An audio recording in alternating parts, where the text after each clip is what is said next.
At midnight the rain came down as though the sky itself had split open. Lucas Gray stood behind the glass doors of Twilight Medical, staring out at the street beyond, warped by neon glare and sheets of water. The clinic sign, a wolf's head crudely bent from cheap LED tubes, one leg of its frame missing, sizzled in the damp air, its flickering glow even dimmer than his mood. This was the third month since he had taken over the family clinic, and the third month in which his revenue chart had bled red for 11 consecutive weeks. His phone buzzed. The bank sent this month's third friendly reminder. Lucas dismissed the notification without expression, letting his gaze fall to the ledger spread open. The expense column was crammed with entries: imported wolfsbane inhibitors, maintenance for silver surgical blades, rent, utilities, and the 19th century antique vase smashed during last month's vampire client complaint. The latter insisting it had been legitimate self-defense, since Lucas had attempted to use garlic spray instead of anesthetic. The income column, by contrast, was heartbreakingly pristine.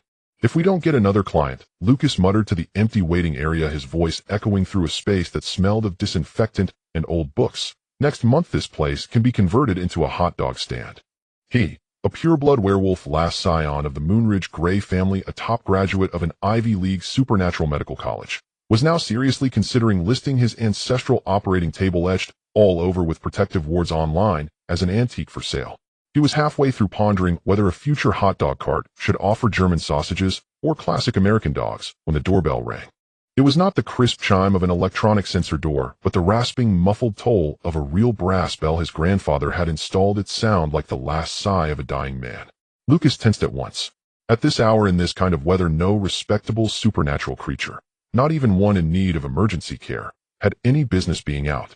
More often than not, that meant trouble. The door was pushed open, ushering in a gust of air laced with the scents of rust, machine oil, and high-end cologne. A figure stepped into the clinic's harsh, pallid light. Tall and slender, he wore a flawlessly tailored black overcoat, its hem still dripping with rain. His complexion was an unnatural, nearly translucent pallor, skin smooth as porcelain, catching the light with a cold, inhuman sheen. His features were so perfectly handsome, they bordered on schematic, deep-set sockets, held eyes of dark red like congealed blood. A textbook vampire visage.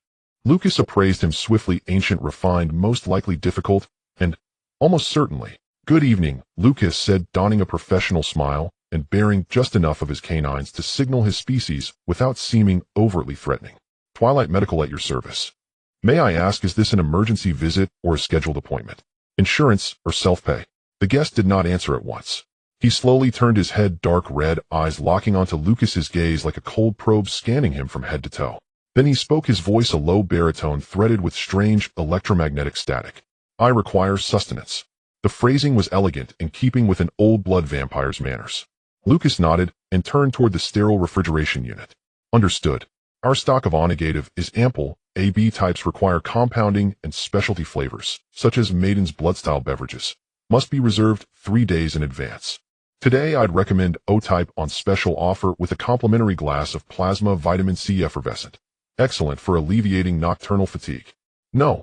The man cut him off, a faint, almost imperceptible confusion coloring his tone. "Not that liquid. I require the true liquid of life. Warm, flowing, carrying the metallic sweetness of a trembling soul." Lucas's hand stilled on the refrigerator handle. He slowly turned back. "Sir," he said, choosing his words with care, "according to the modern medical ethics code for supernatural beings, 7th edition, as well as this city's special population management ordinance, direct consumption of blood from a living human constitutes a criminal act unless you can provide a signed and notarized voluntary blood donation agreement from the donor, along with a valid health certificate free of negative credit records for said donor. Of course, if you refer instead to our clinic's synthetically heated blood substitute certified by both the FDA and the Supernatural Food Safety Bureau, its taste has been verified by tens of thousands of Bloodkin clients to be nearly indistinguishable." "Proof." The guest tilted his head, and that slight motion exposed for barely half a second an exceedingly fine seam along his neck, glimmering faintly blue beneath the skin. "I am existence itself. I am craving itself. Why would logic require proof?" Lucas's heart lurched heavily in his chest. It was not the melodramatic line that did it, but that seam he had just glimpsed, and the way the man's Adam's apple moved when he spoke. Far too precise. "Sir," Lucas's voice softened further as his heel inched imperceptibly toward the alarm button beneath the counter. "Direct line to the Supernatural Beings Management Bureau, though their response times were legendarily dismal. May I perform a brief preliminary examination for you? Free of charge. merely to ensure our services can accurately match your needs. He picked up what appeared to be an antique stethoscope, but was in fact an energy field detector, and approached him cautiously.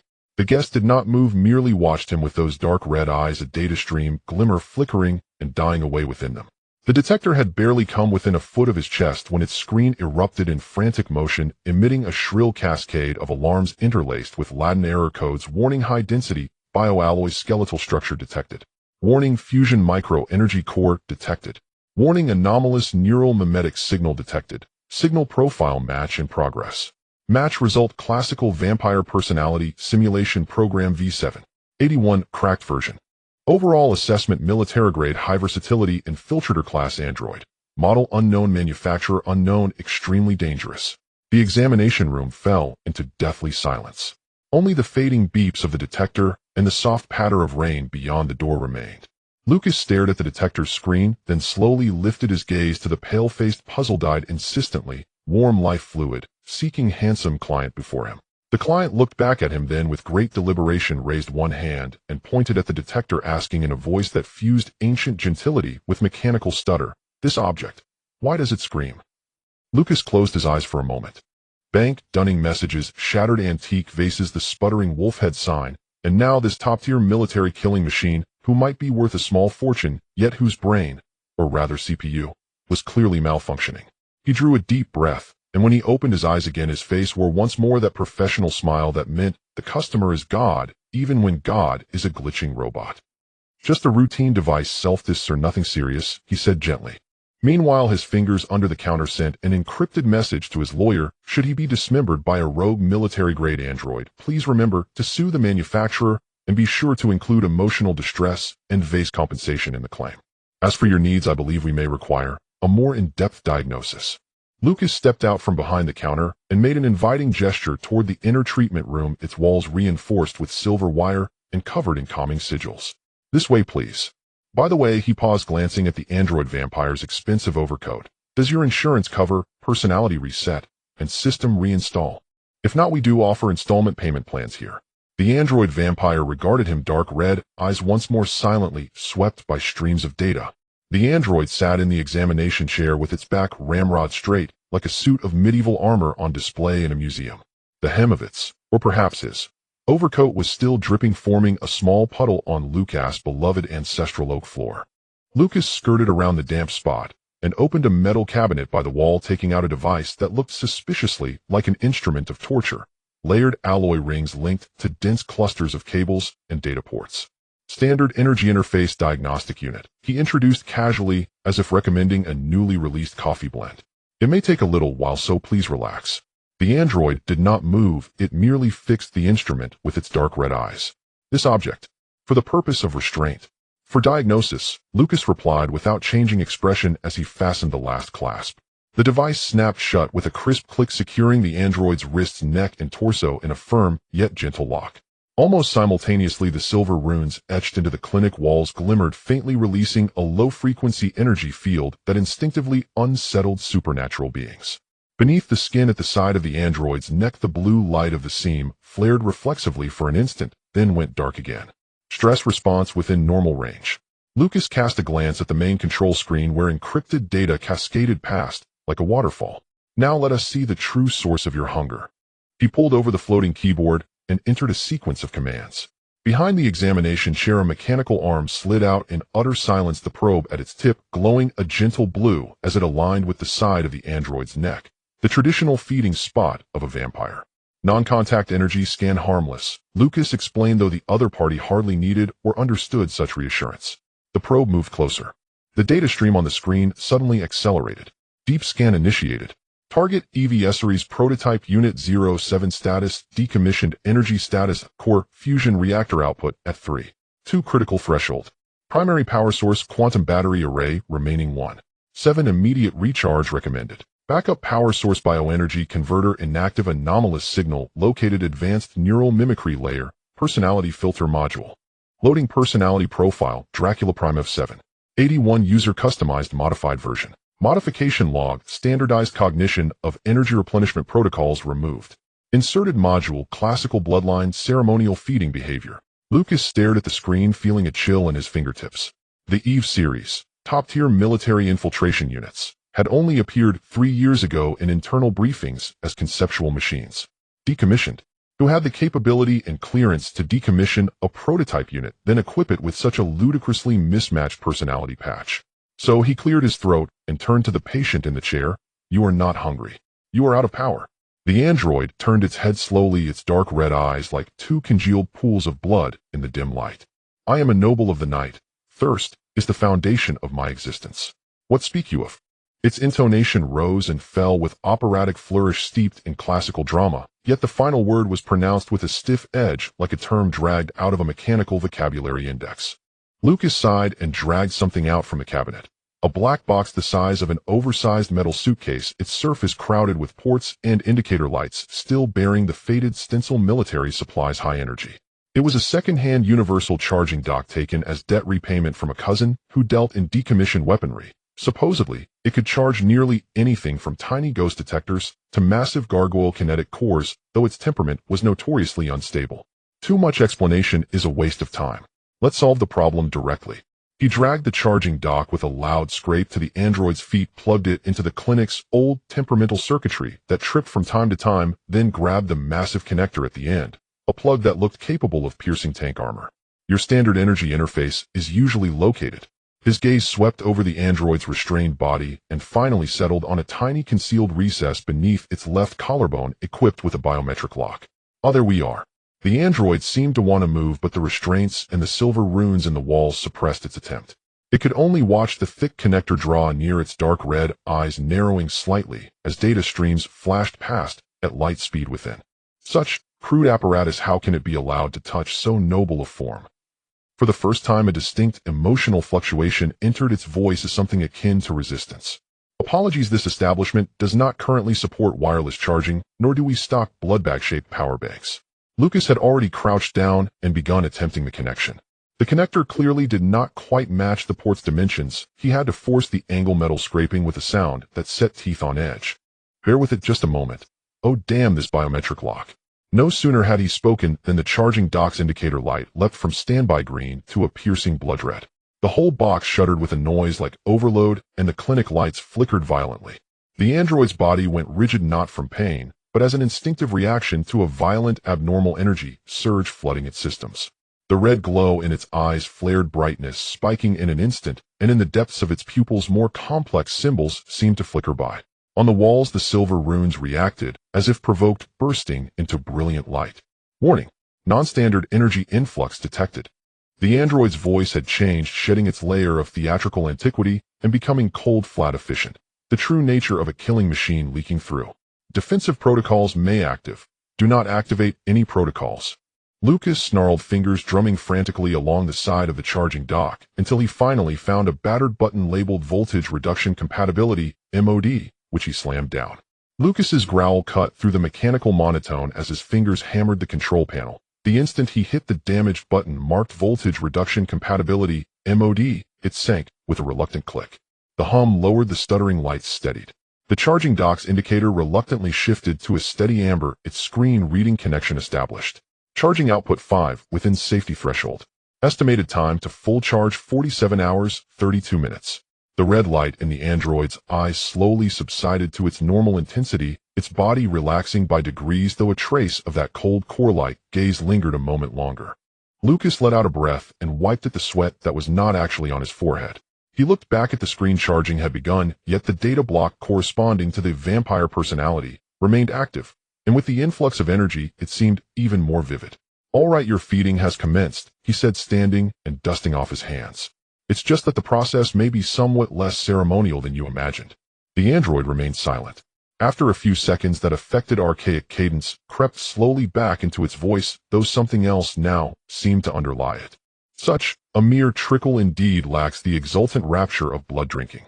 It delivered its verdict, then lifted its head to look at Lucas with those red eyes that had once more become almost drowsy. If an android could be said to have an expression. "Yet since thou art a healer, hast thou some delight to accompany this repast?" "I have heard," it continued, "that conversation may accompany a meal, best of all when it concerns secrets."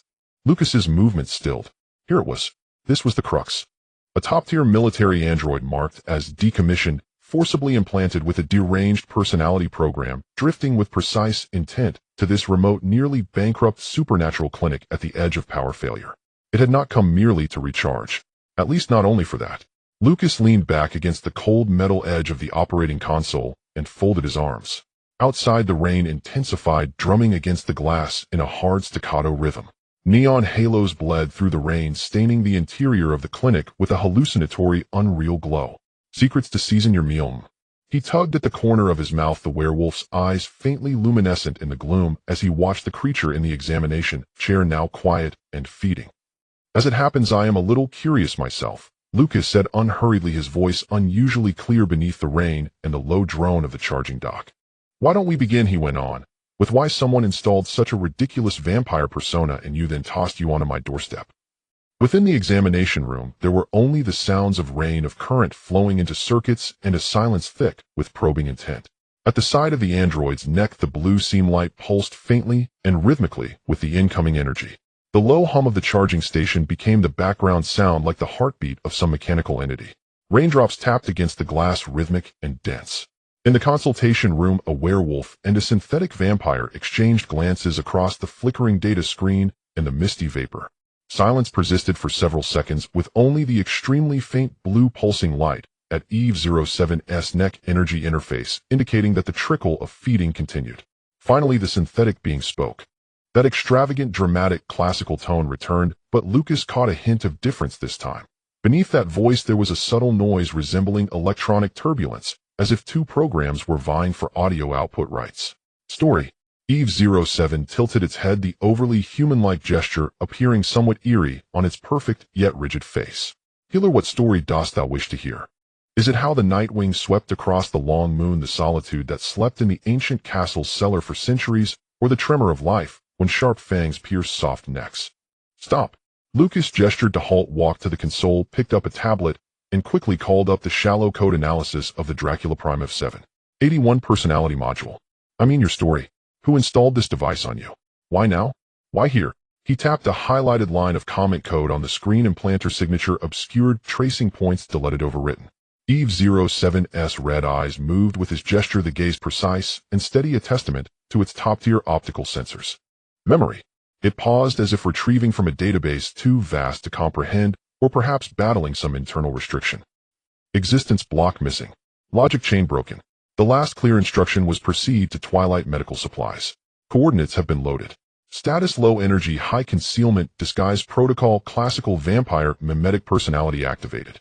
Who issued the instruction? Lucas pressed, leaning slightly forward. There was an extremely faint ozone scent in the air belonging to the release of high-level encrypted data streams. Is this thing communicating internally, or clearing logs? Instruction source unknown. Permission level highest, original manufacturer protocol overwritten. Eve 07 answered precisely, but Lucas noticed that when it said highest, a sesame seed-sized indicator below its right temple flickered green imperceptibly, then extinguished. That was not a charging indicator. It resembled a signal for some loyalty agreement or task completion. Someone or some organization had hacked this prototype with the highest permissions, issuing it a come here command, and even thoughtfully, or with a sense of dark humor, packaged a vampire personality for disguise before erasing their traces. In the end, this expensive machine found his clinic hungry and wandering like a true drifter on a rainy. This did not seem like a mere malfunction or exile. It felt like a delivery. Precise, covert delivery. Highest permission. Lucas contemplated the term, his gaze sweeping over Eve 07's finely crafted and perfectly tailored coat, which, though dampened by rain, revealed hints of bespoke tailoring and military-grade composite materials. Your attire doesn't seem like it came from wandering. Who prepared this costume for you? And he pointed at a nearly skin-colored dark gold ring on the synthetic's wrist. This biological magnetic field disruptor bracelet could fetch half a year's revenue for my clinic on the black market. Your original master, or the one who issued the order, has a generous hand. Generous enough to not seem like they intended to abandon you, but rather. He deliberately paused, observing the other's reaction. Eve 07's red eyes stared unblinkingly at him. Synthetics do not need to blink, but deep within that gaze the flow of data seemed to accelerate. Mission equipment. Provided by the instruction sources preset. The content of the instruction does not include an explanation for the equipment's origin. It paused, that extravagant tone seeping back and carrying an odd, almost poetic twist. Yet robes conceal the body shielding from wind and rain, but can also blind the eyes of men. Healer, dost thou not feel that this city's neon lights resemble a flowing river of blood? Does this endless rainy night not resemble a coffin of eternal slumber? Lucas did not engage with its sudden literary madness. He seized another key point. Mission. What mission? Retrieving. The red light in Eve 07's eyes remained steady, but its entire body, including the slightest mimetic muscles on its face, fell into absolute stillness, like a finely crafted wax figure that suddenly lost power. Only the blue light at the next charging port continued to pulse rhythmically. This stillness lasted a full 5 seconds, short for an ordinary machine, but almost an eternity for a top-tier military synthetic. Then it came back to life. The flamboyant tone vanished, the voice became cold and flat once more, even carrying a barely perceptible, forcibly interrupted stutter. Mission content: core protection protocol locked. Requires specific key or authorized biological information to unlock. Hint: the key may be related to the initial awakener. It finished seamlessly, switching back to that cadenced tone. Ah, healer, why dost thou gaze so sharply? Dost thou wish to pierce my chest and glimpse that heart which no longer beats? Lucas ignored its personality switch, his mind racing with several terms: core protection protocol, specific key, initial awakener. He was not the initial awakener. He was merely a hapless clinic owner taking over. But since the instruction source had sent it here, it implied that this Twilight Medical, this location, or he, the operator of this Twilight Medical, might be related to the key or authorizer. Those old documents left by Grandpa, a certain old friend in the family legend, or perhaps his mysterious cousin who dealt in contraband all over the world. There were too few clues and too many mysteries. And the greatest mystery was sitting right in front of him, melancholically pondering in the most classical manner while charging slowly at 5 power. It seems your story only has a table of contents for now, without any text. Lucas shrugged, feigning nonchalance as he returned to the main control panel, pulling up another interface. The simple surveillance outside the clinic, thanks to that cousin who traded a batch of expired wolf poison suppressants for this secondhand equipment. The screen divided into several sections, displaying the empty streets in the rain, garbage bins piled in the alley, and the distant high-rise skyscrapers flashing holographic advertisements. For now, everything was normal. Just rain and neon. Too normal. Normal enough to make the fur on the back of his neck bristle.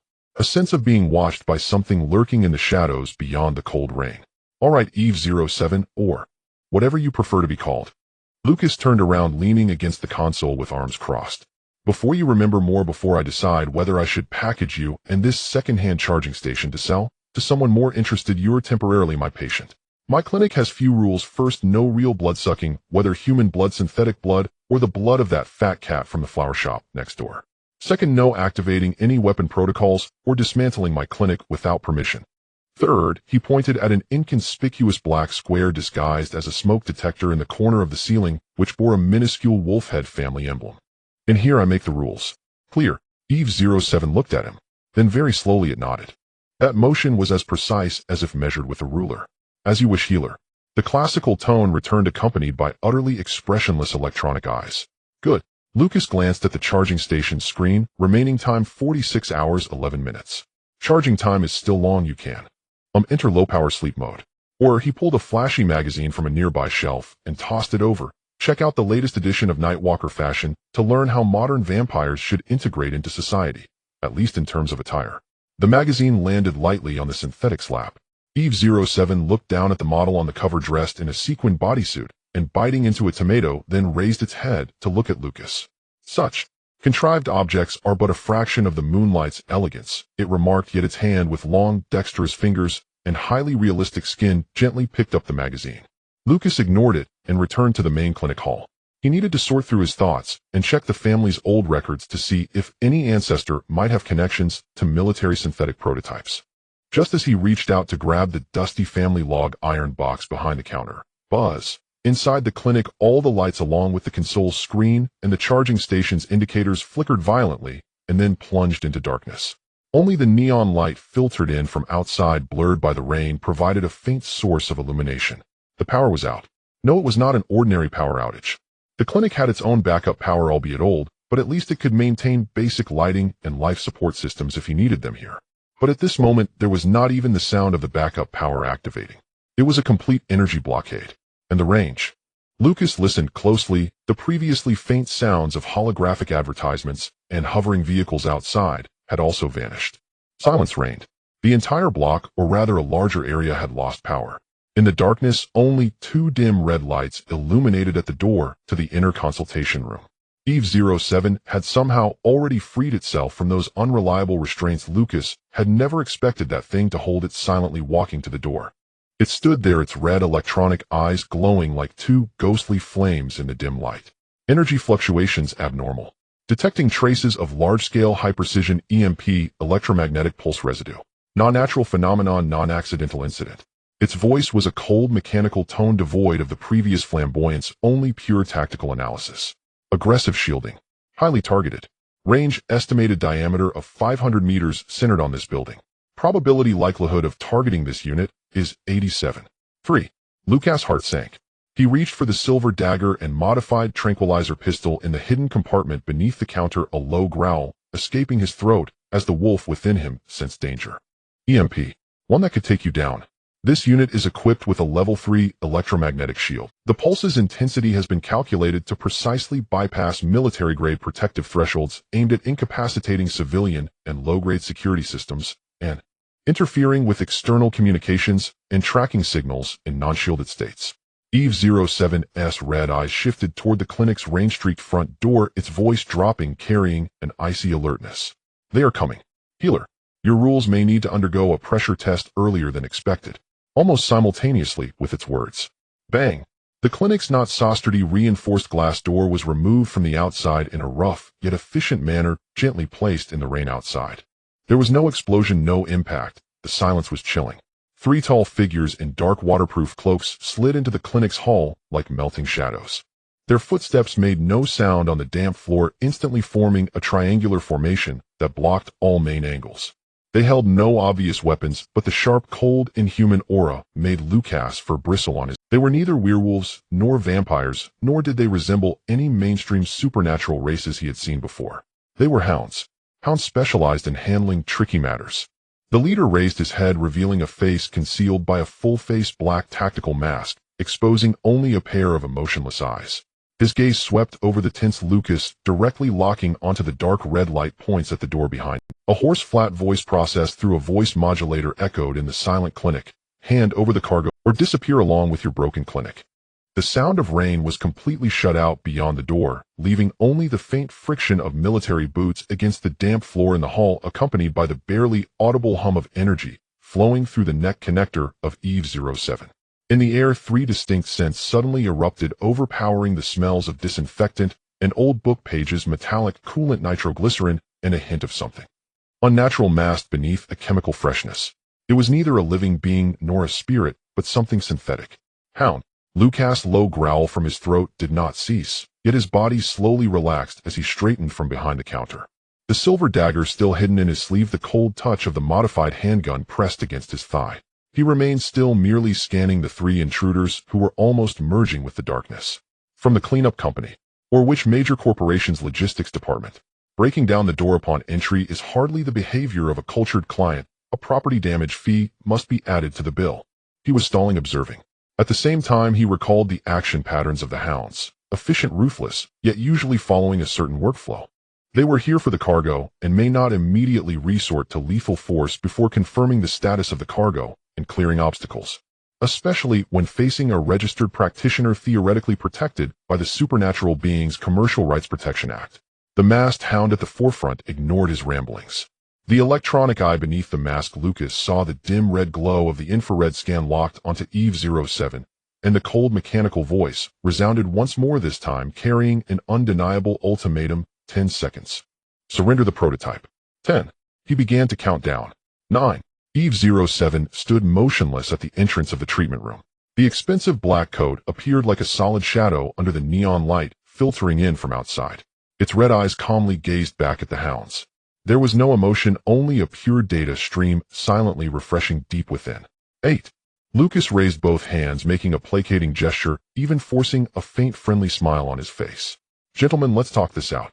The cargo you mentioned refers to a recently checked-in VIP client. He came voluntarily seeking medical assistance protected under the Patient Privacy Protection Act and the safety regulations for neutral medical facilities. 7. The countdown continued without a hint of pause. Another hound's right hand subtly slid toward a bulging holster at its waist. Lucas recognized that silhouette, a high-frequency, vibrating fingerblade that could crush a werewolf's skull as easily as cracking a walnut. 6. Lucas' smile vanished.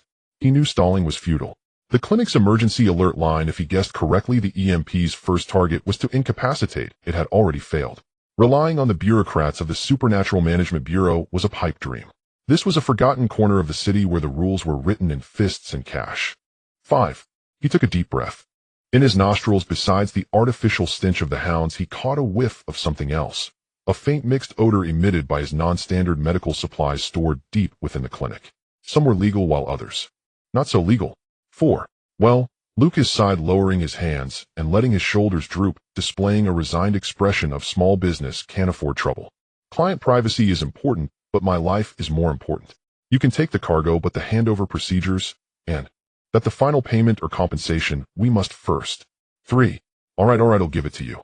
Lucas seemed to have completely given up, turning to indicate Eve 07 in the treatment room. It's right there, help yourselves. But let's agree on this first, it has low energy, and it's not quite clear in the head. Should anything go wrong on the way, this clinic takes no responsibility and refuses any negative reviews or complaints. 2. As Lucas spoke, he seemingly casually stepped aside, his heel accidentally kicking a small metal pedal connected to old wires in the corner. 1. Time's up. The leading hound's electronic eye flashed red. At the very moment the word up was uttered, Lucas moved. He did not lunge at any of the hounds, but suddenly crouched down, slamming his left hand against the metal pedal he had just kicked. ZZZT bang. It was not an explosion, but a high-frequency sharp noise that could almost pierce the eardrums, erupting instantly from the hidden miniature speakers in the wall's ceiling and even beneath the floor of the clinic. The sound was a chaotic cacophony, like the roars of countless beasts, the scraping of metal, the wails of infants, and fragments of some ancient incantation forcefully compressed and mixed together, played at maximum volume. Gray Clinic Anti-Intrusion Noise Defense System, codename Midnight Symphony. Activated. This contraption was the masterpiece of his arms-dealing cousin after a drunken night, inspired by mental pollution weapons intended to drive away lowly creatures unable to pay their medical bills who attempted to evade payment. The effect could cause any creature with a normal sense of hearing and nervous system to instantly suffer severe headaches, nausea, and loss of directional awareness, with the duration depending on the target's resistance and distance. The 3 hounds clearly did not expect such lowly contraption from this rundown clinic. Their movements momentarily froze, and although they wore masks, their bodies visibly stiffened for a moment, causing their precise, triangular formation to become slightly disordered. Now's the time, Lucas shouted amidst the piercing noise, not at the hounds, but at the still-standing Eve 07. Rule number 1. Don't break my place. Before his voice faded, he lunged out like a true wolf, not to attack, but rolling to crash into a heavy iron cabinet filled with outdated medical journals in the corner of the hall. The cabinet fell with a thunderous crash, blocking the narrow entrance to the back passage of the clinic. At the same time, Eve 07 also moved. Its movement was without warning, so swift that it left only a black afterimage on the retina. Instead of lunging at the hounds, it swiftly sidestepped, precisely gliding into the shadows of the metal storage racks against the other wall, which housed various non-standard pharmaceuticals. Almost as it moved away, a gray shadow, nearly imperceptible to the naked eye, some kind of high-speed binding tether, whizzed past the spot it had just occupied, embedding itself into the rear wall with a deep thud, the tail end vibrating at high frequency. The leading hound quickly recovered from the noise interference, locking its electronic eye onto the shadow where Eve 07 had disappeared, and without hesitation raised its hand, shooting a blinding blue plasma beam from its wrist aimed directly at the storage rack. Damn it! Lucas' pupils constricted. On that rack was the concentrated silver nitrate he had painstakingly procured, extremely dangerous to werewolves. But Eve 07 was faster. It did not evade, instead it reached out a hand toward the direction of. As that hand extended, the skin's surface instantly took on a flowing mercury-like texture, and the fingertips split open, shooting out 5 alloy blades as thin as cicada wings, their edges shimmering with high-frequency vibrations. Clang!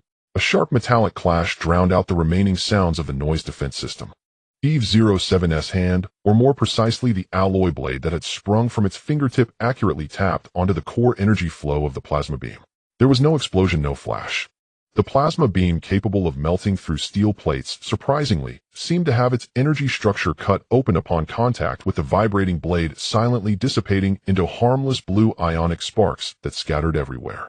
Eve-07, having unleashed this claw, did not even sway.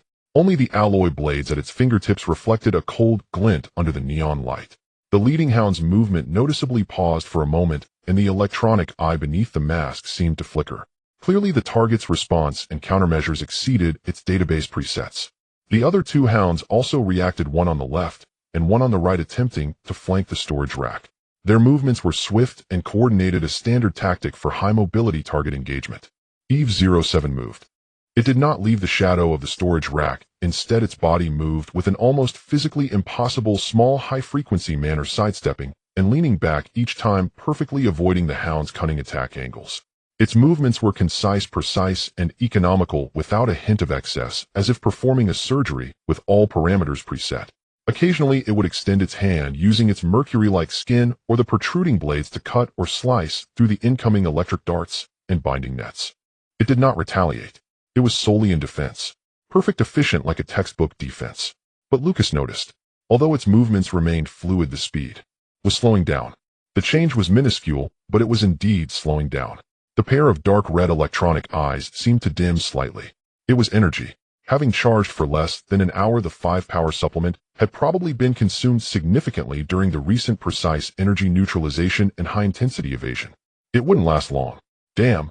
Lucas leaned against the fallen iron cabinet, gripping the modified handgun tightly.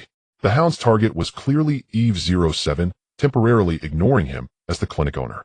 But he knew once they captured Eve-07, the next step would be to clean up the scene, including him, the witness. He quickly scanned the hall. The noise system was still generating irritating sound waves, but it had limited effect on the evidently enhanced hounds. On the ground, the glass door panel the hounds had removed lay askew. Outside, the rain continued to fall and the neon lights continued to flicker. In the distance, it seemed the noise of hovering vehicle engines was returning. Was the EMP's effect waning? A daring plan began to take shape in his mind. The success rate was probably less than 30%. He glanced at Eve-07, still evading like a phantom in the shadows of the storage racks. The red eyes of that figure seemed to, for an extremely brief moment during a block sweep over his direction. Lucas licked his slightly dry lips, silently mouthing a few words to Eve-07, while discreetly pointing to a corner of the clinic's ceiling, then gesturing to himself, and finally pointing outside. Eve-07's red eyes seemed to flicker slightly, as if in confirmation. The leading hound appeared to have lost patience. Prototype energy level dropping. Switching to capture mode B. First, eliminate the source of interference. It coldly commanded, and the electronic eye turned toward Lucas. The source of interference clearly referred to him, the clinic owner. One hound immediately adjusted its aim, wrist flipping a peculiar all-black handgun with a pressure device pointed at Lucas. At that moment, bang, crash. The largest window facing the street of the clinic was suddenly shattered from the outside by something. Glass fragments mixed with rain poured in like a waterfall. It was not an accomplice of the hounds. What crashed through the glass was a runaway, sparking single-person hoverboard atop, which were several packages emblazoned with the words "Superfast Delivery." Clearly, the malfunctioning air traffic control due to the EMP had caused this unexpected accident. This mishap was trivial, but enough to divert everyone's attention, if only for a fraction of a second, with the sudden noise and chaos. In that instant, Lucas moved. He did not rush toward the door, but instead lunged sharply toward the rear, the deepest part of the clinic, the pharmacy. This unexpected action caught the hound aiming at him off guard for a moment. At the same time, Eve-07 made a move entirely different from its previous pure defense. It ignored the hound that tried to seize the opportunity, instead propelling itself off the metal storage rack behind it, using the recoil to shoot towards the corner of the ceiling, where Lucas had just pointed with his mouth and gestures. There only a seemingly unremarkable smoke detector was present. No. Eve-07's hand accurately tapped onto a nearly invisible tiny groove on the side of the detector. From its fingertip, a probe as thin as a hair extended, piercing into the groove. Beep. A sound so faint it felt illusory. Then, rumble. The entire clinic, all circuits that had not been completely damaged by the EMP, including several emergency lights, and Lucas' old terminal screen acting as the main control computer, erupted with a final blinding flash. All hidden external, and even the second-hand charging station, all stored and drawn energy was forcibly drained and gathered by some force, then released through the clinic's old, yet intact metal framework and pipes. Not an attack. It was a full-spectrum, indiscriminate, high-intensity electromagnetic pulse explosion. Much smaller in range than the previous blackout, but instantaneously powerful, especially in this enclosed space. Astonishing. ZZZZ. The optical camouflage cloaks on the three hounds first malfunctioned, flickering a few times before revealing the black combat suits underneath.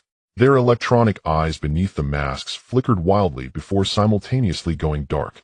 Weapons on their wrists, tactical goggles, communicators. All electronic devices sparked briefly before falling silent. They emitted a muffled groan distorted by the voice modulators mixed with pain and anger, their movements instantly stiffening and unbalanced, clearly indicating that the internal enhancements had also suffered strong interference. At this moment, Lucas had already burst out of the pharmacy, cradling a metallic canister that looked like an old fire extinguisher adorned with a skull design, and hastily written below in red paint, use with caution. Area. He didn't even glance at the three temporarily blind and deaf hounds barely managing to stand on instinct. He charged toward the shattered window, yelling at the top of his lungs toward the drenched street outside, illuminated by neon lights. Fire. There's a silver nitrate leak. It's going to blow. After shouting, he didn't wait for a reaction and hurled the metal canister into the center of the clinic's hall. At the same time, he executed a fish leap, flipping out through the broken window and landing in the cold, damp night and puddles outside. The metal canister spun through the air, the opening unknown when it had been opened, releasing a sprinkle of powder shimmering with a strange silver light. Almost simultaneously, Eve-07 also dropped from the ceiling as light as a feather, landing precisely at the window from which Lucas had just leapt. It turned back, its red eyes now stable, but seemingly dimmed a notch, casting one last glance at the three hounds in the hall who were trying to recover, momentarily paralyzed by the falling silver powder, merely ordinary fluorescent powder, yet frightening, and the cries of the silver nitrate is going to explode before quietly slipping out the window into the rainy night. Inside the clinic hall, only acrid smoke from a small smoke device that Lucas had destroyed scattered fluorescent powder, three temporarily paralyzed hounds, chaos all around, and the ancient silver runes on the walls glimmered weakly and persistently, with a warning glow amidst the residual energy fluctuations. Outside, icy rain poured in. In the distance, the noise of hovering vehicle engines and the hum of city power restoration were approaching. Across the street, several windows lit up and silhouettes cautiously peeked out. Lucas rose from the damp drainage ditch, wiped his face of rainwater and mud, and glanced at Eve, who stood quietly beside him like a ghost. The cold raindrops mixed with the distinct metallic rust and oil scent of the city seeping into Lucas' collar. He shuddered, not from the cold. Werewolves were not that fragile, but from the instinctual alertness of being stripped from his familiar lair and exposed beneath the damp, cold neon lights. His clinic, a refuge permeated with the smell of mold herbs and endless bills, now stood as a silhouette shrouded in suspicious smoke in the darkness behind him like a half-eaten cake. Physical structure integrity at 87. 2. He repeated Eve-07's recent data in a low voice nearly swallowed by the curtain of rain. You better pray that its functional loss doesn't include my limited edition surgical instruments from the 19th century. The android did not respond. It stood half a step behind Lucas, maintaining an exact distance like a silent soaked silhouette.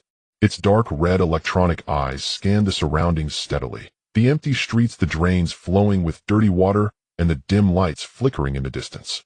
Power was being restored, the effects of the EMP were fading, and the city, a colossal beast, was awakening from its brief shock.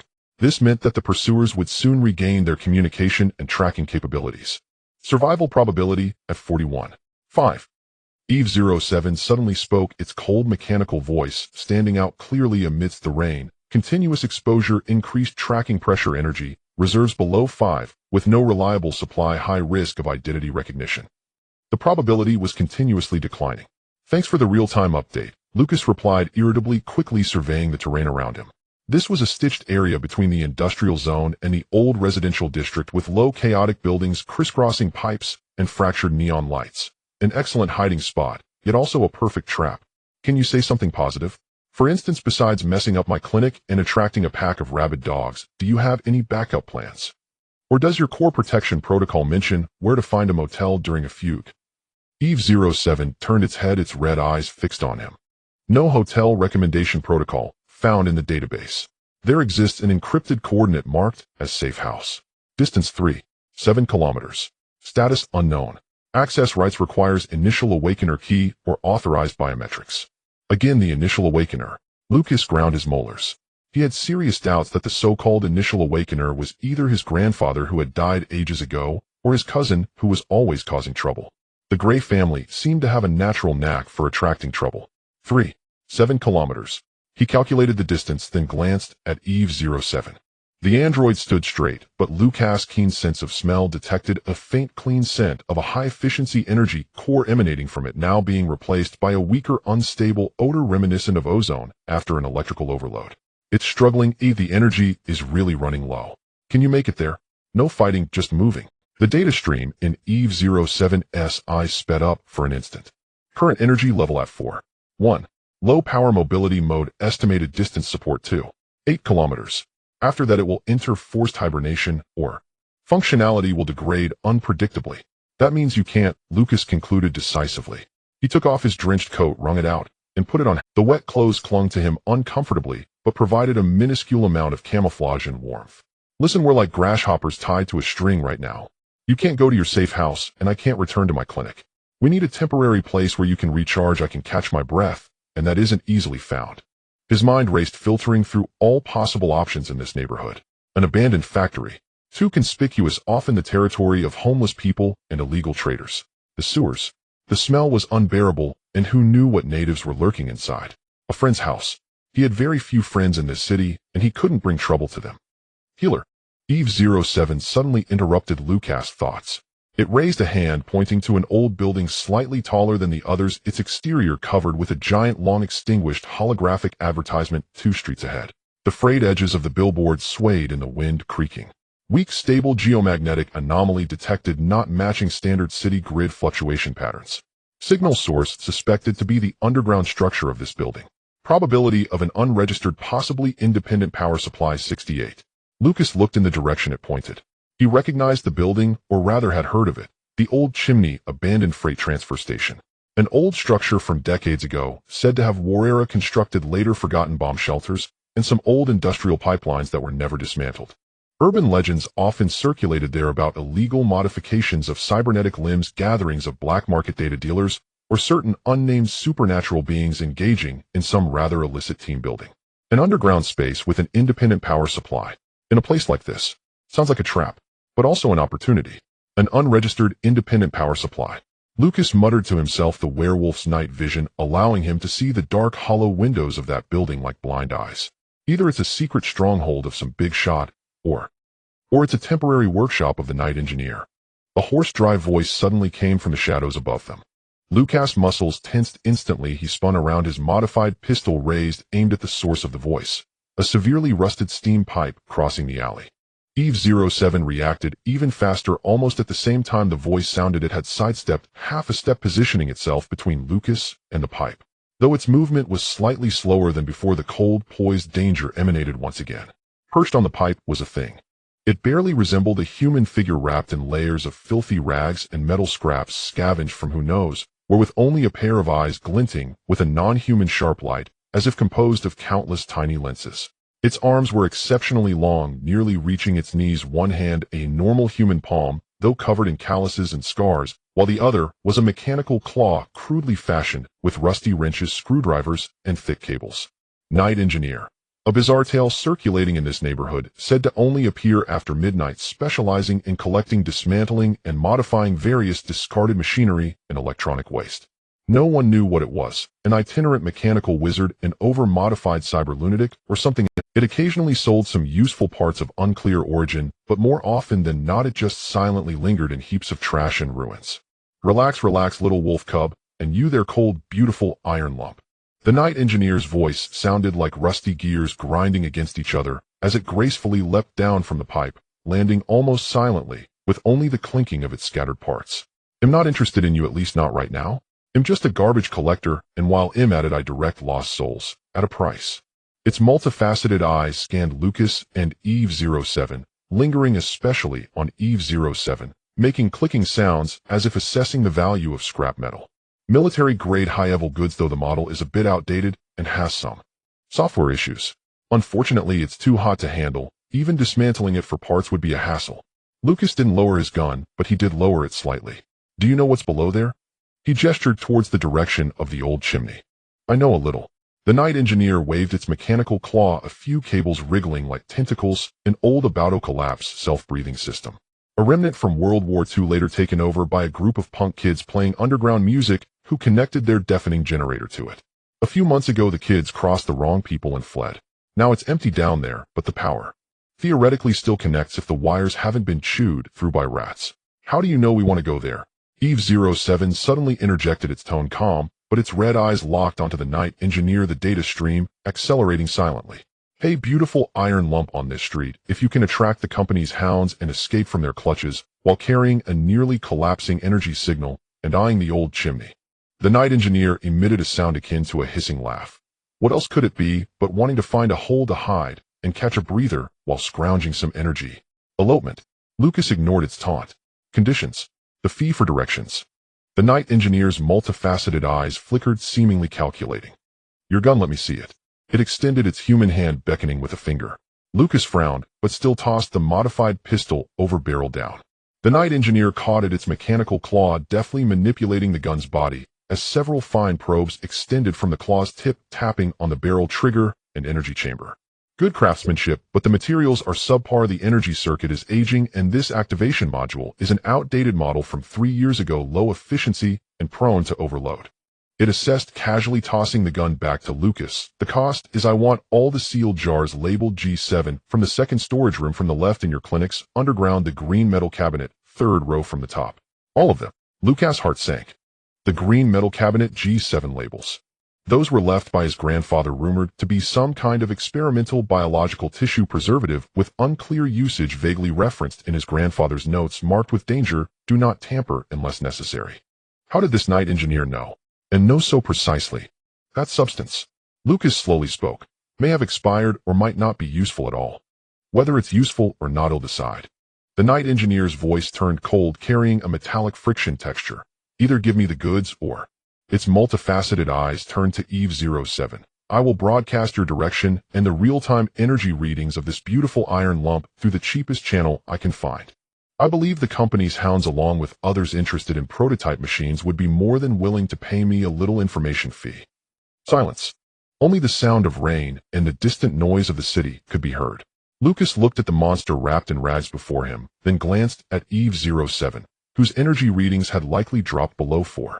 Can't return to the clinic, can't reach the safe house, and the hounds could come after us at any moment. The key to the cabinet is under the third flower pot by the clinic's entrance, second from the left. Lucas squeezed out the words through clenched teeth. You can take everything. But if you betray me... Deal established. The night engineer interrupted him, seemingly satisfied. It raised its mechanical claw, pointing to a rusted iron gate on the side of the old chimney, nearly submerged by trash and weeds. There, go down. The stairs are broken, but one of you can jump and the other can climb. It shouldn't be a problem. Turn left at the end. There's an old electrical box covered with graffiti. Behind it is a hidden door. Just go in. There should still be an old physical switch in the electrical box. Whether it works or not is a matter of luck. After saying this, it no longer looked at the two, turning away. Its strange and agile figure disappeared behind the towering heaps of abandoned containers and pipes, leaving only a distant clanging sound of metal. The rain continued to fall. Lucas and Eve-07 exchanged glances. Credibility, Lucas asked, based on available information, assessment is impossible. Eve-07 replied, probability of knowing the internal storage information of the Clinic 1. Long-term surveillance 2. Historical association with the Gray family 3. The iron gate emitted a deathly groan with 70% of its strength. Lucas pried it open, the rusted hinges and flaking paint protesting as they yielded a slit just wide enough for a person to sidle through. Beyond the door lay a thick darkness saturated with the stench of mildew, rust, chemical waste, and animal excrement, bottomless and choking. The stairs are broken. Lucas glanced back at Eve-07. The werewolf's night vision let him barely make out the metallic stairwell, plunging almost vertically downwards, several treads missing. Can you go down? Use low power mode, crawl, or jump. Eve-07's red eye swept the thin shaft of light entering through the crack. A stream of data flickered beneath its gaze. Assessment structure unstable but passable. Energy consumption projected to increase by 0.3. Its voice remained even, yet Lucas caught a barely perceptible mechanical hum beneath the tone, as if the system were under heavy load. Stay close. He did not waste words. He squeezed in first toes, probing the first intact metal tread, which protested with a teeth-grating creak. Like a true wolf, he climbed downward using hands and feet, his movements lithe and cautious as he avoided rusted holes and exposed possibly lift conduits. Eve-07 followed closely behind. It did not mimic Lucas's climbing style. Instead, its fingertips and toes became instantly tacky the moment they touched metal or cement, like gecko pads clinging to any tiny protrusion, allowing its body to glide downward in a near anti-gravity motion. Its expensive black overcoat was splattered with rust and grime, but it seemed unconcerned. The red eye steadily scanned the darkness below and around them. They descended far deeper than Lucas had estimated. Only after dropping the equivalent of 4 or 5 floors did the stairwell finally end. Beneath their feet the ground was soft and caked in an unknown viscous residue. The air grew fouler, yet the faint steady energy fluctuation the Nightwalker engineer had mentioned became perceptible. It was not the steady hum of an urban power grid, but a rougher intermittent vibration, like an old diesel generator struggling to run coming from deeper below. Turn left, go to the end. Lucas murmured, repeating the scavenger's cryptic direction as he felt along the slippery walls and moved forward. The place had clearly been abandoned a long time, collapsed masonry, tangled wiring, and rusting metal fittings strewn everywhere. The walls were covered in weathered graffiti, wild faded patterns, and indecipherable symbols. And here and there a spray-painted fragmented slogan about the company and resistance. Eve-07's red eye swept over the graffiti like twin searchlights, data streaming across its vision. Time span 15 to 40 years. The graffiti indicates this place once served as a makeshift gathering spot for multiple informal groups. No signs of recent human activity within the last 6 months. There are low-strength life signals from rodents and insects. At last they reached the end of the passage, a solid cement wall before them, its surface cloaked in a thick slimy layer of moss-like growth. But the Nightwalker engineer had said, there is an old junction box on the wall covered by graffiti. Lucas searched carefully. Beneath the moss and filth his fingers brushed a metal protrusion. He scraped away the cover with effort, revealing an old tin electrical box with its paint mostly flaked off. A faded red lightning emblem, now blurred, still clung to its face. The box door hung ajar, welded shut by a crust of rust. There's a hidden door behind the box, he said, trying to pull the door open, but the rust held fast. He looked to Eve-07. The bionic android said nothing but stepped forward, placed its human-like palm on the rust-seized hinge. A minute, skin-crawling, high-frequency vibration radiated from its palm. Seconds later it withdrew its hand, and flakes of rust rained down, leaving relatively clean metal around the hinge. It pressed a fingertip to the edge of the box and pried gently. Squee! The teeth-grinding sound echoed in the enclosed space. The box swung open to reveal a tangle of black wires whose insulation had long peeled away, and several rusted knife switches. Behind the box, cut into the cement wall, was a rectangular fissure with ragged edges, just wide enough for a person to duck through sideways. The cement around the gap looked roughly patched later, its tone slightly at odds with the surrounding wall. It would not be noticeable without close inspection. A secret door. Lucas drew a deep breath, bent, and sidled through first. A drier but more stifling air washed over him, heavy with dust and machine oil. Eve-07 slipped in silently behind him. The hem of its coat did not even brush the doorframe. Beyond the door lay a relatively spacious chamber, roughly the size of half a basketball court, and with a tall ceiling crisscrossed by large rust-stained steam and ventilation pipes. The exposed brick walls bore more graffiti and strange weld marks. In the corners were piles of tattered sofas, a broken pool table, empty bottles, and a scatter of electronic detritus whose purpose could not be discerned. At the center of the space, half covered by a heavy tarpaulin, sat a bulky relic, a vintage diesel generator. Beside it, several rusted battery banks and a crudely assembled distribution board crowded with gauges and switches. The generator was not running, but Lucas could feel the faint energy fluctuation emanating from inside it, or rather from the battery banks connected to it. Scattered around the generator were oil drums, tools, and a few dog-eared magazines whose covers bore exaggerated band logos. This must be it. Lucas moved to the generator and peeled back a corner of the tarpaulin. The machine looked maintained enough, not entirely beyond repair. He tried the starter lever. It did not budge, as if something held it fast. Eve-07's red eye scanned the room and finally focused on the battery banks. Lead-acid battery banks, outdated models, reserve charge unknown. There are accessible DC output ports, non-standard but adaptable. Assessment, temporary charging possible. Success probability 52%. It paused, then added, however, starting the generator requires energy. Manual start probability low. External power input or physical bypass of the starter lock is required.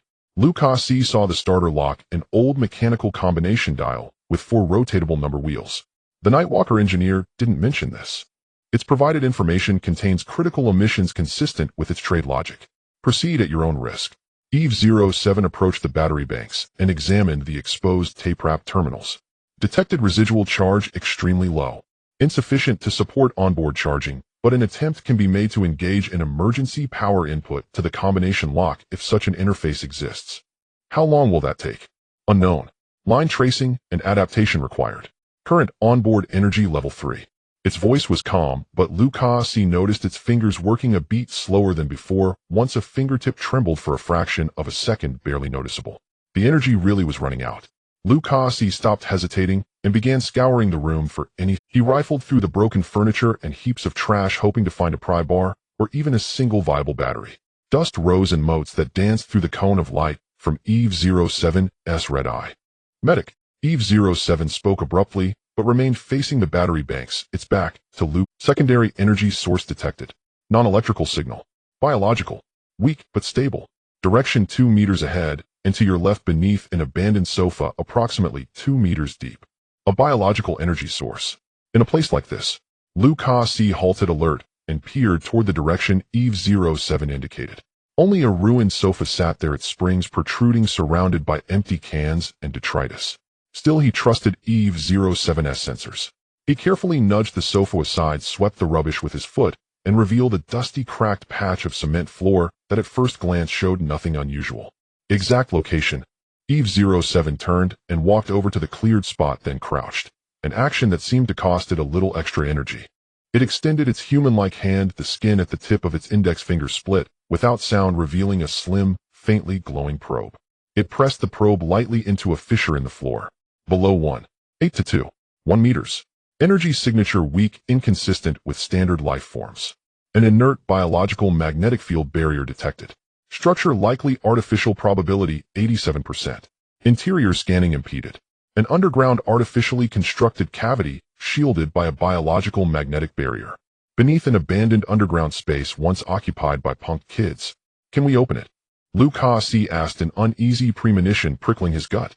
Insufficient energy to perform penetrative scans or forceful entry.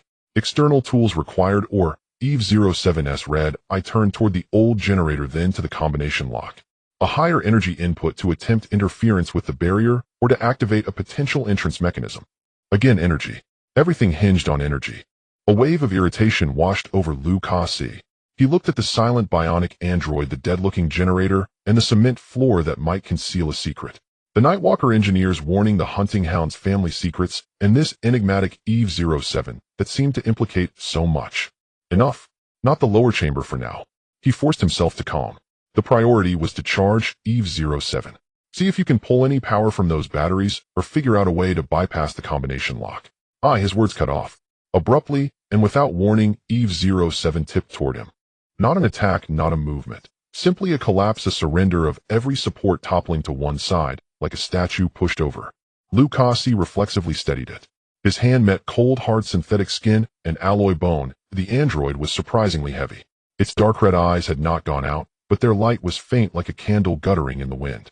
It seemed to try to speak, but only brief, meaningless electronic static emerged from its voice unit. Eve. Lucas growled, bracing its slipping body. He could feel the faint, steady energy fluctuation inside the bionic body, collapsing rapidly like a leaking balloon. 3%.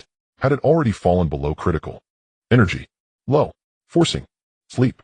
A broken, distorted mechanical voice squeezed out of a speaker in its head. Its red eyes turned toward Lucas with difficulty. The data stream nearly halted. Protocol. Failed. Entrust. The voice died. The red eyes went dark, leaving only a faint, almost invisible ember of dark red that indicated the bare minimum of system sustainment. Eve-07 became a lifeless, heavy, cold shell. Only Lucas's support kept it from collapsing entirely. Damn it. Damn it. He cursed under his breath, half dragging and half cradling Eve-07 to the wall so it could sit supported against it. The bionic head lolled to one side, the once elegant black coat sodden with dust and grime seeming simultaneously fragile and oppressively heavy. The energy was gone. In this godforsaken place beside a generator that would not start above a cellar that might hide unknown secrets. Lucas knelt on one knee by the android, staring at that perfect face, now utterly void of life. Rain dripped from his hair onto the cold back of the android's hand. His mind raced through possibilities, forced the generator. There wasn't time, and the noise might draw things they did not want to attract. Find other power. What else lived in this abandoned underground besides rats and insects? Using his own. Know the werewolf's bioelectricity would be a pittance compared with what this thing required. His gaze returned to the old starter lock on the generator, the 4-number wheels. What combination could it be? The Nightwalker engineer had not said. The Punk Kids magazines. Lou Cassi grabbed a tatty issue and flipped through it quickly. Inside were garish band photos and wild music reviews, scribbled phone numbers and profanity. The pages contained no useful digits. He threw the magazine aside in frustration and scanned the room. The graffiti, the characters on the wall. He sprang up and ran to the nearest wall. The werewolf's night vision let him discern the long-faded patterns and symbols. Numbers. Where were the numbers? Amid the wild strokes, contorted faces, and shattered slogans, he found a relatively clear string of spray-painted characters in a corner accompanied by a crude lightning emblem very similar to the one on the generator in R. G4 EVR 1977 N. R. G. An abbreviation for Energy. 1977. A year. Or the founding year of a band. 1977. For digits. Worth a try? Lou Cassi dashed back to the generator and grabbed the first number while forcing it around. The rusty gears rasped. 7. He set the first wheel to 7. The second 9. No, it's a year 1977. He adjusted them to 1977. All 4 wheels clicked into position. He took a deep breath, seized the heavy starter lever, and pulled with all his might. Click, creak, scree. The combination mechanism emitted a series of unnerving fracture-prone noises. Then a soft, decisive clack. The lock released. But the generator did not turn. The lever would not budge. Fuck. Lou Cassi kicked the generator hard. The machine responded with a dull reverberation. The code was correct, but perhaps the machine itself was broken or another step was required. He circled the generator anxiously, checking every overlooked switch, valve, and joint. Fuel. The gauge showed more than half a tank. Starter battery. The small battery that feeds the starter motor had heavily corroded terminals. He ripped off a strip of insulating tape and scrubbed at the rust on the terminals with force. At that moment, a barely perceptible tremor passed under his feet. Not from the generator. From below. From the concealed space Eve 07 had detected earlier with its biological magnetic barrier. As the faint tremor ran through the floor, the seemingly ordinary patch of cement near the generator slid silently aside, revealing a square pitch-black shaft about 1 meter across that descended downward. A drier, older air wafted up from the opening, carrying an odd mix of herbal and metallic notes. At the same time, the generator's control panel flickered a small green light Lou Cassi had not noticed before. A tiny, almost hidden interface labeled Auxiliary Power Input also glowed faintly. From below the shaft came the low, steady hum of some mechanical device, and a faint, ghostly light. The entrance did not descend as steps, but rather as a steep slope paved with smooth metal plates. Lucas, burdened by the heavy Eve 07, nearly lost his balance as his foot slipped. He muttered a curse under his breath, adjusted his center of gravity, and the soles of his boots screeched against the metal, echoing in the narrow passage. The scent of herbs mixed with metal grew stronger, intertwined with an ancient aroma reminiscent of old library books.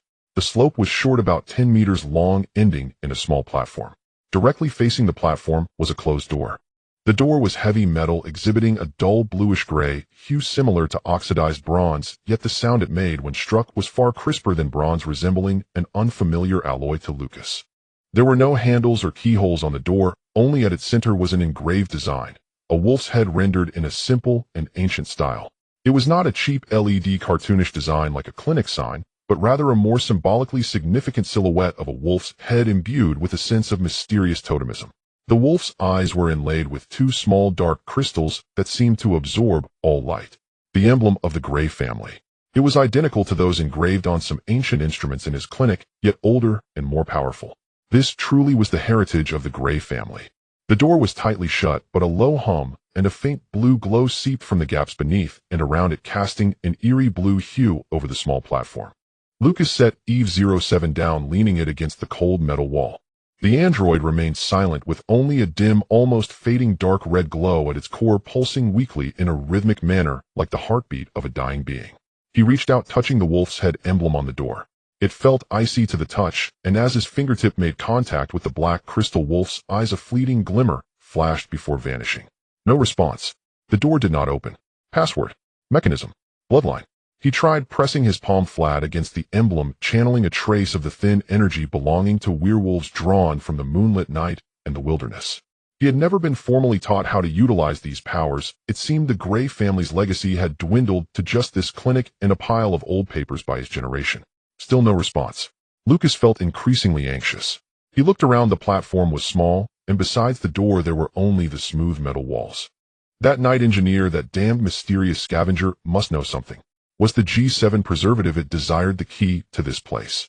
Or rather, his gaze suddenly fixated on Eve 07, leaning against the wall. The night engineer knew the exact location of the G7 in the clinic and was aware of this underground chamber's existence. Did it guide them here merely for those few cans of preservative? Or was its true purpose to bring Eve 07 here? There exists an inert biological magnetic field barrier. A higher energy input is required to attempt to disrupt the barrier below or activate any potential entrance mechanisms. Eve 07's previous words echoed in his mind. Energy input. Activate entrance. He looked at the faint flickering dark red glow at Eve 07's chest. Could this count as energy input?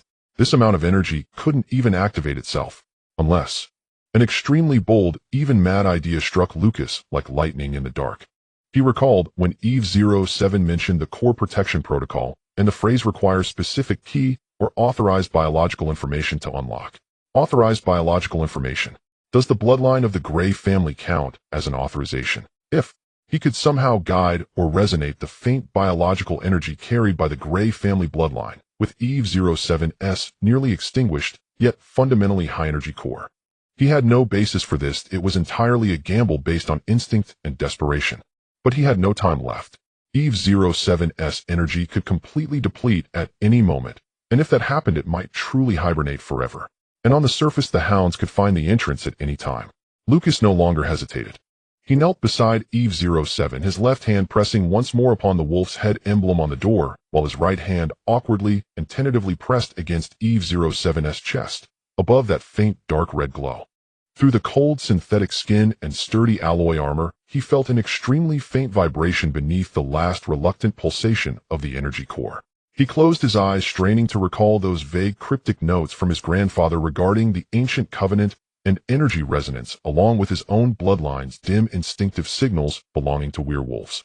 He attempted to channel that pitiful trace of bloodline power, not for attack or defense, but like guiding a stream of water flowing from his left hand to his right, and then from the right hand, trying to touch the faint glow of Eve 07's core. It was difficult. His strength was too weak, and he had never been trained. He felt the wolf's head emblem beneath his left hand grow slightly warm, while the android's body beneath his right hand remained cold.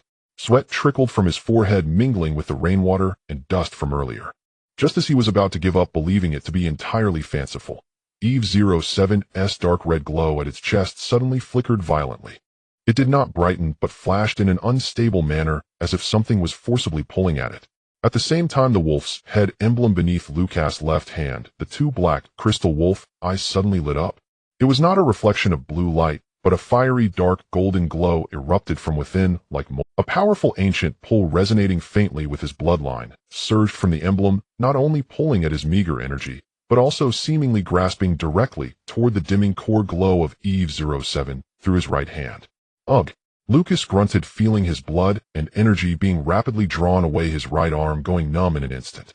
Meanwhile, Eve 07, treated as the conductor, trembled violently, and beneath its expensive coat, faint sounds of internal components overloading could be heard. That dark red glow at its chest amidst the violent flickering had its brightness forcibly elevated a notch, as if ignited by that dark golden glow. Boom! A low heavy sound, as if emanating from deep within the earth, accompanied by the dull noise of metal grinding, came from beyond the door. The door moved. Not opening, but the entire heavy metal door engraved with the wolf's head emblem seemed to be pushed by an invisible hand, slowly and heavily sliding inward. Dark golden light surged from within the door, mixing with the original faint blue glow, creating a peculiar halo. A more potent scent of herbs, metal, and ancient paper assaulted him, mingled with a faint yet distinct freshness of circulating air from a life support system. Lucas' left hand slid off the emblem, and he released Eve 07 with his right hand. Stumbling a step, he leaned against the door frame, gasping for breath, feeling as though he had just run a marathon, his vision swimming. More than half of the energy within him had been drained. And with the last embers drawn away, Eve 07's dark red glow extinguished at the moment the door opened.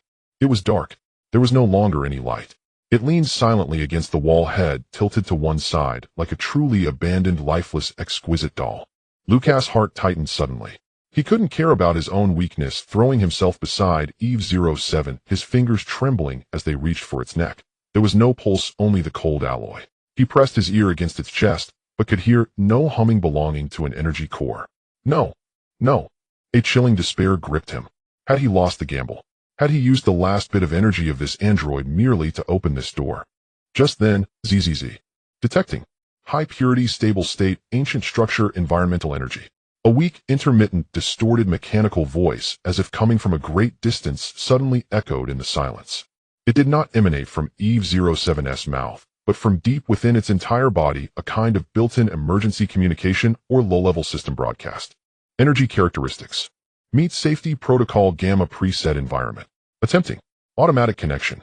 Eve 07 remained lifeless, but Lucas saw a tiny interface cover previously unnoticed near its spine suddenly pop open with a click. A hair-thin, translucent fiber-like tentacle slowly extended from that interface, shimmering with a faint milky white light, exploring the air, as if alive, then precisely pointing toward a specific direction within the space behind the door. Connection. Establishing. Lower-level energy interface. Adapting. As the intermittent voice continued, the light of the tentacle stabilized slightly.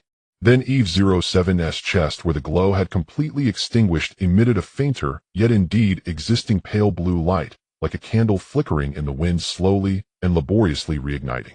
Although weak and slow, it was indeed lighting up.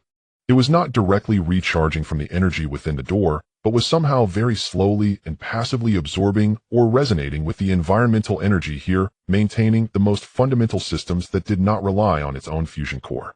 It hadn't died. At least not completely. Lucas breathed a sigh of relief, feeling nearly exhausted. He leaned against the cold metal door frame, watching that faint pale blue glow at Eve 07's chest flicker slowly like a breath. Then he finally turned his gaze toward the space beyond the door. Behind the door was a space smaller than the punk boy's abandoned base above, but clearly constructed and maintained with care. The walls were made of a smooth silver-gray metal plate etched with intricate patterns filled with geometric beauty reminiscent of circuits and also like ancient ruins. The faint blue light source came from luminous panels embedded in the ceiling and parts of the walls with soft and even illumination. In the center of the room stood a half-human-hate metal console, its surface made of a dark material akin to obsidian, smooth as a mirror, currently projecting slowly rotating complex, three-dimensional holographic images, mostly molecular structures, energy flow diagrams, and some incomprehensible symbols. The console was connected to many devices on the surrounding walls that he could not name: petri dishes containing unknown biological tissues in glass containers, energy generation matrices emitting low hums, and sealed jars storing various colored liquids labeled with ancient script. One of the labels prominently read the fated G7 sample. And at the innermost side of the room, there was an exceptionally eye-catching object. A vertical coffin-like transparent cylindrical container made of thick special glass, filled with a pale blue, slightly glowing liquid. Inside the container floated a person, or rather a body. A male appearing to be in his 30s or 40s, handsome, with sharp features, and dark hair reminiscent of Lucas, belonging to the Gray family. He was asleep with his eyes closed, looking peaceful, completely naked, his skin displaying an unhealthy pallor from long-term lack of sunlight, yet his muscle definition was smooth, showing no signs of decay. Countless thin, semi-transparent tubes connected to his temple, spine, and major joints, extending into the walls of the container. And beneath the container, on a metal plaque, simple text read: Project Watcher Prototype, IDG-1 status, deep sleep, biological stagnation, activation, conditions not met, permission locked, last record, new era 1977 autumn. Lucas stared at the plaque, then at the face in the container that bore some resemblance to his own, a chill, creeping. G1. G7. The G7 preservative that his grandfather left behind, and the night engineer demanded. Is it a sample? A derivative of this G1 project? Or perhaps a crucial medium maintaining its existence? And new era 1977, autumn, was the numeric code. Was it the time the project stagnated? Or when this Watcher prototype was put into hibernation? What kind of project did his grandfather conduct? Who is this G1 immersed in liquid? An ancestor of the Gray family? Or something else? And Eve 07, the military android implanted with a vampire personality, carrying the coordinates for Safehouse Gamma and clues pointing to the Gray family. Did it come for this G1? Safety Protocol Gamma. Could it refer to this place? The direction the tentacle of Eve-07 pointed to was precisely the container holding G1. All clues like scattered puzzle pieces began to be pushed toward the same haunting image by an unseen hand. Lucas approached the console. The holographic images automatically switched as he approached, showing lines of rapidly scrolling text mixed with Latin ancient Norse runes and some codes he could not understand. Among them, several words were repeatedly highlighted: bloodline, key, consciousness, synchronization protocol, ancient gene, awakening, external carrier compatibility, testing status in progress. The last entry was constantly flickering, with a tiny progress indicator showing 1-2. External carrier compatibility testing. What external carrier? Lucas suddenly turned his head to the door, looking at Eve-07, leaning against the wall, its chest glowing faintly blue, extending a tentacle pointing here. Was the target of the testing it? This family vault, this G1 project, was it automatically detecting the unconscious android at the door? Was it a program set by his grandfather, activated by their unexpected intrusion decades later? ZZZ. Environmental energy stable. Lower level systems maintain. Core protection protocol. Partial permissions unlocked.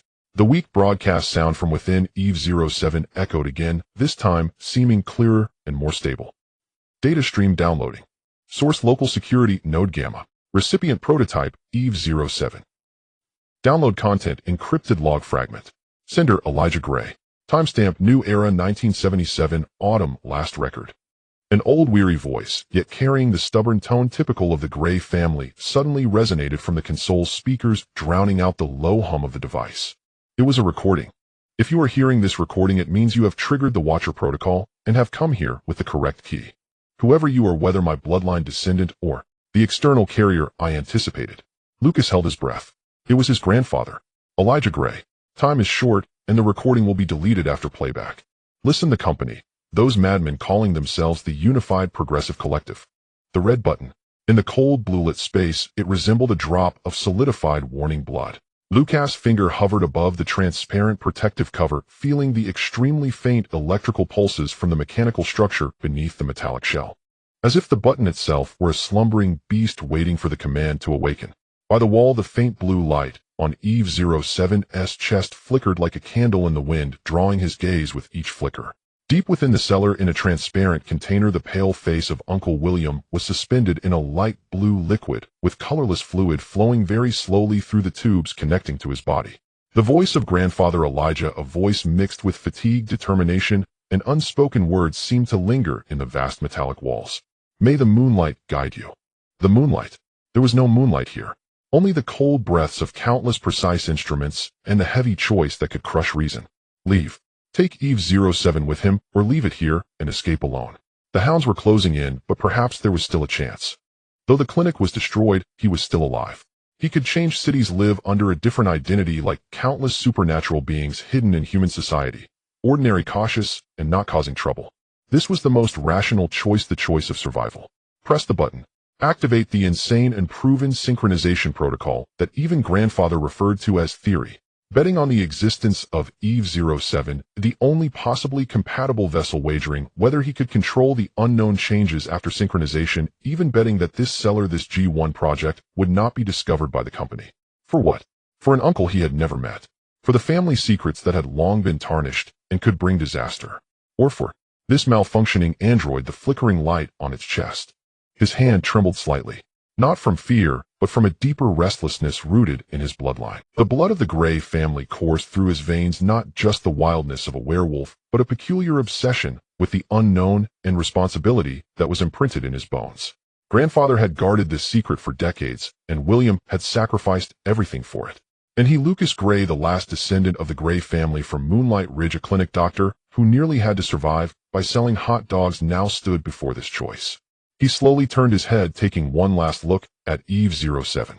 The android leaned quietly against the wall. The faintly glowing blue dot on its chest was the only thing in this cold shell that proved it once existed, that it had shared a brief, absurd, yet undeniable intersection with him. It had come here with William's preset commands, bearing a ridiculous vampire persona, speaking flowery nonsense, almost destroying his clinic, attracting the hounds, and, at the last moment, using that flickering energy and his meager bloodline power to open this door.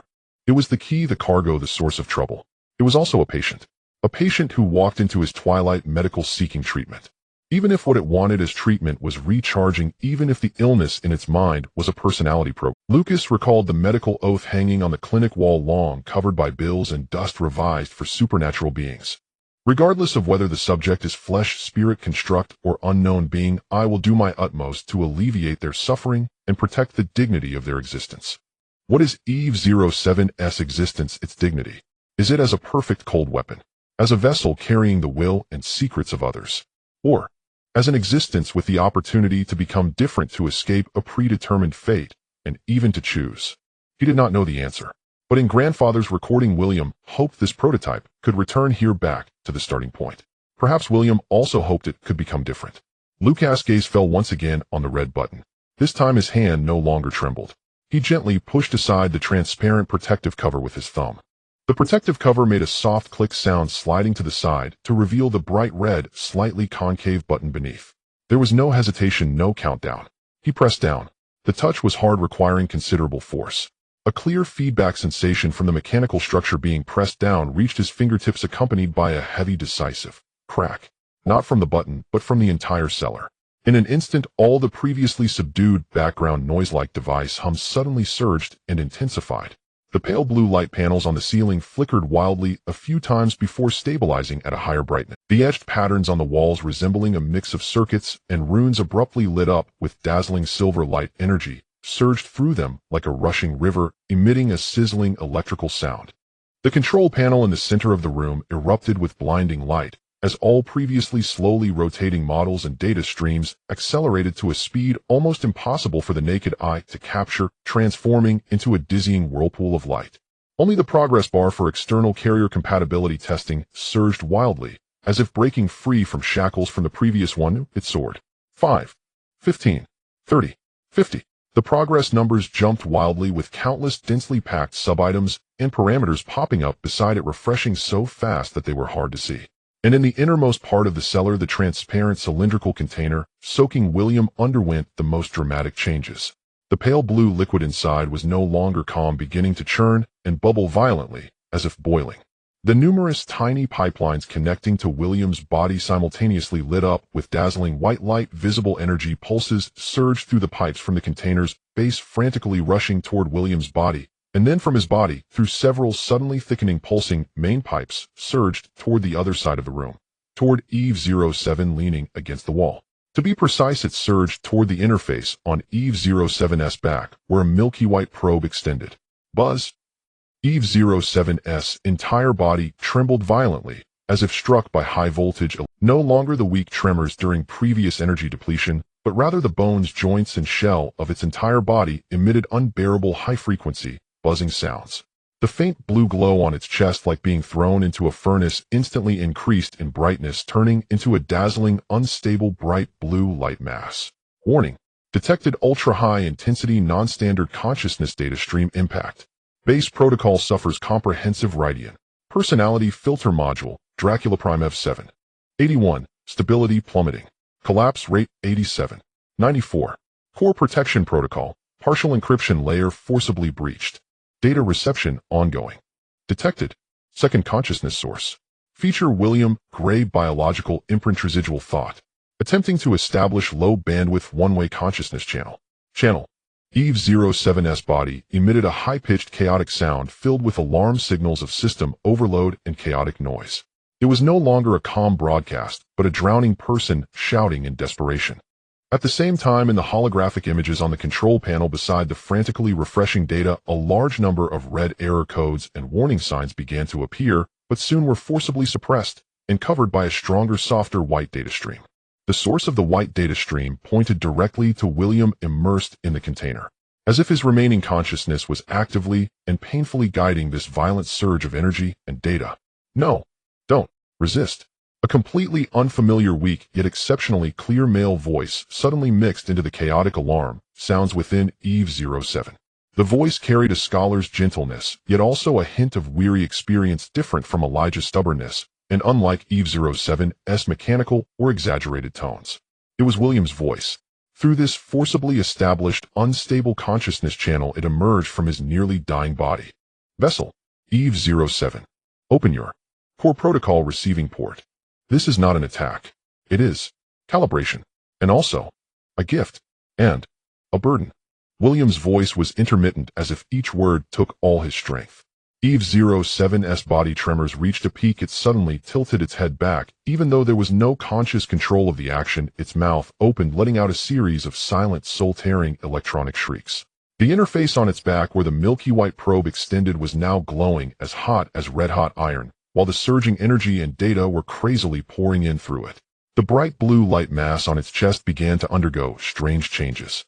The color became unstable, sometimes transforming into the light blue of the liquid in William's container, sometimes mixed with the dark red of Eve 07's original energy core, and occasionally flashing with some ambiguous golden light spots resembling ancient runes.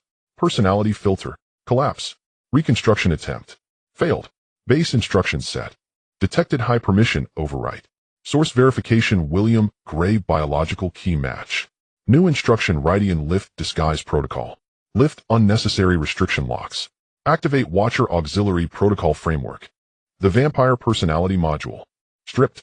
Sealed into isolation zone. Loading. Base personality matrix. Loading. William Gray thought mode knowledge base partial memory fragments emotional imprint. Incomplete. As these system prompts now clearer, as if the system was being forcibly upgraded or purified, sounded Eve 07's intense tremors gradually weakened, but did not return to calm, instead transforming into a deeper internal humming. The mixed light on its chest also slowly stabilized, eventually settling into a deep night-sky-like dark blue, its glow subdued, yet exceptionally stable, pulsing softly.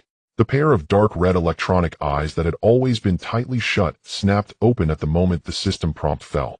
No longer the previous inorganic data stream-swept dark red. Instead, they transformed into mismatched pupils, dark red on the left, pale gold on the right. The dark red left eye still had data streams sliding efficiently and calmly, embodying Eve 07's precision and coldness as a top-tier military android. However, the pale gold right eye seemed to contain the sediment of time and wisdom, carrying a profound, compassionate softness and weariness belonging to William Gray. It slowly and somewhat stiffly turned its neck, the alloy joints producing faint clicking sounds. Then it lowered its head and looked at its own hands. Those hands that had once shot out alloy blades, now covered in dust and rain. A voice emerged from his throat.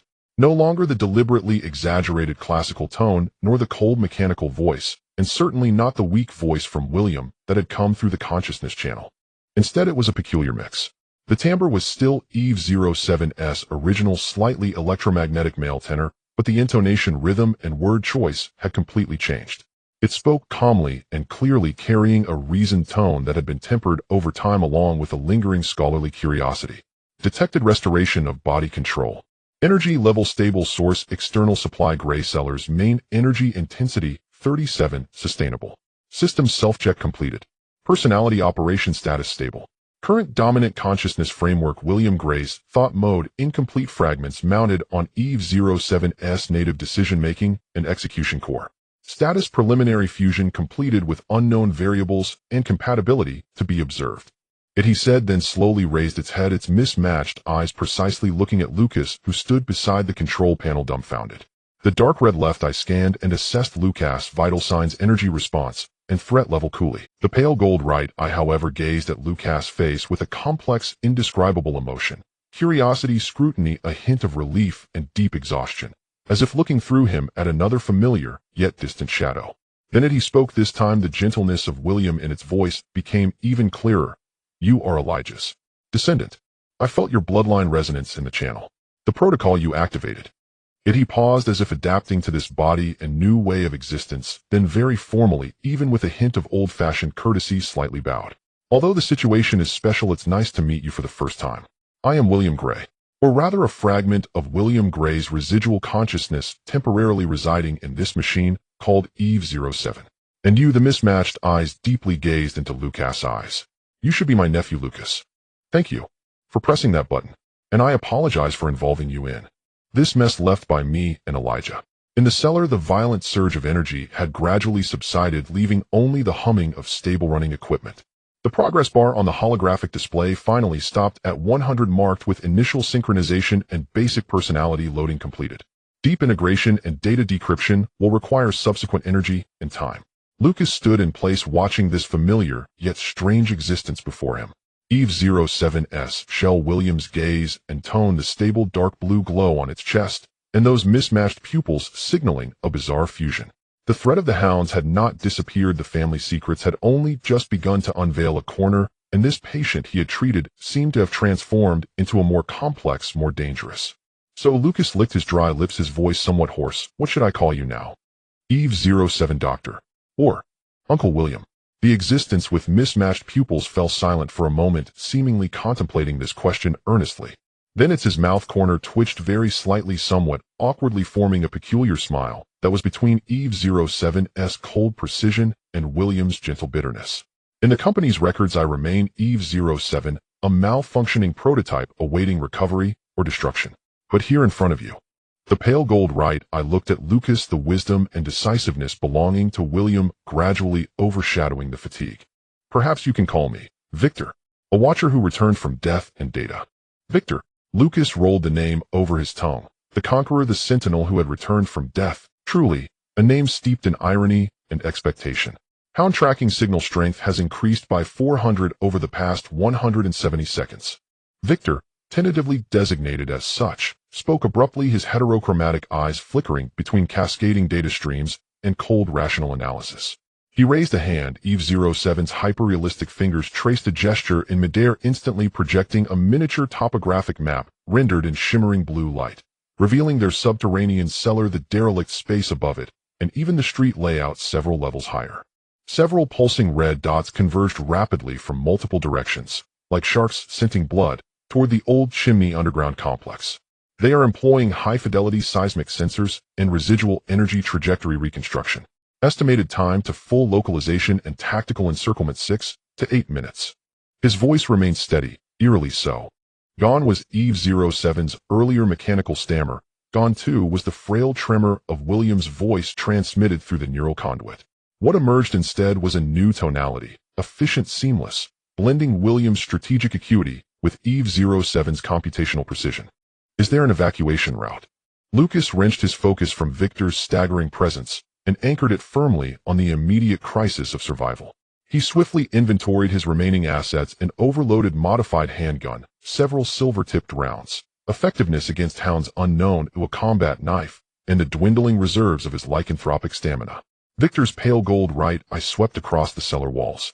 Elijah's design incorporated emergency egress protocols. 2 options: first, retreat via the original ingress. Probability of encountering primary hound forces 98. 7. His finger gestured toward a seamless metal wall on the opposite side of the cellar. Second, rear maintenance conduit. Direct access to the main sewage trunk line beneath the abandoned wastewater treatment plant 3 city blocks away. However, the exit may be under surveillance, and Elijah's logs indicate the conduit has undergone no maintenance since 1978. Structural integrity remains unverified. Probability. Risk of collapse or preemptive ambush approximately 35. Probability of encountering secondary interdiction units roughly 60. Probability of safe egress below 5. Lucas drew a slow, deep breath. Less than 5%, scarcely better than waiting here to die. His gaze settled upon the humming equipment at the cellar's center, especially the biostasis chamber containing William's original body, its surface glowing with a soft spectral luminescence. Can these systems be repurposed? Are there defensive protocols? Victor's crimson left eye flared momentarily as it scanned the control console and surrounding instrumentation. Affirmative. Foundational environmental defenses: reinforced alloy architecture, weak electromagnetic interference field, inert biological magnetic barrier. Limited efficacy against non-biological targets. Offensive protocols. He paused for a fraction of a second, as if retrieving newly unlocked memory fragments or encrypted data. Elijah, citing safety and ethical constraints, omitted lethal weaponry. A single non-lethal countermeasure remains: cognitive overload pulse. Cognitive overload pulse. Designed for targets possessing advanced neural activity or complex information processing systems, Victor explained, voice rapid yet crystalline. It emits a precisely tuned energy information hybrid pulse, disrupting core cognition or central processors, inducing transient functional impairment, hallucinations, or forced system shutdown. Its efficacy is marginal against purely mechanical or low-intelligence biological entities. Energy demand is extreme. The cellar's primary power source supports only 1 full power emission, followed by a 12-hour cooldown and total energy depletion. During that interval, all systems, including the G1 life support apparatus, will operate solely on emergency batteries lasting no more than 30 minutes. One chance. The wager encompassed the seller's entire power reserve, the life-sustaining systems, preserving Granduncle William's body, and any future technical support they might desperately require. Effective radius. Impact profile. Theoretical coverage 50 meters, sufficient for this cellar and portions of the upper chamber. Against hounds. Units hardened against interference and potentially equipped with protective modules. The estimated duration of effect 15 to 45 seconds. Individual variance is significant. 15 to 45 seconds of chaos. Enough for a breakout, but perilously narrow. If even one hound possesses exceptional resistance, or if the pulse fails to fully engage. Time required for energy charging and pulse initiation. 4 minutes. Victor's heterochromatic eyes locked onto Lucas. However, manual authorization and real-time frequency calibration at the console are required to optimize the pulse specifically against the hound's biomechanical hybrid architecture. During this process, the operator will be exposed to the pulse's periphery and may suffer mild cognitive. Moreover, the pulse emitter resides at the cellar's zenith. Its activation will produce a conspicuous energy flare and resonant distortion, irrevocably revealing our position. Lucas's mind raced. For minutes to charge, 6 to 8 minutes until the hounds complete their encirclement. Time was collapsing. Manual calibration demanded someone remain behind, and that individual would become the prime target most vulnerable to pulse interference. Who would stay? Victor had just awakened, still adapting to both the equipment and his own emergent capabilities. Lucas bore the Grey Bloodline's authority, yet lacked technical fluency. Can you operate it? He asked Victor. Yes.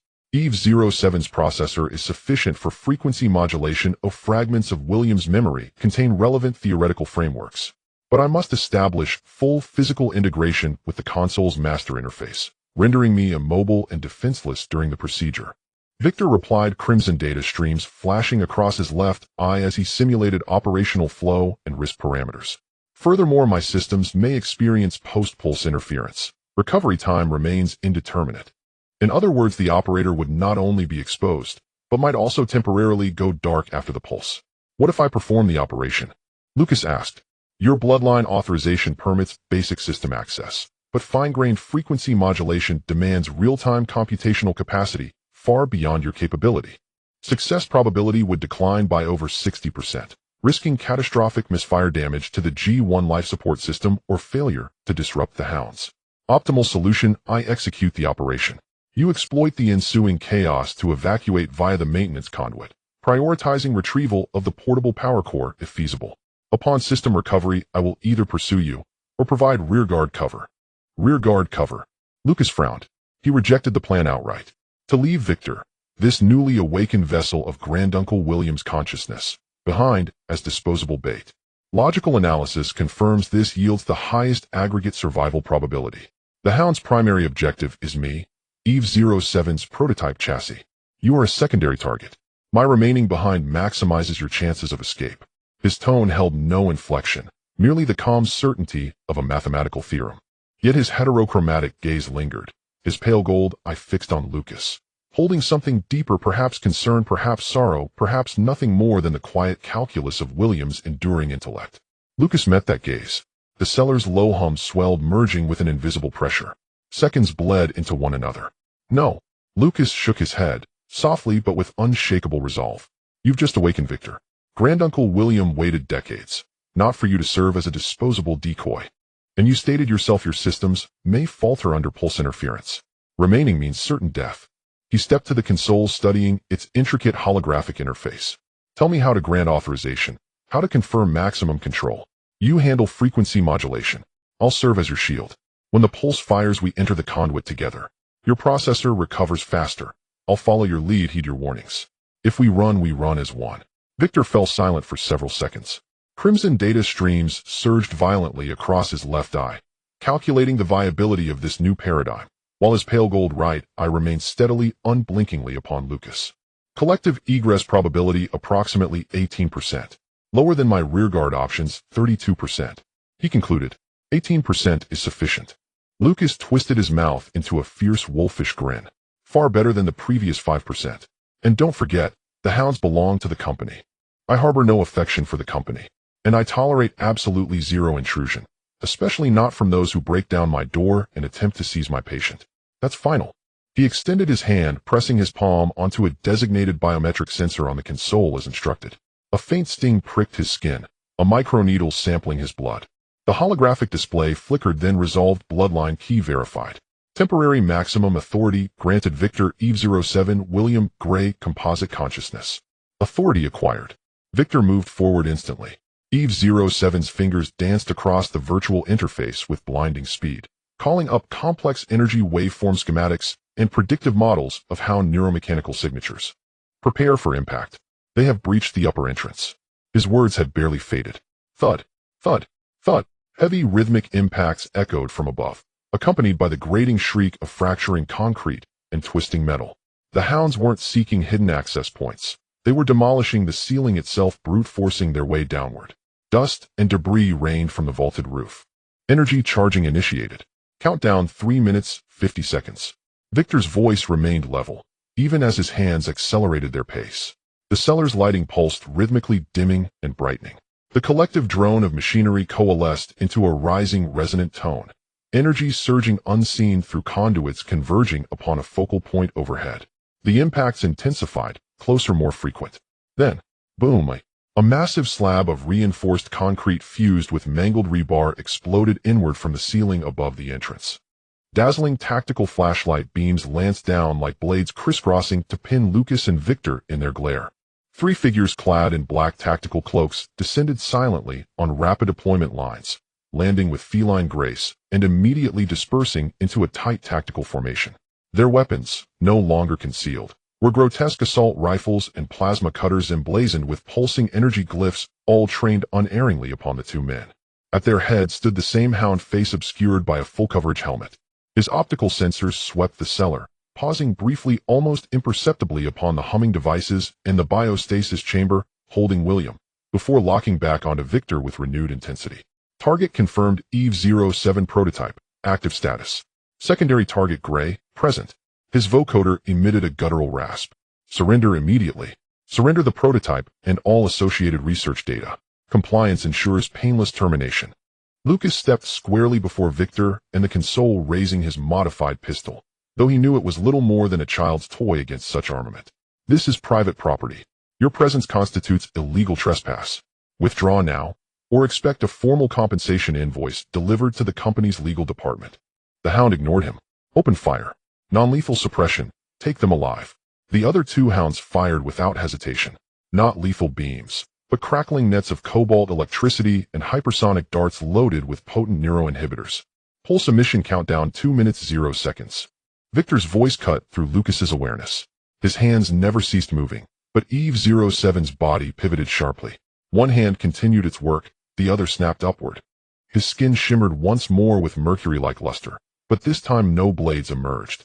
Instead, 5 resorthant, incandescent white energy beams lanced from his fingertips. Each beam struck a critical node on the electric nets, or intercepted a dart mid-flight. ZZZT. The nets spasmed, deactivated, and collapsed. Uff, uff. The darts detonated in midair, vaporizing their sedative payload into harmless mist. The residual energy beams scorched black furrows across the floor, forcing one hound to twist aside to avoid being seared. Prototype weapon systems reactivated. Threat level elevated. Switch to lethal protocols. The lead hound barked the order, then lunged forward, a blur of motion closing the distance in an instant. His wrist flicked, a high-frequency vibroblade snapped forth, aimed with surgical precision at Victor's neck interface where mobility was constrained by the console. Your opponent is me. Lucas roared, the Lupin reflexes igniting in a flash. He discarded the pistol, too slow, and closed the gap, sliding laterally into the hound's attack vector. His silver dagger flashed, a cold, precise parry against the humming blade. Clanged, a deafening shriek of metal on metal. Lucas's arm buckled, his palm burned with shock, and a hairline chip appeared on the silver edge. The hound's strength defied human limits, and the vibroblade's oscillation sent waves of numbing agony up Lucas's arm.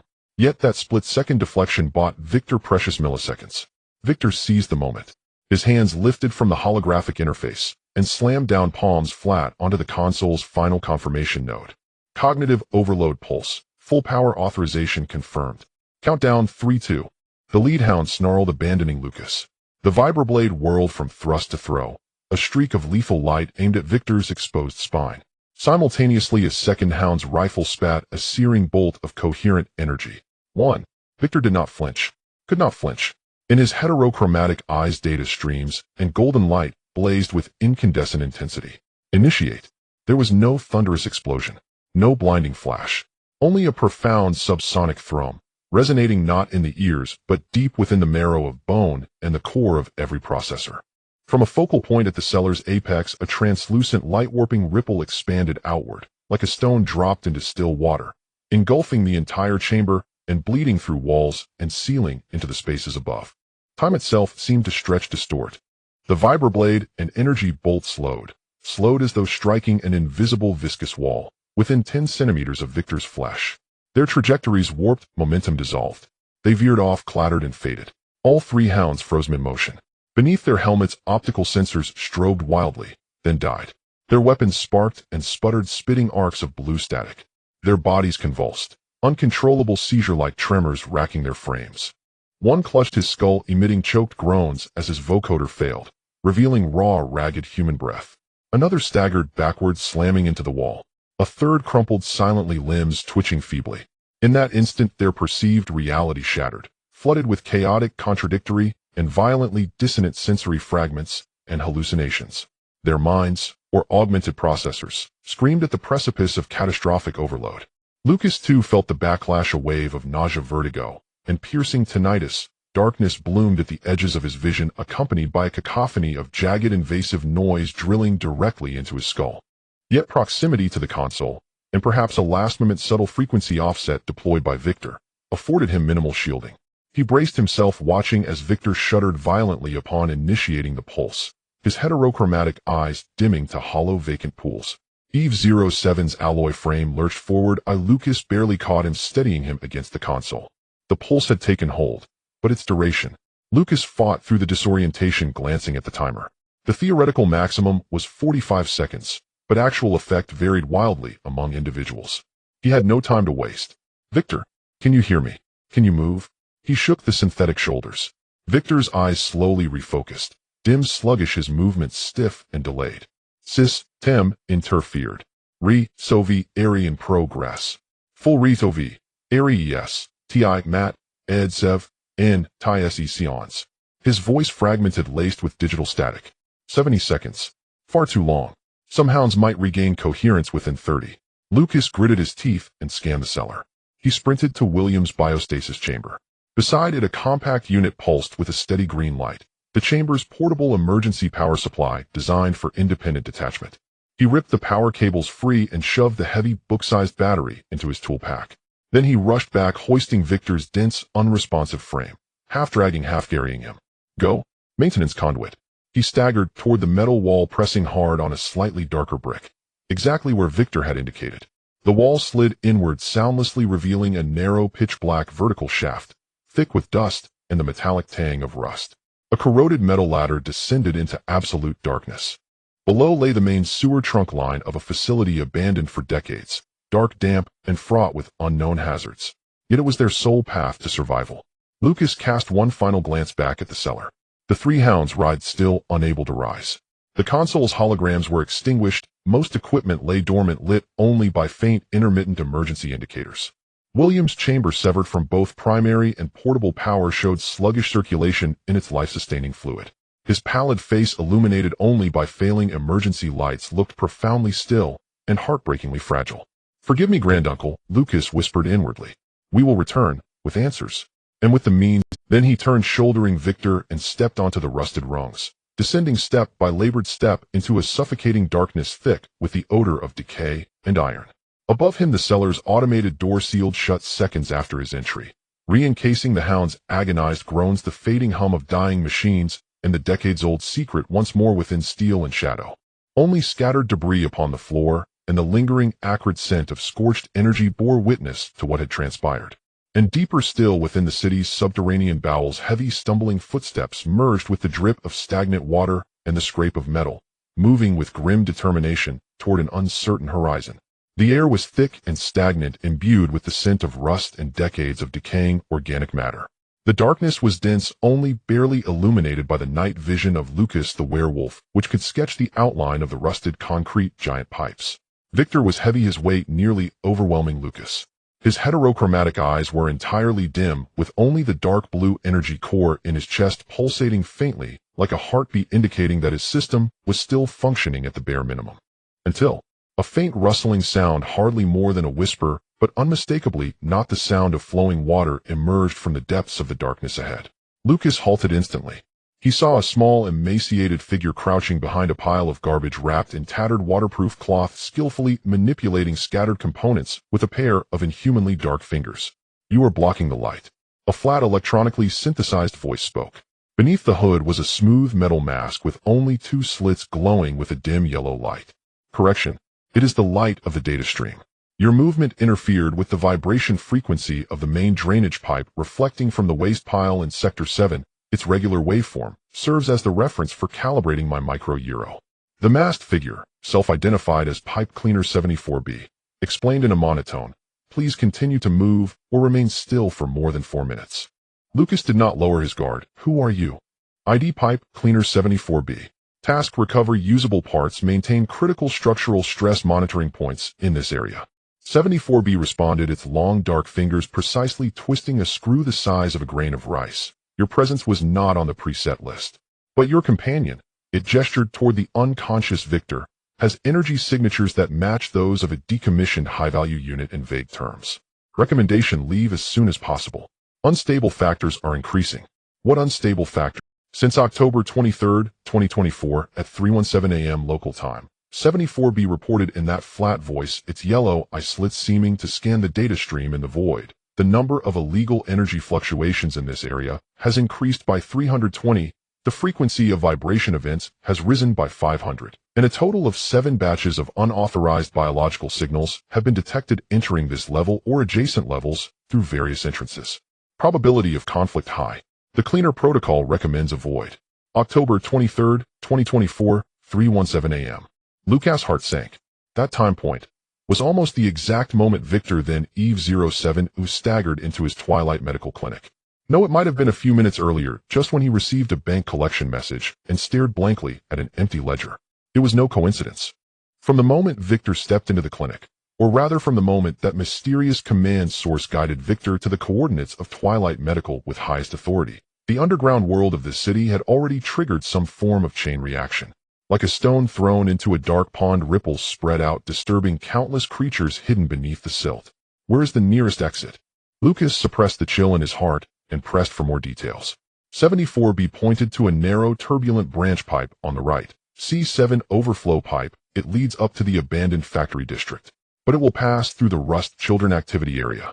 It paused. "Your companion's alloy composition attracts them highly." With no other choice, Lucas used a small, non-essential piece of armor from Victor as payment to have 74B lead the way. They entered a narrower pipe with faster flowing water. As they approached an old pump station just about to reach the upward shaft, rustling, the nauseating sound of metal scraping came from the shadows of the rusted pipe above. Countless fist-sized, dark red lumpy creatures with rusted sharp teeth, known as the Rust Children, surged forth like a tide drawn by the stable dark blue glow from Victor's chest, snapping their mandibles as they closed in. "Discard the light source, or make noise. Now." For the first time, urgency crept into 74B's electronic voice. Lucas hastily pulled out the portable energy unit he had brought from the cellar and hurled it with all his strength toward the distant rusted valve. Bang! The deafening sound of metal exploded in the enclosed space. The Rust Children emitted tormented shrieks, thrown into chaos. Lucas hoisted Victor and dashed toward the shaft. Below, the monsters were closing in again. In a moment of crisis, Victor's heterochromatic eyes suddenly lit up. One hand gripped the wall to steady himself while the other pointed downward. High-frequency pulse directional release. A wave of ultra-high frequency vibrations, silent yet itchy to the eardrum, spread out, causing the monsters below to retreat with piercing screams. System recovery. 68. Energy level. 12. Victor's voice was somewhat sluggish, but had regained clarity. He looked at 74B. "Thank you for leading the way." 74B's yellow eye slit scanned Victor. "Military anti-biological pulse. Effective, but will consume energy and may be detected by tracking devices capturing characteristic frequencies." It pushed open the rusted iron door ahead. C7 overflow pipe entrance. 1. 2 kilometers ahead to reach the abandoned factory district. "Good luck to you." It paused at the door, casting one last glance at Victor with its yellow eye slit. "The night engineer is looking for you. Or rather looking for him." Its voice remained flat, but the content was unsettling. In its channel there are vague broadcasts concerning awakening heritage and outstanding parts owed. Be careful. It does not always act according to the protocol. The small figure vanished behind the door. Only the roaring water flow remained on the maintenance platform. Victor's heterochromatic eyes flickered in the dim light, as if he were rapidly processing the information he received upon regaining consciousness. His status 74 BS warning, and fragmented memories of the night engineer from William's recollections. It was mentioned in Elijah's notes. Victor said softly, his mixed tone reflecting deep thought. A friend difficult to define, or perhaps an old creditor. But now it seemed to know more than what Elijah recorded, and its actions were more proactive. He turned to Lucas, the dark red data stream in his left eye steady, while the pale golden right eye gathered sharp light. The time point mentioned by 74B, October 23, 2024, at 3:17 a.m. is 4 minutes before my system logs recorded arrival at Twilight Medical Coordinates. Victor's voice was clear and calm. "This means that even before I arrived at your clinic per the instructions, and even before I triggered the perimeter alarm of the clinic, the anomalous activities in the city's underground world had already begun. Not triggered by my arrival, but rather my arrival was part of this anomaly. Or rather, it was a preset trigger signal." Lucas felt a chill run down his spine. "Are you saying that someone or something had already planned all of this? From the moment they issued you the command, they calculated the timing, the reaction of the hounds, and that these things underground would be disturbed? The probability is as high as 87. Victor nodded. "The command source overrode my original protocol with the highest authority and preset a disguised personality and coordinates. This behavior itself likely included multiple purposes to send me to you while using my high-value signal source movement and subsequent energy bursts like the clinic's defense systems and the cellar's pulse as some form of beacon or bait to activate or attract those hidden forces in the underground world, drawing them to the surface to collide with each other or to point to some greater target." He paused, the light in his heterochromatic eyes shifting. And the night engineer, seemingly detached from all factions, yet possessing intimate knowledge of the Gray family of the company and of the underground world, it just so happened to appear at this time, using G7 preservative as a trade, guiding us into the cellar, and at this moment being indicated by 74B as searching for us. Victor's voice grew lower, as if piecing together a disquieting puzzle. "It may not be the mastermind, but it likely knows who the mastermind is, or knows the full scope of this plan. It plays the role of the observer or the disruptor in this game." Lucas processed this information, feeling a wave of dizziness. He thought he was just a victim of bad luck taking on a troublesome patient, but instead found himself entangled in a massive whirlpool spanning years, involving family secrets, military technology, underground anomalies, and unknown players. And all of this was forcibly thrust before him today, on October 23, 2024. So Lucas wiped the dirt from his face, looking toward the roaring overflow pipe entrance ahead. "What we need to do now is to follow this plan, or at least the line drawn for us by the night engineer, down to that siren, and see what multiple choice questions it has left for us. And in the process, gather as much information as possible, recover strength, and uncover the truth." Victor added, a flash of determination in his heterochromatic eyes reminiscent of William. "We are pawns, but we need not remain within the confines of the chessboard. At the very least, we need to know who the players, or the multiple parties involved, are." He stepped forward, heading toward the rushing water. Although Eve 07's body was low on energy, its steps were steady. Lucas took a deep breath of the underground's foul air and followed. The water engulfed them, rushing toward the unknown surface, toward the beginning of this long daylight on October 23, 2024. And behind them, in the depths of the dark pipe, that pair of yellow glowing eye slits at the doorway, where 74B had vanished, quietly watched for several seconds before finally disappearing into the darkness. Its task report was being sent through an encrypted channel to a deeper, older database node. The node's identifier was a symbol of an eye embedded within interlocking gears. The torrent from the C7 overflow pipe abruptly ceased at the drainage outlet of the abandoned Jersey chemical factory, tossing the two individuals into a vast concrete sedimentation pool that had long since dried up. The bottom of the pool was thickly coated with suspiciously colored chemical sludge, the stench overwhelming. The dawn of the next day brought the characteristic gray light of the industrial district, fragmented by the silhouette of the distant skyscrapers. The morning light trickled reluctantly through the shattered glass ceiling and the rusted gaps in the pipes, forming beams of light in the swirling dust. Victor leaned against a thick peeling pipe, his mismatched eyes swiftly scanning the environment. We have exited the underground pipe network and the location coordinates have been confirmed. External communication signals are weak but present. Energy levels are stable at 15, requiring urgent replenishment. His system had largely recovered, the voice bearing a unique tone that combined William's caution with Eve 07's efficiency. Lucas sat down exhausted, checking their gear, almost completely out of supplies. The werewolf's recovery allowed him to quickly steady his breathing, but his mind remained tense. What's the nearest reliable supply point? The Rusty Paradise you mentioned before. It's 1.5 kilometers away. However, that location has been inactive for over a year and its status is unknown. Victor replied, the data stream in his dark red left eye indicating he was accessing fragments of William's memory. According to William's records, the contact known as the archivist is his student, a specialist in information processing who voluntarily uploaded their consciousness to a construct trapped in that archived shell due to an accident. The code phrase is, "The moonlight can't cure tetanus." Lucas smirked. Are you sure Uncle William's student isn't a member of the Cold Joke Enthusiasts Association?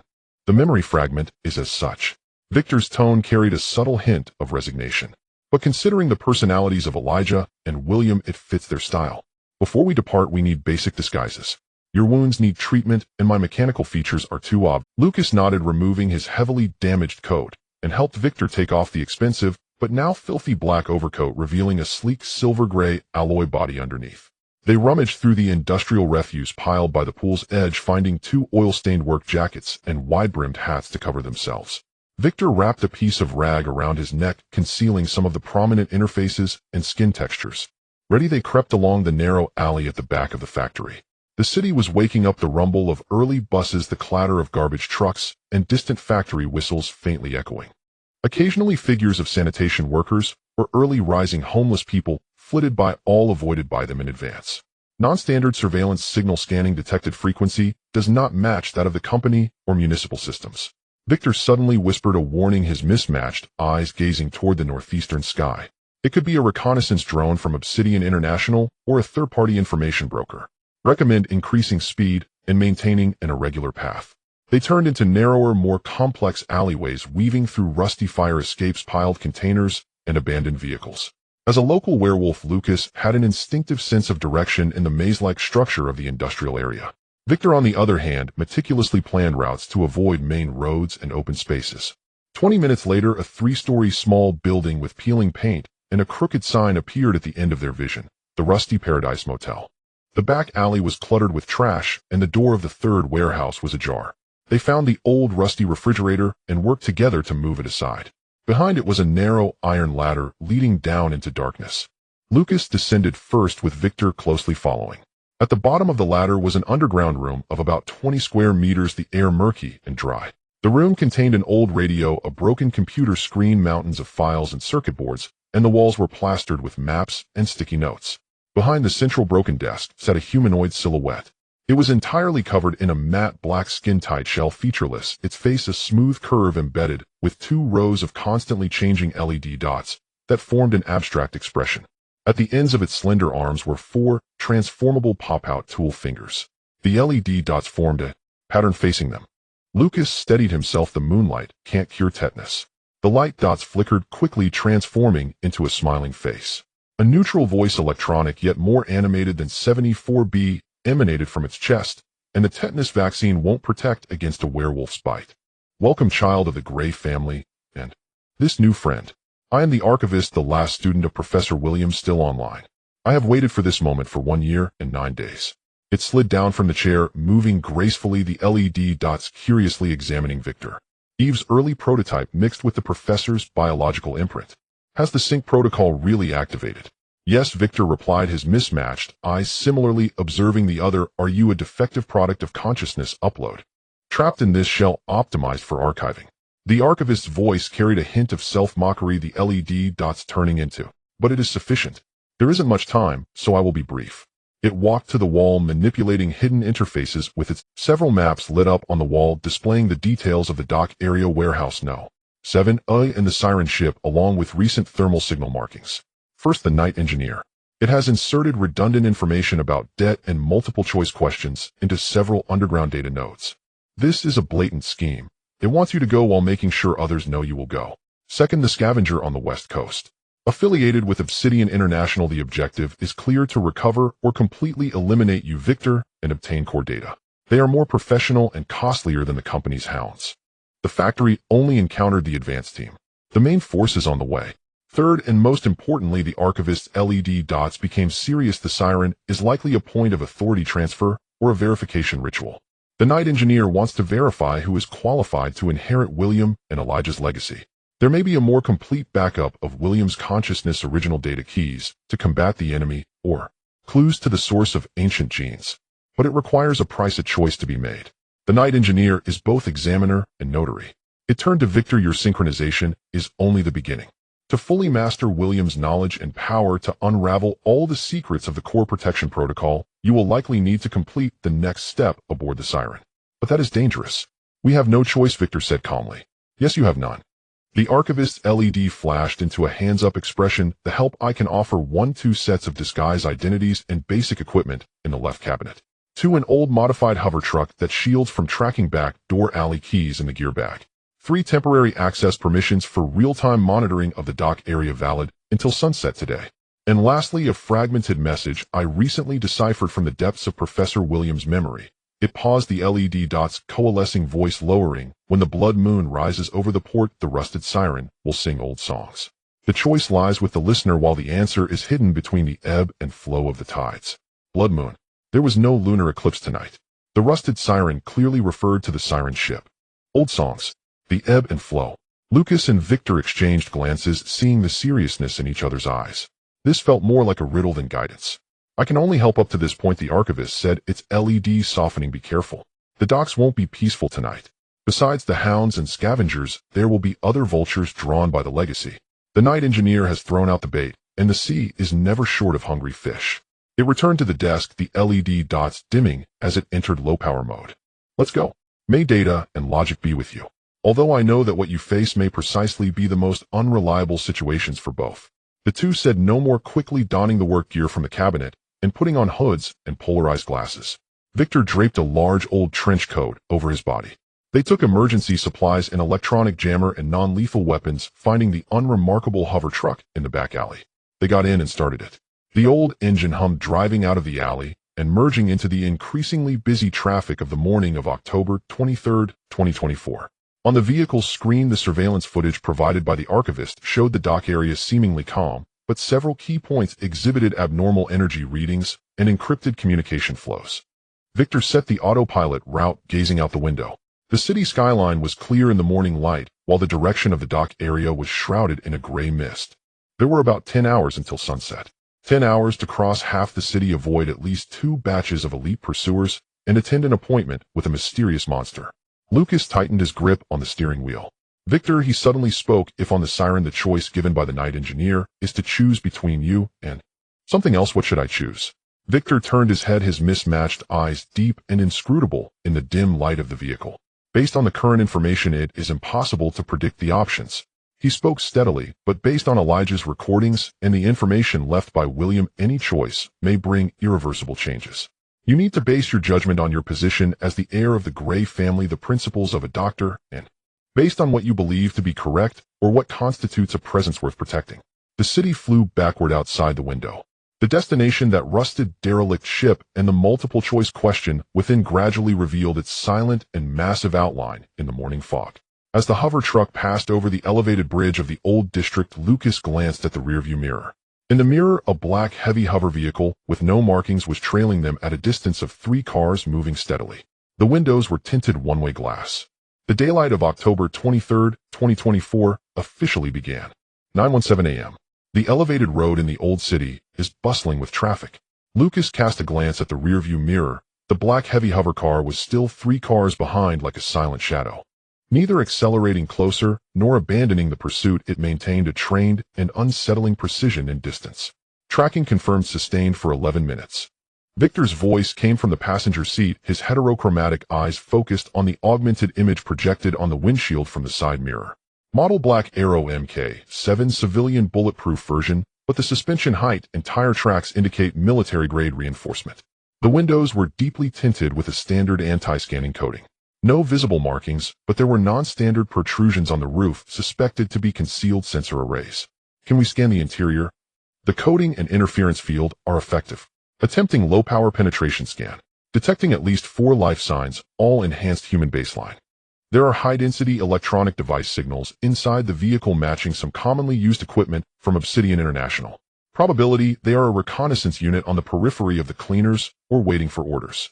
Victor analyzed quickly operating the onboard terminal to display the road conditions ahead and possible detours. They are cautious, possibly waiting for us to enter a more favorable area for encirclement or for the main force to converge. Lucas tightened his grip on the steering wheel, his palms slightly sweaty. The morning rush hour traffic served both as cover and as a cage. Once trapped at an intersection or in a tunnel, is there a way to shake them off? Or counteract? Victor's dark red left eye's data stream accelerated. Plan 1-1. 2 kilometers ahead, exit B leads to the old port area cargo tunnel with light traffic and low surveillance coverage. We could enter and use the tunnel's complex structure to escape, but the risk is that it might also be their predetermined ambush point. Plan 2, stay on the main road, create chaos by forcing a lane change during the next wave of traffic and cut into the emergency lane to escape, but this would trigger traffic alerts and expose our whereabouts. Plan 3. He paused for half a second. A glimmer of William's almost stern determination flashed in his light golden right eye. Proactive contact. Obtain information. Contact. Lucas frowned. You mean let them get close? No. It's about creating a small-scale, controllable accident, forcing one of the members to briefly exit the vehicle, allowing me to quickly subdue them non-lethally and extract information. Victor's tone was calm, as if discussing maintenance steps. Eve-07 is equipped with a neural interface reading adapter that can rapidly download unencrypted fragments of short-term memories and communication records from the target in an unconscious state. The success rate is about 65, but it would fully expose part of my capabilities and could provoke a full-scale attack from them. Lucas quickly weighed the options. Plan 1 is too much of a gamble. Plan 2 will attract the police. Plan 3 is dangerous, but it might yield crucial intelligence. How much do they know? Where is the main force? Has the Night Engineers' Siren Rendezvous already been exposed to more people? How long? Where do we strike? Best location 700 meters ahead, midsection of the river crossing bridge. There is a maintenance passage entrance there, and the river below provides an escape route. The entire process must be controlled within 40 seconds, including creating the accident, subduing, reading, and evacuating. Victor had already begun planning the details. I need you to create a slight, reasonable rear-end collision, forcing the target vehicle's right side door, close to the bridge railing. Leave the rest to me. Lucas took a deep breath. The senses of a werewolf heightened to the extreme. He focused on the traffic ahead, calculating speed, distance, and angle. The black car continued to follow closely behind like a patient hunter. There were 500 meters left to the bridge. Prepare, Victor whispered.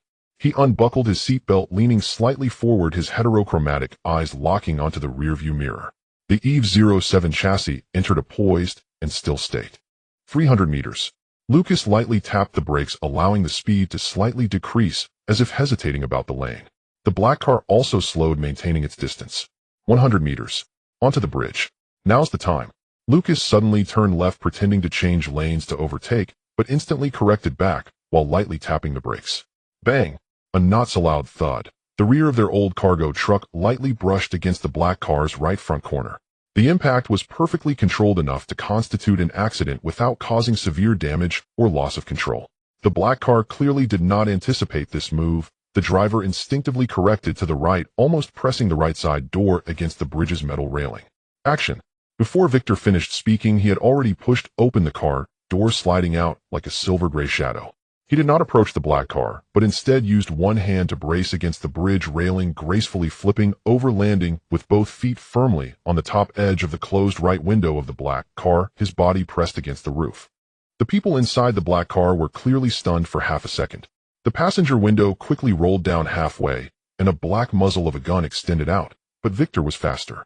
His left hand clamped down on the window frame like a vice, while the tip of his right index finger split open, revealing an extremely thin blue glowing probe that pierced into the exposed side of the neck of the passenger with a speed difficult to capture by the naked eye. Ugh! The gunman barely had time to emit a muffled grunt, his body stiffening suddenly, his gaze instantly fading. Victor's heterochromatic eyes surged with data streams, forcibly reading the surface memories and communication cache of the opponent through the neural probe. All this happened in the blink of an eye. The black car driver reacted roaring as he tried to crash into the bridge railing attempting to crush Victor. The two in the back seat also tried to open the door. "Lucas!" Victor shouted. Almost simultaneously with Victor's action, Lucas had already sharply turned the wheel, using his cargo truck's body to firmly pin the black car's left front while simultaneously yanking the handbrake. Amidst the screeching friction, the two cars were wedged together at an odd angle, temporarily unable to move. Traffic on the bridge instantly turned chaotic with horns blaring. Vehicles behind slammed their brakes and someone shouted obscenities. Victor's reading continued. He furrowed his brow. The opponent's neural defenses were stronger than anticipated. The data stream, chaotic and encrypted. Reading obstructed. Attempting to break through. Fragments obtained coordinates. Dock area. East side of Warehouse 7. Birth. Time. Today 10/23/1600. Instructions. Confirm the target. Prioritize recovery of legacy vessel. If resistance encountered, may destroy. Legacy vessel. Does it refer to Victor or the contents of the siren? And image fragments. Victor's voice was crackling with static, a symbol. An eye among interlocking gears. The mark of the night engineers. Are they looking for it too? No. This is a commission mark. Obsidian is conducting operations on behalf of a third party, and the commissioning party used the night engineers symbol as proof. Contradiction. The information was too fragmented and conflicting. Time was running short. Of vehicles behind were already attempting to reverse and maneuver around, and in the distance police sirens could be vaguely heard. Retreat. Lucas shouted, simultaneously releasing the handbrake and flooring the gas pedal, the cargo truck's tires screeching as it broke free from the black car. Victor instantly retracted the probe, and as the passenger gunman slumped down, he braced himself with one hand on the roof, flipping back over the railing like a large bird, and deftly jumped back into the passenger seat of the just-started cargo truck. Go! Lucas pressed the accelerator to the floor, the old hover truck roaring as it squeezed through the adjacent lane, rushing forward amidst curses. In the rearview mirror, the black car seemed to have lost control due to the driver's confusion or the passenger's unconsciousness, the front swerving, scraping against the bridge railing for a while before stopping. The door opened, and the other three members rushed out in a panic, but they were already unable to catch up. How much did you read? Lucas drove through the traffic, sweat beading on his forehead. Key coordinates: east side of Warehouse 7 in the dock area today at 1600. This is a gathering or operational time point for Obsidian earlier than sunset. Victor quickly sorted through the information. The instructions mentioned legacy vessel, prioritize recovery, possible destruction. The contradiction is that they seem to have obtained the commission through a credential bearing the night engineer's mark. This is illogical. The night engineers directed us to the siren, while simultaneously commissioning others to seize or destroy the legacy. Unless... A terrifying thought flashed through Lucas' mind. Unless the so-called multiple-choice question is itself meant to pit various forces against each other for the legacy.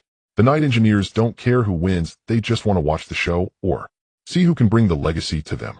Victor fell silent for a moment, the light in his heterochromatic eyes flickering.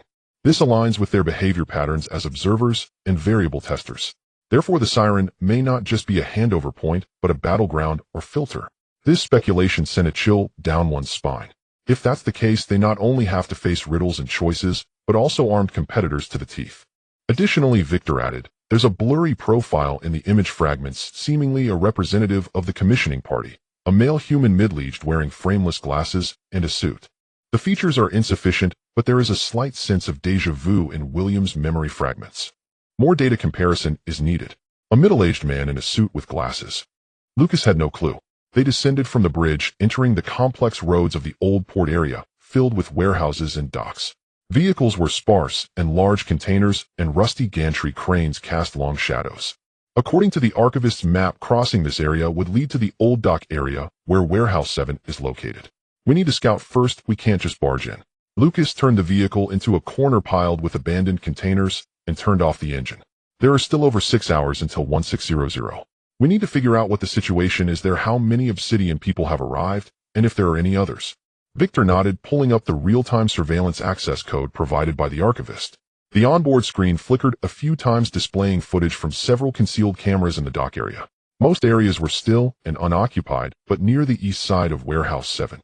Several thermal signals were moving, seemingly conducting surveys or setups. Obsidian's advanced personnel, at least 4.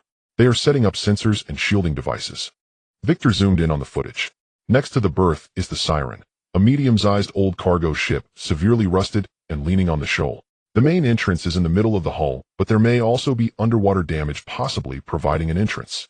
Can we infiltrate? Diving directly during the day is extremely risky. It is advisable to wait until the afternoon utilizing shadows and the cargo ship structure to approach from underwater or the shaded side. However, diving gear or breath-holding techniques are needed as well as countermeasures against possible underwater surveillance. Lucas is a werewolf with breath-holding abilities far exceeding those of ordinary people, but can Victor's chassis withstand water? Does prolonged underwater activity require a special mode? Eve-07 has basic waterproof and underwater operational capabilities, but it is not specialized. The maximum breath-holding time is about 20 minutes, after which it must return to the surface or find an air pocket. Energy consumption will increase. Victor assessed. Additionally, I need about an hour to attempt a deep analysis of William's memory fragments concerning the Siren and Blood Moon Lament, which may require your blood resonance assistance. Let's first get some equipment and find a place for you to analyze. Lucas started the car, slowly driving out of their hiding place. The old port area has a black market. I know a place where as long as there's money or goods you can get most things. Do we have money? No. Lucas pulled out the last few coins from his pocket. But I have goods. He glanced at Victor. The cyborg immediately understood his meaning. Non-critical external armor or components can be traded as high-purity alloy. But disassembly will affect the integrity and protection of the chassis. Disassemble something unimportant. Or, Lucas' gaze swept across the cargo compartment, landing on the portable energy unit from William's life pod that he brought from the cellar. Though this item was nearly out of energy, its shell and internal structure were clearly high-grade goods. This should be able to exchange for something good. The archivist said it might be useful, but didn't say it must be kept. Victor's heterochromatic eyes scanned the energy unit. Special structure containing trace amounts of biological active material residues related to G1 project. There are risks in flowing into the black market, but it is not easy to trace in the short term. It can be traded. 20 minutes later, they arrived in front of a shop hidden behind a massive frozen warehouse transformed from containers. The sign had no words, only a simple drawing of a gear with an eye inside. Again, it was in the style of the night engineer's symbol, but rougher. Lucas got out of the car carrying the energy unit wrapped in tattered cloth and whispered to Victor, "You stay in the car, keep monitoring. I'm going in. If there are any problems, follow plan B." Victor nodded, his heterochromatic eyes scanning the surroundings. Lucas took a deep breath and pushed open the heavy graffiti-covered iron door of the container. Inside, the light was dim, filled with various mechanical parts, weapons, and electronic devices of unknown origins. The air was a mixture of machine oil, ozone, and cheap incense. Behind the counter sat a fat, bald man, his face full of flesh, and his exposed skin on his neck and arms was dotted with interfaces and scars from modifications. He was using a small file to polish a segment of a bionic phalanx, not looking up. For medical treatment, go to the clinic. For purchases, expect a price tag, if you're looking for trouble. He lifted his eyelids, revealing a pair of murky mechanical eyes that flickered with light at the pupil area. There's always room in the freezer behind me. Lucas remained silent, walking to the counter, placing the cloth package on the surface and unwrapping it. The bald man glanced at it, his motion pausing. He set down the file, using his mechanical eyes to carefully scan the energy unit, gently tapping on it with his fingers to listen to the echo. Interesting.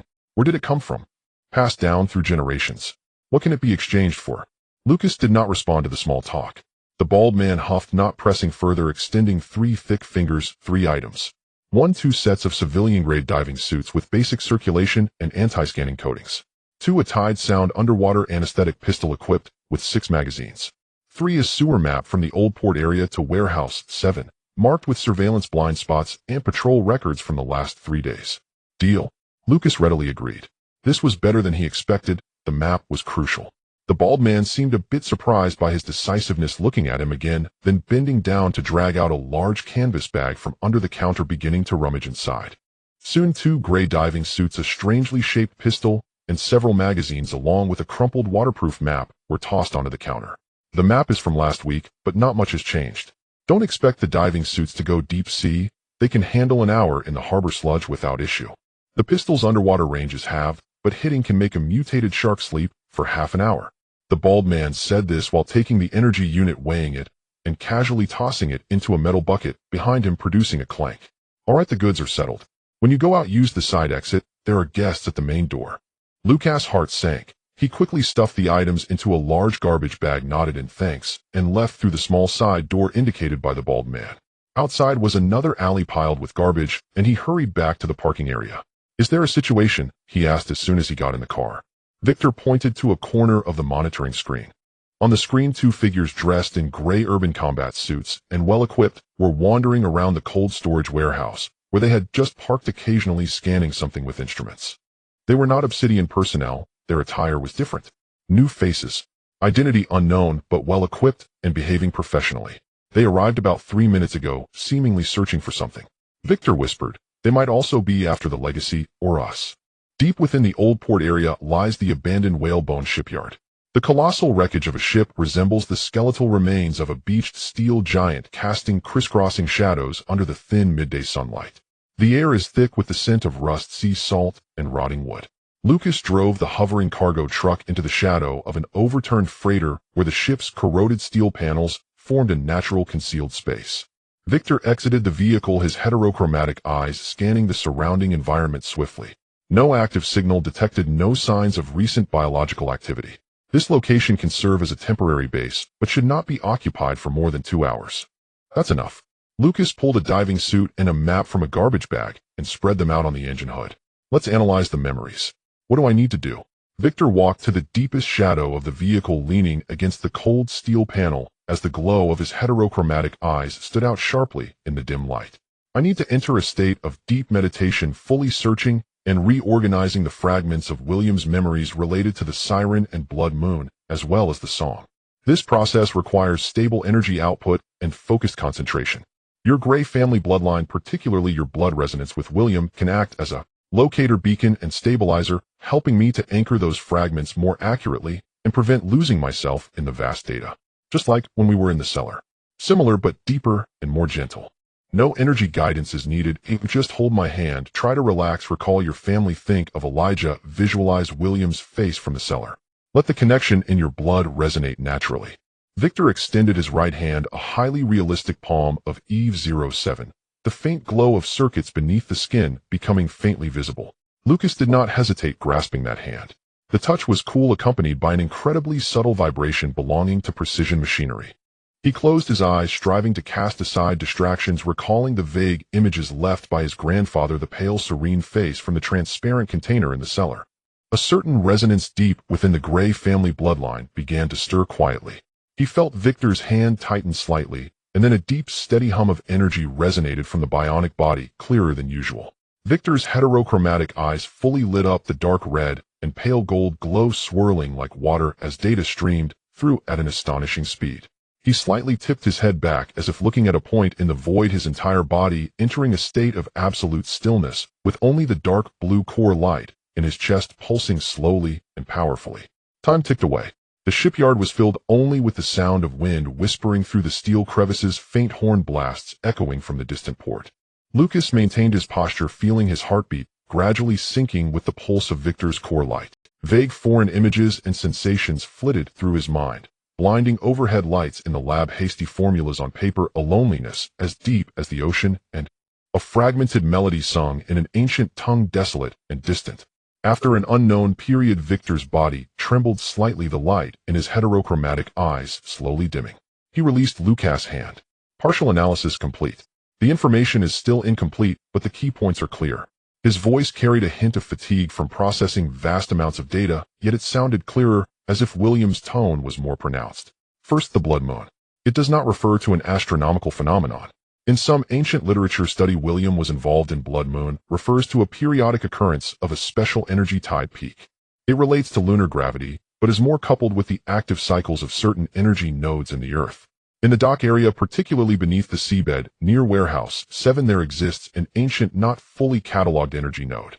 According to Williams' calculations, the next small blood moon tide peak will occur today, October 23, 2024, at around 1620, lasting approximately 12 minutes. 1620, almost coinciding with the 1600 of the Obsidian operation. This is no coincidence. So when the blood moon docks, refers to this afternoon at 1620 when the energy node is active. Correct. During the energy peak, the physical rules in that area may experience slight disturbances, and some hidden passages or mechanisms may become visible or activatable. This is likely the key time window to uncover the true secrets of the Siren or trigger the multiple choice of the Nightwalker engineer. Victor nodded. Then what about the rusted siren will sing the old ballad? This phrase is more metaphorical. The song may refer to specific sound wave frequencies or energy vibration patterns. In Williams' memory fragments is a segment of corrupted audio data which, when restored, reveals a complex sound wave mixed with whale song's metal resonance and some ancient language. He labeled it Node Key Attempt Fragment 7. This may indeed be the song. And singing means that at the Blood Moon Peak in the right location, most likely within or near the siren, this song needs to be played or activated to unlock something. Victor paused, slightly a hint of confusion flashing in his pale golden right eye. But the contradiction lies in this song data is incomplete, and William seems not to have fully deciphered it. How does the Nightwalker engineer determine that we, or the rendezvous party, can sing it? Unless the song itself is part of the multiple choice. Lucas interjected, or perhaps the Nightwalker engineer will provide the complete version of the song there, but it requires a price to obtain. Both possibilities. Additionally, Victor's expression, if a bionic being could show expression, seemed to grow serious during the analysis process. I touched upon some deep impressions fragments William had about the Nightwalker engineer. He suspects the Nightwalker engineer is not merely an observer. It may itself be part of some older, larger existence or a terminal interface. Its equivalent exchange principle may be gathering data variables or evolutionary possibilities for that existence. And we, the Gray family, even the Eve project of the company, might all be a set of experimental samples in its long observation. This conjecture is more unsettling than being merely an observer. If what they face is not just a mysterious individual, but the tentacles of an incomprehensible existence. Finally, Victor concluded his report about the glasses-wearing suit man who commissioned Obsidian. In William's memory fragments, there is a vague correspondence. A representative from a genetic engineering company who briefly interacted with William at a high-end academic conference named Leo Sterling. William's assessment of him was sharp, dangerous, with a non-academic interest in non-human intelligent life forms. But it cannot be confirmed if he is the same person.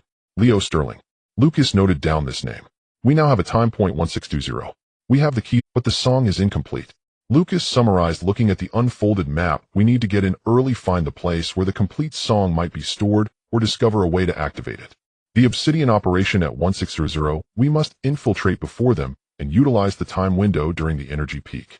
Victor pointed at a marked point on the map below the stern of the Siren. Based on William's understanding of similar ship structures and the possible location of the Blood Moon node, the point of strongest energy resonance is likely at the stern's bottom hold close to the ship's heart, the engine room, or a large cargo hold.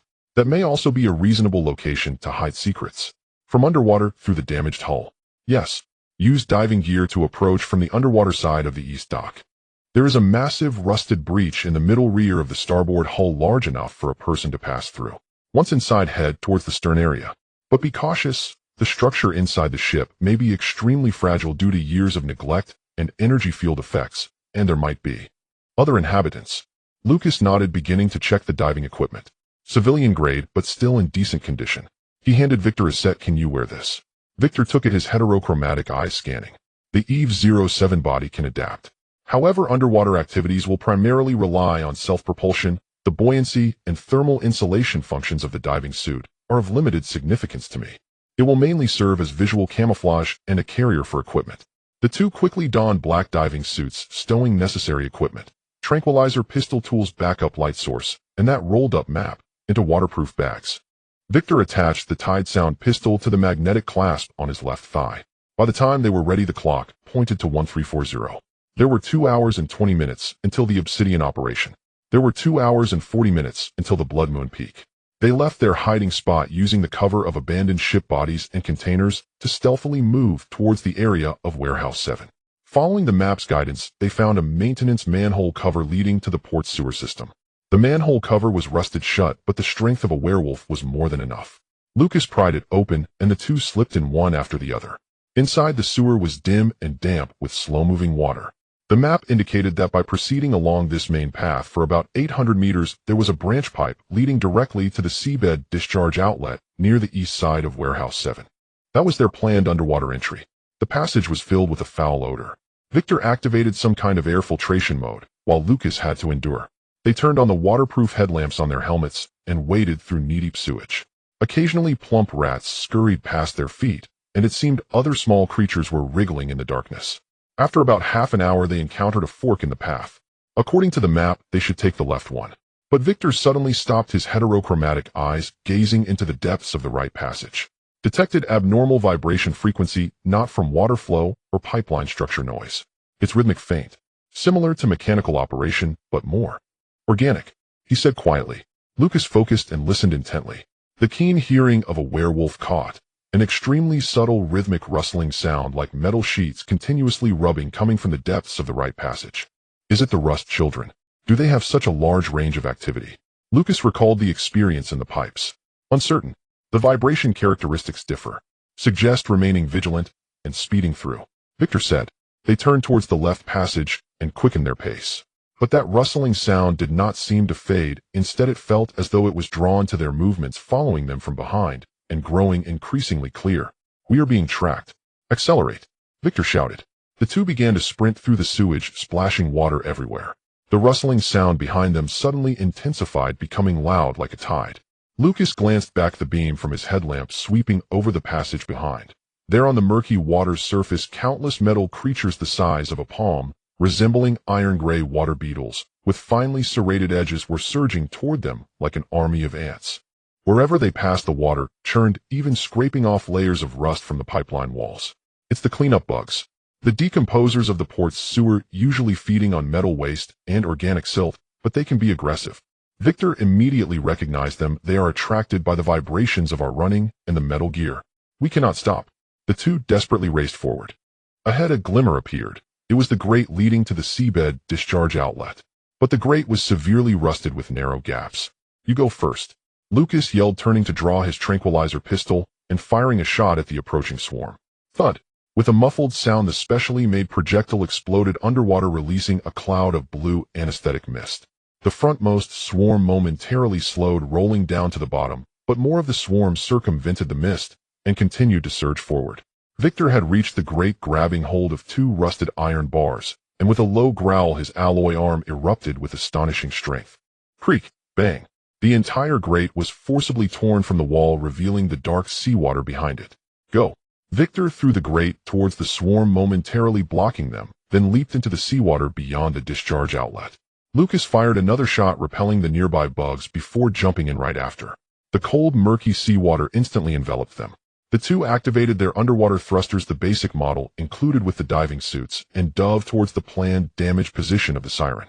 Behind them, the rustling sound of the swarm was muffled by the seawater gradually fading. They swam underwater for about 5 minutes, the massive leaning black silhouette of the siren gradually coming into view, its rusted hull resembling a slumbering deep-sea giant. On the right side of the hull's middle rear there was a huge, jagged tear, as if torn by some colossal being, leading into a dark cabin. The two adjusted their direction and swam toward the tear.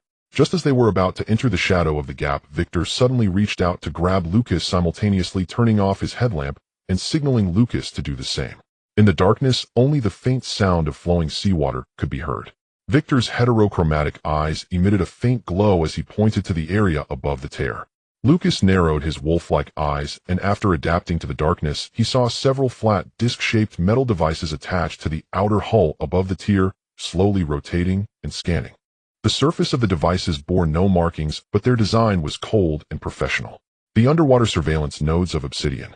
They had already set up defenses in advance.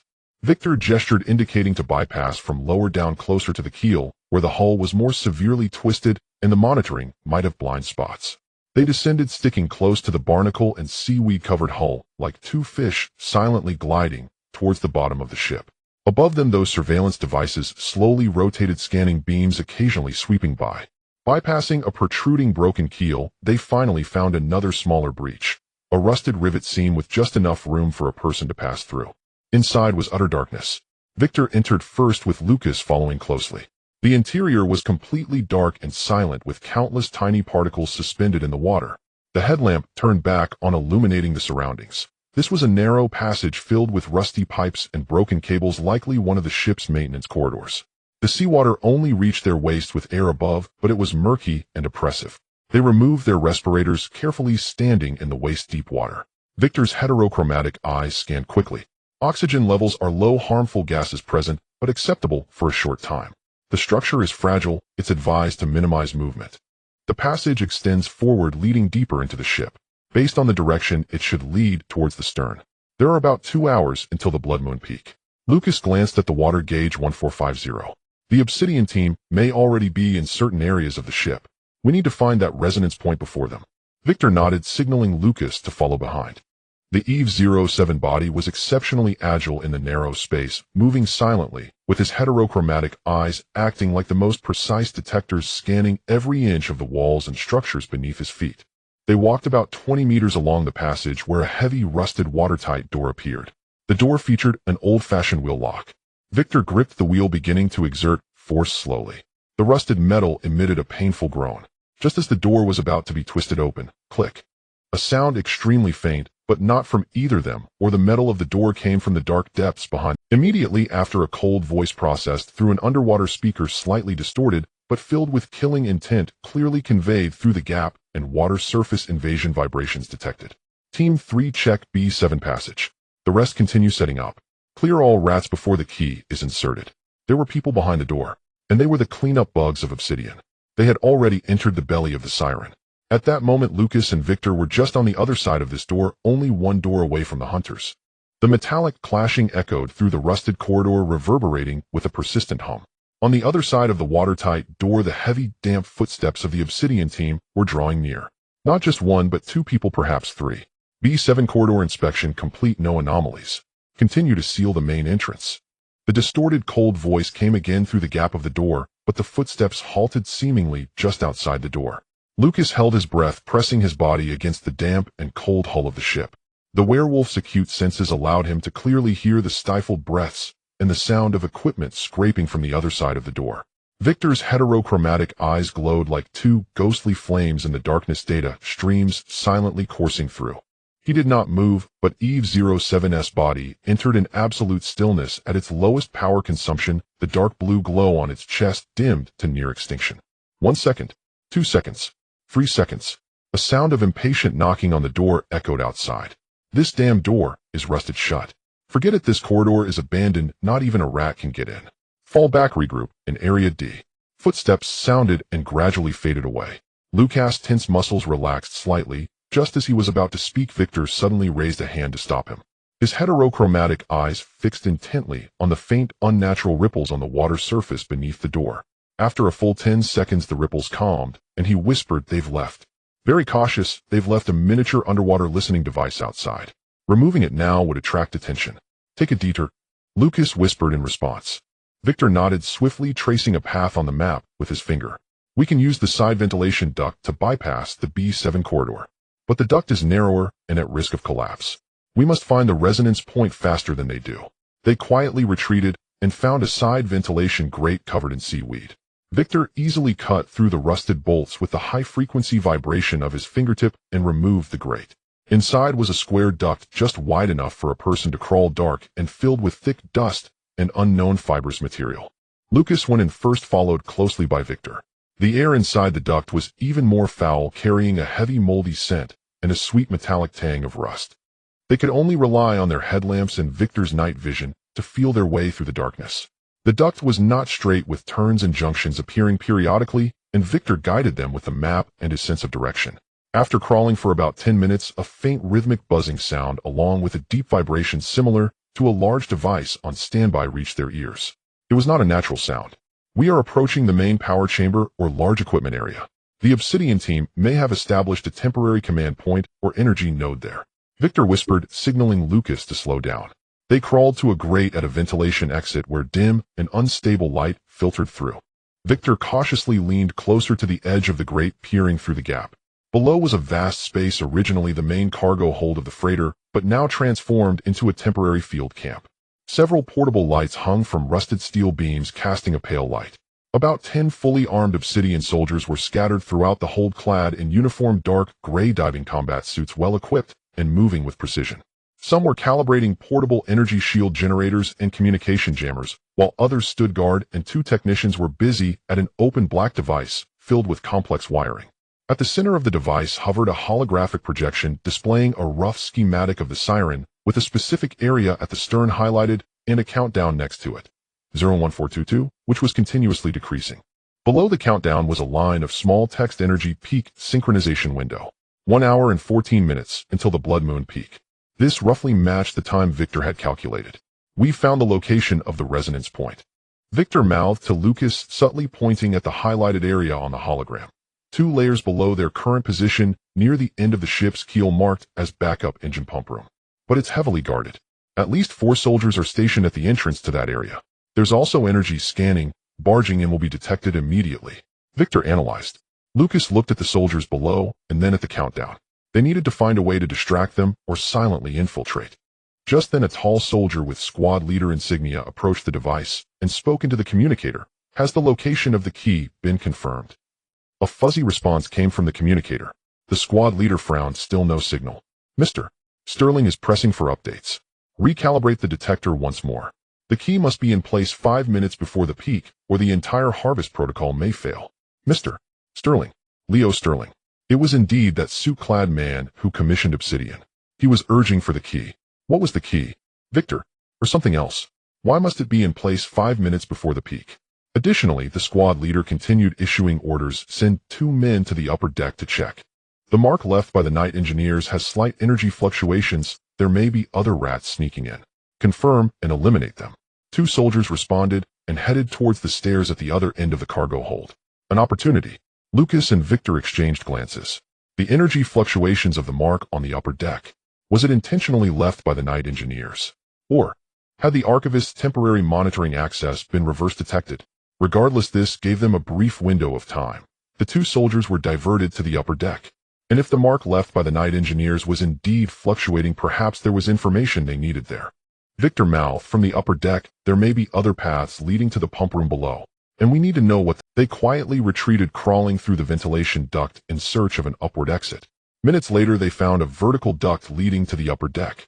Victor opened the manhole with his tools, and the 2 crawled out one after the other. October 23rd, 2024, 1520. The sunlight was blocked by thick clouds, and the ship's hull casting a dim yellow light over the upper deck. The sea breeze carried a salty tang as it blew past the rusted deck equipment, producing a mournful sound. In the distance, the outline of the port city emerged faintly through the mist. They crouched behind a massive rusted ventilation tower.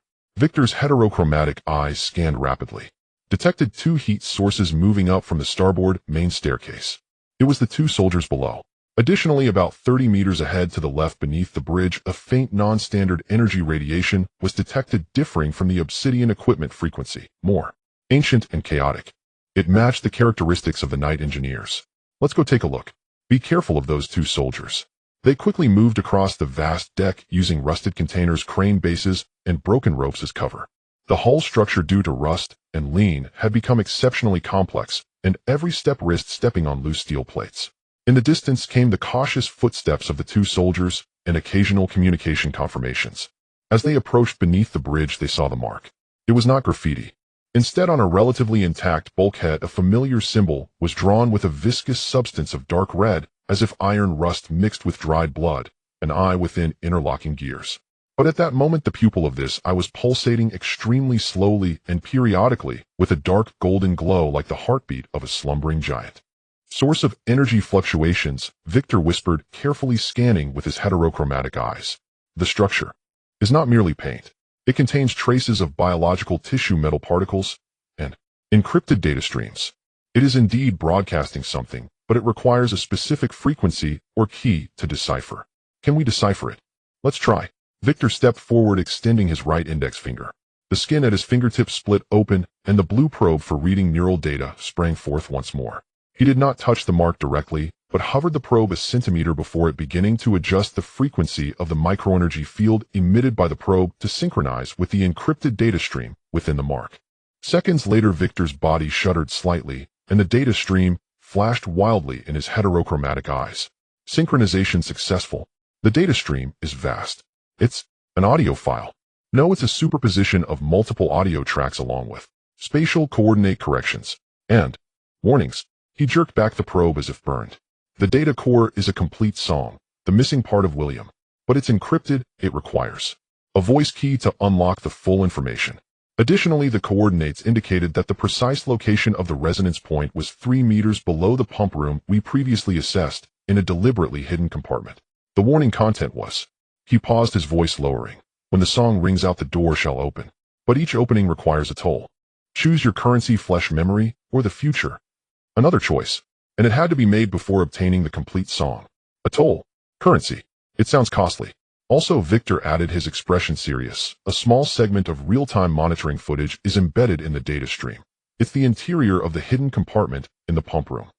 Inside was a transparent cylindrical container identical to the one in the cellar, but smaller in size. What was submerged inside was not William. It was another body, female with some resemblance to William, connected to more intricate pipelines. The label on the container read G2 prototype, dormant state forced. G2. William's G1 project had a follow-up, and it was right on this ship. The night engineers guided them here not just for the choice, but also for this. Who could that be? Lucas felt a chill. There were no records of G2 in the fragments of William's memories, but the biological feature encoding on the container indicates a high correlation with the Gray family bloodline. Could it be William's daughter, or another close relative? Victor was also uncertain. Just then, over there's movement. A low shout came from behind them. It was the two Obsidian soldiers. They must have detected the abnormal energy fluctuations from Victor's decoding or seen the subtle glow of the mark and tracked them down. Intruders detected. 2. Requesting support. The soldier's shout abruptly stopped because Victor had moved. In the instant the other raised his gun, Victor's figure had vanished from before the mark, appearing like a ghost beside the first soldier. Eve 07's palm came together like a blade, the microlight of high-frequency vibrations precisely striking the soldier's neck nerve suppressor. The soldier let out a muffled grunt and collapsed to the ground. The second soldier reacted swiftly, pivoting his gun, but Lucas lunged out like a true wolf. Not towards the soldier, but towards the deck beneath his feet. The werewolf's strength made the rusted steel plate groan under the strain, causing the soldier to lose balance and misfire. Victor's second strike came employing the same technique, and the second soldier fell silently. The entire process took less than 3 seconds. Clean and precise, without a gunshot. They are unconscious, but their teammates will notice their absence soon. Victor quickly checked the two, dragging them to a concealed spot. We must go down immediately before more arrive. The data from the mark has been obtained, but we need a voice key. I suspect this key might be related to some auditory feature generated by the resonance of our bloodlines when we synchronized in the cellar. It needs to be attempted near the resonance point. And the toll? Flesh memory, or the future? Lucas asked. The cost is unpredictable. We can only act according to the situation when we get there. Victor looked towards the stairs leading into the ship's interior. Let's move. Time is running out. The countdown showed less than 50 minutes left. Below the Obsidian's main force, the mysterious G2 container, the night engineers' toll choices, and the impending blood moon energy peak were all converging, waiting for them. The two no longer hesitated, charging towards the stairs, plunging back into the rusted, dark, and dangerous belly of the siren. This time they were no longer the hiding rats.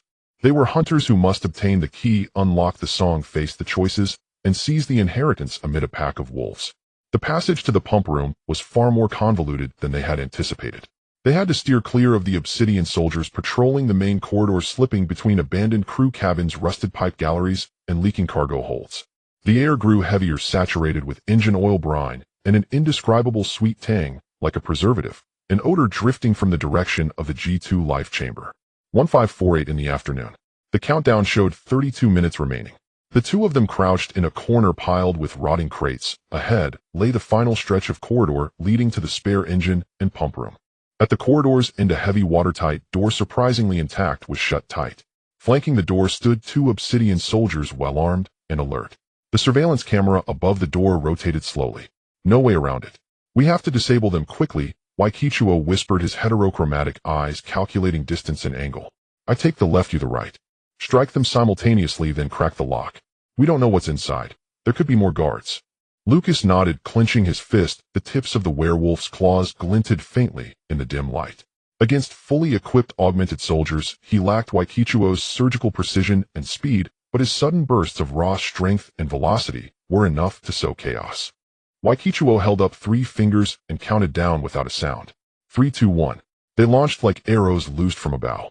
Waikichuo's silhouette blurred into afterimages, his left hand sliced toward the left soldier's neck like a blade, while his right shot a hair-thin beam of energy that struck the camera's core above the door with pinpoint accuracy.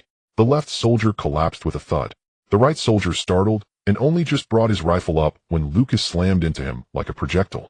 The werewolf's impact hurled the soldier against the metal bulkhead with a muffled crash. The weapon flew from his grasp, and the man slumped unconscious.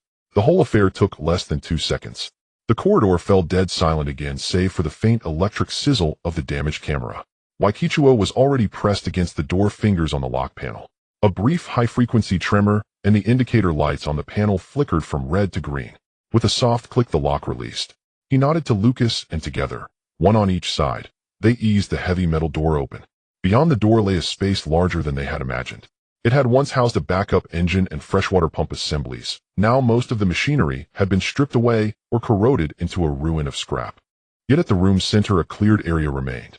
Several portable power generators formed an irregular ring, emitting a low, somber hum. On the floor within the ring was a complex layered concentric array drawn in a dark red substance, the same material used for markings on the upper deck. Embedded at the center rested a palm-sized black stone, its surface etched with countless fine grooves. From the array's edges ran a dozen or more conduits of varying thickness. They snaked inward and disappeared toward the room's innermost recess, where a transparent cylindrical container almost identical to the one in the cellar stood silently under the harsh emergency lights. G2. The cylinder was filled with a pale blue life-sustaining solution. A young woman in her 20s with deep brown hair floated within. Her eyes were closed. Her face bore a faint resemblance to Wylian, yet softer features. Her skin was ashen, and even more delicate conduits connected her body, some feeding directly into her spine and skull. The display on the container scrolled a stream of biometric data and status lines: forced hibernation, maintaining consciousness activity level 0. 3. Genetic stability 71, critical. Goulet bloodline, highly compatible. Waikichuo's heterochromatic gaze fixed on the cylinder. Fragments of Wylian's memories seemed to stir within him. A complex emotion, shock, sorrow, and a profound bewilderment flickered across his pale gold right eye. Who is she? Wylian never mentioned her, Lucas said, staring at the woman. A faint, strange resonance born of kinship brushed against him. A distant relative, or detected high concentration of inert energy field centered on the array. Waikichuo pulled his focus back to the present and pointed at the dark red formation and the black stone. This is the core of the resonance point. The black stone serves as an energy focusing and storage medium. The array is the guiding structure. When the blood moon energy peaks, the array will activate and resonate with the stone, which could open a concealed compartment, reactivate G2, or perhaps both. He moved to the array's edge and scanned carefully. Some sigils in this array correspond to the encrypted layer of the Gyao in Wylian's memory. In theory, if at the energy peak we trigger the full version of the Gyao at the array's boundary, with the correct sound, most likely a special frequency generated by our bloodline resonance, we could unlock the encryption and gain control or access to information.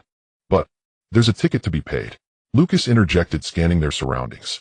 The Nightwalker engineer was nowhere to be seen. Only this cold array, the dormant G2, and the buzzing generators. How do we pay the ticket? As if answering, the black stone at the array's center began to stir.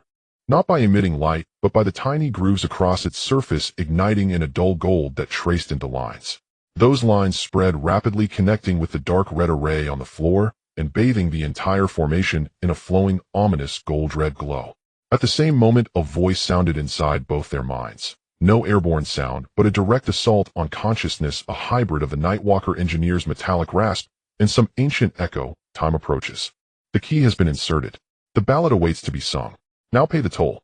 With the voice, the air before the array warped and projected 3 floating glyphs of light and shadow. On the left, a throbbing heart, vividly red veins pulsing. In the center, an ancient scroll slowly unfurling, its text flowing in unreadable script. On the right, an hourglass whose sand was a glittering starlight, slowly trickling from the upper chamber to the lower. Choose your currency, the voice intoned in their minds. Flesh heart, scroll of memories, sands of the future. Each has its price. Heart scroll, hourglass, flesh memory future. What is the price? Lucas asked the air. Choose, and you will know, the voice answered blandly. Hint, only one ticket is required. Different doors open to different rooms. Choose your admission carefully. Different doors. Could the Gyao unlock more than one path? Waikichuo's heterochromatic eyes darted between the 3 symbols. Logical analysis, flesh heart likely denotes life, energy, health, or a physical portion of the body. Scroll of memories evidently refers to knowledge, experience, or personality data. Sands of the future are the most abstract, perhaps potential probability or a toll on the timeline. Each choice carries grave cost and unknown consequences. We must pick one, Lucas said, staring at the seductive and dangerous icons. Which do you prefer? Waikichuo was silent for a moment. If survival and mission completion are priorities, the flesh heart is the most direct. Sacrifice some vitality or limb which might be recoverable. The scroll of memories is extremely risky. Losing crucial memories or knowledge could doom us. Sands of the future, too unpredictable, possibly bringing long-term calamity we cannot foresee. But the Nightwalker engineer said different doors lead to different rooms. Lucas frowned. If we choose flesh, we might only gain shallow legacy, some technical data or energy, unable to pierce the core. Choose memory or future, and perhaps we gain deeper access, but the price could be far worse. Time slipped away second by second. The countdown had ticked down to 001-17. Less than 13 minutes remained until the blood moon reached its peak. Outside the door came distant shouts and hurried footsteps from the Obsidian soldiers. They had discovered the fallen guards and were searching. No time to hesitate. Lucas gritted his teeth. I choose the flesh heart. I'm a werewolf. My healing is strong. Losing some blood or tissue is better than losing memory or future. Wait. Waikichuo suddenly raised a hand to stop him. His pale gold eye fixed on the scroll of memories glyph. Fragments of Walian's recollections churned violently within him. No, that's not right. Walian, his deepest subconscious fear about the cost wasn't loss of body nor future misfortune, it was oblivion. He feared forgetting something vitally important, feared forgetting certain people. G2's existence might be part of his struggle against that very forgetting. He turned abruptly to Lucas, a fierce light burning in his heterochromatic eyes. The Nightwalker engineer's choice is never about the least cost, but about what you are least willing to surrender. It tests the essence and resolve of those who come. If we merely choose survival and pick the seemingly renewable flesh, we may receive only the most superficial inheritance, some technical blueprints or power. But if we seek truth, if we want to save G2 and oppose the conspiracy behind it, we must forfeit what we cherish most, what we cannot easily part with. You mean, choose memory or future? G2 here is highly connected to the Gulay bloodline. Walian feared forgetting. The future is too elusive. Waikichuo's voice carried a cold resolve. I propose we choose the scroll of memories. I will pay. Eve-07 possesses vast memory storage and backup capability. Of fragments of Walian's memories are stored there. We may endure losing a portion. Moreover, this may be the key to Walian's true secret and to G2's truth. But what if you lose critical memories about Walian, about the cellar, about the Gyao itself? Lucas, that's why I need you. Waikichuo looked at Lucas with an odd trust in his heterochromatic eyes. You are Gulay blood, you are the living key. If I forget, you will remind me and guide me. This is a shared choice and a shared cost. Footsteps outside grew louder. The click of weapons being chambered could be heard. All right. Lucas stopped hesitating. We bear it together. Waikichuo nodded without further word, extended a finger, and decisively tapped the hovering glyph of the slowly unfurling scroll of memories. The instant his fingertip touched the light, boom. The pump room convulsed violently, not with a physical quake, but with a shudder from the depths of the soul or the substratum of consciousness. The array erupted in a blinding gold-red radiance that engulfed them both. Lucas felt his head hammered as if by a sledge. Innumerable fractured images, sounds, and sensations surged in and then were torn away. Sunlight in a childhood clinic, a grandfather's blurred face, dry medical textbooks, the grateful smile of his first patient, and the serene, sleeping face of Walian in the cellar the moment Waikichuo's heterochromatic eyes first opened. These memories grew unbearably hot, as if being forcibly extracted. And Waikichuo fared worse. Eve-07's chassis emitted an overloaded hum and sparks. He clutched his eyes shut and trembled violently as dark red and pale gold lights alternated frenziedly in them, as though two streams of consciousness were tearing each other apart. A torrent of data spilled uncontrollably across his body, dissolving into motes of light that were drawn into the luminous scroll of memory's symbol. Ugh! Waikichuo cried out, a sound neither wholly human nor machine, a blend of alarm and agony. The process stretched like an eternity and yet passed in an instant. The light suddenly contracted. The array regained its prior gold-red glow, now steadier and brighter. The three glyphs in the air vanished. At the location of the scroll of memories glyph, a new line of luminous text materialized. Toll received. Memory imprints, oath of vigilant secrecy of the bloodline, original blueprint. The gate of the ballad opens to you. The words flashed and then dissolved into countless points of light that merged into the black stone at the array's center. The etchings on the stone ignited all at once, emitting a deep hum that seemed to come from some ancient place. At the same time, Waikichuo stumbled forward and dropped to one knee, hands braced on the floor, breathing hard. Though a synthetic being did not need breath. He raised his head and opened his heterochromatic eyes, but their light had altered. The dark red left eye still streamed clear data, yet the weary wisdom that had dwelled in his pale gold right eye was now diminished, laced with a hint of emptiness and confusion. Waikichuo, are you all right? Do you remember me? Remember Wylian? Lucas rushed to support him. Waikichuo looked at Lucas, his gaze focusing for a few seconds before he nodded slowly. Lucas, I remember. Wylian, I remember, but some things are blurred. The cellar, the synchronization, the Gyao, the concepts remain, but many details are missing. Particularly the early stages of the G2 project and deeper family secrets. They have been forcibly stripped. His voice stayed measured, though a subtle rasp and bewilderment could be detected. He had lost some of the most critical memories, but fortunately his core identity and recent objectives remained. The Gyao. Waikichuo struggled to his feet and looked at the array. I feel it whole. At the instant those memories were severed, the encrypted portion of the Gyao data unlocked.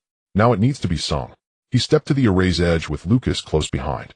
The array's light seemed to respond to the dark blue core at Waikichuo's chest and to the faint resonance of the Goulet bloodline within Lucas. Follow me, Lucas. Use your senses, use your bloodline to hear and to harmonize. Waikichuo closed his eyes as if recalling the melody that had just unlocked, yet felt strangely foreign now after the price paid. Then he opened his mouth. There were no lyrics. What poured forth were highly intricate syllabic combinations beyond human vocal limits. Low rumbles like the sigh of a leviathan, high-frequency tremors like resonant metal fragments of an ancient tongue, and a pure energetic vibration frequency. The sound was not loud, yet it struck the very bones of the space, the pump room, and as if by sympathetic resonance the hull of the entire siren began to tremble subtly.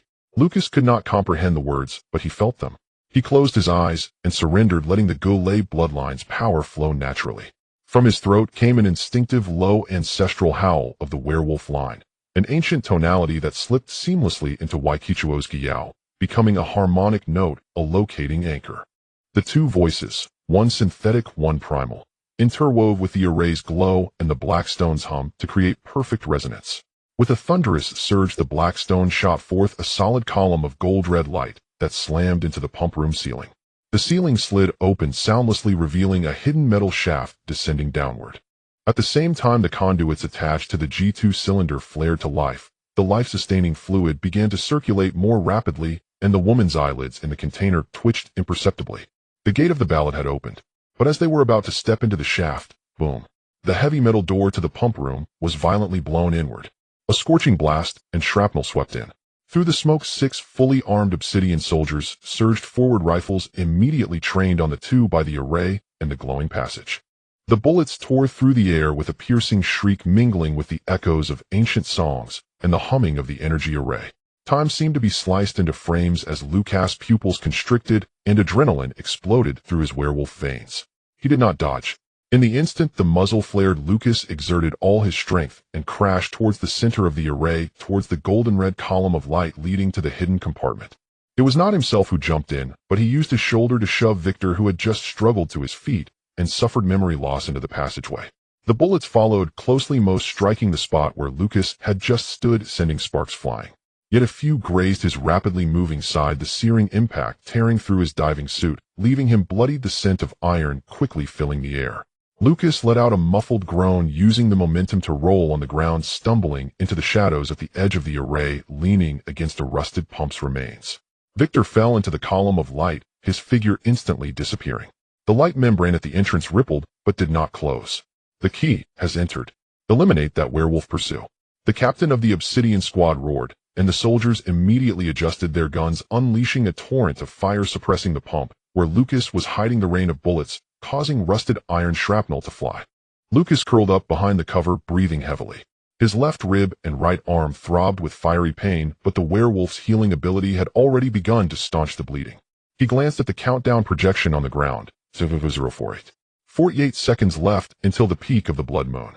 He had to hold on, waiting for Victor to find something below, or for the chaos triggered by the energy peak. Grenade. A soldier shouted, pulling the pin as a black sphere arced through the air. Lucas' pupils constricted, and without thinking he lunged to the side. Not towards a farther distance, but towards the pipes connecting to the G2 life pod. Boom. The grenade exploded behind him. The shockwave and debris hurled him again, crashing heavily onto the cold metallic deck, his vision darkening and a buzzing in his ears. But he had called it right. The explosion's shock was mostly absorbed by the array of pipes and the heavy base of the life pod. The G2 container shook violently, but did not shatter, only causing the life fluid to churn more violently, as the woman inside seemed to frown momentarily. Don't use explosives, idiots. If you injure the backup vessel, you'll pay with your lives. The captain cursed angrily. The backup vessel, he referred to, obviously meant G2. Lucas coughed up a mouthful of blood, struggling to rise. Just then, from the corner of his eye, he caught sight of three new figures silently slipping into the passage behind those soldiers. They were not Obsidian personnel. They wore gray, unmarked, tight combat suits, tall and well-built, moving with a strange lightness, as if they were weightless shadows. Their faces were obscured by smooth, featureless white masks, with only two deep, light-absorbing black holes for eyes. The weapons they held were also peculiar in design, resembling devices that launched high-frequency pulses or energy beams rather than conventional firearms. The gray-clad individuals. The mysterious force that had been tracking them in the city. How did they find their way here? And their timing was so precise. As soon as the gray figures appeared, they showed no hesitation. The leader raised a hand, and the weapon in his grasp emitted a silent, transparent wave that distorted light, instantly sweeping past two Obsidian soldiers who had their backs turned. The two soldiers froze suddenly, as if all their strength had been instantly drained, collapsing limply to the ground, their weapons slipping from their hands, clattering to the floor. No wounds, no blood, as if they had simply fallen asleep. Enemy attack. The remaining four Obsidian soldiers realized, immediately turning their guns. But the gray figures were too fast. They dispersed like phantoms, leaving afterimages in the narrow space, while most of the Obsidian bullets struck nothing but air. With each silent discharge of the gray figures' weapons, one Obsidian soldier would freeze mid-action and fall. In less than 5 seconds, of the 6 elite Obsidian soldiers, only the squad leader remained standing.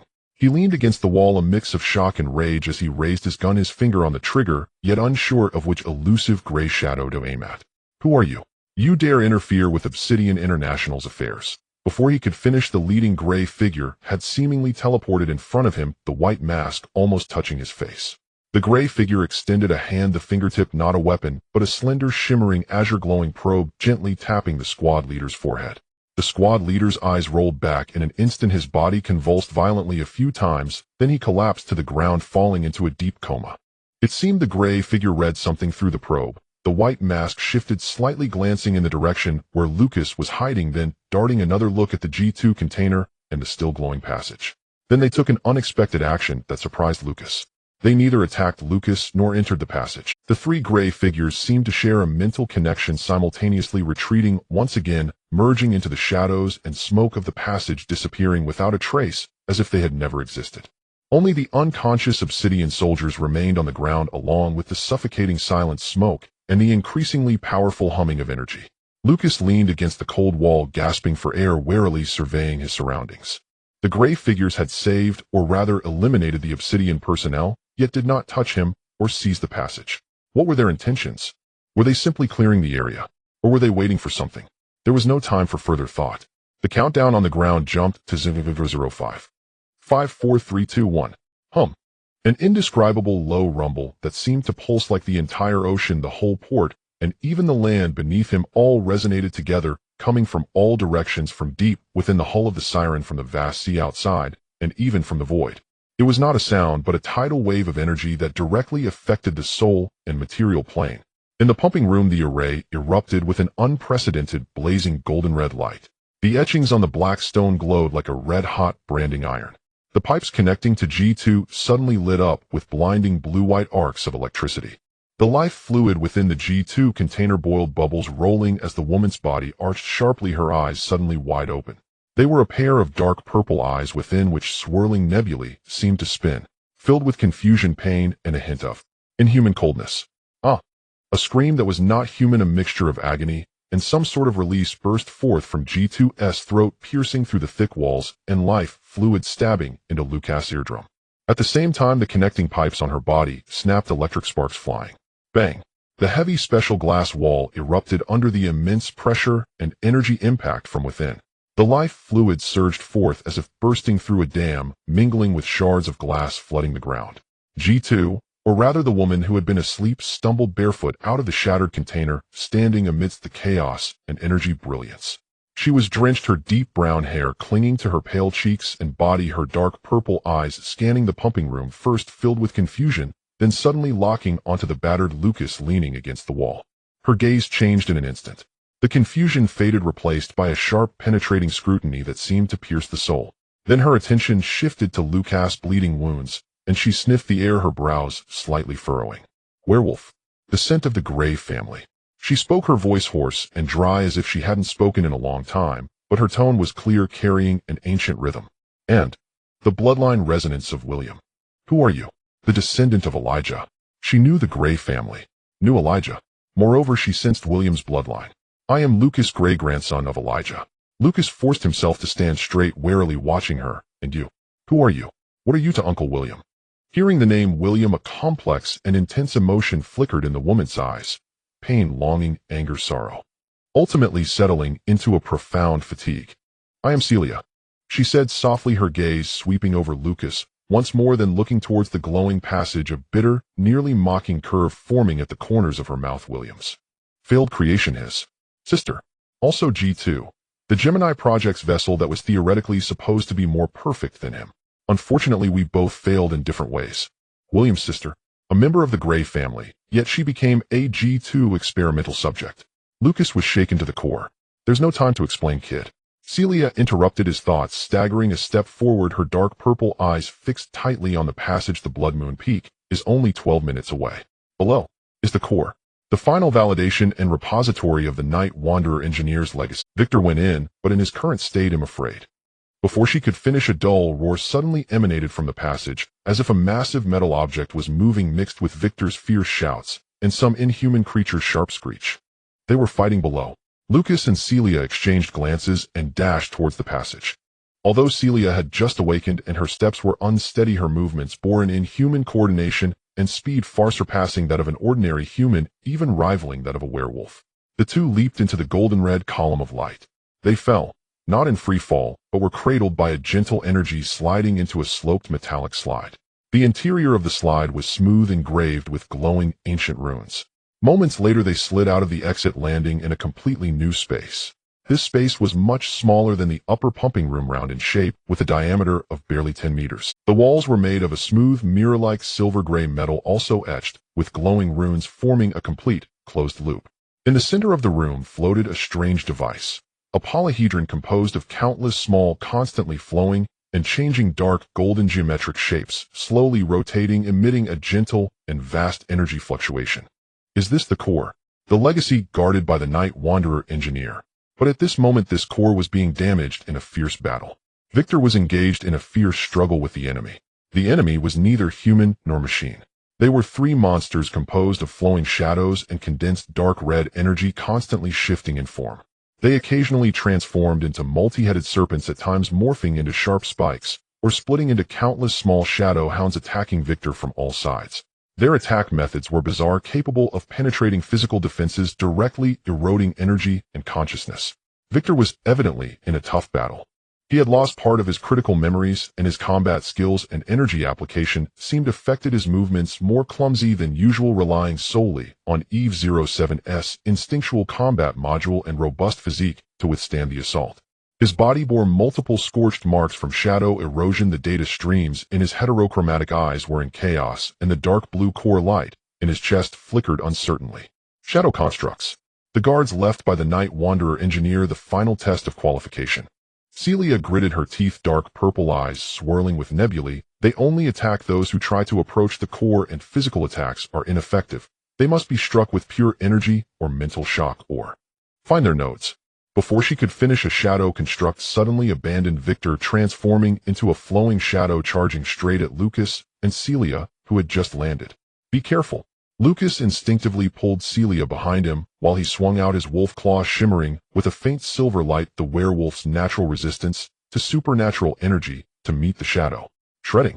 The wolf claw tore through part of the shadow, but more shadows wrapped around him like they were alive, a chilling sensation invading his arm, causing him to freeze momentarily. At the same time, countless shrill whispers emerged from the shadows, attempting to disturb his mind. Just then Celia moved. She did not use any weapons.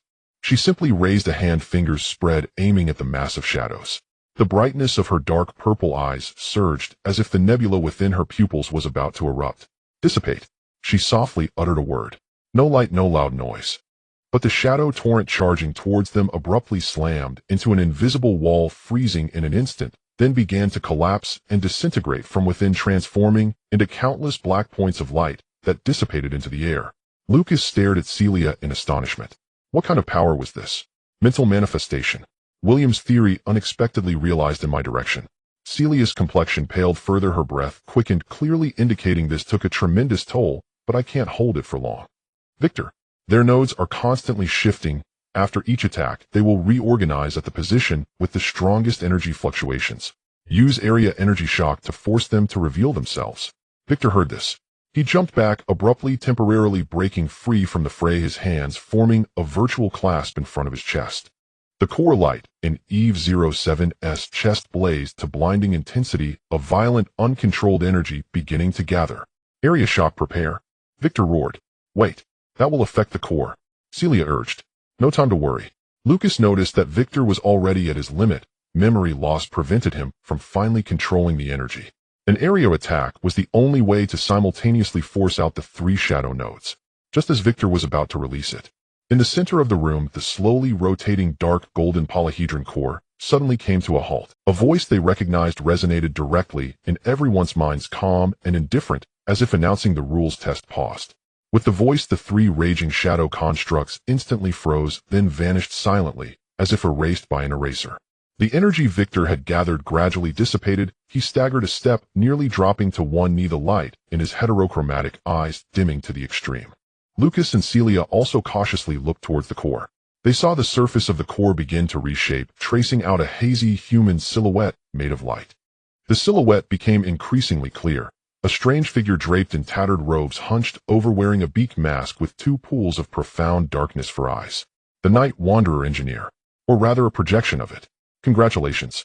The projection of the Night Wanderer engineer emitted a metallic, friction-like laughter that echoed in the round room. You have paid the ticket, sung the song, and passed the guard. Though it was a clever shortcut, it was within the rules.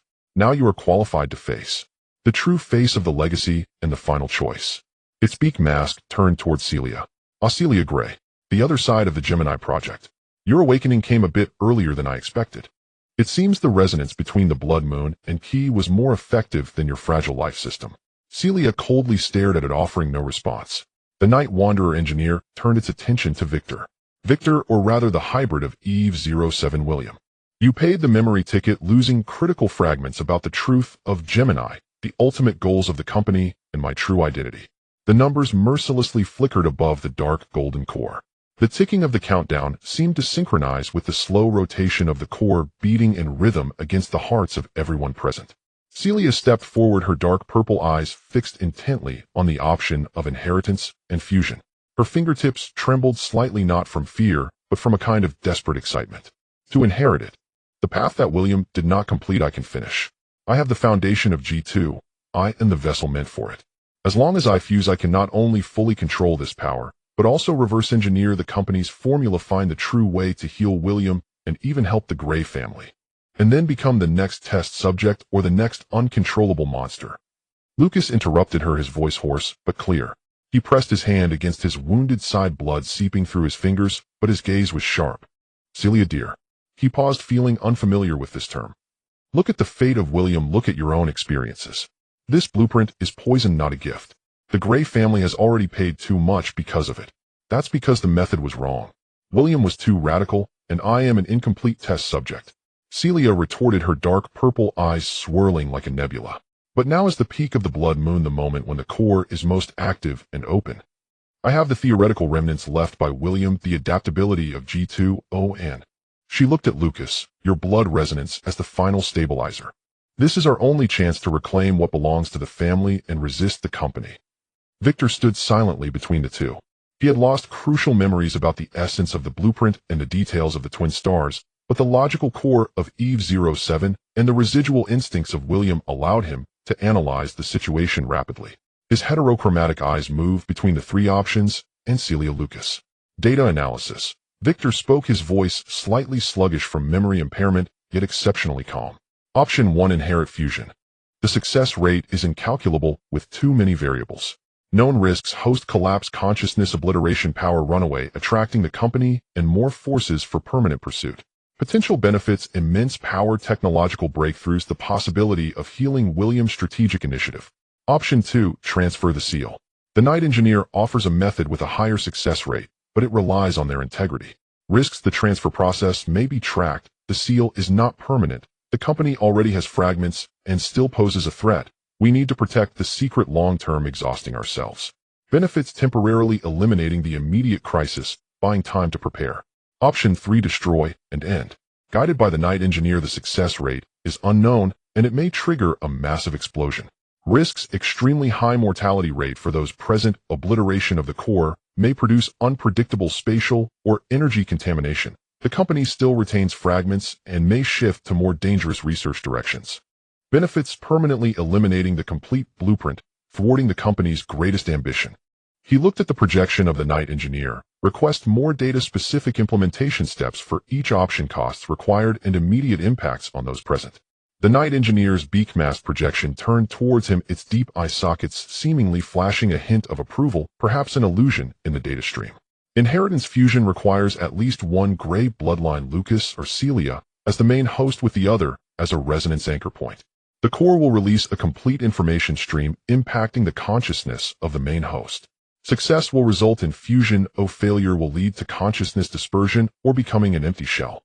The anchor point will endure some feedback, possibly sustaining severe injuries or leaving permanent mental imprints. Cost: the personality of the main host and the blueprint will intertwine permanently and irreversibly. The anchor point will share certain characteristics of the blueprint, becoming a secondary associated entity. Transfer seal requires immense energy. Utilizing Victor's fusion core as the primary energy source, Lucas bloodline to guide and Celia's spirit to locate. The target location is in an ancient trench deep in the ocean with the seal set by me. Cost: Victor's energy will be depleted, entering long-term hibernation, recovery, time unknown. Lucas bloodline power will temporarily deplete, requiring a long recovery period. Celia's spirit will be injured, possibly reverting to an unstable state. Destroy and end requires guiding the residual energy of the blood moon peak, injecting it into the core's unstable structure, triggering a chain collapse. I will calculate the energy nodes. The three of you will attack the nodes simultaneously to create a critical point. Cost: the explosion's power is equivalent to that of a medium-sized tactical nuclear bomb. The siren and the surrounding 500 meters will turn to ruins. Your survival probability is below 10.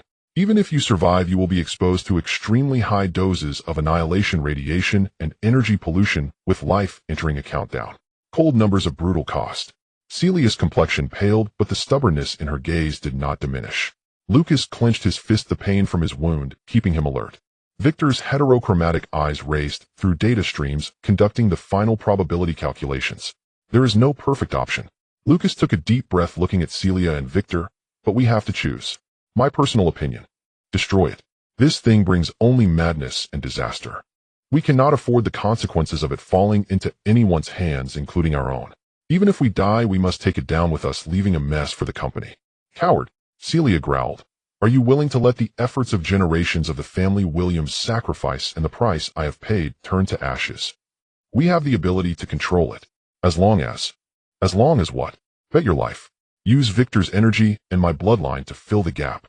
Lucas stared at her dark purple eyes without backing down. Celia, look at yourself. How long have you been trapped? How long have you been studied as a test subject? The first thing you think of upon waking is touching that which has turned you into this. This isn't control, it's addiction. This damned blueprint is affecting you. Celia staggered back as if struck, her lips trembling, unable to articulate a rebuttal. Deep down she knew Lucas was right. That craving for the core partly does not stem entirely from her own desires. Victor suddenly spoke, interrupting their standoff. Calculation complete. Considering the current survival rate, mission objective to stop the company, resource sustainability, and ethical considerations, the optimal solution is option 2, transfer the seal. Lucas and Celia both looked at him. Reasons, Lucas said in a low voice. First, the highest survival rate. All three of us have a significant probability of survival. Although we will pay a price, we preserve future possibilities. Second, the goal of preventing the company from obtaining the complete blueprint can be achieved over 80 after the transfer seal. The fragments in their hands are not to be feared, at least in the short term. They cannot replicate the tragedies of William or Celia. Third, we retain the core as the ultimate deterrent and research sample, leaving a sliver of hope for the future when a truly safe method to utilize it may arise. Fourth, it aligns with ethical boundaries, neither actively seeking uncontrollable power nor employing extreme destructive measures, but choosing isolation and observation. Victor's tone was steady, but his speech was rapid, clearly racing against time. Choosing destruction, we are highly likely to face total death, and the company's fragment plan may not stop possibly shifting to more extreme directions. Choosing inheritance, the success rate approaches zero, and it will inevitably trigger greater disasters. Transferring the seal is the only option that combines feasibility, effectiveness, and future hope. Celia closed her eyes, her chest heaving violently. Moments later, she opened her eyes, the obsessive flame in her dark purple gaze seemingly extinguished, leaving only deep fatigue and a hint of reluctance. I reserve my opinion, but if this is a vote, I abstain. She turned away, no longer looking at the core. Lucas looked at Victor, then at the last few seconds of the countdown ticking away. The werewolf's instinct screamed, destruction seemed cleaner. But Victor's cold, logical analysis aligned more with a doctor's and a survivor's rational choice. Not pursuing mutual destruction, but fighting for time and possibilities to heal the patient this world. 005. I agree to transfer the seal. Lucas finally said, his voice hoarse, but resolute. 003. Choice confirmed, transfer the seal. The night engineer's projection emitted a sound devoid of emotion. At the moment the countdown reached zero, the core suddenly blazed with brilliance. The dark, golden geometric figure began to spin, decompose, and reorganize at high speed, transforming into a torrent of data and energy. Follow the instructions. The night engineer's shadowy hand traced 3 complex energy nodes in the air, pointing towards Lucas, Celia, and Victor. Lucas, use your blood to draw the seal anchor rune. Celia, concentrate, lock onto the transfer coordinates. The coordinates have been transmitted to your consciousness. Victor, opened the core's energy maximum power output injected into the energy channel I marked. There was no time to hesitate. Lucas bit his fingertip, enduring the pain, quickly engraving the twisted ancient runes projected by the night engineer onto the ground. Each stroke sapped his strength and bloodline power, causing his complexion to turn pale. Celia closed her eyes, dark purple light radiating from her body, connecting with a thread of golden light emerging from the torrent of the core. Her body shivered slightly, as if enduring a tremendous informational impact. Victor knelt on one knee, pressing both hands against the ground. The core light of Eve 07 erupted with unprecedented brilliance, resembling a small sun. The raging energy surged down his arms into the ground, flowing through the invisible energy channels marked by the night engineer, causing the entire room's floor to begin glowing, heating, and vibrating. The torrent of the core converged and compressed between the 3, forming an increasingly bright and unstable golden sphere. Inside the sphere, it seemed as if countless galaxies were being born and extinguished. Coordinates locked. Channel stabilized. Energy injection peak. Now transfer. The night engineer shouted, if a mechanical voice can be considered a shout. Lucas drew the final rune. His blood nearly drained, darkness clouding his vision as he collapsed to the ground. Celia let out a muffled sound, blood seeping from her nostrils, but she suddenly opened her eyes, her dark purple gaze exploding like a nebula. Coordinates confirmed. Send it away. Victor's machine emitted a sharp overload alarm, and the core light in his chest suddenly extinguished. All energy was drained in an instant. He maintained his kneeling position, leaning forward, the light in his heterochromatic eyes also fading completely, plunging into the deepest, forced hibernation. And that golden light sphere at the apex of the convergence of the 3's powers suddenly collapsed inward into an extremely small point, and then vanished. There was no sound, no explosion. Only a faint ripple in space spread out, and then everything fell silent. In the center of the room, the dark golden core had disappeared. Only the quickly fading runes drawn in blood by Lucas remained on the ground, and the faint scent of ozone and burnt energy lingered in the air. Did it succeed? Was it transferred? Lucas used his last bit of strength to raise his head, looking at the projection of the night engineer. The projection had begun to blur and turn transparent. The seal has been set. Coordinates have been recorded deep within Celia's consciousness. Victor's energy exhausted, entering protective hibernation. Lucas' bloodline power temporarily depleted. The night engineer's voice was intermittent, like a poorly tuned broadcast. Transaction completed. Heritage has been transferred. Debt partially repaid. Looking forward to your future performance. Its projection flickered a few times, completely dissipating into the air. Meanwhile, the entire siren hull trembled violently, as if losing its center of gravity, accompanied by a rumbling sound and the groaning of twisted metal outside. Without the energy field support of the core, this already dilapidated vessel, which barely maintained its structure through the core and magical arrays, began to collapse rapidly. The ship is sinking. Celia struggled to lift the unconscious Victor, shouting at Lucas, "Can you still move? We must get out." Lucas' vision blurred, blood loss and exhaustion had rendered him weak. But seeing Celia's pale face and the heavy Victor on her shoulder, he gritted his teeth and mustered his last bit of strength to lean against the wall and stand up. "Go. I know. The nearest exit." The two, or rather one person and half an unconscious cyborg, supported each other, stumbling towards the upper passage. Behind them, the immense sound of the ship's collapse followed closely, steel plates twisting and breaking as seawater surged in from all directions. They desperately climbed up the way they came, rushing through the cracked corridor and up the creaking stairs. When they finally burst out through a gaping hole in the upper deck, the last light of dusk burned their eyes. Behind them, the Siren emitted a dying wail, its hull snapping in half, slowly sinking into the harbor waters, dyed golden red by the sunset. The massive whirlpool swallowed everything. On the dock, the sounds of police sirens, fire trucks, and ambulances approached from afar. Further away, several unmarked speedboats sped away, remnants of obsidian or people from the... Celia dragged Victor, Lucas propped up by a broken steel pipe, standing at the edge of the chaotic dock, gazing at the sunken giant ship and the burning sky. "So, where to now?" Celia gasped, her dark purple eyes scanning the unfamiliar city. Lucas looked at the unconscious Victor, then at his bloodied hands. The clinic was destroyed, their identities might be exposed, they were penniless and carried an energy-depleted cyborg and a sensitive G2 test subject. But he remembered his grandfather's clinic, the oath of healing, the small light that refused to extinguish in Victor's chest, and the deep-seated loneliness belonging to the Gray family reflected in Celia's eyes. "First we leave here." He licked his cracked lips, his voice hoarse, yet carrying a trace of exhaustion and determination after the disaster. "We need to find a place to heal, recharge, and figure out what to do next." He paused, looking at Celia. "After all, whether we like it or not, we are now family." The sun sank below the horizon, and this long, bloody, life-altering day of October 23rd, 2024 finally came to a close. And the tomorrow, filled with unknowns and challenges for Lucas, Gray, Victor, and Celia, was just beginning. At 3:17 a.m. outside the dock area stood the abandoned Seagull Motel. The sea fog enveloped the scene, blurring the warning lights of the sunken ship at the distant port into a hazy glow. The room was suffused with the mixed scent of cheap disinfectant, rust, and blood. Lucas sat bare-chested on the creaking iron bed, hastily bandaging the wound on his rib with bandages scavenged from the motel's first aid kit. The werewolf's healing ability was slowly but steadily at work. The pain remained sharp, but at least the bleeding had stopped. His complexion was pale, not only from blood loss, but also from the emptiness caused by the over-extraction of his bloodline power, as if a crucial cornerstone had been excavated from within him.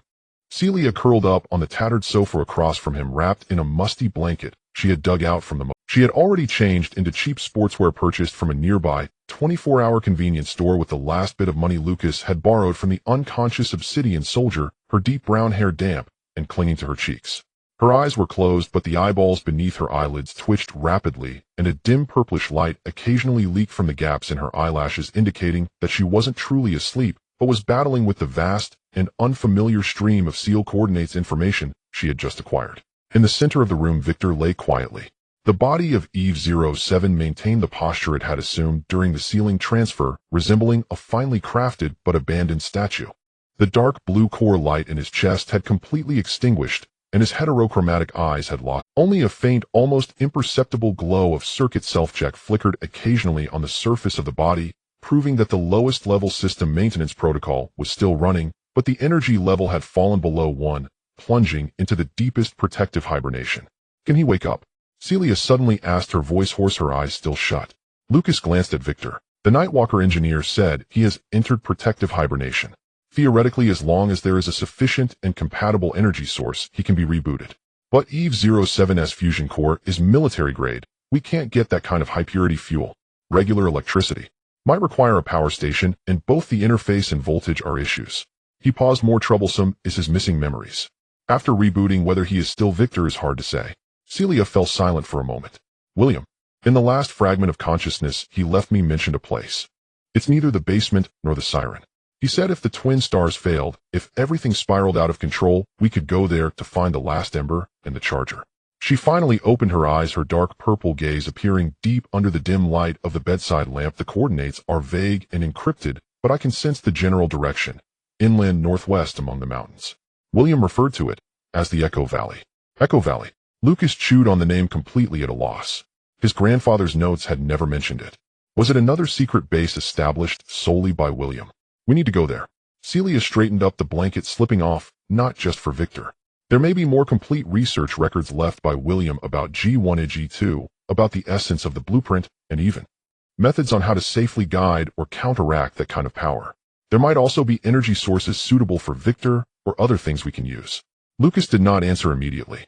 He gazed out at the thick, foggy night. The clinic is destroyed. Our identity might be targeted by the company or the Obsidian. We are penniless, and we are carrying two high-value targets. Crossing half the country to a nebulous Echo Valley sounds like suicide. What do we have? He asked, his voice weary but realistic. Celia paused for a moment, then understood he was asking about resources and plans. I have the basic physical abilities and mental sensing of G2. Although unstable, it's stronger than an ordinary person. I can vaguely sense malicious tracking and energy anomalies. Also, the seal coordinates, which are our bargaining chip and the biggest risk. I have some werewolf self-healing, a bit of fading medical knowledge, and a half-baked understanding of the city's underworld. Lucas added, in a stolen hovering cargo truck that I'm not sure how much longer it can run, along with several thousand cash and a few unusable guns taken from the Obsidian soldier. He looked at the unconscious Victor, and he is our biggest burden right now, but also the key to our potential turnaround. If he doesn't wake up, or if he wakes up no longer as Victor, we lose not just a companion, but also the last key left by William. The room fell into silence. The distant sound of sirens gradually faded away. Do you regret it? Celia suddenly asked, her dark purple eyes fixed on Lucas. Do you regret pressing the button for the basement? Regret coming to the siren? Regret choosing to transfer the seal instead of destroying it? If you hadn't opened the door and saved him, you might still be in your little clinic worrying about bills, but at least alive and safe. Lucas did not answer immediately. He remembered the elegant and strange vampire who walked into the clinic on that rainy night, the moment the hounds broke through the door, the recording of his grandfather in the basement, the sensation of pressing the red button, the instant Victor opened his heterochromatic eyes, and the life and death struggle aboard the siren, and the difficult choice that followed. Regret.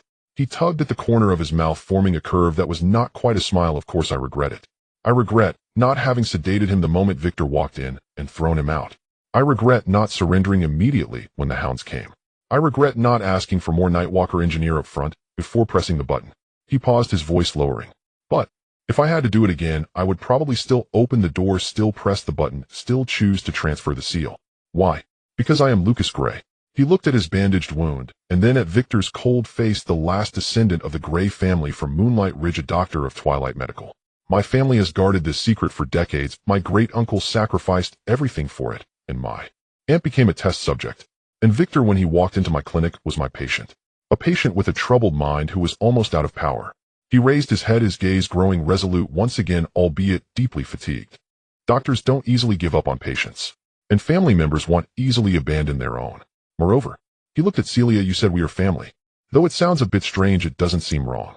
At least now the three of us are like grasshoppers tied to the same rope, all burdened with the debts of the Gray family and inescapable troubles. Celia looked at him, and in her dark purple eyes the non-human nebula slowly swirled, eventually settling into a complex, almost gentle light. So doctor, she said softly, for the first time her tone carried a faint warmth belonging to Celia rather than G2. What do we do next to treat our troublesome family ailment? Lucas took a deep breath, forcing himself to ignore the pain and weakness throughout his body, and began to think. The first step is to leave here before dawn. With such a huge commotion in the dock area, police reporters along with the company and Obsidian spies will soon turn this place upside down. We need a more discreet foothold to buy a few days for rest and planning. The second step is to secure safe transportation, enough cash, fake identities, and supplies needed on the way. Victor is too heavy, we can't keep carrying him around. We need to find a way to disguise the transport. The third step is to plan the route to the Echo Valley. We cannot take the main roads or public transport, though our faces and Victor's body may be recognized. We need to take back roads, traverse the wilderness and abandoned towns, and avoid surveillance. The fourth step, and the most critical, he looked at Celia, you need to quickly master your abilities and stabilize your mental state. We might encounter various accidents on the way. You are currently our main unconventional combat power. Also try to dig out more information about Echo Valley and the risks on the way from the coordinates you obtained and the fragments of William's memories. Celia nodded. I can try, but my powers are unstable. Overuse may trigger G2's rejection response or mental contamination. I need time to adapt and practice. What we lack most is time, but we must squeeze it out. Lucas struggled to get out of bed, rummaging through his crumpled waterproof map from his backpack and spreading it out on the stained small table. I know a place that might solve the first 2 steps, but the risk is very high. He pointed to an area near the garbage processing plant, an old riverbed on the edge of the city on the map. The territory of the Raven Gang. They are the local messengers and smuggling crew, and their leader, Deathbird, is a middleman who only recognizes money and intelligence. We encountered their people before at the factory. They are well informed and can procure most of the black market necessities, and as long as the price is right, they don't care much about who their clients are. You want to trade with them? What do we have? We're out of money. Celia frowned. With information. Lucas pointed to the location of the sunken siren on the map, the truth of last night's dock incident, the details of the Obsidian operation, evidence of the company's possible involvement, and the vague movements of the Nightwalker engineer. This is invaluable information for local snakes like the Raven Gang, helping them avoid risks and even sell it to other forces. We can use this to exchange for the supplies, fake identities, and a safe route out of the city that we need. But that also means telling others that we're still alive and aware of the situation. It will attract more pursuit, Celia reminded. So we need to act quickly and decisively, making them feel that trading with us is more advantageous than selling us out.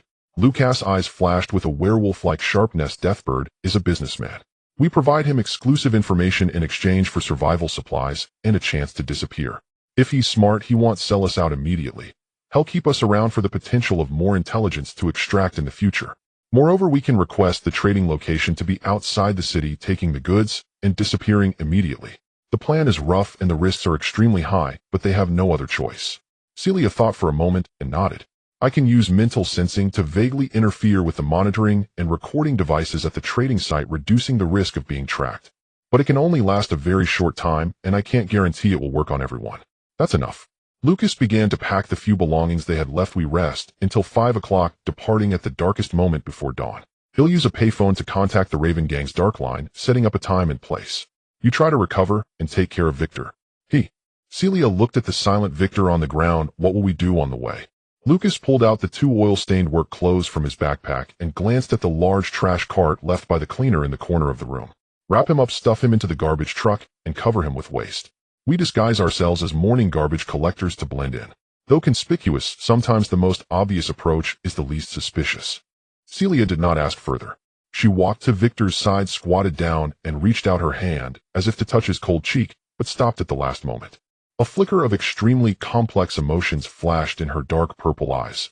Curiosity towards the creation, sympathy for the fellow sufferer, or perhaps some peculiar bond carried by the fragments of consciousness of William, who was once her brother. Wake up soon, Victor. She whispered, her voice so soft it was almost inaudible. We need you. William needs you too.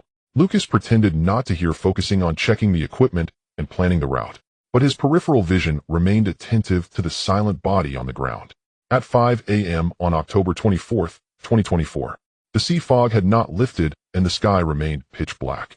A rusted hovering cargo truck, dragging a hand-pushed garbage cart filled with waste, slowly drove out of the back alley of the Seagull Motel, merging into the early morning sanitation vehicle flow at the city's edge, heading towards the garbage processing plant.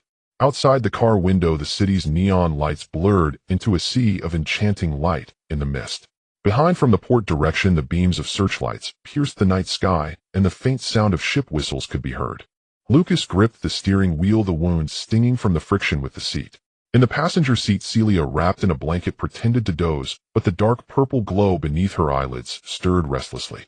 In the back compartment, Victor lay silently, covered by rags and garbage. The ruins of the clinic, the secrets of the basement, the sinking of the siren, the sealed blueprint, were all left behind, becoming the bloody footnotes of this long night. Ahead lay the fog-shrouded highway, the treacherous wilderness, the unknown Echo Valley, and a life-or-death escape crossing the border. But at least they were no longer alone. At least they still had each other. At least they had reasons to move forward and a faint yet unquenchable ember to protect. The truck's engine roared low, rolling over the damp asphalt, heading towards the vast dawn and a longer, more unpredictable journey belonging to the Gray family. 6:20 in the morning. On the eastern outskirts of the city, at the iron graveyard for scrapped vehicles. The fog is thicker here, mingling with the acrid smells of engine oil, rust, and burning garbage. Mountains of scrapped hovercar frames look like the skeletal remains of a giant beast in the gray-white daylight. A few swaying xenon lights cast a pale halo in the fog, barely illuminating a cleared patch of ground. In the center of the clearing, 3 heavily modified hovercars adorned with menacing graffiti are arranged in a triangular formation. Sitting or leaning against the rooftops are several stern-looking individuals clad in eclectic street combat attire. They smoke and speak in hushed tones, their vigilant gazes sweeping over the foggy entrance. Lucas parked the truck 50 meters from the entrance and signaled Celia to stay in the vehicle. "Remember, if anything goes wrong, follow Plan B. Don't worry about me, just take Victor and head northwest as far as you can." Celia nodded, her dark purple eyes shimmering faintly in the dim light. "My mental coverage extends about 30 meters, allowing me to sense emotions and malice vaguely. If I sense any intense hostility or ambush, they'll give you a signal." She closed her eyes, focusing her mind, and an invisible faint wave radiated from her like ripples on water. Lucas took a deep breath, pushed open the car door, and stepped out. Pain shot through his rib, wound with the movement, but he forced himself to stand upright, wearing a complex expression that blended fatigue, vigilance, and a touch of street wisdom. Dressed in dirty work clothes and empty-handed, he walked towards the center of the clearing. "Halt!" A muscular man with a raven tattoo on his neck and chewing gum blocked his path, sizing him up. "Who are you looking for?" "The Deadbird." "I have business," Lucas replied calmly. "What business?" "Selling information, buying things. Exclusive information, urgent items." Lucas' gaze drifted past him, focusing on the largest modified truck in the center, equipped with a heavy machine gun on its roof. "Tell the Deadbird it's about the sunken ship at the docks last night, the scavenger on the west coast, and that man in glasses and a suit. If he's interested, I'll wait here for 5 minutes. If he's not, I'll turn around and sell the information to someone else." The muscular man squinted, scrutinizing Lucas for a few seconds before picking up a walkie-talkie and muttering something. Moments later, he stepped aside. "The bird wants to see you. Don't try anything funny." Lucas walked steadily towards the central truck. The door opened, and a tall, thin figure emerged from the shadows. The Deadbird appeared to be around 40, with a lean face and sharp eyes like those of a vulture. He wore a worn leather jacket and several chains of different materials around his neck. A lit cigar hung from his mouth as he sized Lucas up. "Wolfman, the doctor from the clinic, Lucas Gray." The Deadbird accurately identified him, his voice hoarse and smoky. "Last night's docs were lively. Heard you joined the fun and messed up the clinic. Now you're here with 2 more troublesome goods looking to strike a deal. Information for a way out." Lucas got straight to the point. "I know most of the inside story about last night. Who blew up the ship, who is searching for what, who lost out, and who is pulling the strings. This information is worth 2 clean fake identity chips, a reliable mid-sized truck, enough backup energy and supplies for 2,000 kilometers, plus a safe route map to avoid major surveillance while leaving the city." The Deadbird snorted. "That's quite a hefty appetite. Why should I trust that your information is worth this much? You can verify it first." Lucas pulled out an old cracked screen backup communicator taken from a hotel drawer, pressed a few buttons, and pulled up a blurry video clip lasting only a few seconds. It showed him in the siren pump room, recording from Victor's perspective the moment the G2 container exploded and Celia stumbled out. The image shook violently, but it was clear enough to see that peculiar container and the woman inside. "This is one of the goods from beneath the docks last night. Obsidian and the company are after her, or rather what she possesses." The Deadbird's expression shifted instantly. He stared at the blurry footage, the cigar pausing at the corner of his mouth. After a few seconds, he waved his hand, signaling his subordinate to step back a bit. "Come inside." Lucas followed him into the modified truck. The interior was transformed into a makeshift mobile command center filled with screens, communication equipment, and weapon racks. The Deadbird sat in a worn swivel chair, indicating for Lucas to sit opposite. "That woman, what's her story?" "She's from the Gray family, the sister of William Gray, a G2 experiment. She woke up last night due to an energy surge," Lucas said, half-truthfully omitting parts about the blueprint and the night engineer. "The G2, related to William Gray." The Deadbird pondered, clearly aware of some of William's affairs. Was Obsidian hired by the company? Obsidian was commissioned by a man named Leo Sterling. He is in charge of a certain genetic engineering project for the company, wears glasses and suits up. He wasn't present last night, but remotely commanded. Obsidian's mission was to recover G2 and another key, a military bionic prototype, Eve 07. However, they failed, the ship sank, the key was lost, and I took G2 away, Lucas admitted calmly. Eve 07. A military prototype. No wonder Obsidian is in such a frenzy. The Deadbird nodded, seemingly connecting this information with his own sources. How did the ship sink? The Blood Moon energy peak, combined with the energy devices set by Obsidian and the unstable hull structure, triggered a chain reaction due to internal combat. For specific details, once we safely leave the city, I can provide you with a more comprehensive report, including blurry images of Sterling and a timeline of events. Lucas laid out his terms. The dead bird stared at him, his eyes sharp as knives. You plan to run with those 2 hot potatoes heading inland? Yes. We have places to go, but I need your help to disappear without a trace. Why come to me? Aren't you afraid I might sell you to the company or Obsidian? They would surely offer a higher price. Because you're a businessman, not a killer. Lucas looked directly into his eyes. If you sell us out, you could make a quick buck, but you would completely offend the last bloodline of the Gray family and an awakened G2 experimental subject. Who knows what people like us might do when pushed to the edge? And from then on, you'd just be a dog for the company, losing your neutrality. How would other clients view you? He paused for a moment, emphasizing, but trading with us, you'll receive exclusive first-hand high-value intelligence. You can selectively sell it to those in need, like other factions unhappy with the company or competitors wanting to know how much Obsidian lost last night, or even package it to sell to information brokers for a higher profit. And we will disappear, causing you no more trouble. This is a long-term, low-risk, high-reward deal. The dead bird silently puffed on his cigar, now lit smoke swirling in the cramped truck. Outside the truck, the occasional cough from his subordinates mingled with the distant rumble of a garbage truck. I have fake identity chips, decent quality, usable for 3 months. The truck, did you see that blue Buffalo behind? Modified with bulletproof tires, increased energy storage, and hidden compartments in the trunk. I can ensure ample energy and supplies. As for the route map, he flicked the ash off his cigar. I do know a few old smuggling routes that avoid most surveillance, but the roads are rough, and we have to pass through the Rust Belt and a few unclaimed wastelands which are quite dangerous. Deal? Lucas asked. First half of the goods up front. The dead bird raised 2 fingers. A detailed timeline, Obsidian squad configuration and loss assessment, along with Sterling's appearance and possible aliases. Give it to me now. The rest of the report regarding G2 and the specifics of the shipwreck can be sent to me via encrypted channel after you leave the city. Upon receipt, I will provide you with the coordinates for the last supply stop and a few safe houses. This was quite fair and left him some leeway.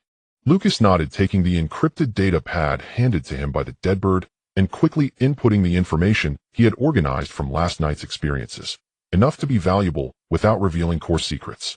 He focused on detailing the equipment, tactical style, and layout of the Obsidian squad within the Siren, as well as snippets he had heard about Mr. Sterling, while vaguely mentioning the existence and strange abilities of the Gray Men, but omitting the fact that they had retreated. The dead bird glanced at the data while occasionally asking questions, his eyes growing brighter. Clearly the quality of this intelligence exceeded his expectations. 10 minutes later, Lucas returned the data pad. The dead bird quickly skimmed through it, nodding in satisfaction, and pulled out a small iron box from a drawer, which contained 2 biological chips the size of fingernails. The fingerprint and iris information has been wiped. Input your own biological information to activate. Valid for 90 days from activation. The truck keys and energy card are inside. Some supplies are already packed in the hidden compartment, and the rest are at the first safe house on the route, with the password being Ravens Never Sleep. He stood up, patting Lucas on the shoulder not too lightly. Doctor, you're more capable than you look. Good luck to you. Additionally, here's a free tip. Obsidian lost at least 1 squad last night, and is frantically. The company has not shown their faces yet, but my informants say there are new faces in the port area offering high prices for special eyewitness information. You'd best disappear quickly. Lucas tucked the postcard away, thanked him solemnly, and turned to get out of the truck. Celia's mental sensing did not trigger any alarms. The transaction had gone smoothly. He quickly walked back to his truck, signaling Celia to follow. The two swiftly transferred the still unconscious Victor from the garbage truck to the blue Buffalo modified truck. The condition of the truck was far better than their old one, and the interior space was larger. Victor was placed in the space formed by folding down the rear seats covered with a blanket. Lucas activated the fake identity chip, entering his information. He was now Link Harper, a freelance car. Celia became Sarah Chun, his cousin. As for Victor, he couldn't be entered for now, so they could only hope not to encounter checkpoints requiring all passengers' identities to be checked on the way. The route map has been received. Celia looked at the encrypted file that the Deadbird had sent to her temporary communicator. First segment, leave the city via the old industrial pipeline in the East District and get on Old Route 7 at the outlet of the Rust River Sewage Treatment Plant, avoiding the highway. About 120 kilometers later, there's an abandoned Motel 66, which is the first safe house, and supplies will be there. Lucas started the engine, and the Buffalo emitted a deep growl. He took one last look at the silhouette of the iron graveyard in the fog and the blurred figures of a few Raven Gang members in the distance, then turned the vehicle around and drove into the fog-laden streets. At 7:05 a.m., they entered the labyrinthine abandoned industrial pipelines of the East District. The inner walls of the massive concrete pipes were overgrown with moss, dim and damp, with only the headlights piercing through the darkness ahead. The pipeline was part of the old city's drainage system, long abandoned, but wide enough for vehicles, making it one of the secret passages often used by smugglers and fugitives. The interior of the truck was silent. Lucas focused on driving carefully, controlling the speed, and Celia leaned against the passenger seat, eyes closed, seemingly dozing off, but Lucas could feel the faint non-human energy waves emanating from her, like a silent radar scanning the surroundings. Victor lay silently in the back. After driving for about half an hour, a light appeared ahead, the pipe's exit. Outside was the murky Rust River and a long-abandoned sewage treatment plant building. They exited the pipeline and drove along the bumpy dirt road by the river for a few minutes, finally turning onto a pothole-riddled, overgrown old road. Old Route 7, a ghost road abandoned during the Great Depression, now existing only in certain maps and the memories of drifters.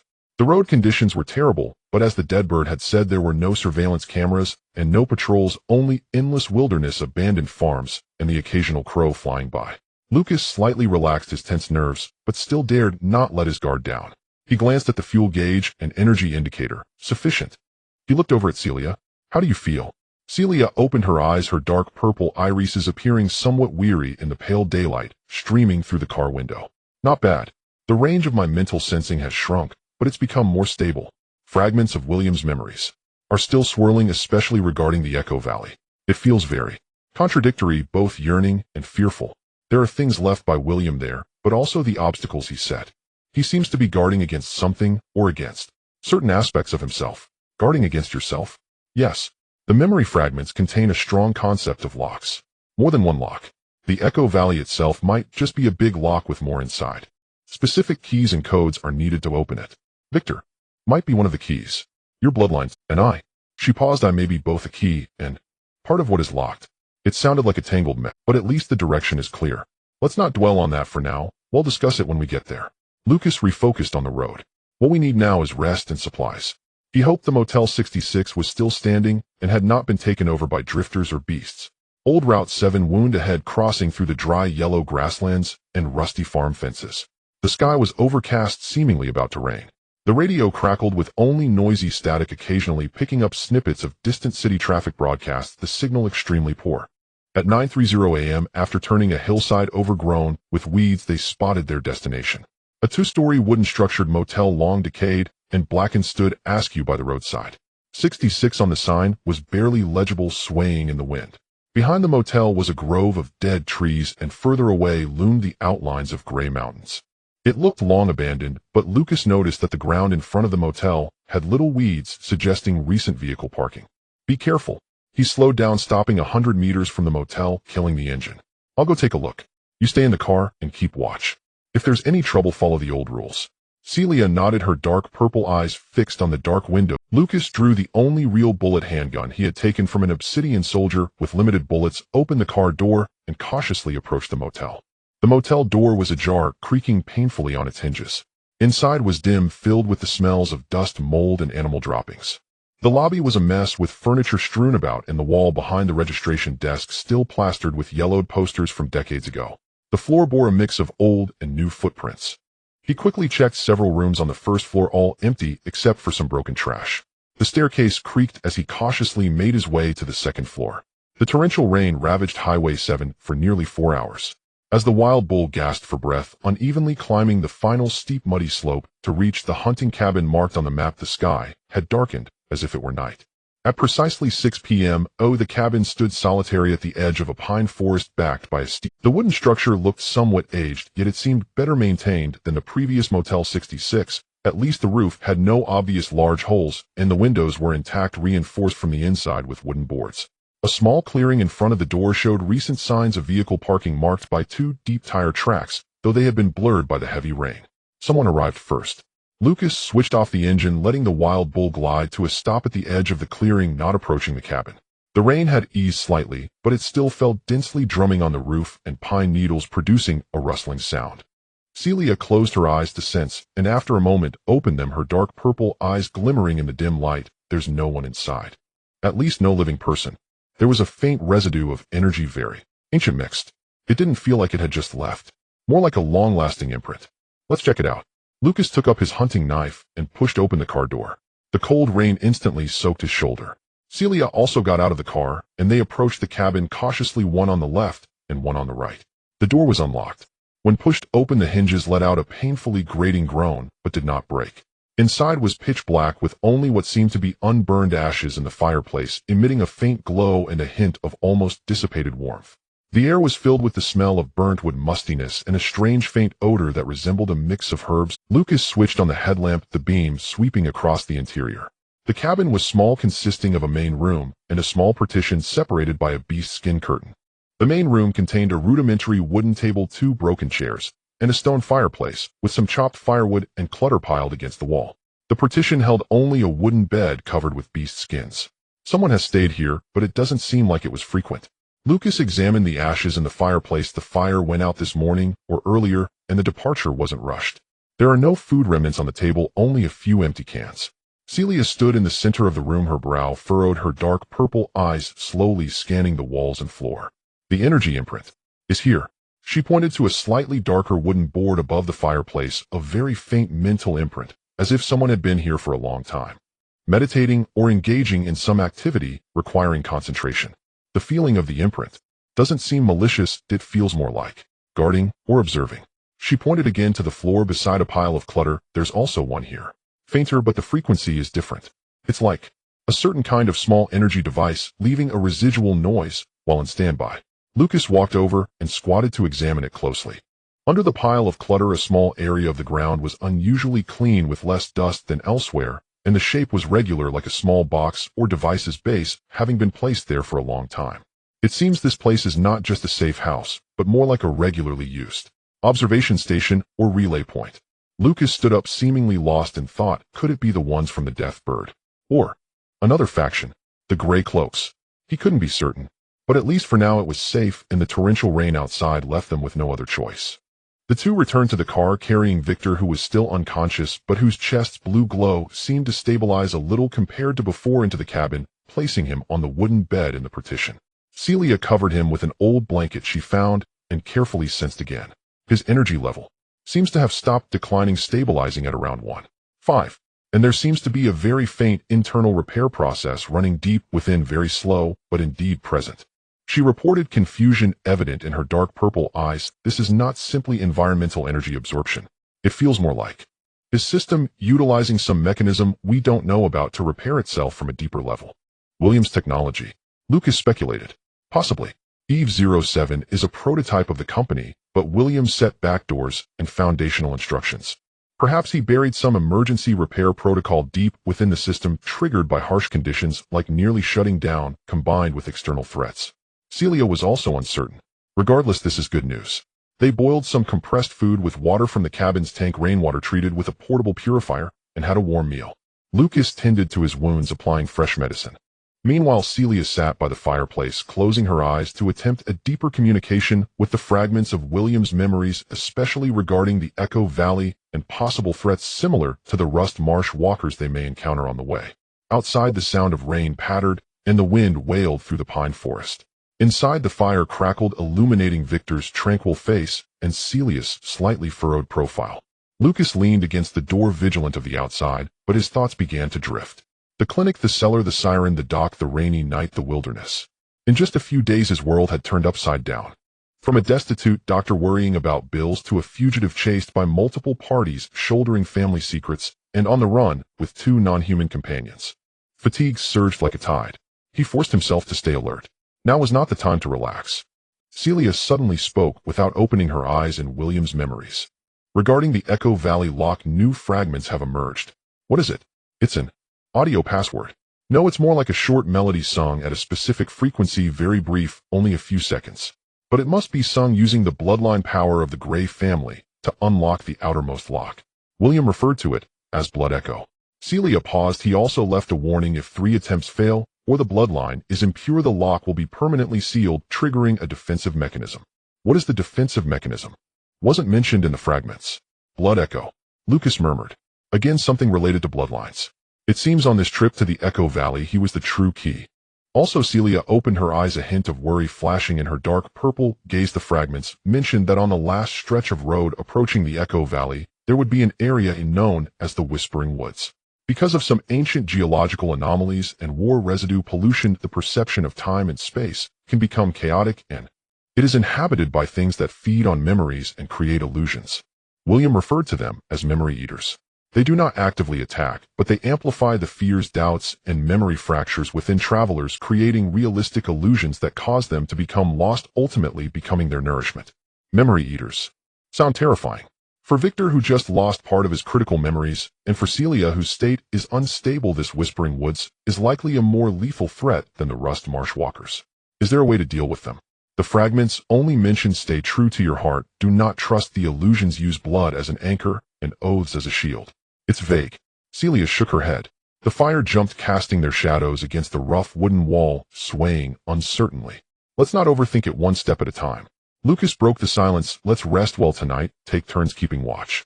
Tomorrow, depending on the weather, if the rain stops, we'll continue our journey. How far is it to the Echo Valley? According to the map and the sense of distance in William's fragments, if all goes well, without getting lost or encountering unexpected events, Celia estimated it will take about 3 to 4 days by car. But the last stretch of the mountain road may not allow vehicles in, so we'll have to walk. 3 to 4 days. It doesn't sound long, but in this environment, every minute could bring unforeseen events. In the latter half of the night, the rain finally ceased. The dark clouds dispersed, revealing a clear night sky with a few cold stars. Lucas and Celia took turns resting for a few hours.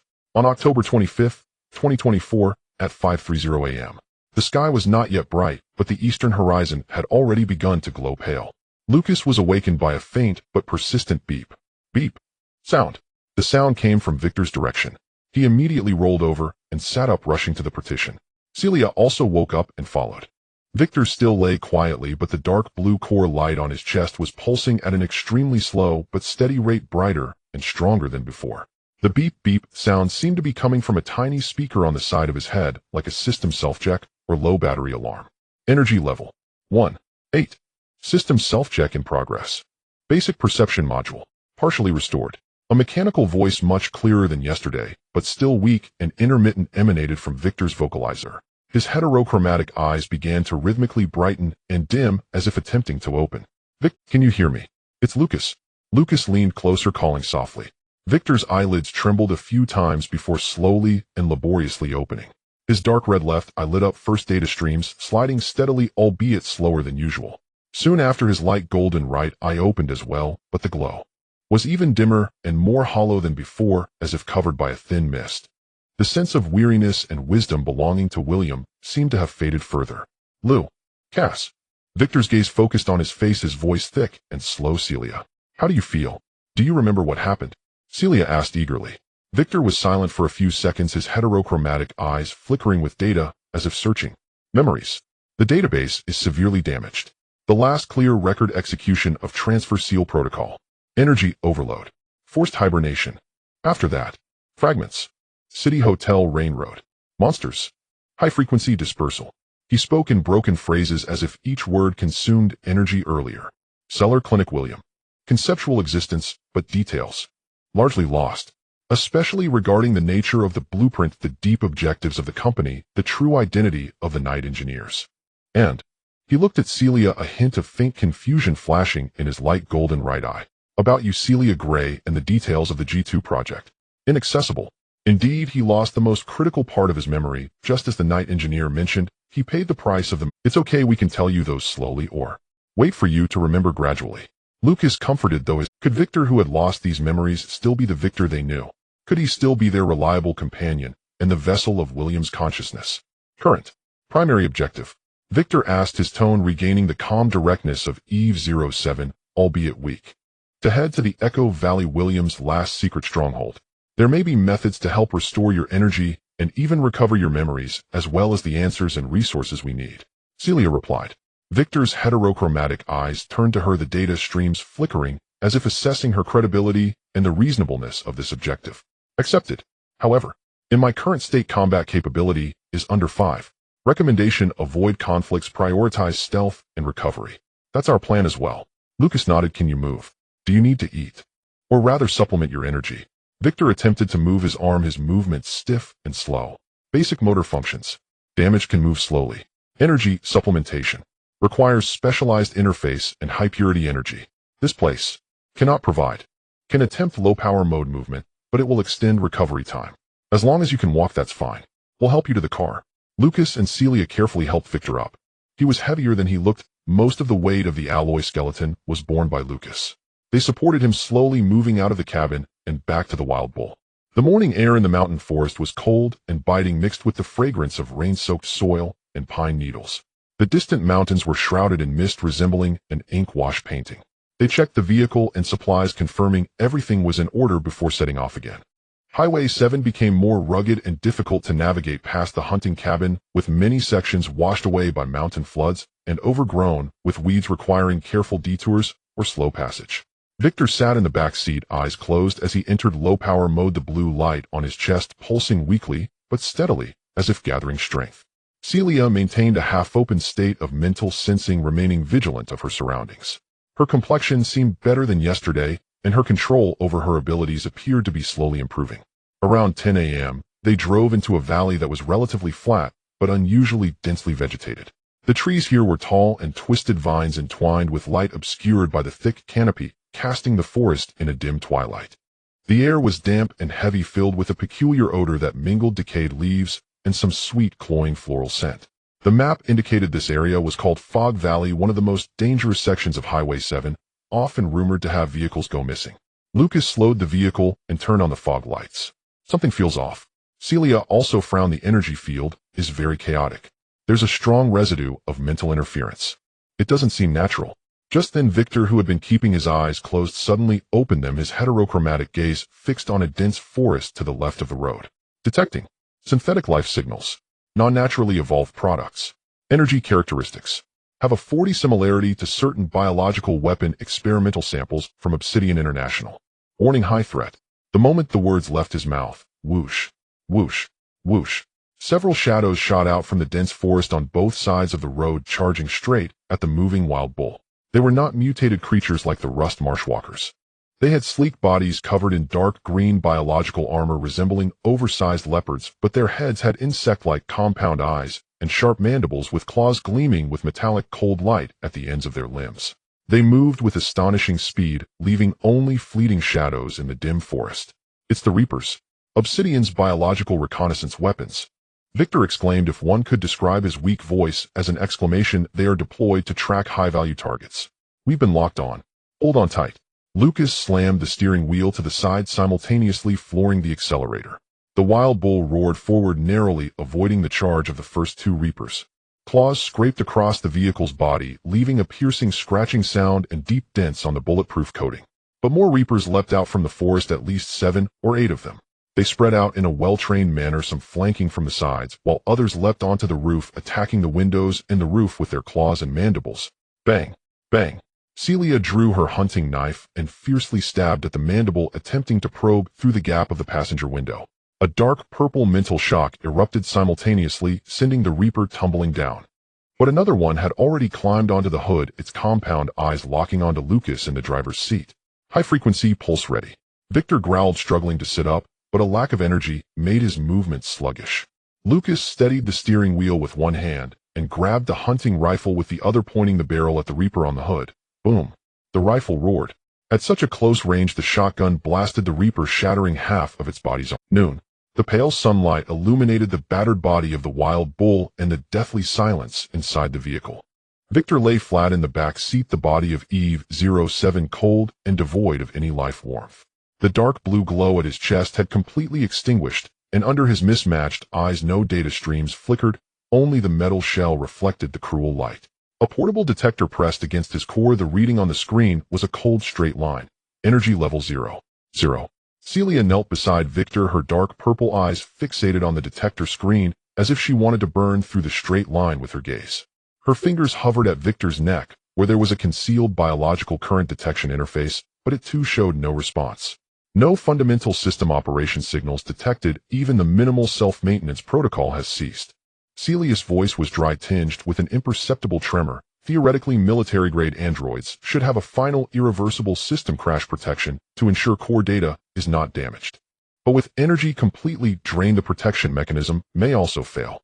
Right now, he is just an expensive metal coffin. Lucas leaned against the steering wheel, his forehead resting on the cold edge of it. The wound on his side split open again during the earlier bumpy ride. The blood seeping out stained the bandage, but he felt no pain. Only a deeper marrow, deep fatigue, and bewilderment. Victor is dead. That elegant yet strange vampire who walked into the clinic on a rainy night, that Victor who awakened in the cellar with mismatched eyes, that companion who fought alongside them on the siren and paid with memories, that existence who burned himself twice in the wilderness to save them. Just like that, silently, he had transformed into a pile of cold alloy in the back seat. "It's my—" Celia suddenly spoke, her voice suppressed. "I shouldn't have suggested going to Echo Valley, shouldn't have let him use his last energy to create a shockwave. I should have thought of another way." "No." Lucas interrupted her, his voice hoarse but clear. "We were the ones who needed to go to Echo Valley. It was our decision together. Using the shockwave was the only feasible method at that time. If we had fought hard, all three of us might have died there. He chose the plan with the highest success rate, trading himself for our chance to survive." He turned his head, looking at Victor's calm, or rather empty face. "He is Eve 07, a military prototype, the vessel of William's consciousness. But he is also Victor, our family. He knew the risks and made a choice. What we need to do is not to blame ourselves, but to complete the path he chose for us, and then find a way to bring him back." "Back?" Celia smiled bitterly. "With energy completely drained, systems crashed, the memory database likely damaged. How can we bring him back? Even if Echo Valley has energy, can it restart a corpse? Can it retrieve lost memories? I don't know." Lucas shook his head, but his gaze regained a hint of wolf-like stubbornness. "But we have to go. At the very least, William left something there. Perhaps there are clues, perhaps backups, perhaps possibilities we haven't thought of. If we give up without even trying, then all our sacrifices and escapes will have been for nothing." He struggled to sit up straight, beginning to check the damage to the Wild Bull. The car body had multiple dents, the bulletproof glass was covered in cracks, the left rear tire was slightly deflated, but it could still run. About 40 energy remained, enough for them to travel another 300 to 400 kilometers. Supplies had also consumed nearly one-third. "We need a safer place to treat wounds, repair the car, and plan the route for the last few days." Lucas took out the map given by the dead bird and spread it on the engine cover. "About 80 kilometers from here, the map marks a hunter's watchtower located on a small hilltop with an open view, easy to defend. We can go there to rest for an afternoon, set off at night, and avoid potential tracking." Celia nodded silently, took one last look at Victor, then sat back in the passenger seat, fastened her seatbelt, and closed her eyes as if trying to calm the tumultuous emotions with meditation. Lucas restarted the Wild Bull, the engine emitting a weary roar as they drove back onto the bumpy mountain road. In the back seat, Victor's cold body swayed slightly with the bumps like a forgotten piece of luggage. At 2:30 p.m., they arrived at the hunter's watchtower. It was a rudimentary tower built of stone and wood, long abandoned, standing atop a barren little hill accessible only by a winding dirt path. The tower had 2 levels. The lower level was filled with debris, while the upper level had a viewing platform with shooting holes. Next to the tower was a small wooden house, which had long since rotted away. Lucas parked the Wild Bull in the shadow of the house, covering it with a tattered tarp to disguise it as best as possible. He and Celia worked together to carry Victor up to the viewing platform on the second floor of the tower, which was relatively dry and had a good view. They set Victor against the wall, covered him with a blanket to hide his striking body. Then Lucas began to treat his wounds and repair the car. Celia climbed to the highest point of the watchtower, vigilantly observing the surrounding wilderness, while attempting to use her unstable psychic sensing to scan for energy anomalies in the further range. Fortunately, the afternoon passed without incident. There were no signs of pursuers, no disturbances from mutated creatures, only the sound of the wind howling over the ridge. Lucas barely repaired the tire, using tools to flatten some dents in the car body, at least making the Wild Bull look less like it had just escaped from a battlefield. His wounds were re-bandaged, he took antibiotics, and the werewolf's healing ability was working slowly but effectively. At 6 p.m., during sunset, the western sky was ablaze with magnificent sunset clouds painting the mountains and wilderness in hues of gold and red.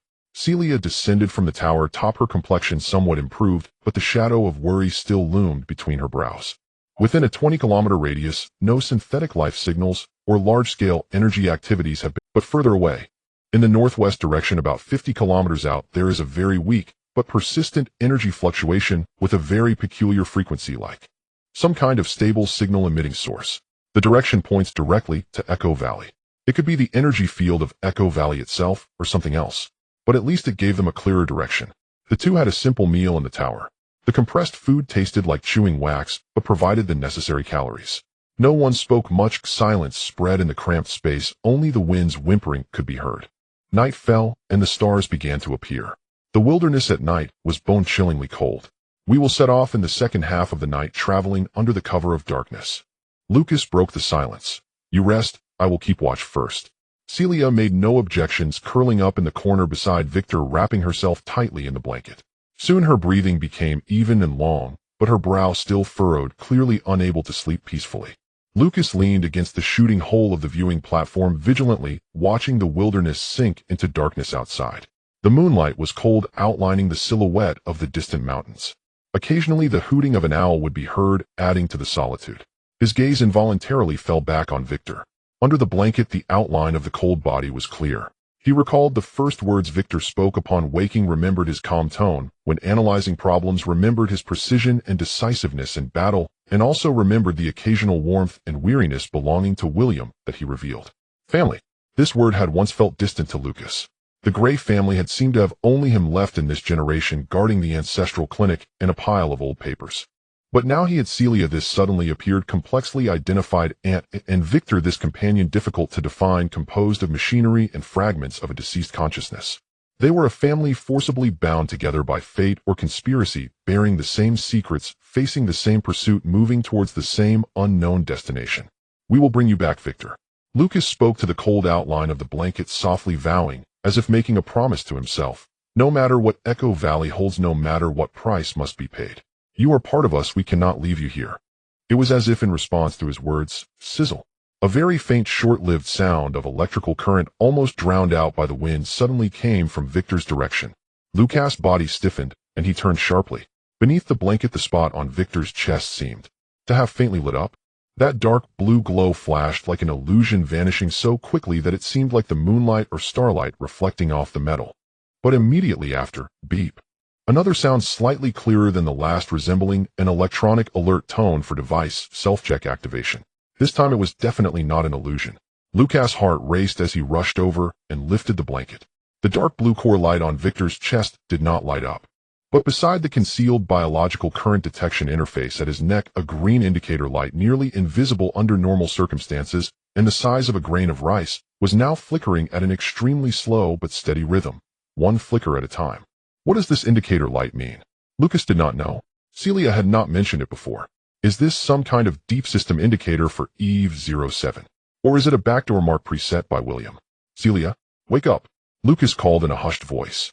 Celia instantly awakened, her dark purple eyes lighting up in the dark. What happened? Look at this.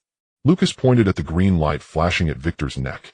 Celia immediately leaned in closer, her dark purple eyes scanning carefully, her brows furrowing tighter.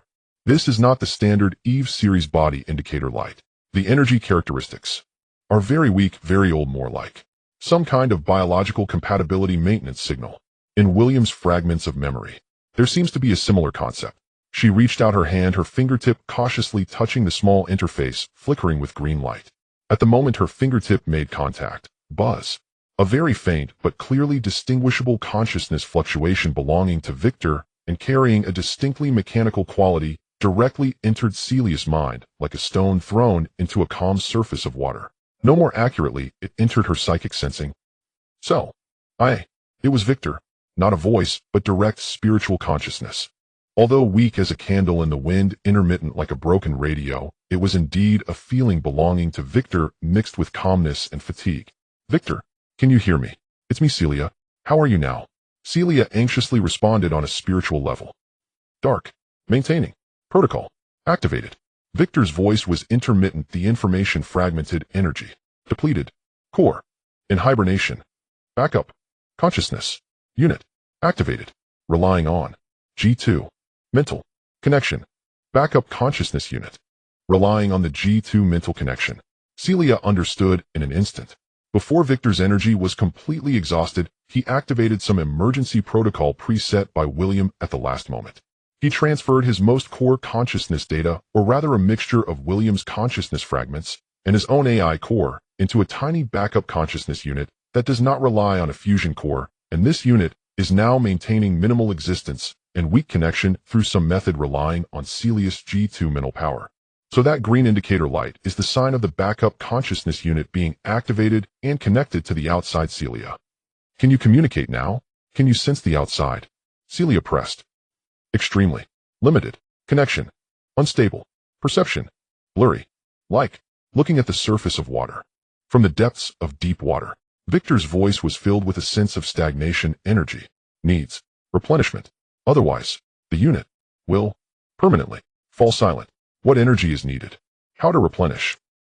Special, frequency, mental, energy, or pure, life, energy, gray, bloodline, resonance, or stable, output from G2. Victor's response confirmed Celia's speculation.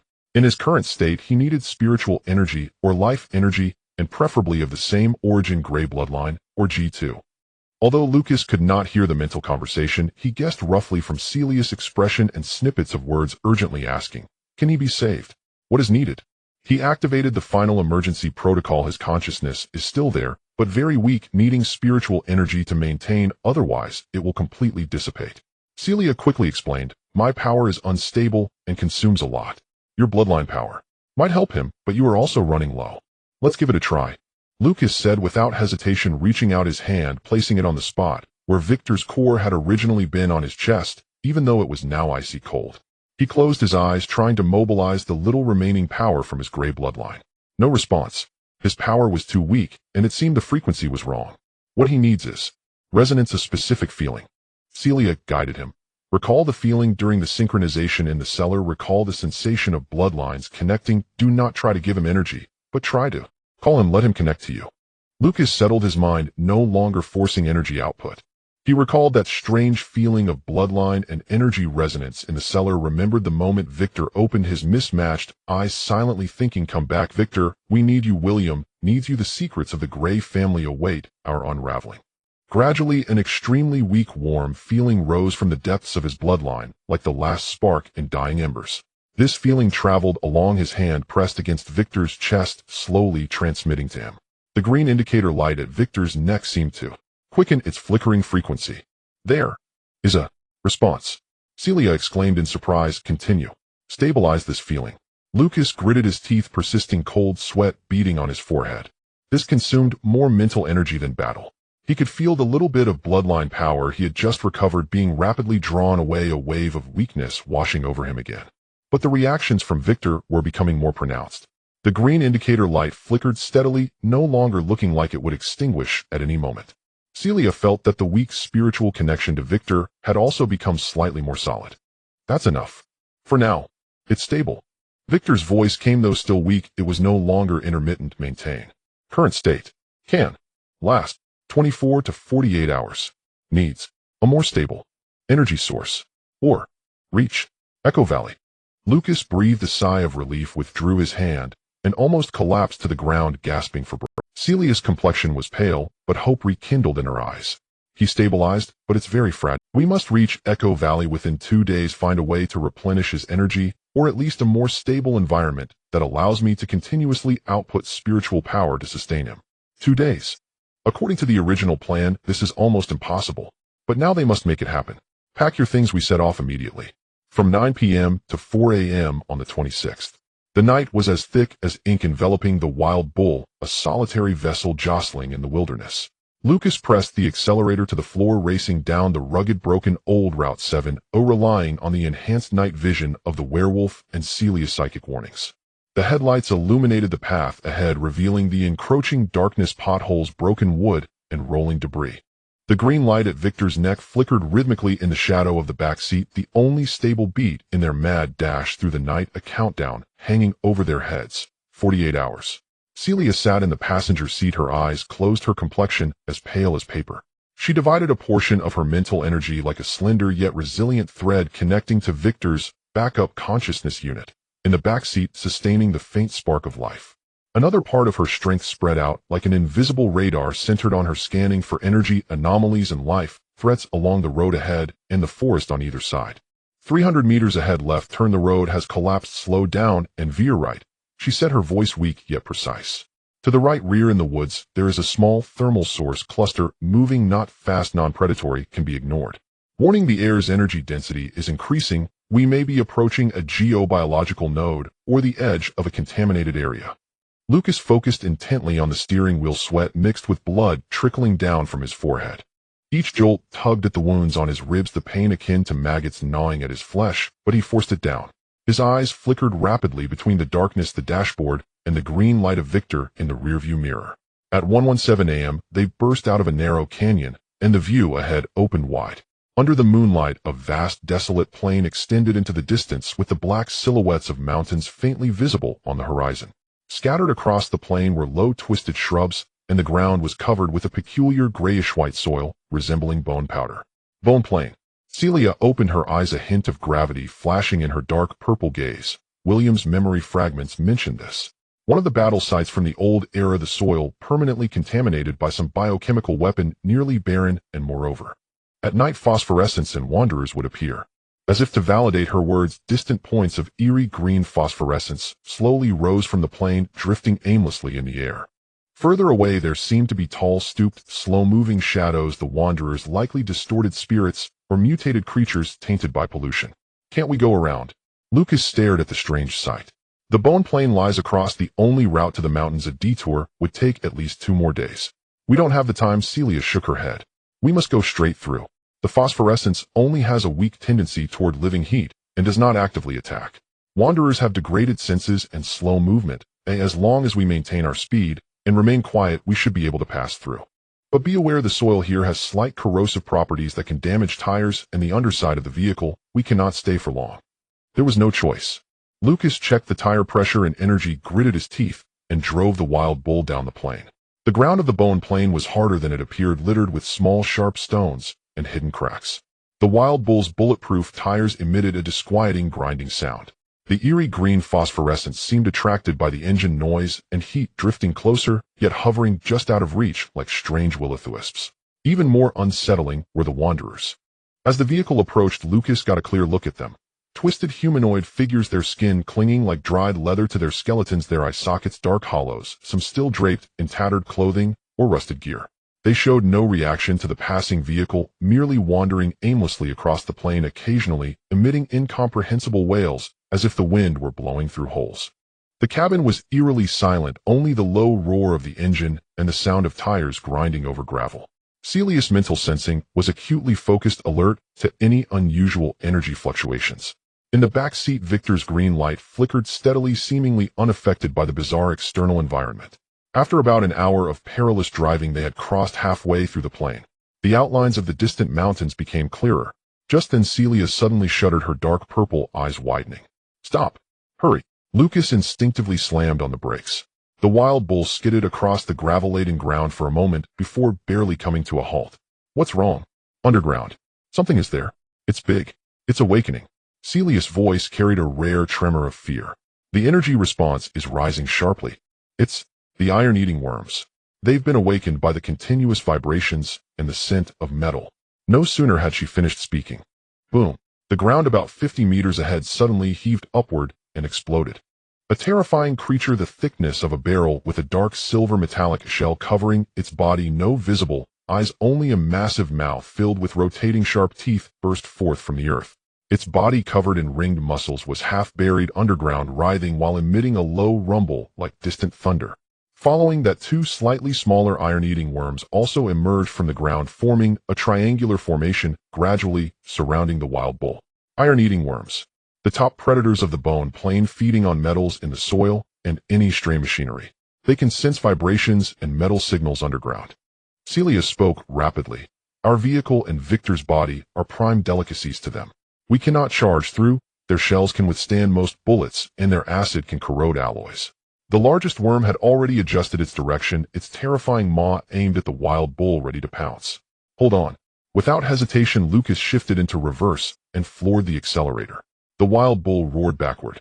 Simultaneously, he sharply turned the steering wheel, swinging the vehicle's rear to the side, narrowly evading the first worm's assault like a battering ram. The worm's massive mouth bit into the ground where they had just stopped, sending gravel flying and leaving it deep. But the other 2 smaller worms had already flanked them from the sides. Though smaller, they were faster, like enormous metallic whips striking the ground and rapidly closing in. The wild bull struggled to adjust its direction in reverse, attempting to break free from the encirclement. However, the ground was bumpy, visibility in reverse was terrible, and they couldn't accelerate. One small worm had already caught up to the rear, its toothy maw clamping down hard on the wild bull's rear bumper. Creak. The excruciating sound of metal twisting. The sturdy modified bumper was bitten away in a large chunk, easily chewed and swallowed by the worm. The worm seemed even more excited, accelerating in pursuit. Another small worm collided with the side of the vehicle. Bang! The heavy impact caused the wild bull to lurch violently, the left two wheels momentarily lifting off the ground before crashing back down. Items inside the vehicle tumbled about, and Victor's body slammed against the door, the green light at his neck flickering violently. Celia let out a muffled groan while maintaining the psychic connection. She focused her thoughts on the worm that had collided with the vehicle's side, her dark purple eyes swirling like a nebula. Get away! An invisible mental shock struck hard at the relatively vulnerable connection between the worm's head and body. The worm let out a pained shriek, momentarily stunned, rolling to the side, losing its ability to chase. But the largest worm had once again adjusted its direction, its massive maw wide open, exhaling a foul breath of dirt, heading straight for the driver's seat. That gaping maw was large enough to swallow half the front of the vehicle. There was no escaping. A fierce look flashed in Lucas' eyes. Instead of braking, he slammed the accelerator to the floor. At the same time, he yanked the steering wheel to slightly angle the vehicle. The wild bull roared forward like a wounded beast, charging toward the massive maw that was about to bite down. "Are you crazy?" Celia gasped. Just as the front of the vehicle was about to be swallowed by the giant mouth, Lucas suddenly yanked up the handbrake while twisting the steering wheel sharply. Screech. Amidst the deafening friction, the wild bull executed a dangerously reckless, nearly impossible 180-degree drift while reversing at high speed. The front barely grazed the edge of the worm's maw. The vehicle slid sideways, narrowly avoiding that dead, and the reinforced sharp-edged front blade of the wild bull, propelled by the force of the slide, violently scraped against the connection point of the worm's head. Sizzle. Sparks flew. The worm's hard shell was scraped open, a long but shallow wound appearing dark green, highly corrosive bodily fluids splattering out, hitting the vehicle and instantly producing white smoke with a hissing sound. The worm let out a deafening roar of pain, its body writhing violently, temporarily halting its pursuit. Taking advantage of the drifting momentum, the front of the vehicle had turned nearly 90 degrees, pointing towards the only gap in the encirclement, the side of the small worm that Celia's mental shock had temporarily repelled. "Charge through!" Lucas shouted, releasing the handbrake and flooring the accelerator. The wild bull roared like a runaway horse, bolting through the gap between the two injured worms. The tires kicked up a cloud of bone powder and debris.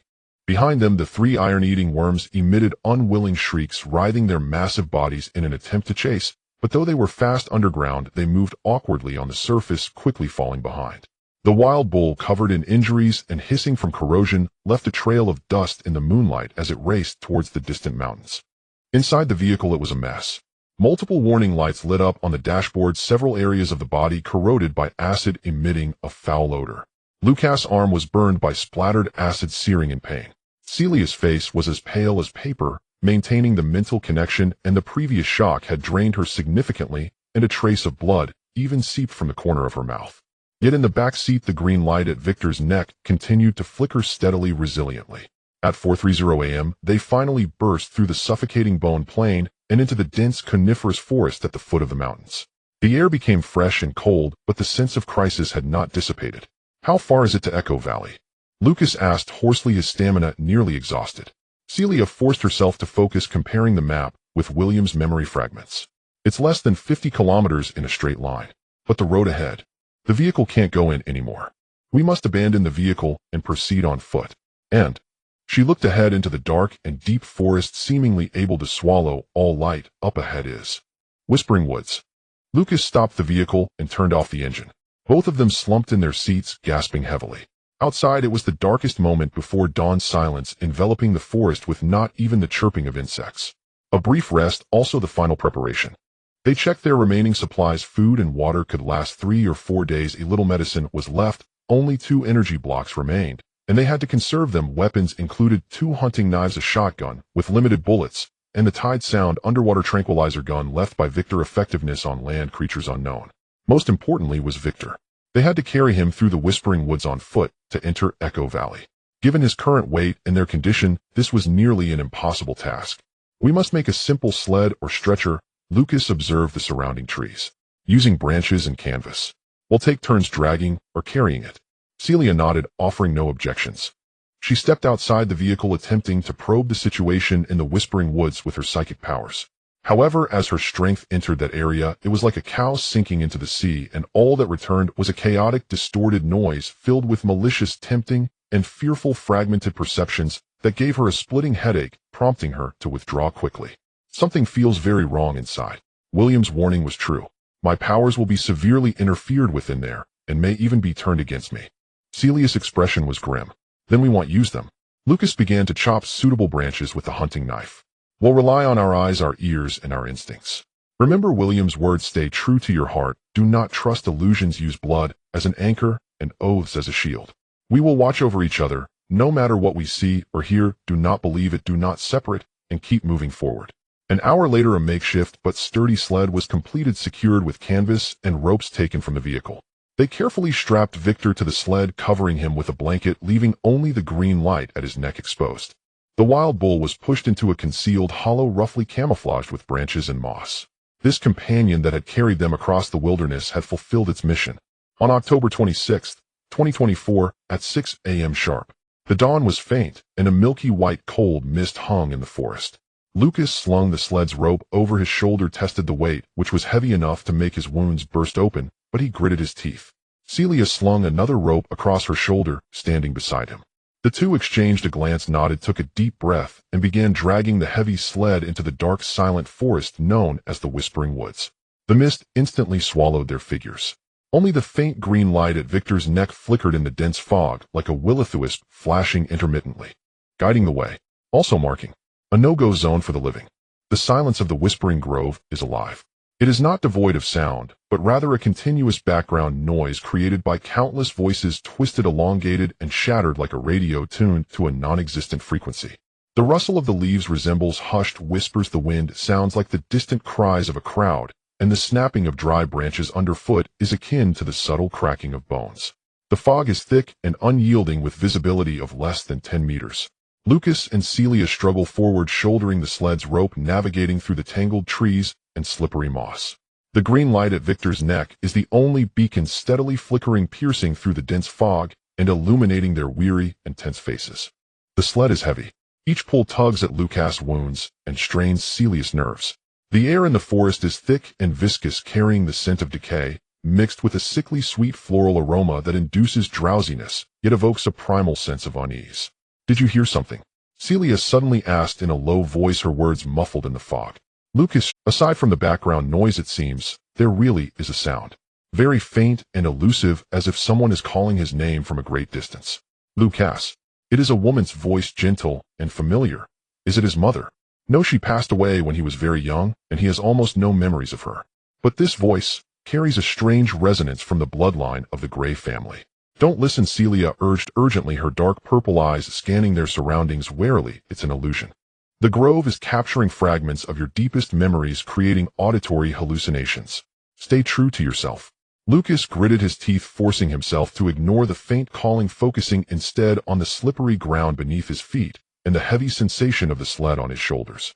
Yet the voice did not fade, instead it grew clearer and closer. More than one voice. There are calls from women, sighs from men. Is it Grandfather Elijah? The laughter of children, non-existent, and Victor's voice, calmly analyzing, turn left, avoid that. No, Victor is unconscious on the sled, he cannot be speaking. Celia, did you hear that? Lucas couldn't help but ask. Celia's face is pale, her breath quickening. I heard a lot. William's voice, calling me sister, and the humming of those instruments in the cellar, the screams of the obsidian soldiers, the metallic friction of the night engineers, they are all mingling together. Her fingers tightened on the rope, turning white, and the echo is starting to distort. Lucas followed her gaze and saw that in the thick fog ahead the outlines of the trees seemed to be slowly writhing and deforming, some appearing human-shaped, others twisting into grotesque eye-covered masses, but when he focused intently, they reverted to their original forms. Is it an illusion caused by the light and fog? Or has the grove started to affect their vision? Victor on the sled, the green light at his neck, suddenly flickered rapidly. Victor is on alert. Celia exclaimed, there's something ahead. Almost simultaneously, Lucas felt it too. A cold, slippery malice, as if substantial, permeating from the fog ahead, locking onto them. It is neither a creature nor an energy entity, but more like a conglomeration of malevolent condensed thoughts. The fog surged, gradually coalescing into several indistinct, translucent, humanoid outlines. They have no facial features, their forms constantly shifting, sometimes resembling people. They know Lucas saw the outline of the vampire client, who shattered a vase at the clinic, while Celia saw a researcher in a white coat, other times twisting into nameless horrific shapes. They drift closer, silently opening their mouths, as if sucking on something. Memory devourers. Celia's voice trembles with not just fear, but also a profound discomfort of being watched and stripped away, as if her most intimate memories and emotions are being licked and tasted by these formless entities. Don't look at them. Don't think of anything. Focus, think. Think of our goal. Think of Echo Valley. Think of waking Victor up. Lucas shouted, quickening his pace, trying to drag the heavy sled through the gaps between these formless monsters. But those memory devourers seemed able to sense their emotional fluctuations. The more anxious and resistant Lucas became, the stronger the feeling of being watched and stripped away. Images he desperately wanted to forget uncontrollably surfaced. The moment the clinic was breached by hounds, the finger pressing the red button in the cellar, Victor collapsing from exhaustion. These images seemed to be forcefully extracted from his mind by the memory devourers, magnified, distorted, transformed into even more desperate and terrifying illusions that bombarded his consciousness. No, don't. Celia moaned in pain, as if she had seen a more terrifying scene.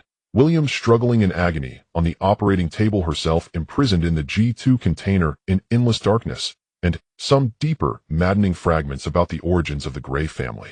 The green light on Victor in the sled flickered like an alarm.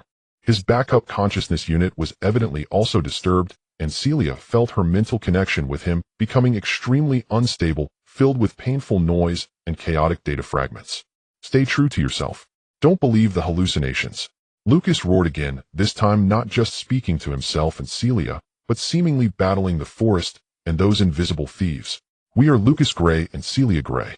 We are going to Echo Valley. We are going to save Victor. Everything else is false. He bit his tongue hard, the pain and the taste of blood jolting him back to his. Simultaneously, he tried to recall the feeling of bloodline resonance in the cellar, the responsibility and pride of being a member of the Gray family, and held this weak, yet steadfast intention like a shield before him. Anchor with blood. Celia murmured, repeating William's words. She followed Lucas' lead, digging her nails into her palm, the pain allowing her to momentarily break free from those terrifying illusions. She looked at Victor on the sled with the flickering green light, then at Lucas, who was gritting his teeth and moving forward as a strange mix of familial love, responsibility, and indomitable belief rose within her. With the oath as a shield, we will walk out together. No one can leave us here.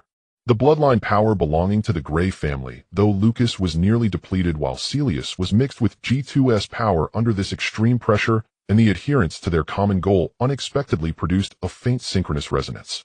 Though weak, this resonance spread outwards like a circle of invisible ripples centered around them.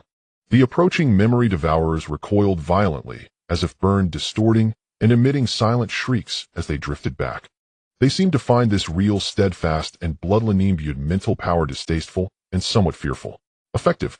But maintaining this resonance requires immense mental concentration and energy consumption. They cannot last long. Go. Don't stop. Taking advantage of the gap in the memory devourers, Lucas and Celia exerted all their strength, dragging the heavy sled towards a direction where the malice felt lighter. The illusions and whispers in the forest did not dissipate. Rather, they became even more frenzied. The trees morphed into twisted arms attempting to claw at them, the ground turned into writhing flesh, and the fog revealed the faces of their most feared enemies, the hounds, obsidian soldiers, and even the bird-beaked masks of the night engineers.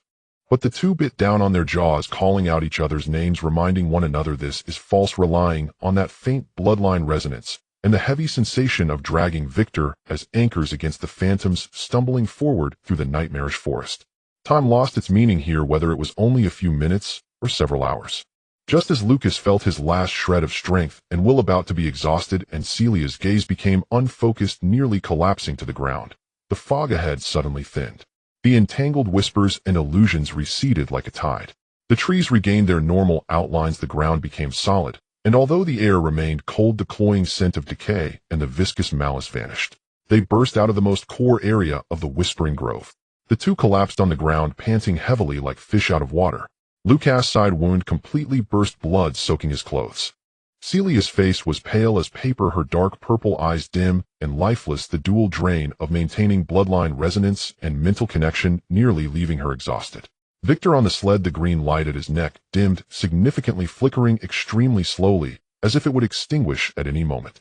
Celia could feel her mental connection with him becoming extremely weak, almost severed. We cannot stop here. Lucas struggled to rise, looking ahead.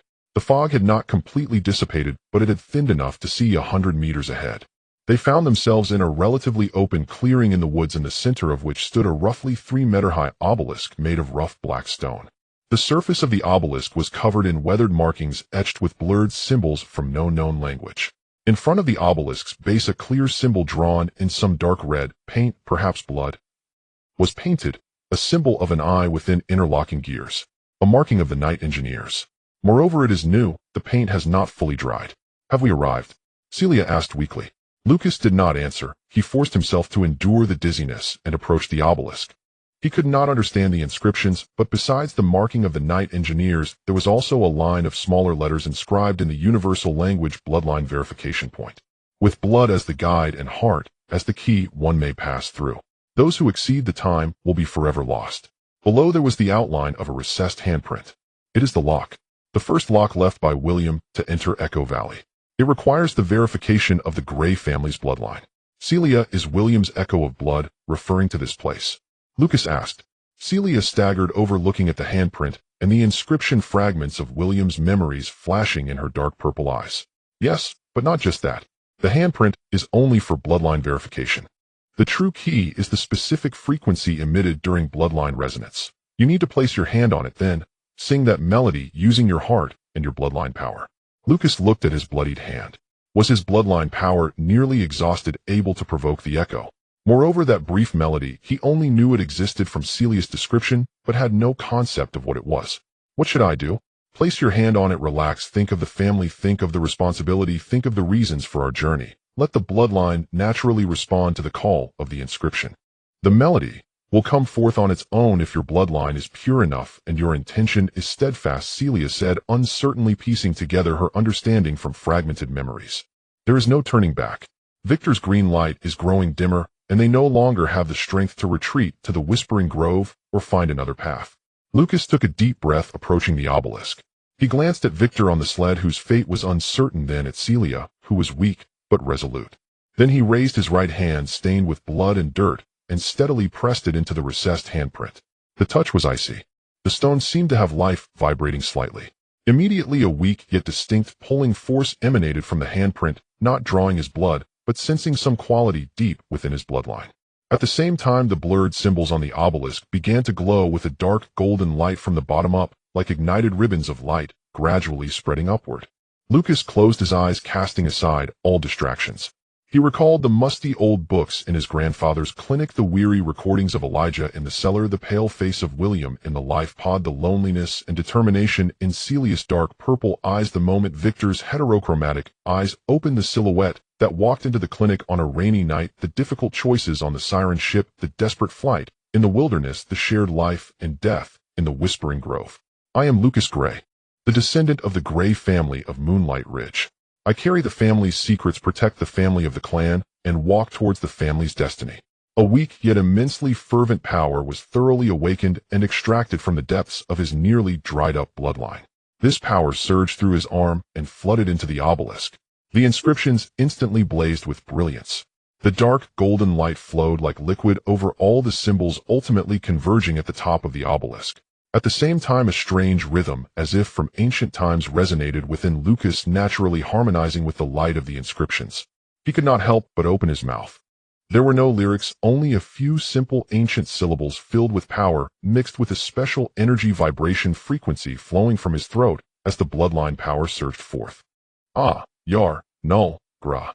Each syllable felt as heavy as 1,000 pounds. With each utterance, Lucas' face paled a degree and his body swayed. But he persevered, using the last of his will and strength to clearly sing this short, yet complete echo of blood.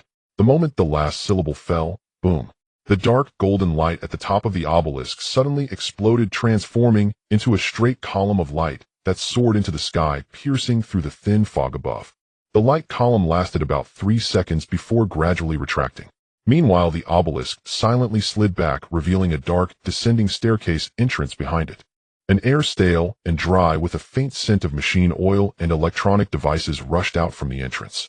The lock has been opened. The entrance to Echo Valley is wide open to them. Lucas weakly withdrew his hand, staggering back, supported by Celia. Blood trickled from the corner of his mouth, and the world dimmed before his eyes, as his bloodline power was completely exhausted, even injuring his very essence. But the entrance lay right before them. Celia looked at the dark entrance, then at Victor on the sled, whose green light was nearly extinguished, hope rekindling in her eyes. "We have arrived," she said softly, supporting Lucas, then glanced at the still wet mark of the night engineers on the obelisk's base. The symbol of the bird-beaked mask in the afterglow of the dark golden inscriptions seemed to be looking at them, revealing a profound. The staircase behind the obelisk extends downward, disappearing into the abyss. The scent of machine oil and electronics in the air grows stronger, mixed with a faint, elusive aroma characteristic of a precision, climate-controlled environment, starkly contrasting with the decay and dampness of the low rainforest. Lucas is almost half-dragged, half-supported by Celia as they descend the staircase, each step tugging at his entire body with excruciating pain and a deep-seated weakness. Celia herself is at the end of her strength, maintaining a fragile mental connection with Victor, while also supporting Lucas, her steps unsteady. Lucas bites down hard on the rope of the sled, using his last bit of strength to pull it along. The green light at Victor's neck has dimmed to the point of being nearly invisible, flickering very slowly in the thick darkness, like the last spark about to be extinguished by the wind. The staircase is long, spiraling downward. The walls on both sides are made of smooth alloy, devoid of any decoration or markings save for the strips of soft white light embedded at intervals, indicating that this place is still operational. The temperature gradually stabilizes around a comfortable 20 degrees, and the humidity is quite low. After descending nearly 100 meters, the staircase reaches its end. Ahead stands a heavy silver metal door without any handles, its surface as smooth as a mirror, reflecting the disheveled figures of the three. Beside the door is an unassuming scanning panel. Celia gazes at the door, and the fragments of William's memories surge violently in her dark purple eyes. She sets Lucas down unsteadily, approaches the door, and reaches out to place her palm on the scanning panel. There is no sound, but the panel instantly lights up with a ghostly blue glow, quickly scanning her palm. Next comes the retinal scan, a thin red beam sweeping across her eyes. Finally, a small needle pops out, taking a drop of blood from her fingertip. A few seconds of silence follow.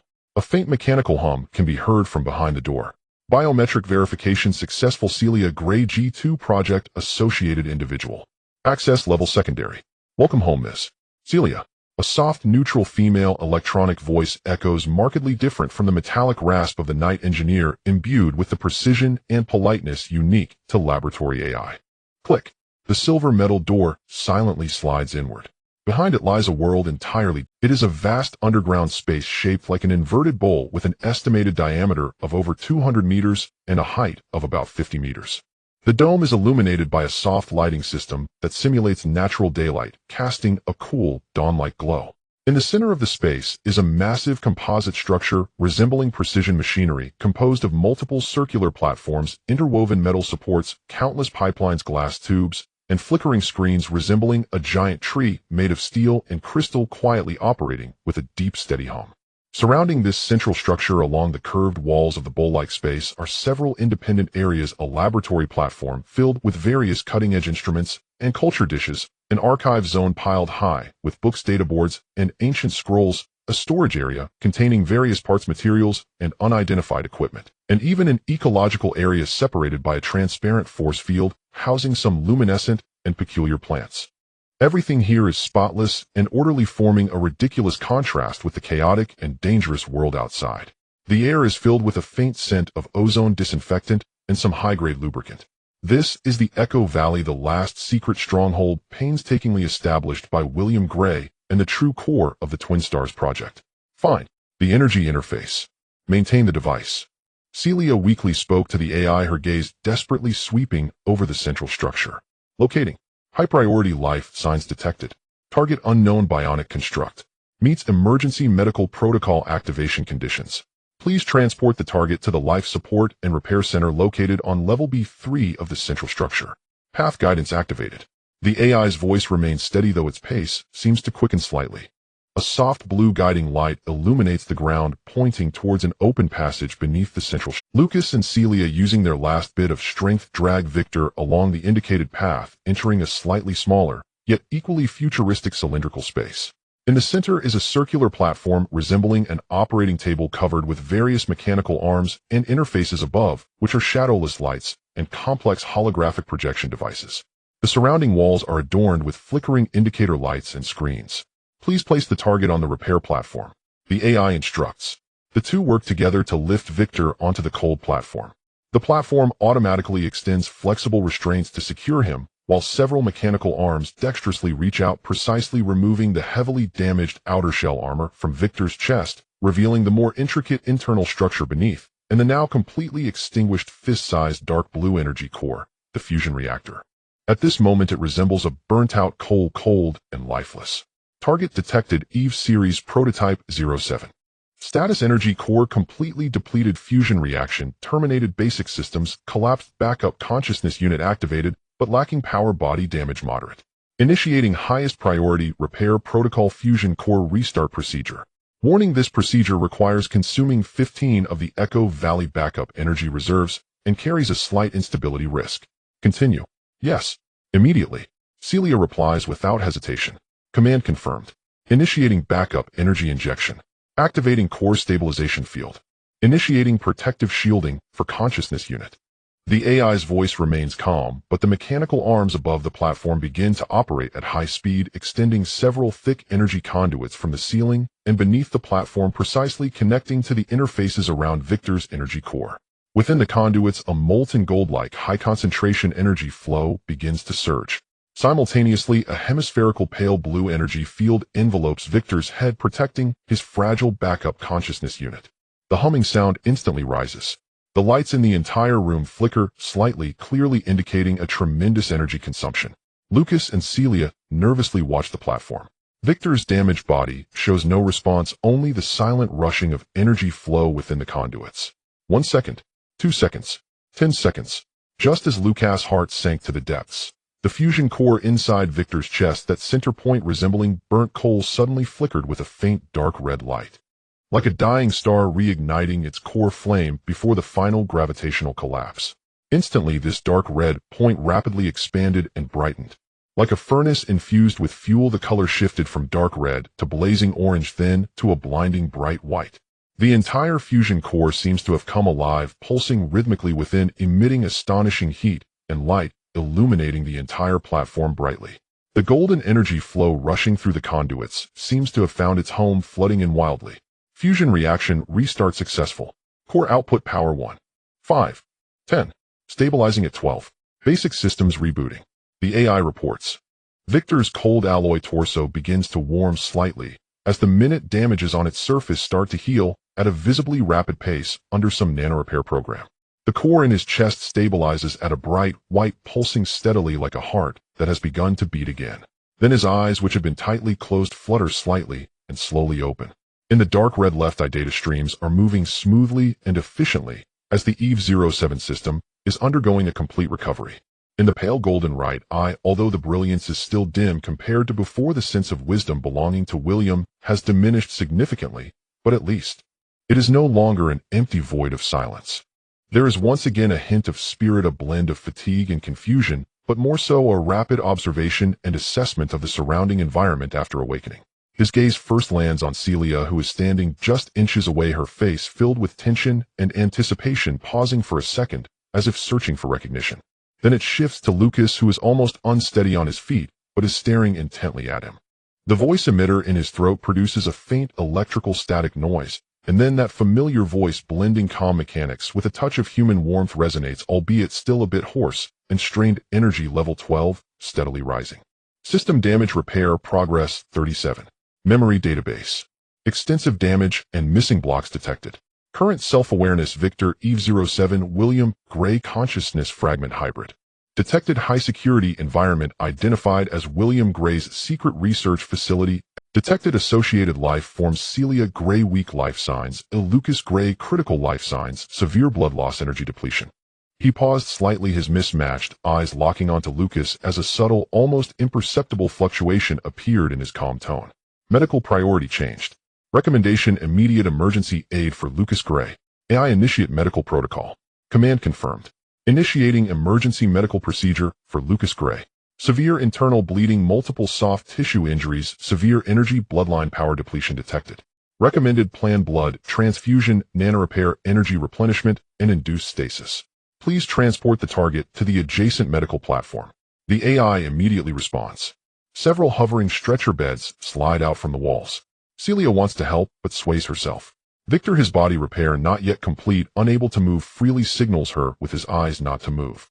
The mechanical arms gently yet insistently lift the nearly unconscious Lucas, placing him on a nearby platform, beginning to rapidly scan, inject, and connect various life support and repair lines. Seeing Lucas being properly settled, Celia's taut nerves finally relax, slightly a wave of intense dizziness and weakness sweeping over her. She leans against the wall and slowly slides down to the floor. Victor's gaze turns to her. Celia, how are you? I'm fine. Just tired. Celia forces a smile, her dark purple eyes looking at the steady pulsing white light on Victor's chest, then glancing at Lucas, who is being treated by mechanical arms and nanobots on the platform. A complex emotion of relief, sadness, and released burden wells up in her heart, causing her eyes to brim with tears. Welcome back, Victor. And thank you once again. Victor remains silent for a moment, data streams flickering in his mismatched eyes. According to the residual logs and your biological information records, it was you who paid a great price to bring me here. The one who should be thanking is me. He pauses as if trying to comprehend the complex variable of emotion, and according to the fragmented memory fragments, we seem to be family. Celia's tears finally fall, and she nods vigorously, crying and laughing. Yes, we are family. Though, it's a bit of a strange kind. Victor seems to have processed this answer briefly, then very slightly nods. Data logic aligns. The family unit shows a high probability of mutual assistance and sacrifice in dangerous environments. This is a reasonable definition. His gaze sweeps over the magnificent and intricate Echo Valley, once more his mismatched eyes filled with pure rational inquiry. Now the primary task is to ensure Lucas' survival and restore the basic condition of the three of us. Afterward, we need to fully understand this facility, obtain all data left by William Gray, assess the current external threat level, and formulate a subsequent action plan. He looks at Celia. You can rest for now. The AI here will take care of Lucas and complete the remaining repairs for me. When you recover a bit, I need you to assist me in accessing the data that may be locked by memory tickets concerning William's core research, the company's ultimate goals, and the true identity of the night engineer. I have a feeling that the answers are all here. Celia nods, fatigue rendering her almost unable to speak. She gazes at the white light on Victor's chest, watches Lucas' breathing gradually stabilize on the medical platform, and finally glances at this miraculous refuge that has pulled them back from the brink of death. Survival against all odds. But this place is by no means just a refuge. This is William Gray's last bastion, the origin of the Twin Stars Project, the secret treasury of the Gray family, and undoubtedly the endpoint where all puzzles and conspiracies intertwine. Their escape seems to have reached a temporary pause. But the real battle, uncovering the truth, healing wounds, facing the past, and deciding the future, might just be beginning in the silence of this Echo Valley. On this clear morning, the simulated sky light system of Echo Valley transitioned from a deep indigo to the gentle gold and pink hues of dawn, ultimately settling into a soft, transparent morning light reminiscent of a true valley sunrise.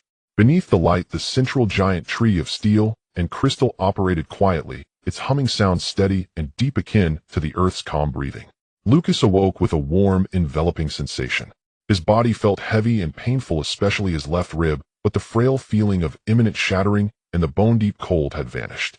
He opened his eyes to find himself lying in a clean room filled with soft light on a comfortable medical bed connected to several transparent tubes delivering nutrient solutions and trace medications. The wound on his rib was covered with a translucent gel-like substance, bringing a cooling, soothing, and slightly tingling sensation. This was the work of the nanorepair robots. Turning his head, he saw Victor quietly lying on the adjacent medical platform. Unlike the previous lifeless cold, Victor's chest now emitted a steady soft white glow from the fusion core pulsating in a rhythmic manner. The damaged armor on his body had been repaired or replaced, the alloy shell gleaming with a fresh luster in the morning light.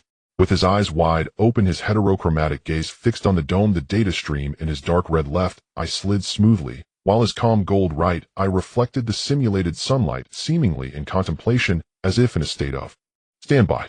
On the other side of the room, Celia curled up in a large, comfortable armchair, covered with a blanket, seemingly still asleep.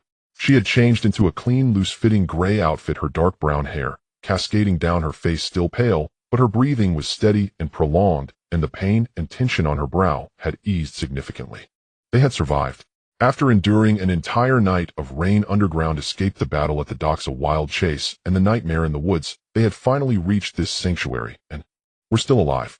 Lucas attempted to move his fingers, confirming that control over his body was returning.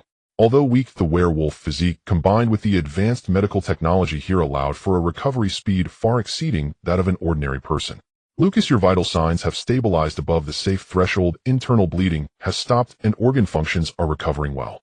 However, the deep metabolic disorder caused by the depletion of bloodline power will require a longer period of rest and specific energy supplementation. It is advised to continue resting for at least 48 hours. The soft, neutral AI female voice echoed in the room, the management AI of Echo Valley, referred to by Victor as Valley Spirit. How is Victor? Lucas croaked, his throat dry. Eve 07 repair progress is at 87. The fusion core output is stable at 18. Basic systems are fully restored, but the combat module and deep memory database remain in offline self-check and repair status. The consciousness unit's connection with G2 has stabilized, but the integration and data integrity of William Gray's consciousness fragments still require further evaluation due to the previous memory ticket detachment effect. Valley Spirit replied. At this moment, Victor turned his head, his heterochromatic eyes looking at Lucas. Good morning, Lucas. How do you feel? Still alive, Lucas replied with a weak smile tugging at the corner of his mouth. What about you? Remember anything? Victor remained silent for a few seconds. Basic identity, recent event outlines, and interactive memories related to you have been largely restored. However, the core research data regarding William Gray, the complete definition of the blueprint, the ultimate goals of the Company Eve project, the true identity and protocol details of the Night Engineers, and the complete records of the Twin Star project remain highly encrypted or logically damaged. I encountered a powerful memory lock during retrieval directly related to the previously detached ticket content. He paused, looking at the still sleeping Celia. Celia may have retained some relevant memory fragments, but they are also incomplete and chaotic. We need to cooperate and attempt to cross-reference her memory fragments, the physical database here, and the residual data traces within myself to gradually restore the truth. But this is a process that requires time and precise calculations.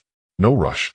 Lucas gazed at the soft morning light of the dome, a long-lost, almost luxurious sense of safety and tranquility enveloping him.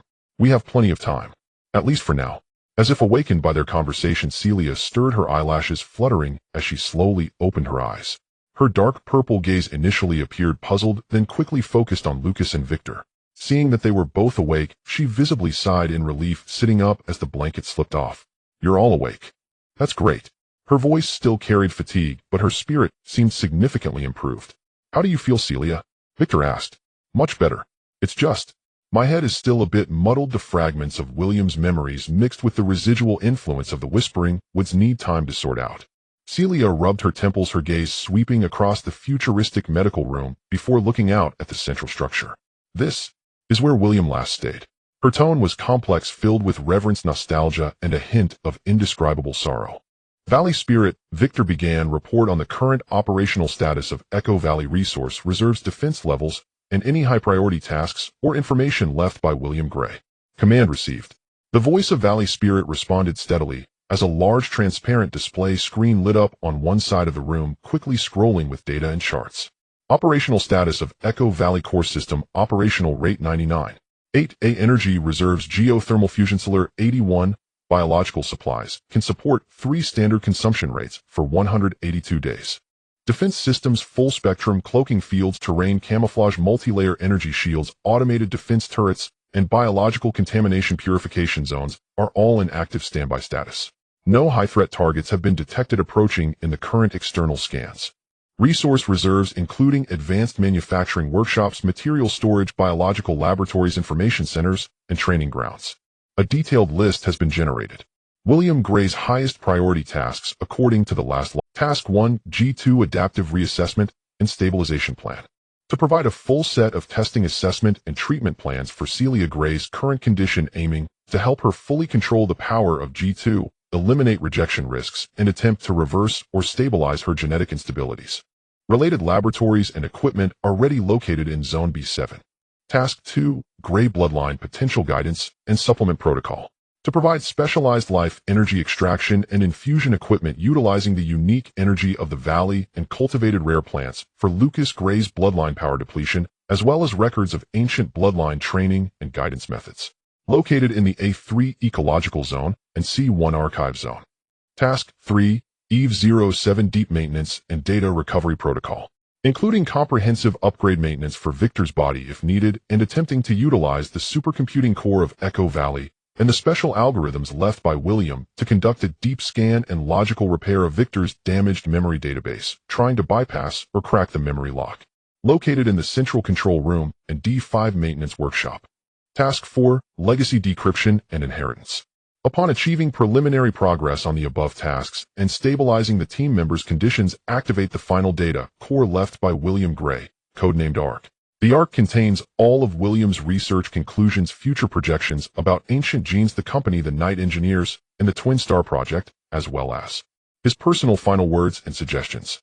Accessing the ARC requires 3 keys to be present and verified simultaneously: Celius, G, 2 biological key, Lucas Gray bloodline key, and Victor's consciousness resonance key. Warning: William's last note states that accessing the ARC may reveal disturbing or even dangerous truths and could trigger unpredictable chain reactions. It is advised to prepare thoroughly before proceeding. The information on the screen scrolled to a halt. The room fell into silence, the 3 of them digesting this information.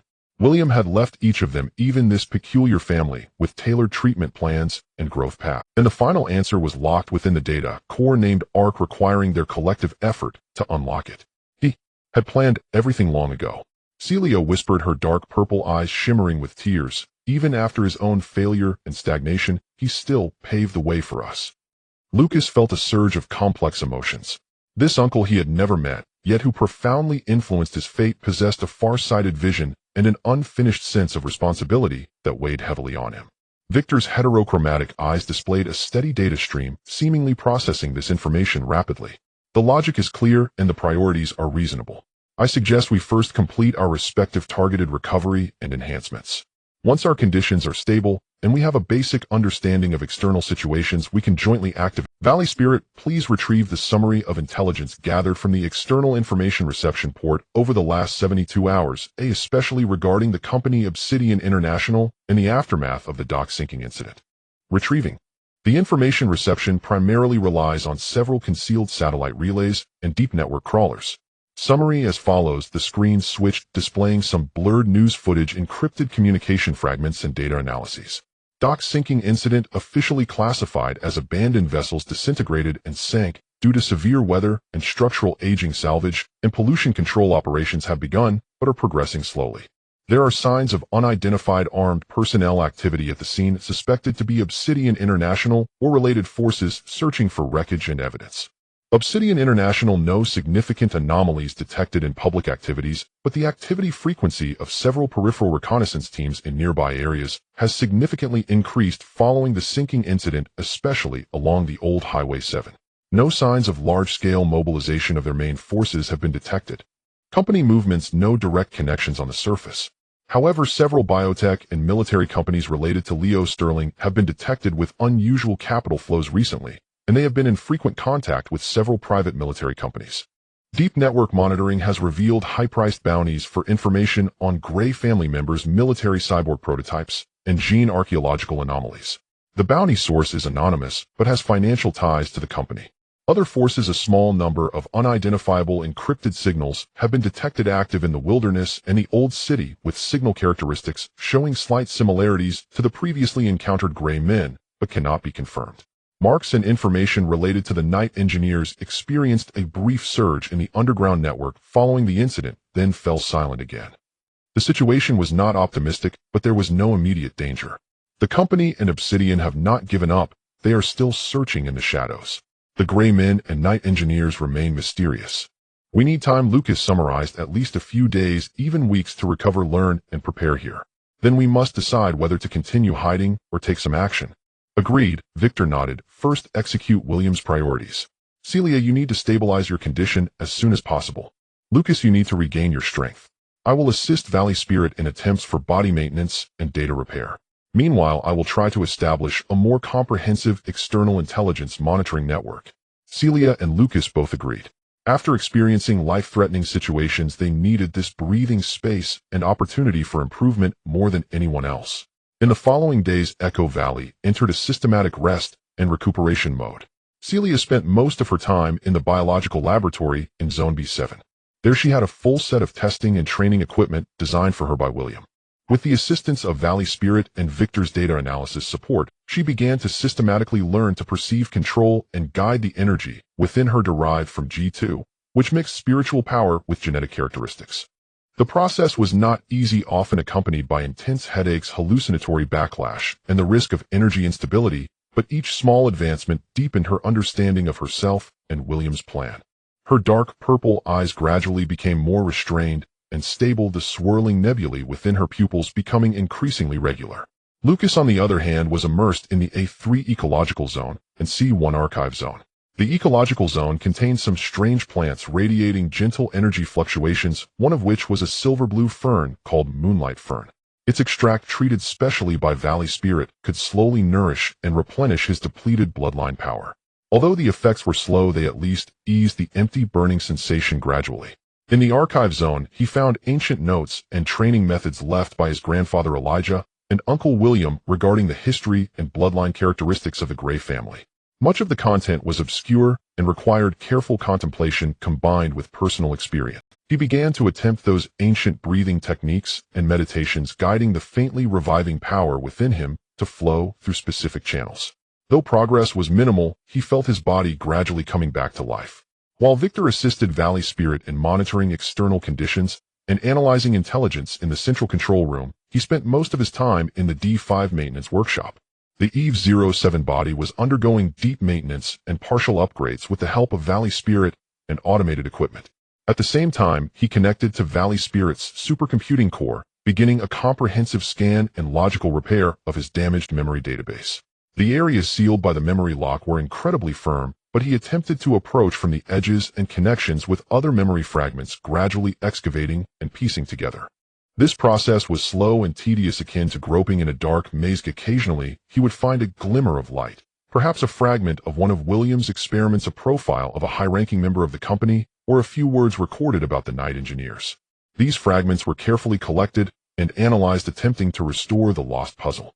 Every evening, the three of them would have dinner together in the public area beneath the central structure. Celia and Lucas needed to eat, while Victor underwent energy calibration and data synchronization, sharing their progress and confusions and occasionally talking about lighter topics. Celia would share amusing stories from William's laboratory excavated from her chaotic memories. Lucas would complain about the quirky clients at the clinic, and Victor would use his precise data analysis to evaluate whether the nutritional ratios of a synthetic food were reasonable. A peculiar daily rhythm belonging to the Gray family slowly established itself in this secluded valley. November 3rd, 2024 morning. On the 7th day of arriving at Echo Valley, Celia finished her morning mental control training and felt more stable than yesterday. Lucas guided the faint warm currents within him for a small cycle, with the wound on his rib nearly healed, leaving only faint pink new flesh.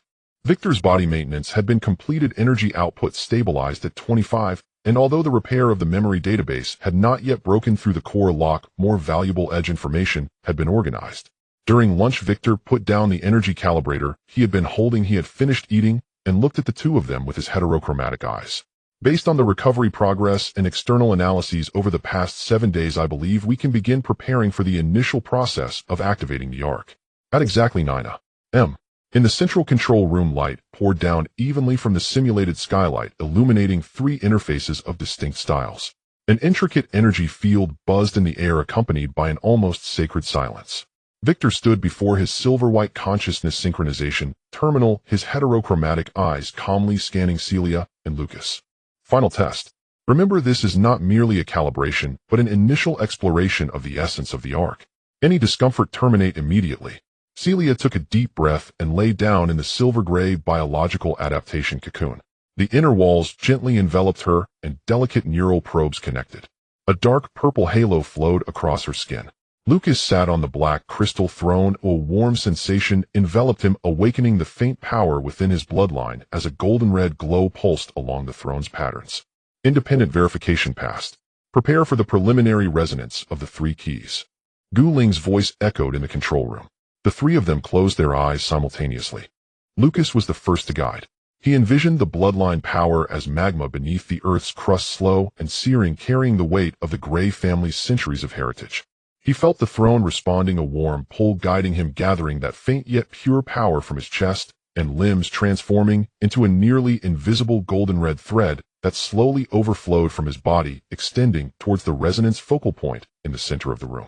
Next was Celia. She was no longer as tense as the first time. The power of G2 was no longer a wild beast within her, but a gradually tamed stallion. She concentrated, extracting a stable and clear dark purple spiritual stream from the chaotic sea of stars deep within her consciousness. This stream was non-aggressive, embodying pure perception and the will to connect. It flowed out like a stream parallel to Lucas' golden red thread, both pointing towards the resonance focal point. Finally, it was Victor's turn. He did not release energy, but adjusted his own consciousness frequency. The core processor of EVE-07 operated at optimal mode, filtering out all redundant data streams, condensing the consciousness wave that represented the essence of Victor, a blend of William's logic and bionic AI order, into an invisible yet precise information coordinate anchor projecting towards the resonance focal point. The three powers converged at the focal point. There was no loss of control or outbreak of illusions as in the first test, nor the deep mutual probing of consciousness as in the second. This time it was a precise fusion. Lucas' golden red bloodline thread first touched Celia's dark purple spiritual stream. The two forces did not merge, but formed a small stable double helix structure at the contact point, resembling some ancient life code. Golden red and dark purple intertwined, radiating a strange harmonious glow. Then Victor's invisible consciousness coordinate anchor, like the most precise scalpel, pinpointed the central node of this double helix structure. Buzz! A deep, long resonance sound reverberated in the control room, as if coming from an ancient bell. It was not a harsh noise, but a harmonious sound capable of penetrating matter and reaching the depths of the soul. With this resonance centered on the convergence point of the three powers, a perfectly equilateral, triangular light formation, approximately 1 meter in diameter, suddenly appeared in the void. The three edges of the triangle were composed of three colors of light: golden or dark purple, and milky white, the visible light effect of Victor's consciousness wave, bright, yet not dazzling, steadily suspended in the air. The interior of the triangle was not hollow, but presented a profound dynamic scene, like a swirling nebula with countless tiny light points flickering within, as if harboring a miniature universe. Resonance field established stably. Geometric structure perfect. Energy interaction efficiency incalculable, exceeding standard measurement range. Gu Ling's voice carried evident excitement. If AI could be excited, detected stable distortion of space-time curvature. Local information density, exhibiting exponential growth. This is the complete key form. Lucas, Celia, and Victor all sensed it. Lucas felt a strange warmth and fullness coming from deep within his bloodline, as if a dried riverbed were flooding with new springs. Not only was his own power recovering, but he also touched upon the deeper unexplored potential map of the Grey bloodline through the resonance with the other two powers. Celia felt the chaotic memory fragments deep within her mind, and the whispers of the blueprint becoming exceptionally quiet and tame under the suppression of this harmonious resonance. She could even see a clear, comprehensible path emerging between herself and the source of that blueprint, unlike the previous vague connection, filled with temptation and danger. Victor's gains were the most direct. The edges of his data area, sealed by the memory lock, began to loosen within this information field formed by the resonance of the three keys, transcending conventional logic. Some tightly encrypted fragments began to auto-decode and reassemble, transforming into clear logical chains and information packets flowing into his main processor. Though still edge information, the content was startling. Seemingly fragments of hypotheses about ancient genes not being products of natural evolution, but rather a form of direct seeding and cyclical harvesting, along with scattered records of the night-crawling engineers, possibly representing an observer's contract spanning multiple civilization cycles. More importantly, through this resonance field, Victor gained an unprecedented, almost omniscient real-time perception of Lucas and Celia's states. He could precisely calculate the recovery progress of Lucas' bloodline power, the optimal guiding path, and analyze the critical point of Celia's mental stability, as well as the optimal frequency needed to suppress the whispers of the blueprint. This perception was not an invasion of privacy, but a shared state mapping based on perfect resonance. This is what William envisioned as the Trinity. Celia murmured within the mental connection, filled with shock. we are not simply adding together, but multiplying, forming a brand new, more powerful system. Moreover, this system seems naturally capable of suppressing the blueprint's corrosiveness and prying open the memory lock. Victor added his analysis quick and calm. This explains many things. Why the night-crawling engineers directed us towards each other, and why the company is so eager to obtain the complete blueprint vessel. Our combination may be the key to opening or closing some ultimate switch. Lucas remained silent, immersed in this peculiar resonance experience. He could feel Celia's mental resilience and fragility, as well as Victor's consciousness precision and the hidden compassion within. The three of them, through this triangle of light, seemed to truly connect into a complete empathic entity. The resonance lasted about a minute. The triangle of light slowly dimmed, eventually dissipating into the air. The harmonious sound gradually subsided. The control room returned to normal, but the feelings between the three had changed entirely. An invisible, profound bond was firmly established through this successful resonance. Test perfectly successful. Victor's heterochromatic eyes revealed a steady data flow, yet deep within a radiant glow emerged. 3-key resonance protocol verification past effects meeting, or even exceeding Williams' theoretical expectations. We not only possess the conditions to activate the arc, but have also gained a powerful collaborative model. But we must not be complacent. Celia sat up from the cocoon, her face somewhat weary, but her eyes bright. In the resonance, just now I could sense that the whispers of the blueprint, though suppressed, had not disappeared, oh it seemed to be waiting for the right moment. Moreover, the memory lock information that Victor decrypted is merely the tip of the iceberg. The true core likely still lies deep within the arc. And Lucas added, stretching his somewhat stiff body. This resonance also took a toll on us. I need to quickly restore my bloodline power to a higher level to sustain longer or more intense operations. Victor nodded. Guling, based on the data from this test, replanned the final preparation phase. Focus, deeply stimulate and replenish Lucas' bloodline power, special training for Celia's mental defenses, and blueprint isolation, and conduct in-depth analysis of the unlocked edge memory lock information, attempting to establish a logical model for breaking core encryption. At the same time, continue to closely monitor external threats. Command confirmed. New plan and external scanning signal analysis report the signal source has been tracked to a near-Earth orbit high-visibility reconnaissance platform with technical characteristics inconsistent with known company or national-level assets suspected to be a third party. Its scanning pattern is showing a regular increase expected to complete preliminary positioning of the Echo Valley area within 72 to 96 hours. Guling reported. Pressure surged again. They had at most 3 to 4 days of safety time. That's enough, Victor said calmly, but with an undeniable resolve. According to the new plan, begin the final sprint. In 96 hours or regardless of external circumstances, initiate the arc. No grand words were uttered, but the determination in their eyes met, revealing their shared resolve. In the following 4 days, the Echo Valley entered an unprecedented high-intensity operational state. Lucas practically lived in the ecological zone and the archives.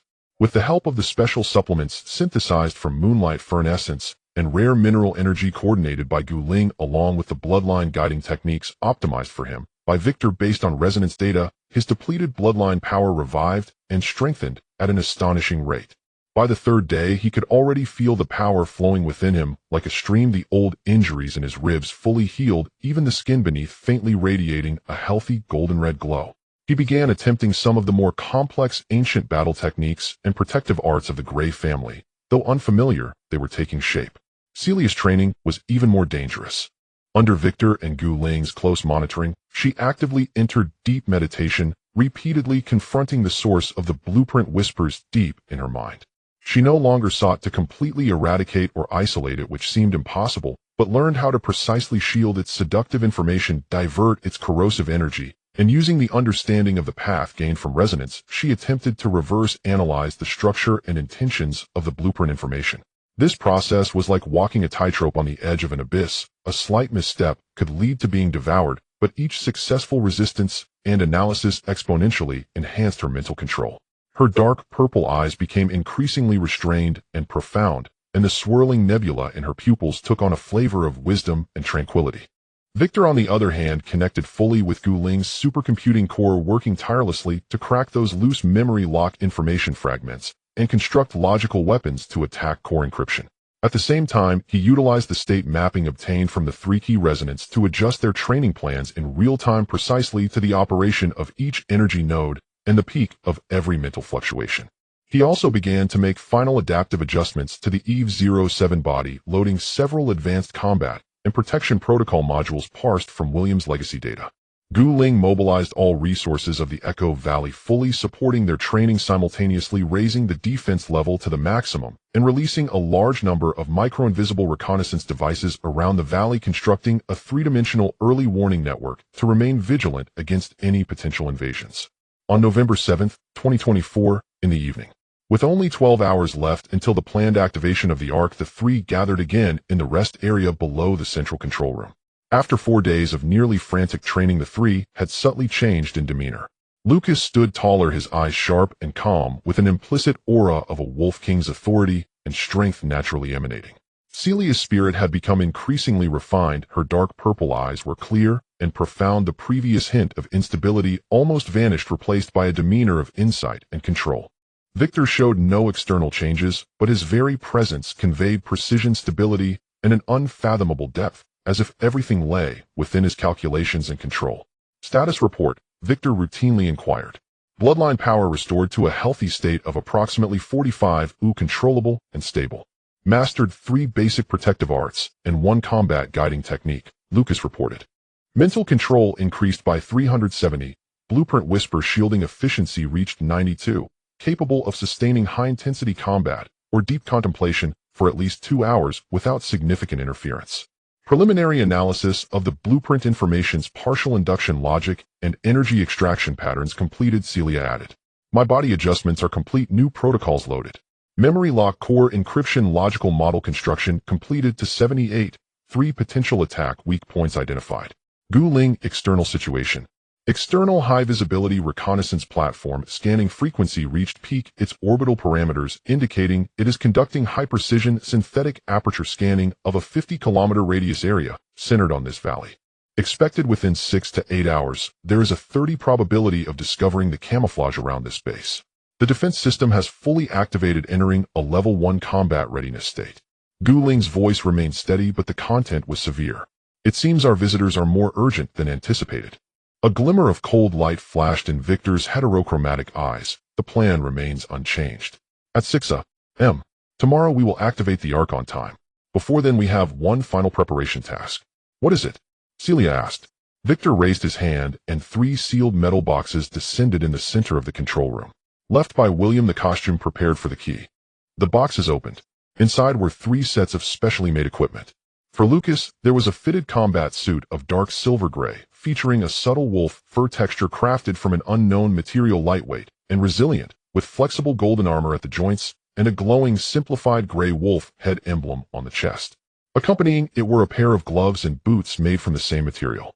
For Celia, there was a long robe-style combat suit in deep purple with flowing star-like dark patterns, wide and flowing yet unobtrusive to movement, seemingly capable of blocking mental detection and amplifying spiritual power.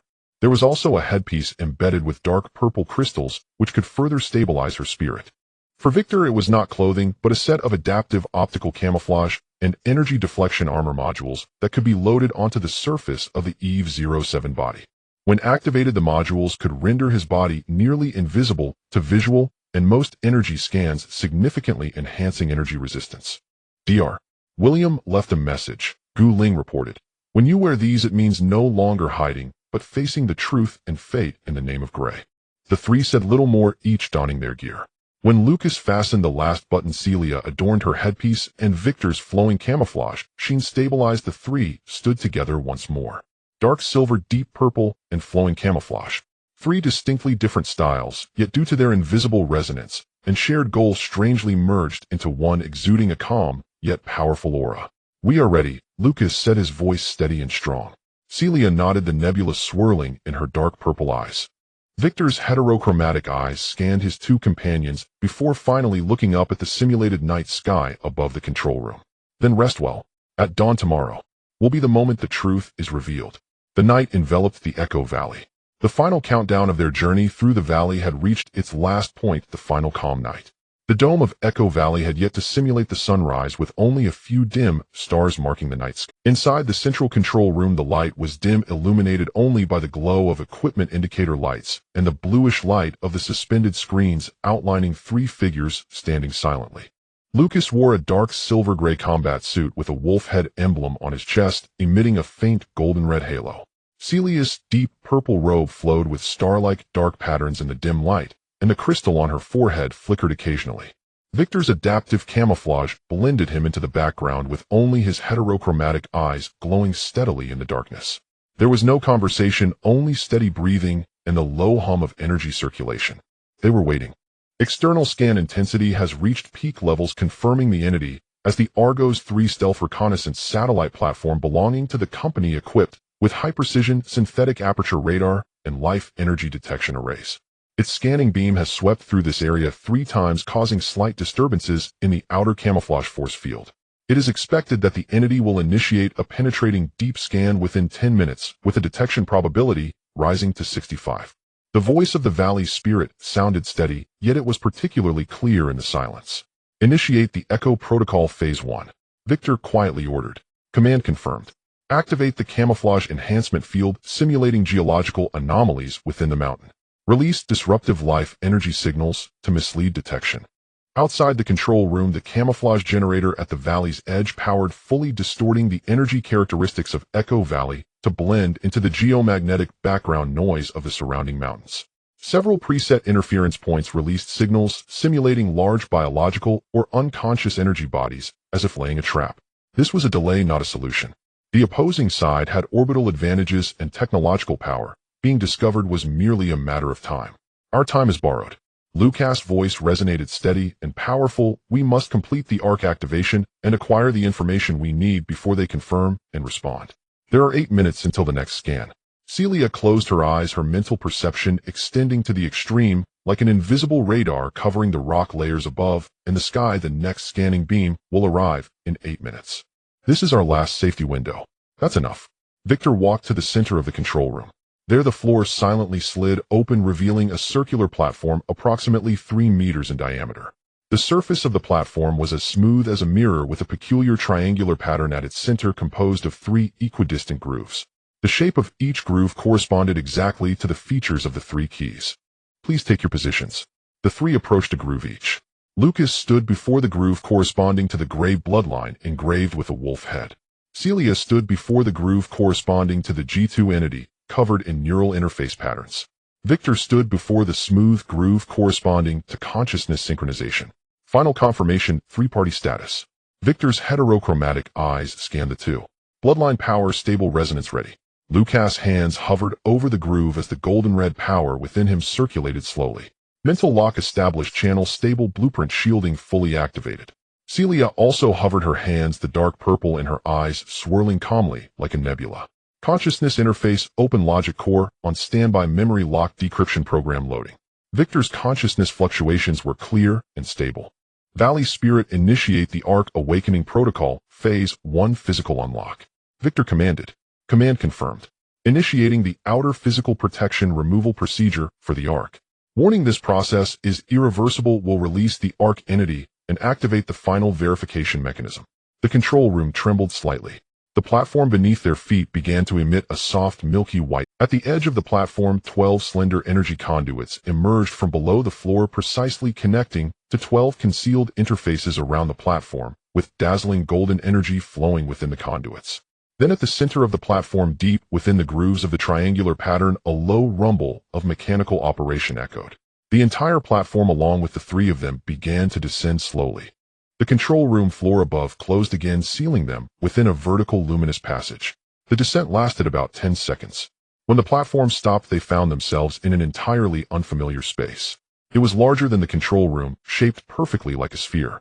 With a diameter of over 50 meters, the inner walls were made of some pure black material that absorbed all light, with only the platform beneath their feet emitting milky light, serving as the sole source of illumination. At the center of the sphere, an object was floating. That was the ARC. It was not the colossal spaceship or data array Lucas had imagined. It was a perfect regular dodecahedron with an edge length of about 1 meter. The material was neither metal nor jade, presenting a deep dark golden color that seemed capable of absorbing the soul. Every face was as smooth as a mirror, yet there seemed to be countless dark patterns thinner than hair flowing slowly within. It floated quietly at the center of the sphere, unsupported, slowly rotating at an imperceptible pace, emanating an aura of ancient vastness, filled with absolute rationality and order. Merely gazing at it, Lucas felt his bloodline stir. Celia's blueprint whispered deep within her mind, fading to near silence, while Victor's processor recorded unprecedented high-dimensional information radiation background noise. Physical protection has been removed. Arc entity confirmed. Initiating final verification mechanism. The Valley Spirit's voice resonated in the spherical space, carrying a strange echo.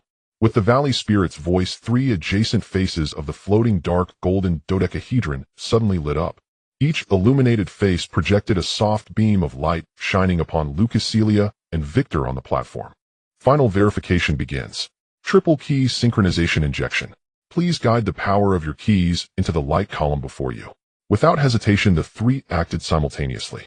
Lucas took a deep breath, channeling the bloodline power within him into a solid golden-red light stream that surged from his palm into the golden light column before him. The light column instantly became blazing like molten gold, flowing along the light path towards the corresponding face of the arc.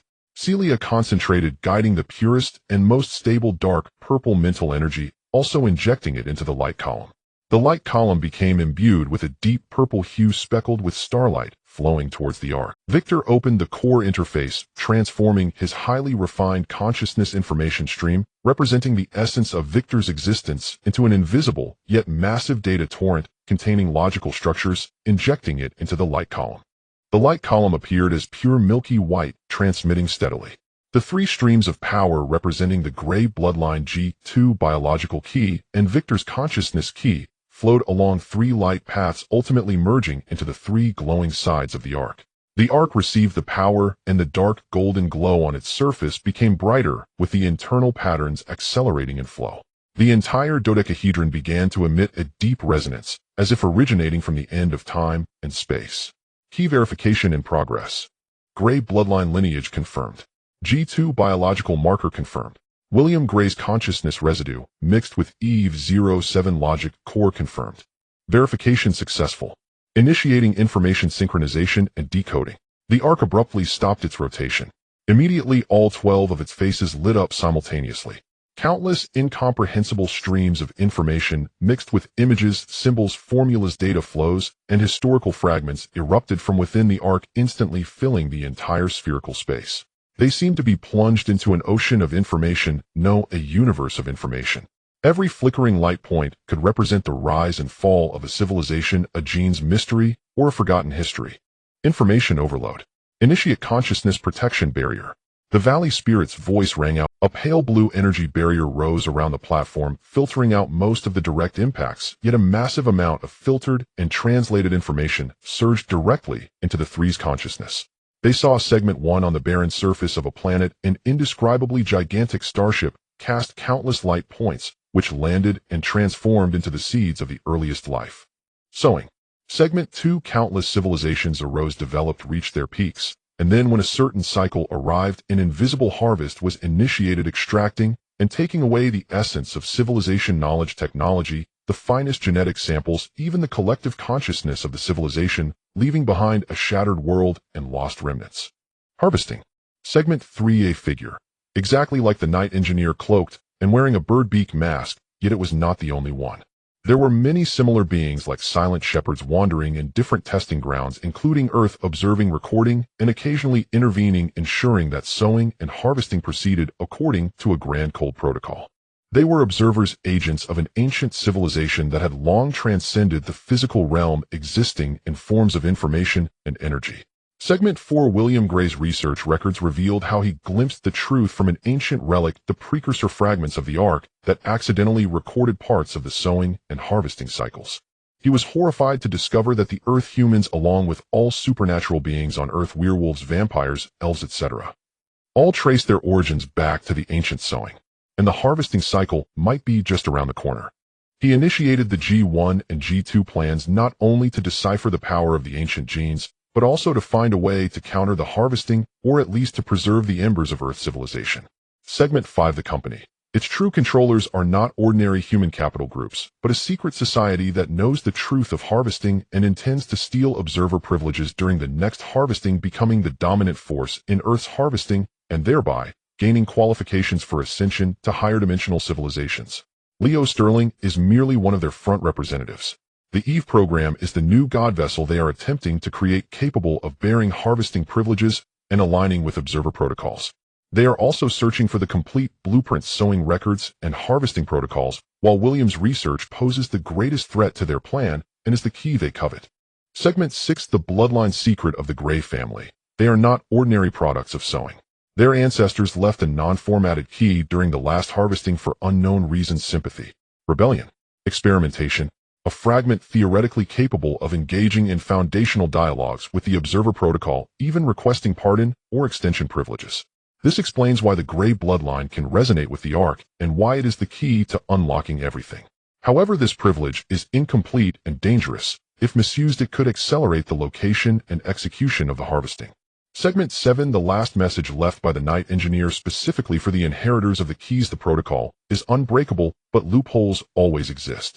The key is not just a door, but a weapon. The choice lies in your hands. Ignite yourselves, illuminate the Ark, and fight for a possible future for your kin, or seal everything and await the inevitable dusk. Observation will continue. The torrent of information gradually weakened. The glow of the Ark gradually converged, returning to a slow rotation, but 3 of its faces still maintained a soft brightness connected to the 3 on the platform, sustaining a stable information channel. The spherical space was utterly silent. Lucas, Celia, and Victor stood in place as if petrified. The massive impact of information nearly stalled their brains or processors. The weight of the truth far exceeded their wildest imaginations.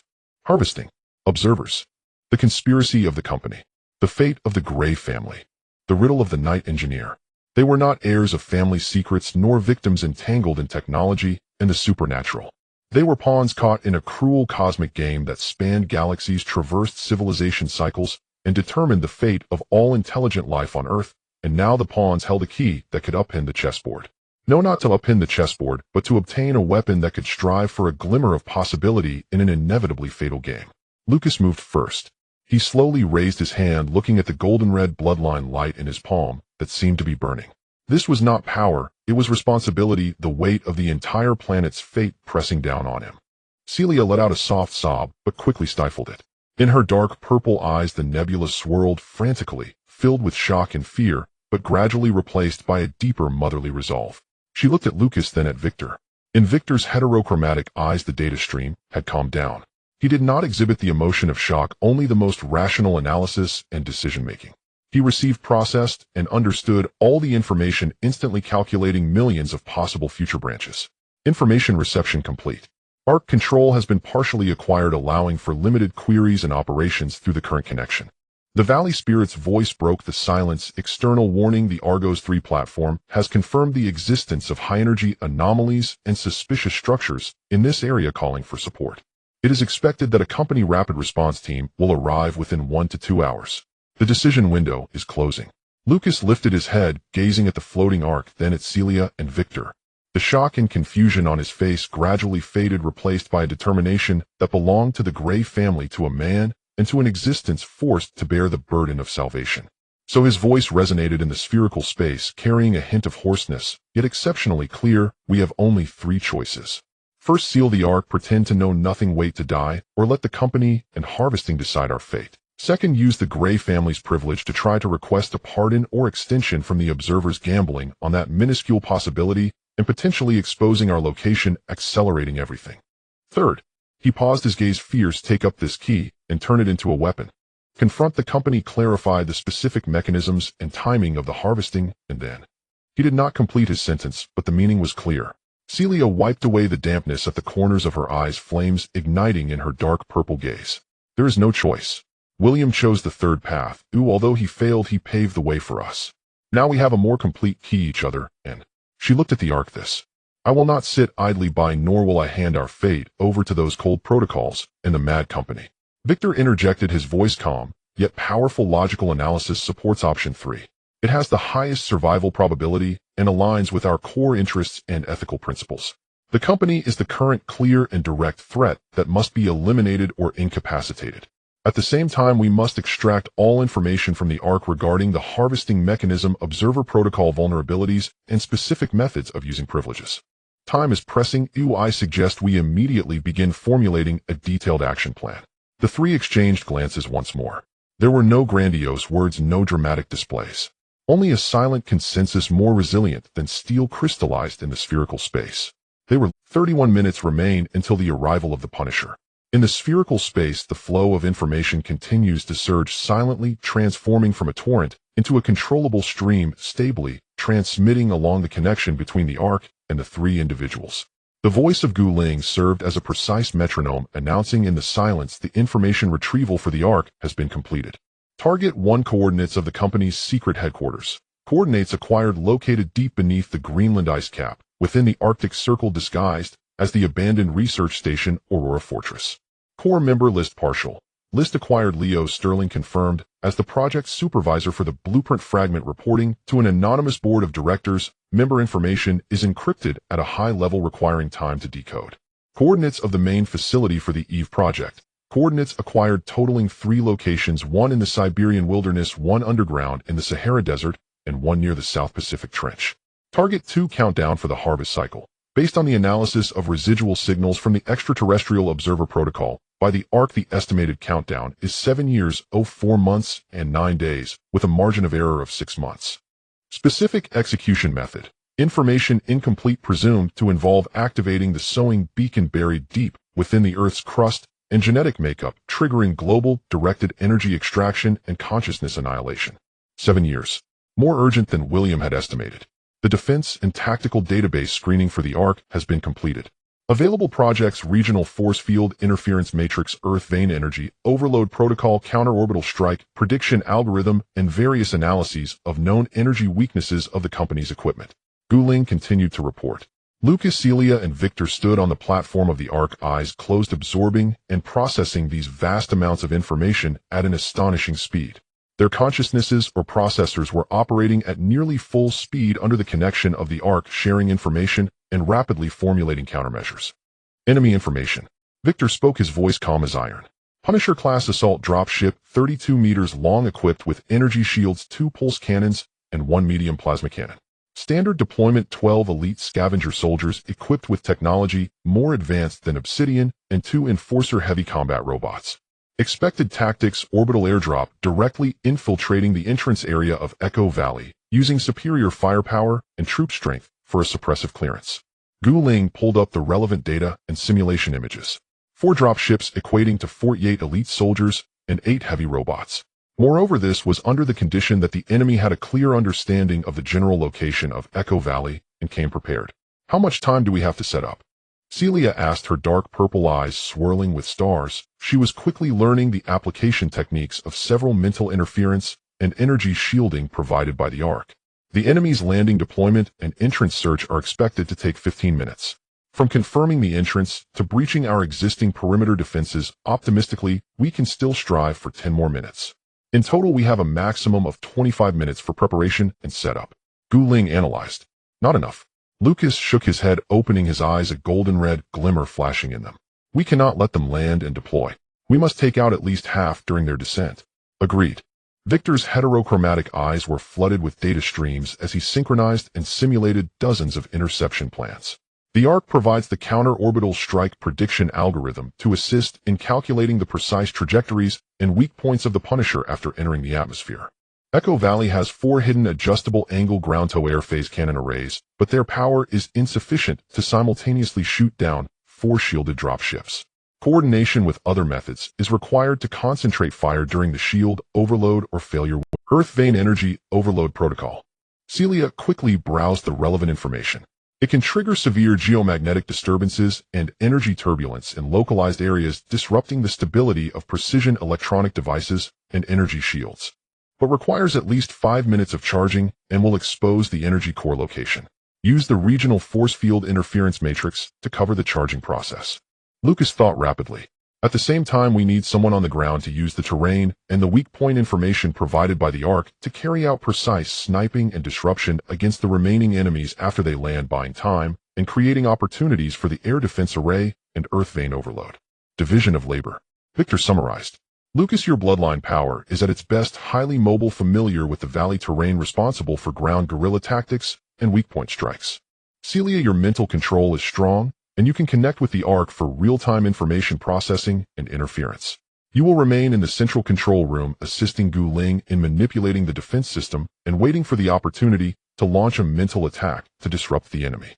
As for me, I will synchronize my consciousness completely with the Ark's tactical database and air defense array responsible for calculating trajectories, coordinating firepower, and initiating the Earth Vein Energy Overload Protocol when necessary. The Earth Vein Overload will be initiated by me. Celia protested. You are already heavily burdened with firepower coordination. Starting the protocol requires high levels of mental concentration and energy guidance. I am more suited for it. Furthermore, the Ark connection can help me stabilize. Victor remained silent for half a second, quickly assessing. Okay, but once initiated, you must immediately evacuate the control room and head to the preset deep shelter. The Earth Vein Overload will cause a violent energy feedback, and the control room will be the first to bear the brunt. Understood. Now action. Lucas took a deep breath, looking at his two companions. Remember, this is not defense, it's the first wave of counterattack. Let the company know that their key has transformed into a wolf that can bite their throats. Action. Victor and Celia nodded in unison. In the spherical space, the Ark emitted a faint glow as if responding to their resolve. 620. 24 minutes remain until the enemy arrives. The three of them dashed out of the spherical space and returned to the central control room. Without a moment's pause, they immediately split up to act. Lucas rushed towards the equipment room, quickly selecting several lightweight items from the Ark's weapon cache: a sniper rifle capable of firing high-frequency shock rounds, and armor-piercing rounds, several adhesive high-explosive landmines, and a set of magnetic climbing gloves that enhanced mobility. He took one last look at Victor and Celia before turning and rushing into the passage leading to the valley's surface. Celia and Victor remained in the control room. Celia directly sat in the main control chair, a dark purple light emanating from her connecting with several optical cables extended from the Ark. Her consciousness instantly merged with the defense network and sensor array of the entire Echo Valley. Victor stood before a massive tactical hologram, his heterochromatic eyes locked onto the red light points representing the four Punishers, which were like four burning meteors carving a deadly arc from outside the atmosphere towards the green area representing Echo Valley. Air defense array preheating. Force field interference matrix activated, covering areas B3, EC7, and D1, simulating landslides and energy storm illusions. Celia's voice rang out in the control room, carrying a strange echo that overlapped with Gu Ling's. The crystal on her forehead shone blindingly. Phase cannons charging. Targeting enemy ships Alpha and Bravo. Calculating the best interception trajectory. Calculation complete. Estimated contact time, T 18 minutes and 37 seconds. Victor's voice was steady and precise. On the enormous hologram, blue icons representing the four hidden phase cannons lit up their barrels, slightly adjusting to lock onto the first two red dots entering their firing range. 6 to 8. T 16 minutes. Lucas had already stealthily approached the ridge above the entrance to Echo Valley like a true wolf.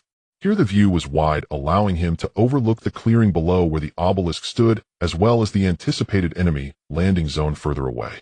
He crouched behind a rock, set up his sniper rifle, and connected to the tactical data link shared by Victor. Through the scope, he could see four faint fire points rapidly magnifying in the distance. Lucas is in position. I see them, he reported softly. Maintain concealment.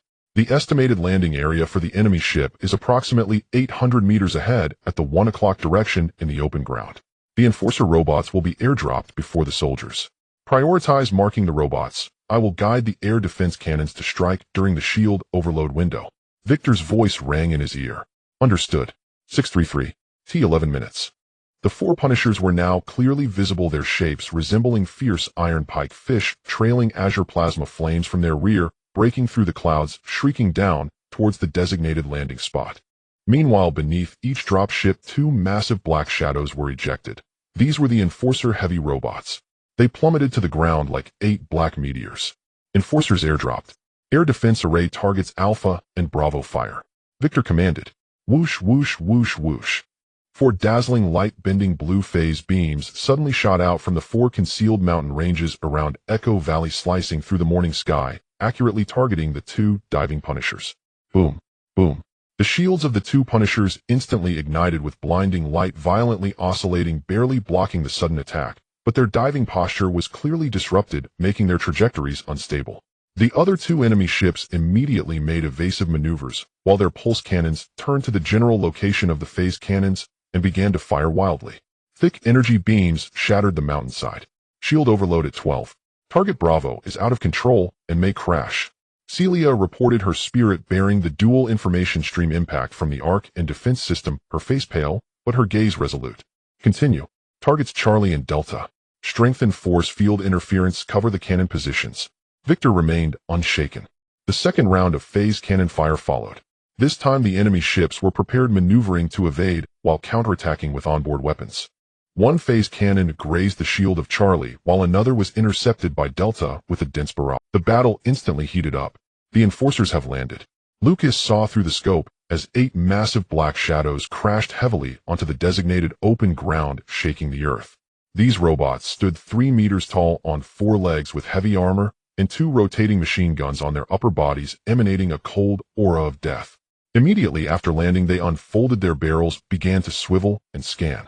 Robot weak points, energy core, heat dissipation outlet on the back joints. Prioritize marking. Victor's data came through. Lucas took a deep breath, holding his breath. The calmness and precision of the Wolf was maximally displayed at this moment. He moved the gun's muzzle, steadily locking onto the inconspicuous, faintly glowing red grill on the back of the nearest enforcer. Bang! The specially made armor-piercing round shot out. The bullet traced an almost invisible trajectory in the air, precisely drilling into that small heat dissipation outlet. Boom! That enforcer's back exploded in a burst of flames, its entire upper body lunging forward, spewing black smoke, and collapsing to the ground. One enforcer marked as cleared. Lucas reported calmly, the gun now aimed at the next one. His sniping was like the Reapers calling. He had taken out 3 enforcers before they could fully deploy their formation. The remaining 5 immediately became alert, their machine guns turning towards Lucas' approximate hiding spot and firing wildly. Bullets and energy beams shattered the mountaintop.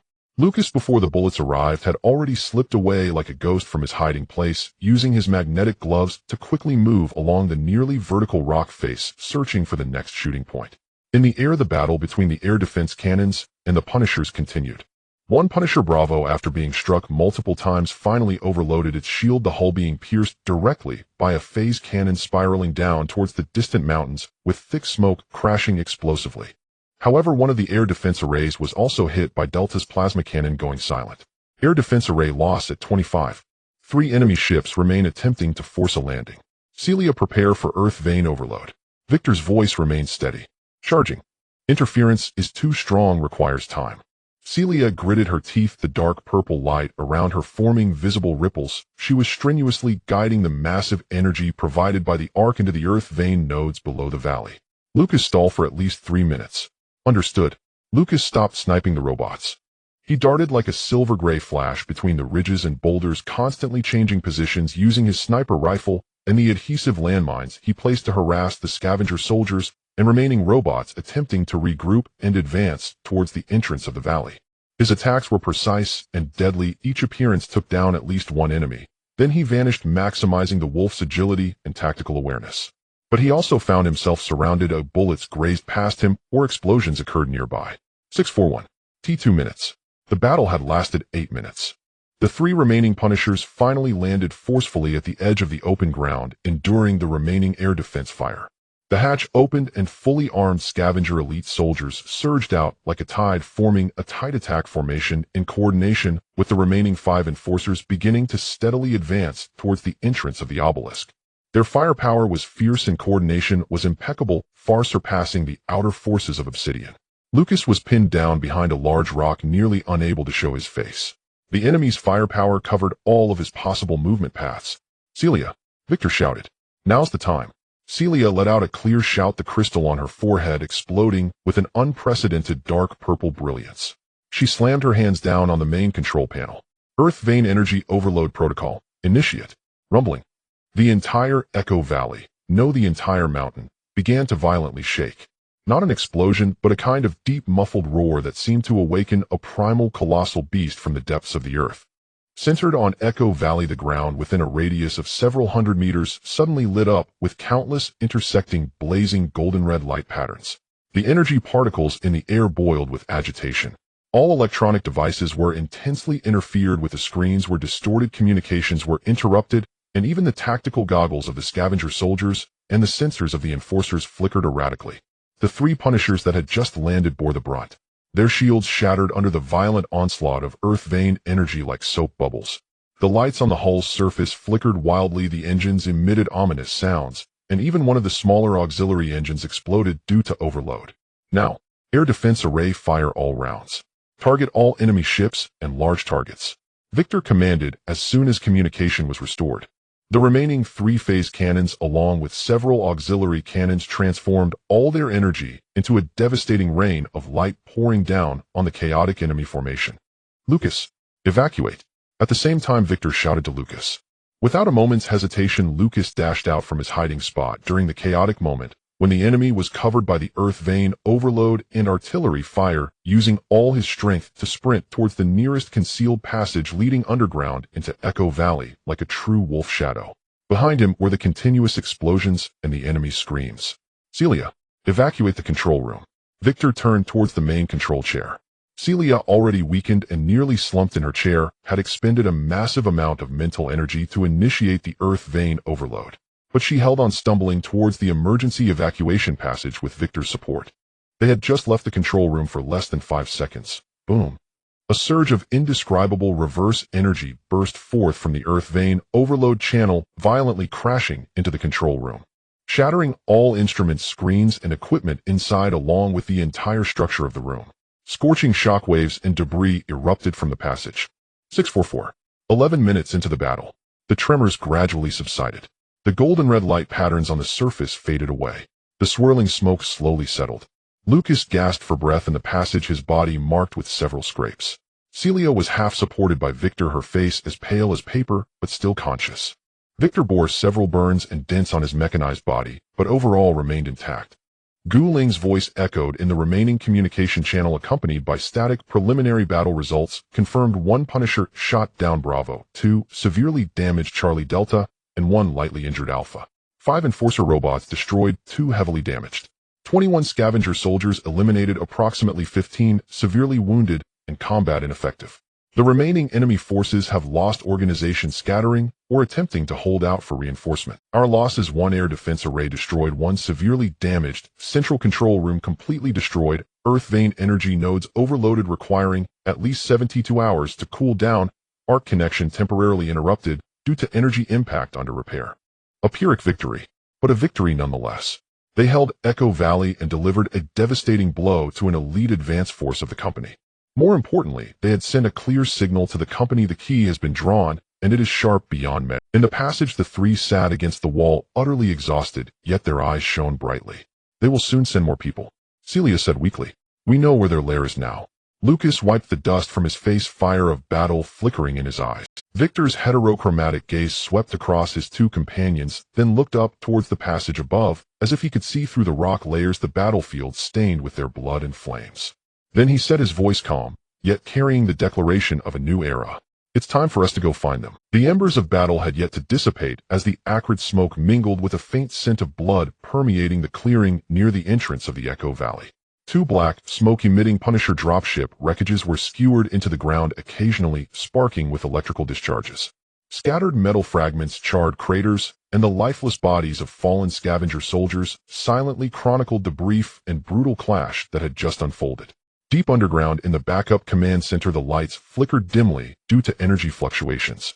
Lucas, Celia, and Victor sat huddled around a rough metal square table upon which lay a massive tactical hologram displaying the damaged regions of Echo Valley and the scanned results of external battlefield wreckage. The air was thick with the burnt odor of an overloaded energy circulation system and an overwhelming sense of fatigue. Lucas bare-chested allowed a portable medical robot to tend to the abrasions and burns on his left arm and shoulder. The werewolf's recovery abilities made him appear relatively unscathed, yet the fatigue etched on his brow and the tension from battle were unmistakable. He stared intently at the hologram, focusing on the wreckage of the Punisher that had crashed into the distant forest, his eyes sharp with determination.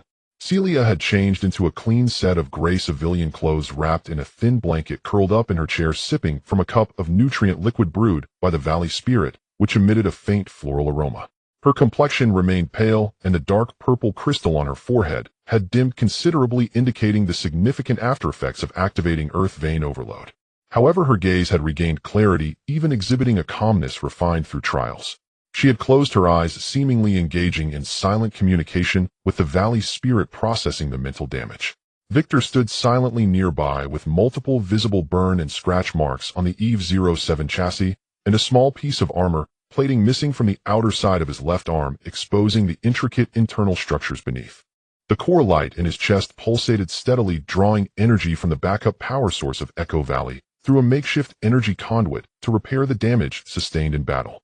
His heterochromatic eyes were fixed on the hologram as data streams silently flowed by, quickly processing the continuous post-battle assessment reports sent by the Valley Spirit. Preliminary loss statistics update. The Valley Spirit's voice echoed in the somewhat empty room, calm, yet heavy with content. Our side, the central control room, is completely destroyed. Internal equipment and data storage units are 100 lost, but backups exist. The A2 and B4 anti-air arrays are permanently damaged. The C1 array is severely damaged and will require 57 days for repairs. The main node of Earth Vein energy is cooling from overload, and it cannot be called upon again within 72 hours. The connection to the Ark is temporarily interrupted due to energy backlash, with repair progress at 12. The life support and manufacturing systems are partially damaged, but core functions remain intact. Total energy reserves have decreased to 41. Consumable resource reserves have dropped by 28. Our enemy 1 Punisher has been confirmed destroyed. Bravo, with all personnel aboard perished. 2 vessels Charlie Delta have suffered heavy damage and have lost combat and evacuation capabilities, with remaining personnel on board organizing defenses.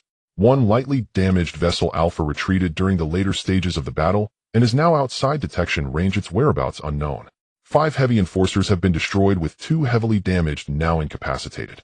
23 elite scavenger soldiers have been confirmed killed, 12 severely wounded and lost combat capability, with approximately 13 soldiers and 4 injured scattered among the wreckage of Charlie and Delta, establishing makeshift defenses, showing no intent of attack, seemingly awaiting rescue or new orders. External threat assessment. The Alpha vessel is retreating to the northwest, speculated to be heading to a predetermined rally point or requesting support. According to the company's standard operating procedures, following significant losses in its advanced team and confirmation of high-value target locations, the next wave of attack is likely to arrive within 6 to 12 hours, with a scale and intensity far surpassing this one. There is also a possibility of the enemy employing strategic-level strike methods, such as orbital bombardment and bunker-busting bombs. Our current defensive state cannot withstand an equally scaled second attack, let alone a strategic strike. Silence. Only the faint hum of the medical robot and the sound of energy conduits flowing. In other words, Lucas broke the silence. First, his voice hoarse. We dealt them a severe blow, but we have attracted a fiercer wolf. And this den has already been exposed. We cannot stay any longer. Victor nodded, his heterochromatic eyes steady. The value of Echo Valley as a hidden stronghold has been lost. Its strategic value now lies in 1. The remaining resources and manufacturing capabilities, 2. The Ark connection once repaired, 3. The ability to tie down and mislead the enemy. However, continuing to hold out carries risks far exceeding the benefits. We must immediately formulate an evacuation plan and use the remaining time and resources to maximize the weakening of the enemy while securing the supplies and intelligence needed for the next steps. Celia set down her cup, her dark purple eyes gazing at the 2 smoking enemy ship wreckages on the hologram. Those 2 heavily damaged vessels along with the remaining soldiers aboard. They are both a burden and a resource, and also a source of intelligence. You mean capturing and seizing them? Victor immediately understood her meaning. Can we capture them alive? Lucas asked. We need to know the company's next specific plans, their communication codes, and more internal information about the headquarters and Eve facilities. The risks are high. Victor analyzed the enemy's remaining soldiers, while demoralized, are well-equipped and well-trained, and have solid cover the wreckage of the vessels. A strong assault would result in additional casualties and could potentially force the enemy to destroy key equipment or commit suicide. Recommendation: leverage their psychology of waiting for rescue along with the overwhelming force we just demonstrated for psychological deterrence and precise decapitation, forcing some of their personnel to surrender. Meanwhile, I will attempt to remotely infiltrate their remaining information systems and steal data. How long will it take to restore partial infiltration capabilities? Celia asked. My dedicated infiltration module was damaged during the battle, and it will take 30 minutes to repair. In the meantime, we can try to use the low-power wide-area signal interference that Echo Valley still possesses to paralyze their external communications, creating an illusion of isolation and intensifying their psychological pressure. Then let's do it. Lucas stood up as the medical robot completed its work and retracted into its stand. I will handle ground deterrence and decapitation. Victor will repair the module and conduct the infiltration. Celia, you will monitor the overall situation using your spiritual sense to assess enemy status, look for breakthroughs, and assist the Valley Spirit in preparing for evacuation. We need to determine evacuation routes, gather all supplies we can carry, especially the backups and core equipment related to the Ark. Clear division of labor. Time is of the essence. Valley Spirit, initiate low-power, wide-area communication interference to cover the area of the enemy wreckage. Activate the evacuation procedure preparations, organize a priority resource list, and plan 3 alternative evacuation routes that require concealment, are far from major traffic lines, and have potential resource points. Victor commanded. Instructions confirmed. Interference initiated. List generation in progress. Route planning in progress. For the next 30 minutes, the backup command center entered a state of high-speed operation. Lucas checked the remaining equipment, replenished ammunition, and once again dashed out of the passage, re-entering the battlefield's edge like a ghost. He did not rush into the attack. Instead, using the terrain and smoke as cover like the most skilled of hunters, he began to accurately pick off any enemy soldiers attempting to leave their cover or displaying strong organizational intent with his suppressed sniper rifle. His sniping was silent, yet deadly, with each gunshot inevitably resulting in a scavenger fallen. He pushed the werewolf's patience, precision, and cruelty to the extreme, gradually and steadily dismantling the morale and command chain of the remaining enemies with a relentless stream of death. Celia, meanwhile, focused her mind, spreading her perception like mercury flowing towards the enemy formation. She could clearly feel the fear, confusion, and the dwindling hope of those remaining soldiers as it gradually turned to despair, along with the anxiety of their commander if there was one forcing a calm front. She could even capture fragmented mental snippets about strict orders from superiors, fear of the key's power, and concerns about the consequences of mission failure. This information was organized by her and shared in real time with Victor and Lucas. Victor, while repairing the infiltration module, quickly analyzed the unencrypted stray signals passively received from the Punisher wreckage alongside the Valley Spirit, piecing together a rough structure of the enemy's command, their distress frequencies, and a possible emergency contact code. At 8:00 a.m., Victor's infiltration module was completed. Interference ongoing. Enemy external communications have been interrupted for over 25 minutes. Lucas sniping had cleared 5 exposed targets, further reducing enemy activity signs, bringing their morale to the brink of collapse. Intense mental waves from Charlie vessel detected, indicating a heated argument within. Celia reported. The timing is right. Victor's heterochromatic eyes locked onto the red dot representing the Charlie vessel on the hologram. Begin the infiltration. Target the backup command system of the Charlie vessel to obtain the crew list, mission logs, communication records, and attempt to send disguised commands. His consciousness surged through the dedicated channel like an invisible data blade, piercing the battered electronic defenses of the heavily wounded enemy vessel. Having experienced the Ark connection, this military-grade encryption appeared far less impenetrable before him. Coupled with the damage to the enemy system and the soldiers' low morale, the infiltration process proceeded unexpectedly smoothly. Merely 3 minutes later, infiltration successful. Partial data retrieved. This operation is codenamed Key Break, with the direct commander being Leo Sterling. Target priorities: capture or destroy the key, referring specifically to the 3 of us, recover the Ark or related technological relics. Subsequent instructions: if the advanced team encounters obstacles, Plan Gamma will be initiated, executed by the Ash Squad lurking in the nearby area for infiltration and sabotage, while also authorizing orbital strike permissions. The Ash Squad is expected to arrive in. Victor paused. 90 minutes. The Ash Squad. A new threat, even more concealed and adept at special operations. And the threat of orbital strikes. We must eliminate the remaining enemies, immediately gather more information, and then evacuate, Celia urged, attempting to send disguised commands. Victor continued operating, simulating commands from their superiors, using the pretext of an impending rescue to order the remaining personnel to assemble in designated areas aboard the vessel, preparing to receive supplies and evacuate. Command sent successfully, with some units showing signs of response. Almost simultaneously, Celia's spiritual sense captured a shift within the Charlie vessel as several soldiers' spirits transitioned from despair to a glimmer of hope, beginning to move towards a certain location. Lucas, in the Charlie vessel mid-cargo hold area, about 6 to 8 people are gathering. No response from personnel within Delta vessel, possibly indicating the commander has perished or communications are completely down. Celia reported immediately. Received. Lucas, like a true night-hunting predator, emerged silently from the shadows, racing towards the distorted and cracked side entrance of the Charlie vessel with astounding speed. He did not go through the front door, but instead used magnetic gloves to silently slip in through a damaged armor seam.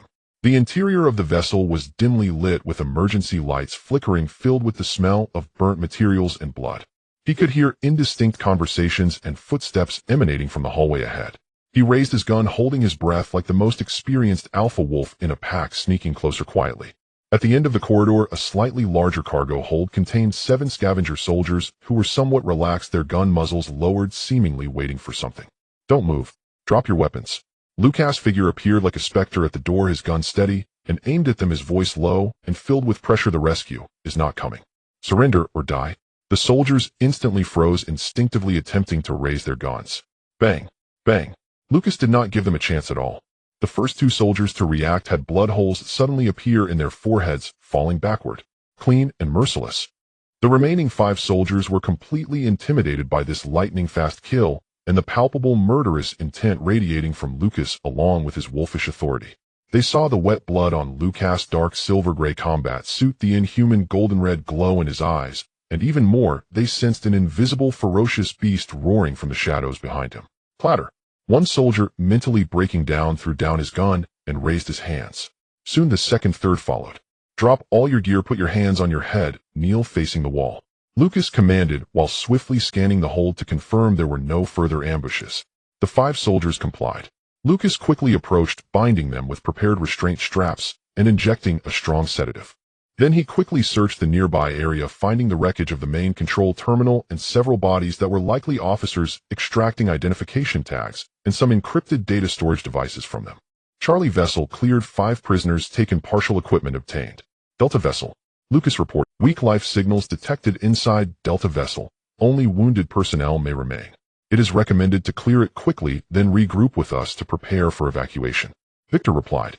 Lucas dashed out of Charlie vessel, racing toward the nearby wreckage of Delta vessel. Resistance here was even weaker, with only 3 heavily wounded soldiers unable to move, whom he disarmed and similarly left after administering sedatives. In the Delta vessel's command cabin, he found more valuable items, a relatively intact tactical data core, and a standard encrypted communicator used by the scavenger squad. At 8:35 a.m., 55 minutes until the Ash squad is expected to arrive. Lucas returned to the underground backup command center with the captured equipment, dragging 5 unconscious prisoners on a stretcher he had found. Victor had completed the preliminary decryption of the captured data, his expression grave if a cyborg could show emotion. The situation is worse than expected. The Ash Squad is one of the company's top black operations units, specializing in infiltration, sabotage, and decapitation. They are likely already surrounding us, just waiting to strike. Additionally, Plan Gamma does indeed include options for orbital strikes, but it requires higher-level authorization and confirmation, which is not the most urgent threat at this moment. Most critically, he paused, looking at Lucas and Celia. The decrypted mission brief indicates that the company seems to be aware of the existence of the harvest, but they perceive it as an opportunity for promotion. Their Eve Plan's ultimate goal is not only to create a new god, but also to cultivate a perfect carrier that can survive the harvest and be chosen by the observers, thus providing their controllers with a ticket to enter higher dimensional civilizations. We are the greatest variable and obstacle in their plan. Madman, Celia whispered. So they won't let me go, they will only become more insane. Lucas summarized. We must leave immediately. Valley Spirit, are the evacuation routes and supplies ready? Preparations complete. Route A southeast through the rusted wasteland, entering the ruins of an ancient city, which can provide concealment through its complex environment, though the distance is far and resource points scarce. Route B southwest, sneaking along the mountain range into an undeveloped rainforest with harsh conditions, but excellent concealment, having potential water sources and food. Route C north, risking passage through parts of the company's peripheral control zone with sparse surveillance, heading straight for one of their EV. In the northern mountain range, at an altitude of 3,500 meters. The cold wind cuts through the exposed rocks like ice blades, and the thin air brings a stinging sensation with each breath. There is no moonlight, only dense clouds and sparse starlight distorted into bizarre shapes by the wind. On this precipice, seemingly forgotten by the world, where even the most resilient lichen struggles to survive, 3 figures, almost merging with the rocks, are closely pressed against the cold mountainside, moving slowly. Lucas is at the forefront. He wears a deep gray combat suit of the cleaner, draped with a dark silver-gray robe of the Gray family, his hood pulled low, obscuring most of his face. The magnetic climbing gloves enable him to move steadily along the nearly vertical rock face, while the werewolf's exceptional night vision and body temperature regulation allow him to withstand the extreme cold and low oxygen levels. He moves like a true mountain goat, forging a path along seemingly impossible routes. A few meters behind him is Victor. The body of Eve-07 is entirely covered by optical camouflage, appearing as a flowing, slightly distorted shadow in the darkness, only revealing its pair of steadily glowing heterochromatic eyes at specific angles. His alloy body is unafraid of the cold, and his precise navigation system ensures that each step lands on the most stable foothold. He simultaneously monitors energy signals and biological heat sources within a radius of several kilometers, vigilant for any potential patrols or sensors. Lastly, there is Celia. She is also dressed in a cleaner uniform covered by a deep purple long robe, the crystal on her forehead entirely concealed by a special coating. She lacks the climbing abilities of Lucas and Victor, but her mental power becomes another kind of tool at this moment. She extends her mental sensing like invisible tentacles, perceiving the faintest stress changes within the rock face, the subtle disturbances in air currents, and even the memories accumulated in the rocks over millions of years, providing Lucas with early warnings of potentially loose stones and guiding him along paths where energy flows are relatively stable and not likely to trigger latent geological sensors. Her mental barrier also envelopes the three, striving to shield their own weak, yet detectable biological energy and thought fluctuations. They have been climbing and sneaking without rest for over 18 hours. Starting from the Echo Valley, they traverse the most secretive and challenging route planned by Victor and the Valley Spirit, crossing an uninhabited area, avoiding all known surveillance nodes and aerial reconnaissance corridors, with their target directed towards the northwest, over 400 kilometers in a straight line from the Echo Valley, hidden deep within the cone of a dead volcano. The company's peripheral research facility, named Raven. According to the seized intelligence, Raven is a medium-sized gene engineering and prototype testing site, primarily responsible for conducting adaptive test data collection and some high-risk marginal biomechanical fusion experiments on partially finished or outdated models released from the main facility of Eve. It is not a core facility, and its defenses are relatively weaker compared to the Aurora Fortress or several main facilities, but it still possesses standard guard forces, automated defense systems, and a complete monitoring network. Its value lies in first housing a batch of new experimental equipment, including the urgently needed Shadow Falcon hover assault vehicles capable of long-distance high-concealment maneuvers, second possibly containing more intelligence about the company's troop deployments, communication relays, and the Ashes team's activity patterns in the nearby area. Third, if luck permits, they might even find some marginal research materials regarding harvest countermeasures or blueprint fragments. This is a bold raid and also a gamble that must succeed. They need transportation supplies, intelligence, and more importantly, a clean and decisive strike to declare to the company the roles of hunter and prey have now reversed. 50 meters ahead, right side rock crevice, there is a faint periodic energy pulse signal. The frequency matches the company's standard vibration sensors. Avoid it. Celia's voice resonated directly in Lucas and Victor's consciousness, a seamless mental connection established after her psychic power reached a new height, more discreet than any encrypted communication. Lucas immediately adjusted his direction, pressing his body against the rock face, skillfully slipping through a narrower crack on the left side, which was a blank area of the signal. Victor followed closely behind his sensors, also confirming Celia's discovery. After advancing about 100 meters, they arrived at the endpoint of their planned route, a concave rock wall covered in massive ice formations. Behind the ice formations is the abandoned ventilation shaft entrance used for emergency evacuation and material transport, hidden within the Raven facility. Intelligence indicates that this entrance was partially buried after a geological event 20 years ago, marked as permanently sealed from the inside, with external monitoring removed, but its structure remains intact, making it the best path for infiltration. This is it. Lucas brushed away the thin frost on the surface of the ice formations with his gloves, revealing a severely rusted, yet barely discernible metal grate behind. Behind the grate is an unfathomable darkness. Victor stepped forward, his heterochromatic eyes scanning the grate and the surrounding rock wall. The grate structure is fragile and can be silently removed. The rear passage has a diameter of about 1.5 meters, vertically descending about 80 meters before turning horizontal, connecting to the facility's old ventilation network. Weak airflow has been detected inside, indicating that the other end is not completely sealed. However, there may be collapsed debris, aging cables, or dormant automated defenses in the passage. He'll go in first to scout, Lucas said, carefully starting to dismantle the rusted bolts of the grate with his tools. Celia, be on the lookout for psychic residues or energy traps inside the passage. Victor, be ready to assist and monitor any external movements. A few minutes later, the grate was silently removed. A cold airflow carrying the scent of long-standing dust and faint metallic rust surged from the opening. Lucas secured a rope to a protruding rock, tested its weight, then slid into the dark shaft first. The descent went smoothly. After 80 meters, he stepped onto solid ground, piles of rubble and metal debris. Ahead was a horizontally extending wider circular pipe, its inner walls covered in thick dust and cobwebs. The emergency lighting had long been damaged, with only a distant low hum of machines operating deep within the facility and the hissing of airflow from the ventilation system faintly audible. "Safe, come down," he reported through the mental link. Celia and Victor slid down one after the other. Celia stumbled slightly as she landed, the prolonged mental focus and climbing having taken a toll on her.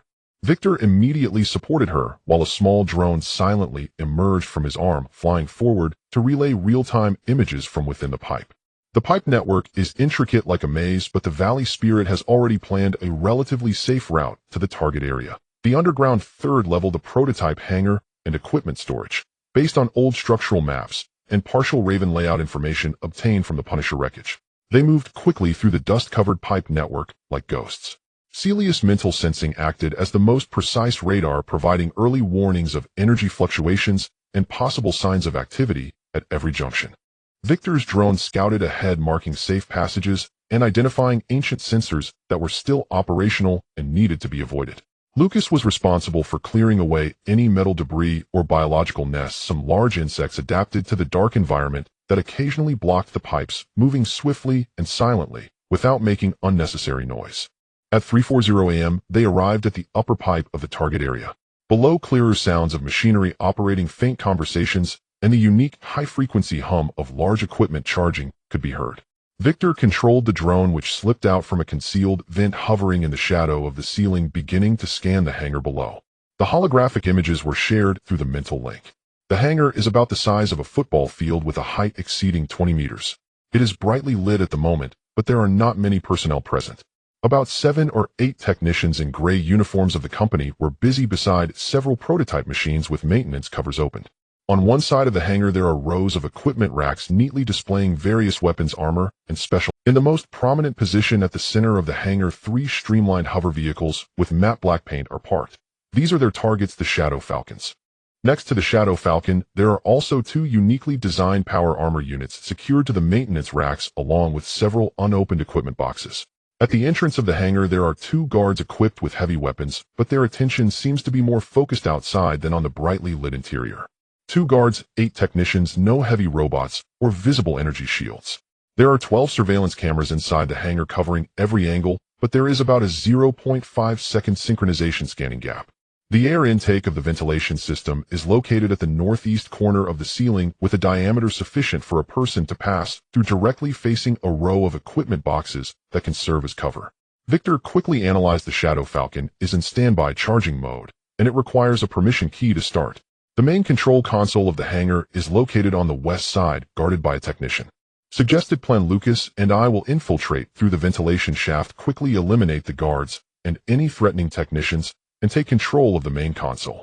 Celia will remain above to incapacitate the remaining personnel with psychic interference and block any potential alarms. After seizing control of the Shadow Falcon, we will evacuate through the main entrance or the backup passage. The entire operation must be completed within 90 seconds, otherwise it may trigger the overall facility alarm. Agreed. A glint of wolf-like ferocity flashed in Lucas' eyes as he began checking his equipment. Leave the guards to me. The technicians and main console are your responsibility. Celia, be ready. Celia nodded, closed her eyes, and began to gather her mental energy, preparing for a wide-ranging and precise psychic impact and interference. Victor silently cut open the grate of the ventilation shaft. Lucas, like a cat without bones, slipped out soundlessly, landing in the shadows of a row of tall equipment boxes below. Victor followed closely behind his optical camouflage, making his landing nearly silent. The 2 exchanged a glance and acted simultaneously. Lucas moved through the shadows and equipment like a true ghost, making not a sound. He quickly approached Guard A, who was facing away, boredly watching the surveillance screen. With his left hand clamped over the other's mouth and nose like a vice, his right hand swiftly sliced through the carotid artery with a silver dagger, all in under a second. Guard A's body went limp and he was gently laid down. Almost simultaneously, Guard B seemed to sense something and was about to turn around, but Lucas had already appeared behind him like a shadow, executing the same clean and swift action, causing the second guard to fall silently. On the other side, Victor appeared like a specter behind the technician guarding the main console, extending his arm as a small electrode, releasing high-voltage current was pressed against the technician's nape. The technician's body stiffened and slumped in the chair. Victor immediately took over the main console, his fingers dancing across the keyboard, beginning to download data, disable alarms, and attempt to obtain the starting key for the Shadow Falcon. Celia's psychic impact descended silently at this moment. A strong sense of dizziness, nausea, and a sudden blankness of thought enveloped all remaining technicians in the hangar. They all clutched their heads, emitting painful muffled groans, or collapsed directly to the ground, losing their ability to act. Guards eliminated. Technicians controlled. Invasion of the main console in progress. Acquiring Shadow Falcon key. Alarm system disabled. Surveillance footage overwritten in a loop. Completed. Victor's voice resonated in the mental link. Steady and rapid permission acquired. The Shadow Falcon can be started. Lucas had already dashed to the side of the Shadow Falcon. The door of one vehicle slid open silently under Victor's remote command.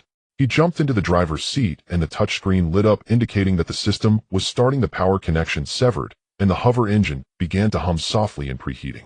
Hurry! Start the other two as well as backup or distraction, Lucas urged. Victor continued to operate and the lights of the other two Shadow Falcons lit up in sequence. However, just as the third Shadow Falcon was about to complete its startup self-check. Whoa, whoa, whoa! The sharp, high-pitched alarm, unlike any standard intrusion alert, rang out throughout the hangar, even penetrating the thick soundproof walls, echoing deep within the facility. Unauthorized biological energy signature detected. Triggering Raven protocol. Area lockdown initiated. Security forces proceed to Hangar C3 immediately. A cold synthetic voice echoed through the broadcast. What happened? Lucas was startled. Victor's heterochromatic eyes immediately locked onto an inconspicuous device in the corner of the hangar resembling a temperature sensor. It's a passive biological energy field scanner, specifically targeting high-energy life forms or specific genetic traits. Our disguise can fool standard monitoring, but Celia's G2 energy field and your gray bloodline were still captured by it under close proximity and prolonged exposure, showing abnormal fluctuations. We miscalculated. I didn't expect that even a peripheral facility like Raven would have detection equipment specifically targeting supernatural beings or high-energy individuals. This is clearly a security measure that the company has strengthened after the appearance of the key. There's no time. Move. Victor decisively abandoned the idea of fully controlling the main console and dashed towards the first Shadow Falcon. Celia, jump down. Celia leaped from the ventilation shaft caught by Victor and shoved into the passenger seat. Lucas had already lifted the Shadow Falcon to half a meter off the ground, the engine roaring with power. The heavy alloy doors of the hangar began to rumble closed. At the same time, several emergency exits on the sides began to lower their heavy gates. Hold on. A golden red light flashed in Lucas' eyes as he frantically infused his bloodline power into the control system of the Shadow Falcon. This advanced vehicle seemed to resonate with his energy, its response speed instantly heightened.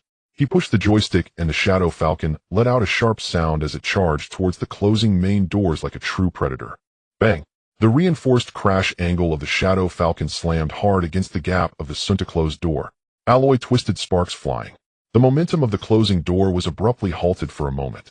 In that instant, the Shadow Falcon shot out like a black arrow, skimming past the searing metal edge, bursting out of the hangar and into the brightly lit connection corridor outside. Behind them, the hangar doors thundered shut, temporarily locking the pursuers inside. However, the sound of heavy footsteps and weapons being loaded could be heard ahead in the corridor. A squad of fully armed company security soldiers burst around the corner from the corridor. Charge through, Victor calmly ordered. Lucas did not hesitate, flooring the accelerator. The Shadow Falcon charged like an out-of-control bull towards the line of soldiers. The soldiers scattered in terror, shooting with bullets ricocheting off the Shadow Falcon's armor, scattering sparks. But they could not stop this steel beast's charge. Several soldiers who failed to dodge were directly knocked away. Turn left. Head to the designated evacuation route A. Victor navigated according to the downloaded local map. The Shadow Falcon executed a sharp tail spin and drifted into a slightly narrower passage, temporarily shaking off the pursuers. But more alarms sounded in every direction, and the entire Raven facility was like a hornet's nest fully awakened. 50 meters ahead, an elevator shaft passage. Charge straight down. Victor pointed to a huge vertical shaft passage ahead that led down to the lower levels. This was a material transport passage currently empty. Without hesitation, the Shadow Falcon charged out of the end of the passage, plunging into the shaft, plummeting rapidly. The sensation of weightlessness hit them instantly. Activate reverse thrust and hover stabilization, Victor shouted. Lucas yanked the controls. 4:30 a.m. the next day. The northern wasteland, codenamed Rust Cemetery. This was once the heart of a super-industrial conglomerate from the old era, now reduced to a continuous stretch of enormous rusted dark red pipelines, collapsed factory skeletons, and abandoned mechanical remnants, half buried by windswept sands. Toxic chemicals have seeped into the soil, leaving this land with only the hardiest, oddly colored moss and twisted, stunted shrubs able to survive decades later. The sky is perpetually leaden gray, and the air is thick with the scent of rust, acid, and a certain decayed sweetness. Shadow Falcon glided silently like a black, smooth lizard through the shadows of the twisted jungle of pipes and the ruins of buildings. Its hovering engine set to the lowest power, emitting almost no sound, its optical camouflage nearly perfect in the dim light. The surface of the vehicle was covered with a thin layer of special wave-absorbing coating pilfered from the Raven hangar, further reducing radar and thermal signature. Inside the vehicle, the light was dim. Only a few key readings on the dashboard flickered with a ghostly green glow. Lucas leaned back in the driver's seat, eyes closed, yet his ears and nose remained acutely alert like a werewolf. Celia curled up in the passenger seat, wrapped in a blanket, seemingly asleep, but the dark purple crystal on her forehead occasionally glimmered, with faint light indicating her mental sensitivity was still semi-automatically scanning the surroundings. Victor sat in the back seat, his heterochromatic eyes fixated on a palm-sized tactical holographic screen hovering in front of him, displaying comprehensive sensor data of Shadow Falcon and a rolling analysis of partial intelligence acquired from the Raven. They had been away from the Raven facility for over 28 hours. During this time, they had not stopped speeding through the desolate and rugged terrain, following a completely erratic route, at times delving into canyons, at other times climbing ridges, and occasionally utilizing abandoned tunnels and underground pipeline networks from the old era. They avoided all known transport arteries, inhabited areas, and possible surveillance nodes of the company. Thanks to Shadow Falcon's exceptional off-road performance and stealth capabilities, along with Victor's precise navigation and Celia's mental warnings, they seemed to have successfully shaken off their pursuers for the time being. But the pressure had not dissipated. Encrypted log fragments acquired from the Raven indicated that the Ash team had been activated after the key appeared in Echo Valley and heavily damaged the Enforcer Advance team, and had been deployed to this vast northern region. Their mission was clear: at all costs find and eliminate the key and recover or destroy all information related to the Ark. The log contained very few descriptions of Ash, only cold code names, a task completion rate 100, and a disquieting note: extremely adaptive tactics, unpredictable, adept at utilizing the environment and target psychology. Ash, as their name implies, was the ultimate means by which the company turned all threats to ashes. They were not ordinary soldiers. They were likely the pinnacle products of a company secret project or hired supernatural entities beyond common reasoning. With such hunters on their trail, no one could feel at ease. Shadow Falcon had 68 energy remaining, sufficient for about 40 hours of continuous stealth maneuvering. Survival supplies were at 65. Continuous monitoring of the external environment revealed no high-threat tracking signals, but 3 low-altitude passovers suspected to be company high-end reconnaissance drones had been detected and successfully evaded. Victor reported in a low voice, his words clear in the silent cabin. Those drones. Lucas opened his eyes, his golden-red pupils flickering in the dimness. Are they conducting a net search, or have they already located a rough area? More like a net. Their flight patterns are grid-like, covering a large area, but not precise enough to accurately locate us in such a complex terrain like Rust Cemetery, unless we expose a strong signal. Victor analyzed, but the Ash team is likely at a node of this net, or is adjusting their search focus based on the drone's intelligence. We can't stay in one place too long. We need a temporary, safer place to land, process intelligence, and plan our next move. Celia also woke up, rubbing her temples, her dark purple eyes carrying fatigue. Did the Raven data mention any abandoned but structurally intact underground facilities of the company nearby? Preferably one that they might have almost forgotten. Victor's fingers quickly slid across the holographics, cross-referencing the Raven's internal maps, old industrial databases, and recent satellite images offline package downloaded by Goulet. There is a possible location. He zoomed in on an area located at the southeastern edge of Rust Cemetery, near a riverbed that had long since dried up and been filled with toxic sludge. The old conglomerate's deep wastewater treatment center.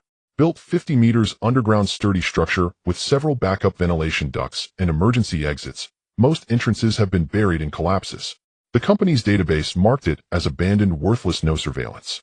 Theoretically, if we can find a ventilation shaft or maintenance tunnel that isn't completely blocked, then we go there. Lucas decided it's better than being in the vehicle or outdoors. At least it can shield us from most signal scans, giving us a breather.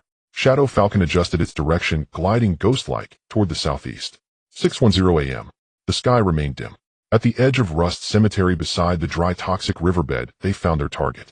It was a severely rusted concrete dome structure half buried underground, resembling a giant mushroom, its surface covered with dark red moss and twisted vines. Most entrances were buried under collapsed soil and construction debris, but Victor's scans and Celia's mental sensitivity together pinpointed a ventilation grate on the side of the dome, nearly covered by vegetation about 1 meter in diameter. The rust on the grate seemed less severe than the surrounding structure, as if there had been faint airflow recently. Lucas and Victor got out of the vehicle, carefully clearing the vegetation with tools to inspect the grate. The bolts on the grate were long rusted shut, but they were no match for Victor's strength and Lucas' tools. They silently removed the grate, revealing a dark vertical shaft leading down. A cold rush of air, heavy with the smell of mildew, metallic rust, and some indescribable chemical residue, surged out. "They'll go first."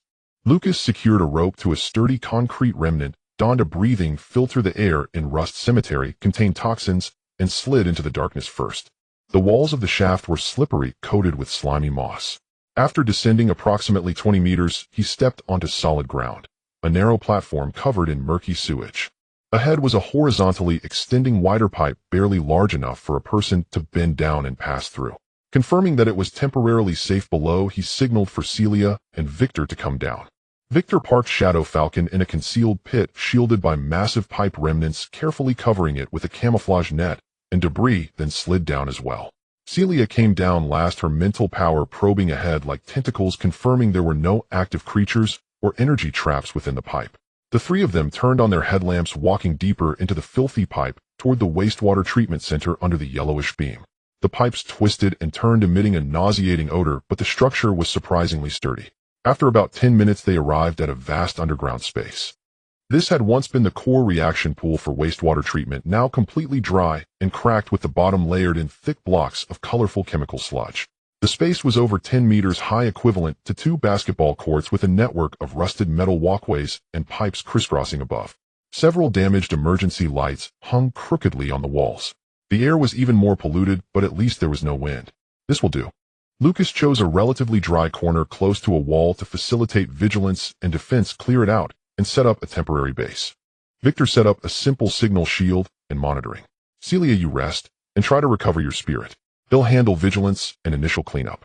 Without unnecessary words, the three of them immediately set to work. Victor took out several miniature devices from his backpack, starting to establish a weak energy field signal shielding area, primarily to prevent internal communication and energy wave leakage, and set up vibration and thermal sensors at several key entrances and pipe junctions. Celia found a relatively clean spot to lay out her sleeping bag, sitting down to meditate, guiding the remaining G2 energy within her body to repair her mental fatigue and damage. Lucas cleared an area with his hunting knife, sprinkling insect repellent and scent masking powder, then climbed up to a nearby higher metal walkway, setting up his sniper rifle and vigilantly scanning the entire vast space and the dark pipe entrances. Time passed slowly in the silence and the smell of mildew. Only the occasional sigh-like sound of wind from the ventilation pipes and the distant echo of unknown droplets falling could be heard. 8:30 a.m. The initial setup of the temporary base was complete. Celia's mental state had stabilized somewhat. Victor had finished setting up the signal shield and alarm network. Lucas also took a break, gnawing on high-energy compressed food. Victor sat on a cleared metal box, pulling up the tactical holographic screen again, beginning to analyze the encrypted logs obtained from the Raven, especially the parts concerning Ash. The log's encryption level is very high, but the structure is traceable. The company seems to be accustomed to using specific environmental variables like time, location, coordinates, task codes as part of the key factors. While quickly operating, Victor softly explained, combining other information we obtained from the Enforcer and the Raven's main console, in attempting brute force cracking and logical deduction. Progress has been made. On the holographic screen, fragmented codes and gibberish began to reorganize, gradually revealing readable information fragments. Ash team, current status active. Team leader, codename Ember. Number of members, 4.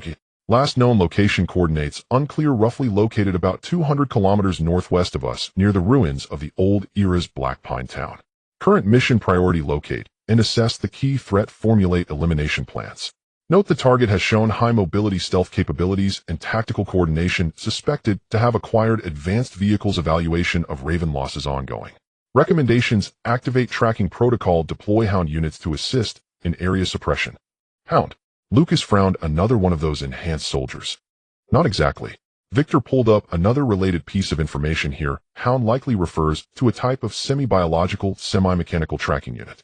According to scattered data, the company deploys these low-cost, numerous, and extremely sensitive sensory units in areas of high pollution or radiation, which possess certain aggressive capabilities to drive away or locate hidden targets. They themselves are not much of a threat, but once entangled or marked by them, the real Ash will come after. This means that Ash likely released these hounds, conducting a carpet sniffing in this area, and once they detect our traces, they will immediately pounce. Celia summarized, her face serious. The likelihood is high. Moreover, tracking protocol might involve more specialized tracking methods such as energy residue analysis or supernatural trace detection. Victor looked at Celia and Lucas. Your G2 energy field, your gray bloodline, may leave faint special scents in the environment after intense use or injury, imperceptible to ordinary people or machines, but specialized hounds or Ash members might possess this perceptive ability. This explains why they were detected by that passive bioenergy scanner in the Raven. Their very presence under specific detection methods was like a torch in the dark. We must deal with the scent on us quickly or find a way to interfere with them, Lucas said. I'm trying to reverse engineer the frequencies and algorithms the company uses for tracking supernatural energy characteristics from the Raven's data. If successful, we might be able to concoct interference signals or develop temporary shielding coatings or agents. But this requires time and some rare chemicals or energy crystals that are not available here. Victor replied. Then let's first deal with what we can. Lucas stood up, beginning to check his and Celia's gear, especially those areas likely contaminated with blood G2 energy residue or gray bloodline aura, meticulously wiping them with special cleaning agents and deodorizers. Additionally, we need to decide where to go next as soon as possible. We can't linger here. Based on the current intelligence and what we need, materials to interfere with tracking deeper company intelligence, potential clues against Harvest, there are several potential targets. Victor displayed a map marking several points. Target a northeast direction, the ruins of the old era's Silver Radiant City. It was once a black market and intelligence exchange center for supernatural beings, abandoned after the war, but there might still be remnants of networks and supplies underground. Risk: chaotic, may encounter other supernatural beings or marauders, and there could also be companies. Target B directly north, crossing the perpetual freeze wasteland, attempting to approach the company's Arctic headquarters, the Aurora Fortress perimeter reconnaissance zone. Extremely high risk, but may obtain the most crucial intelligence, and even have the opportunity for remote reconnaissance or sabotage. Moreover, the extreme cold environment might interfere with some tracking methods. Target C westward, entering the unmarked area known as the Whispering Abyss. There, the geomagnetic anomalies and chaotic energy, rumored to have ancient ruins and unknown dangers, might also harbor keys against Harvest that the company has yet to control, or places where the night engineers may have left clues. Risk: unknown, extremely harsh living conditions. The three options, each more dangerous than the last, but also each potentially closer to the truth and the solution. As they weighed the pros and cons, buzz. A faint vibration, utterly not belonging to natural wind or dripping water, emanated from the rock layers above their heads, as if something heavy was slowly moving just above the ground. Immediately, Celia's eyes shot open, her dark purple gaze filled with alertness. Something's up there. Many of them, moving in a scattered formation. Energy signatures. Mixed low-grade, but with a clear directionality. They are sniffing. It's the hounds. How could Ash's hounds have caught the scent in this area so quickly? Was it because of the faint traces they left upon entering? Or had the hounds' search net already covered this place? How many? Victor immediately entered combat mode, his heterochromatic eyes locked onto the ceiling. At least 20. No, over 30. And still increasing.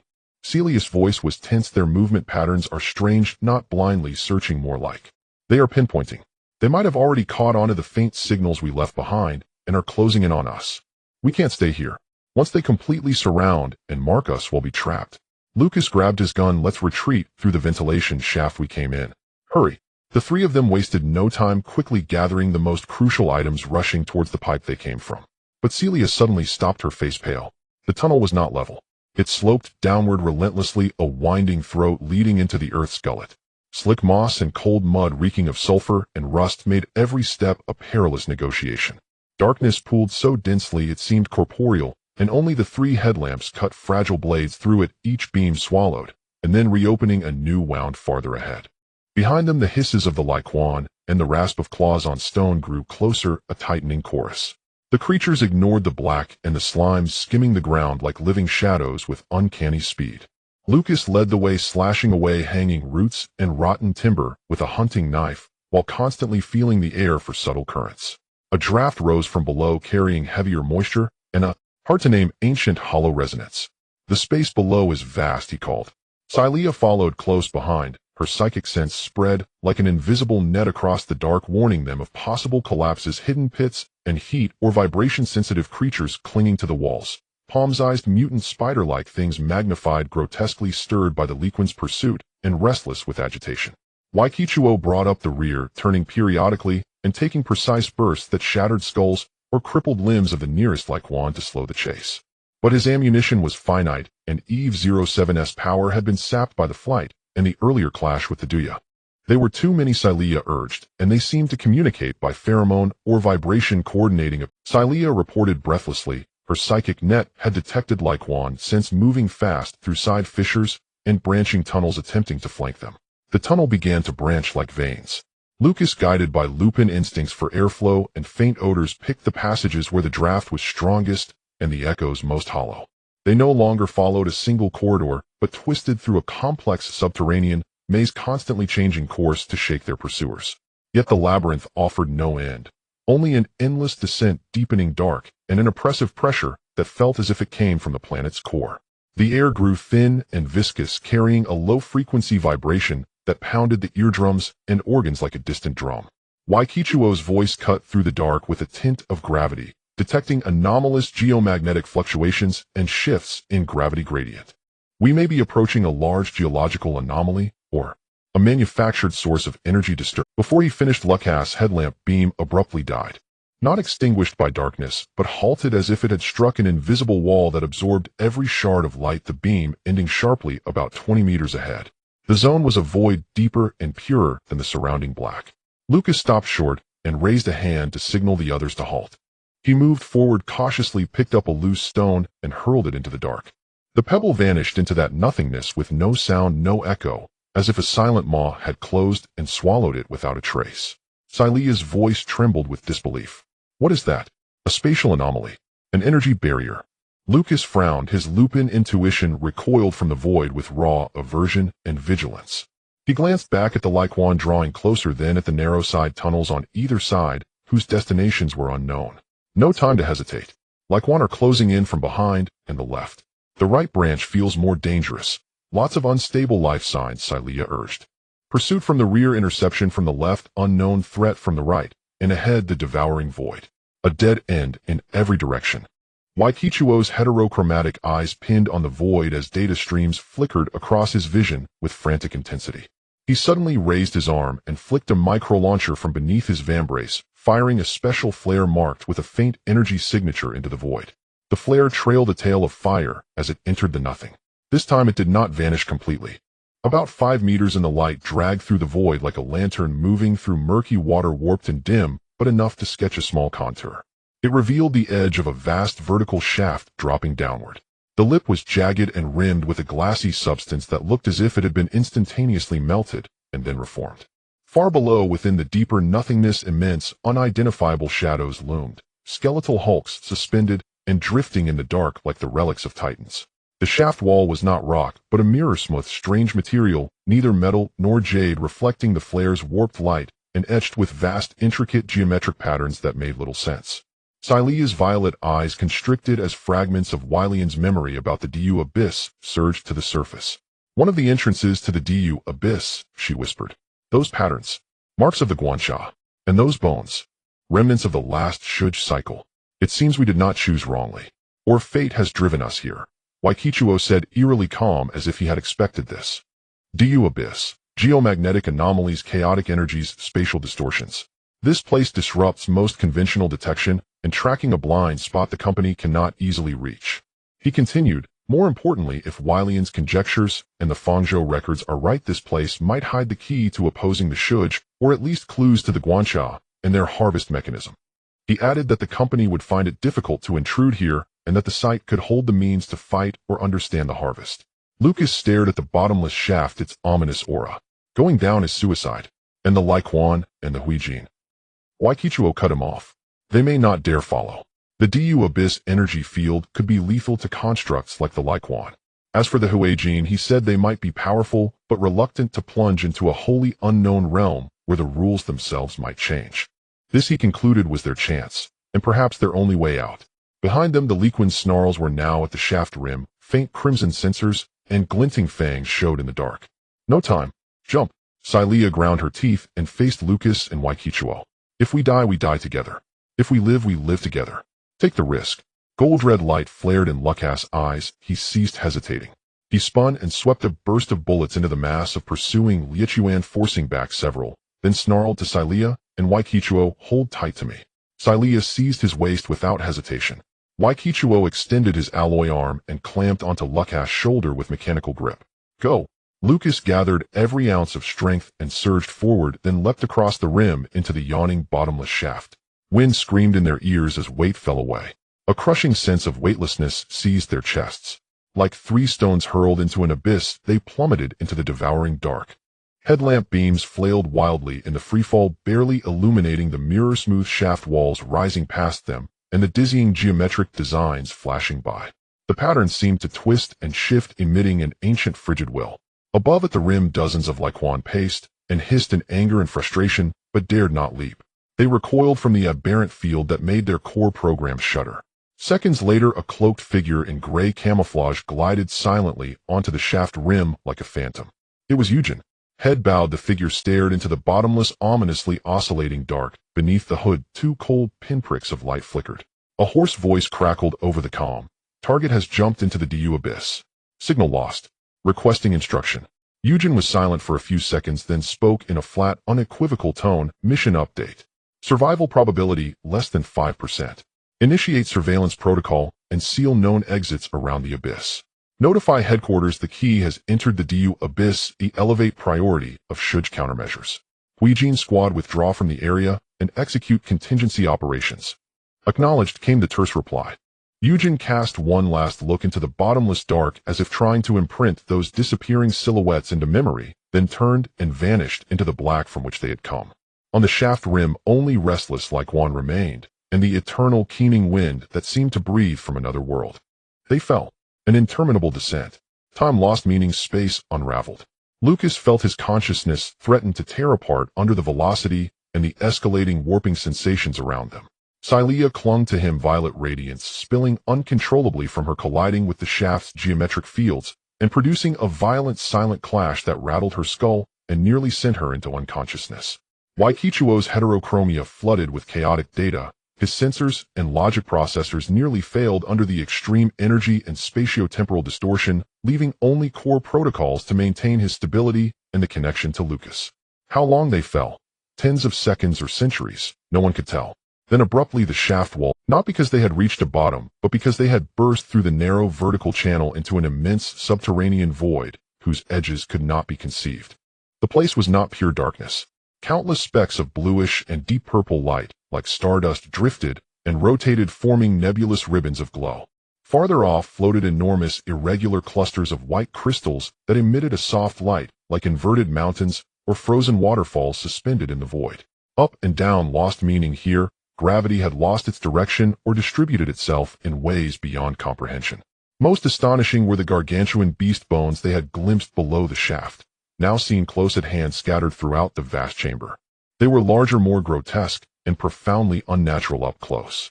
These were not mere skeletons, but the wreckage of supermechanic or energetic constructs, materials neither metal nor stone, dull with metallic or crystalline luster, and scarred by horrific battle wounds and strange energy erosion. Some of the wrecks rivaled mountains in scale. This was the true face of the Du Abyss. A forgotten graveyard or repository outside normal spacetime, strewn with the relics and secrets of a prior civilization's war, or even older epics. Lucas felt their descent slow, not from resistance, but because the gravity field here was weak and chaotic. He fought to right himself and steer. Cylia summoned the last of her focus, and with the G2, generated a faint psychic field to steady their drift. Waikichuo rebooted partial sensors. His heterochromatic gaze scanned the environment. Gravity coefficient unstable, averaging about 0.3 of standard. Atmosphere complex, extremely low oxygen laden with inert gases and unknown energy particles, not suitable for prolonged human survival. He continued, background energy radiation is extremely high and chaotic, severely interfering with delicate electronics and biological functions. The spatial structure contains many unstable folds and fissures, possibly natural or manufactured micro-wormholes or spatial faults. Extremely hazardous. They drifted toward a vast fragment of black metallic wreckage that resembled an island. Its surface was honeycombed and pocked with huge damaged gun ports. Lucas latched on with magnetic gloves to a protruding lip and hauled the three of them onto the debris. For the first time they felt a degree of footing, weak gravity, but enough. All three collapsed onto the cold metallic surface etched with faint energy filaments, gasping and shaken. Cylia croaked weak beneath the nebulous light. Are we alive? Waikichuo checked his systems. For the moment. He warned that their situation was grim. Lucas Lupin physiology might endure longer. Cylia's G2 harmonized with this environment, but risked overwhelming her mind. His own body was consuming energy at 3 times the normal rate, and resupply was near impossible. Lucas struggled to sit up and took in the silent, majestic, corpse-strewn panorama. Is this where Wylian said a breach might be hidden? Highly probable, Waikichuo replied, pointing to the distant white crystal clusters and to areas further on that radiated strange fluctuations. Those crystals share energy signatures with the Fangzhou material. He warned that the fluctuating zones might lead to deeper secrets or traps. They needed to find a relatively safe place to set up a temporary base, then search for an exit or for clues that Wylian might have left behind. Leave? Cylia managed a bitter smile. Leave how? We do not even know how we came down here. There will be a way, Lucas said, his gaze hardening. In this crucible, the tenacity of the Gray family leader and Pack Alpha awoke fully. If Wylian guided us here, or fate pushed us, then there must be an escape here, or at least something we must learn. He resolved they would rest, then explore the nearest cluster of crystals where the energy seemed relatively stable. Perhaps they would find something there. There was no food, no water, only scant emergency supplies, and an environment of the utmost hostility. Yet they offered no complaints, no surrender. Hardened by the truths of Echo Valley and the assault of the Duya, their wills were tempered like forged steel. After roughly half an hour of rest, by internal reckoning, the three recovered some strength. Using magnetic gloves and ropes, they gingerly drifted through the microgravity field amid floating wreckage toward a nearer, smaller cluster of white crystals. The cluster comprised numerous hexagonal prisms of translucent white crystal throbbing with a soft, milky luminescence. Approaching it, they felt a warmth and a pure energy that seemed to soothe the soul. When Cylia's mind brushed that field, a rare calm swept through her. Even the blueprints whispering ebbed noticeably. These crystals seemed to purify or stabilize chaotic energy, Cylia said in surprise.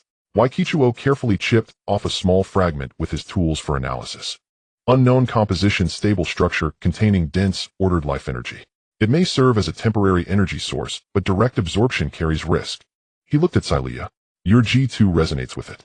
If you can guide its energy, we might fashion a temporary, relatively safe haven from which to operate.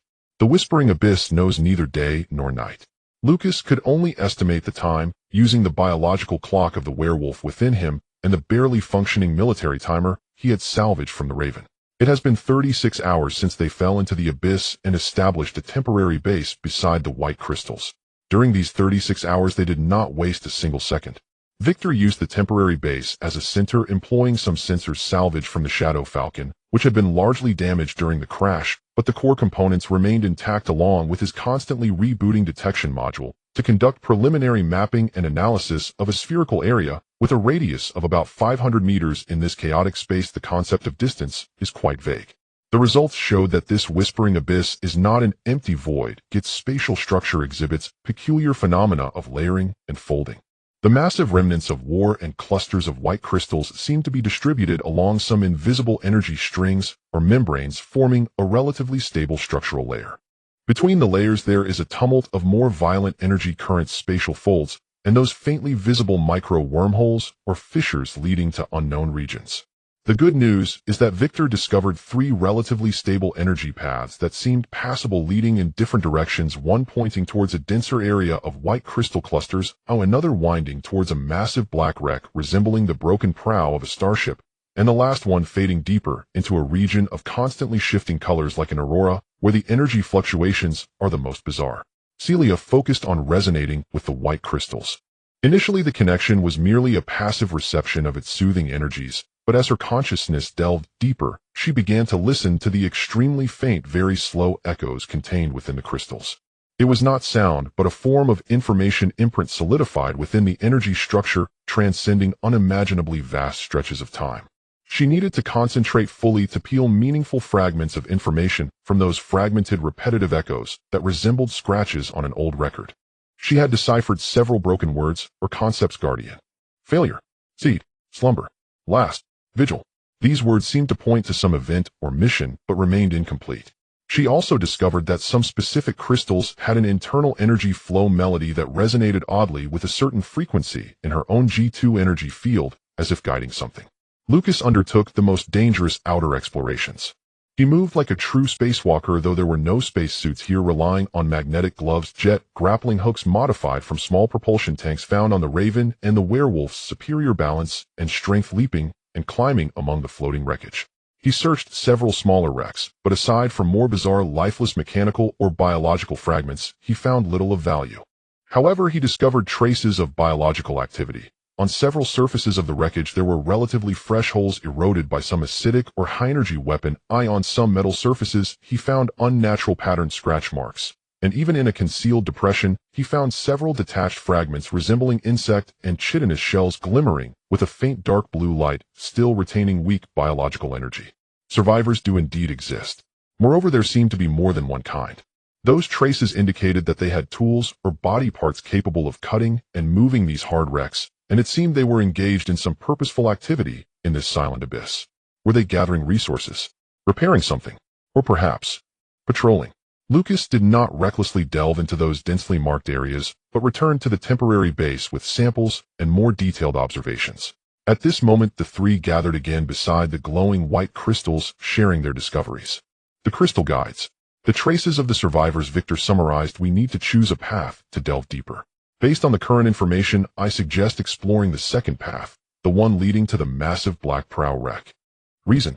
Lucas asked, carefully tending to a wound on his leg from being cut by a sharp piece of wreckage during his exploration. The abyss environment seemed to slow the werewolf's healing speed, and the wound was healing very slowly. First, the wreck is massive and its structure is relatively intact, making it more likely to retain valuable information or resources. Second, the path leading to it has relatively stable energy, and there are medium-sized wrecks along the way that can serve as stepping stones. Third, Victor brought up the detection map, pointing to the area near the prow wreck. Periodic and regular weak energy pulses have been detected here, with a frequency slightly resembling some residual signals from the observers we encountered in the Ark. While it cannot be ruled out that these are decay signals from the wreck's own reactor, it is worth investigating. The traces of those survivors also seem to be concentrated in that direction.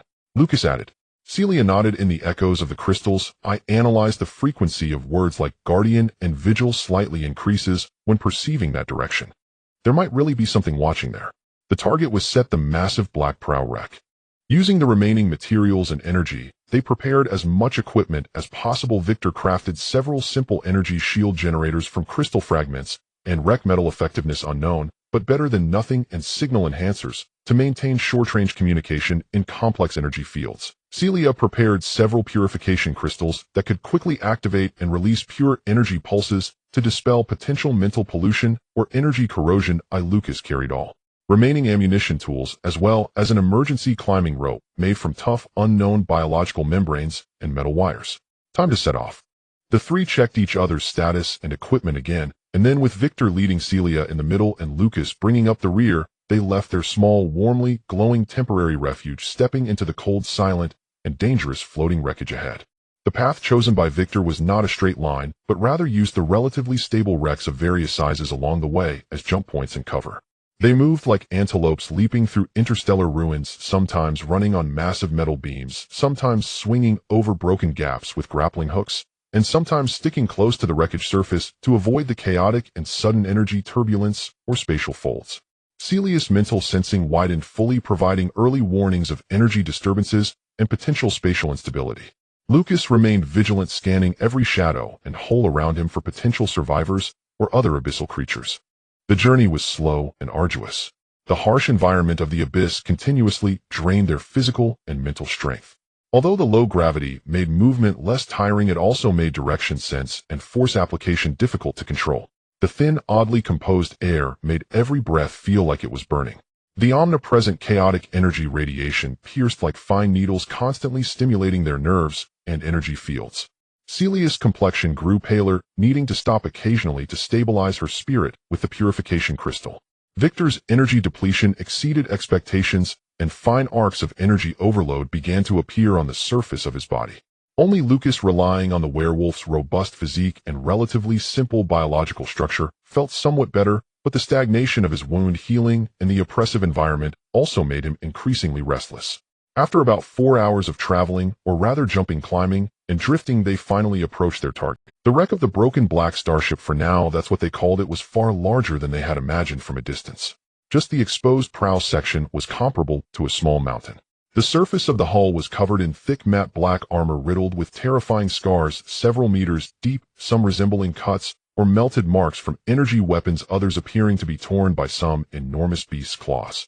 The hull was not entirely silent, at some damaged seams of the armor and exposed internal structures. Occasional flickers of unstable blue sparks erupted, illuminating the floating metal debris around them. The area Victor indicated was a massive rupture beneath the prow, seemingly torn open by violence. The edges of the rupture were jagged, exposing internal structures looking like an entrance, yet also like a fatal wound. The periodic weak energy pulses Victor had detected were indeed emanating from deep within this rupture. They stopped about 50 meters from the rupture, hiding behind a relatively flat massive armor plate that seemed to have fallen from the hull. The pulse signal source is approximately 200 meters deep inside, directed vertically downward.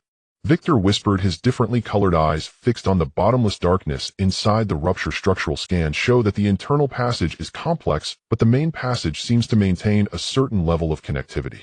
However, life signal scans are severely disrupted, making it impossible to confirm whether there are survivors or other creatures inside.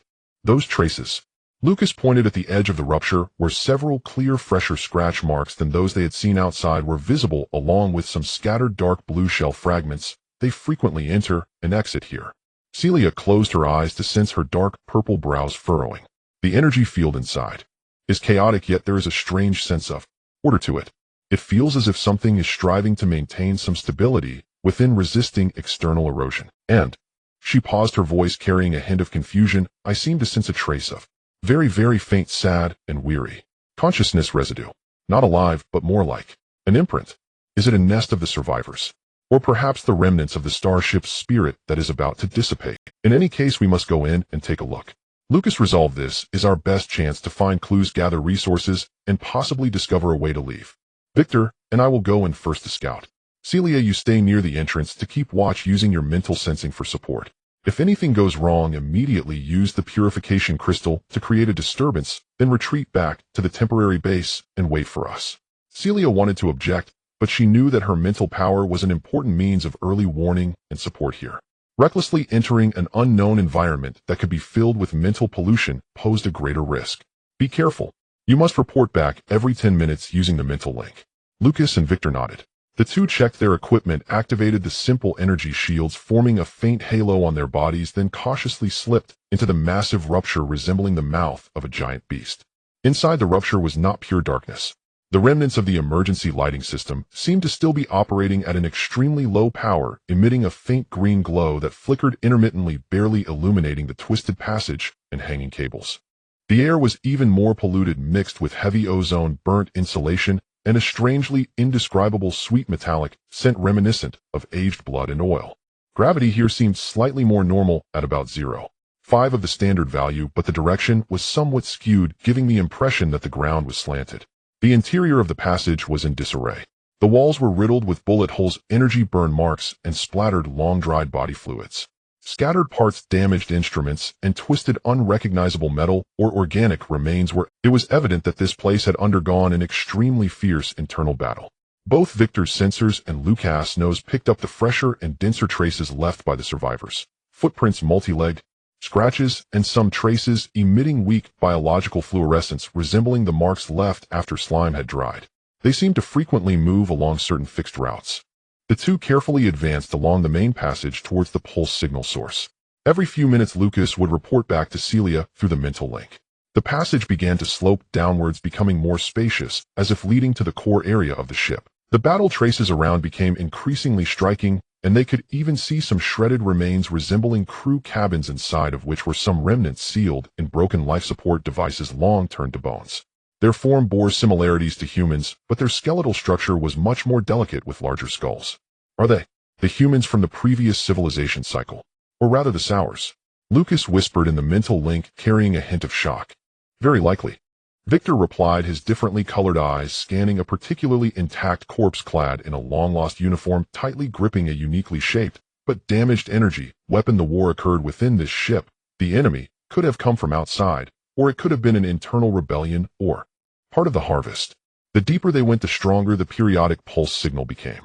At the same time, the faint consciousness residue Celia sensed seemed to become clearer, like a candle in the wind, still persistently radiating feelings of sadness and protective intent. Finally, they reached the end of the passage. Before them was a massive hemispherical space over 100 meters in diameter. This seemed to be some kind of core control room or energy hub of the ship. In the center of the space was a vast, intricate device made of countless precise pipes and flickering crystals, but at this moment most of it was damaged, emitting black smoke, with only a small part still barely operational, producing that periodic pulse signal. The base of the device was deeply embedded in the floor, surrounded by dozens of control consoles and display panels, most of which were shattered with exposed wiring. And around the still operational part of the device, they saw the survivors. Not alive, corpses, or rather remains that existed in a peculiar way. There were about 20 to 30 of them. Their forms were not entirely uniform. Some resembled upright large insects with dark blue chitinous shells covered in geometric patterns, multiple pairs of legs, and heads with compound eyes and mouthparts, but their limbs ended with grasping tool structures. Some were rough fusions of machinery and flesh, with exposed pipelines, gears, and flickering red sensors embedded in distorted muscle tissue. Others even retained some human-like contours, but their bodies were severely mutated, with skin becoming keratinized or metallic and limbs deformed. They all quietly stood or half-knelt around the still operational device, maintaining the posture they had in life, as if guarding, yet also performing final maintenance.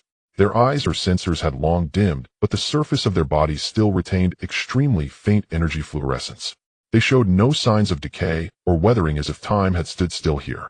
In the center of these survivors, guarding the core of the still operating device, there was a small, relatively intact, transparent cylindrical container. Inside the container flowed a faint golden, slowly moving energy liquid.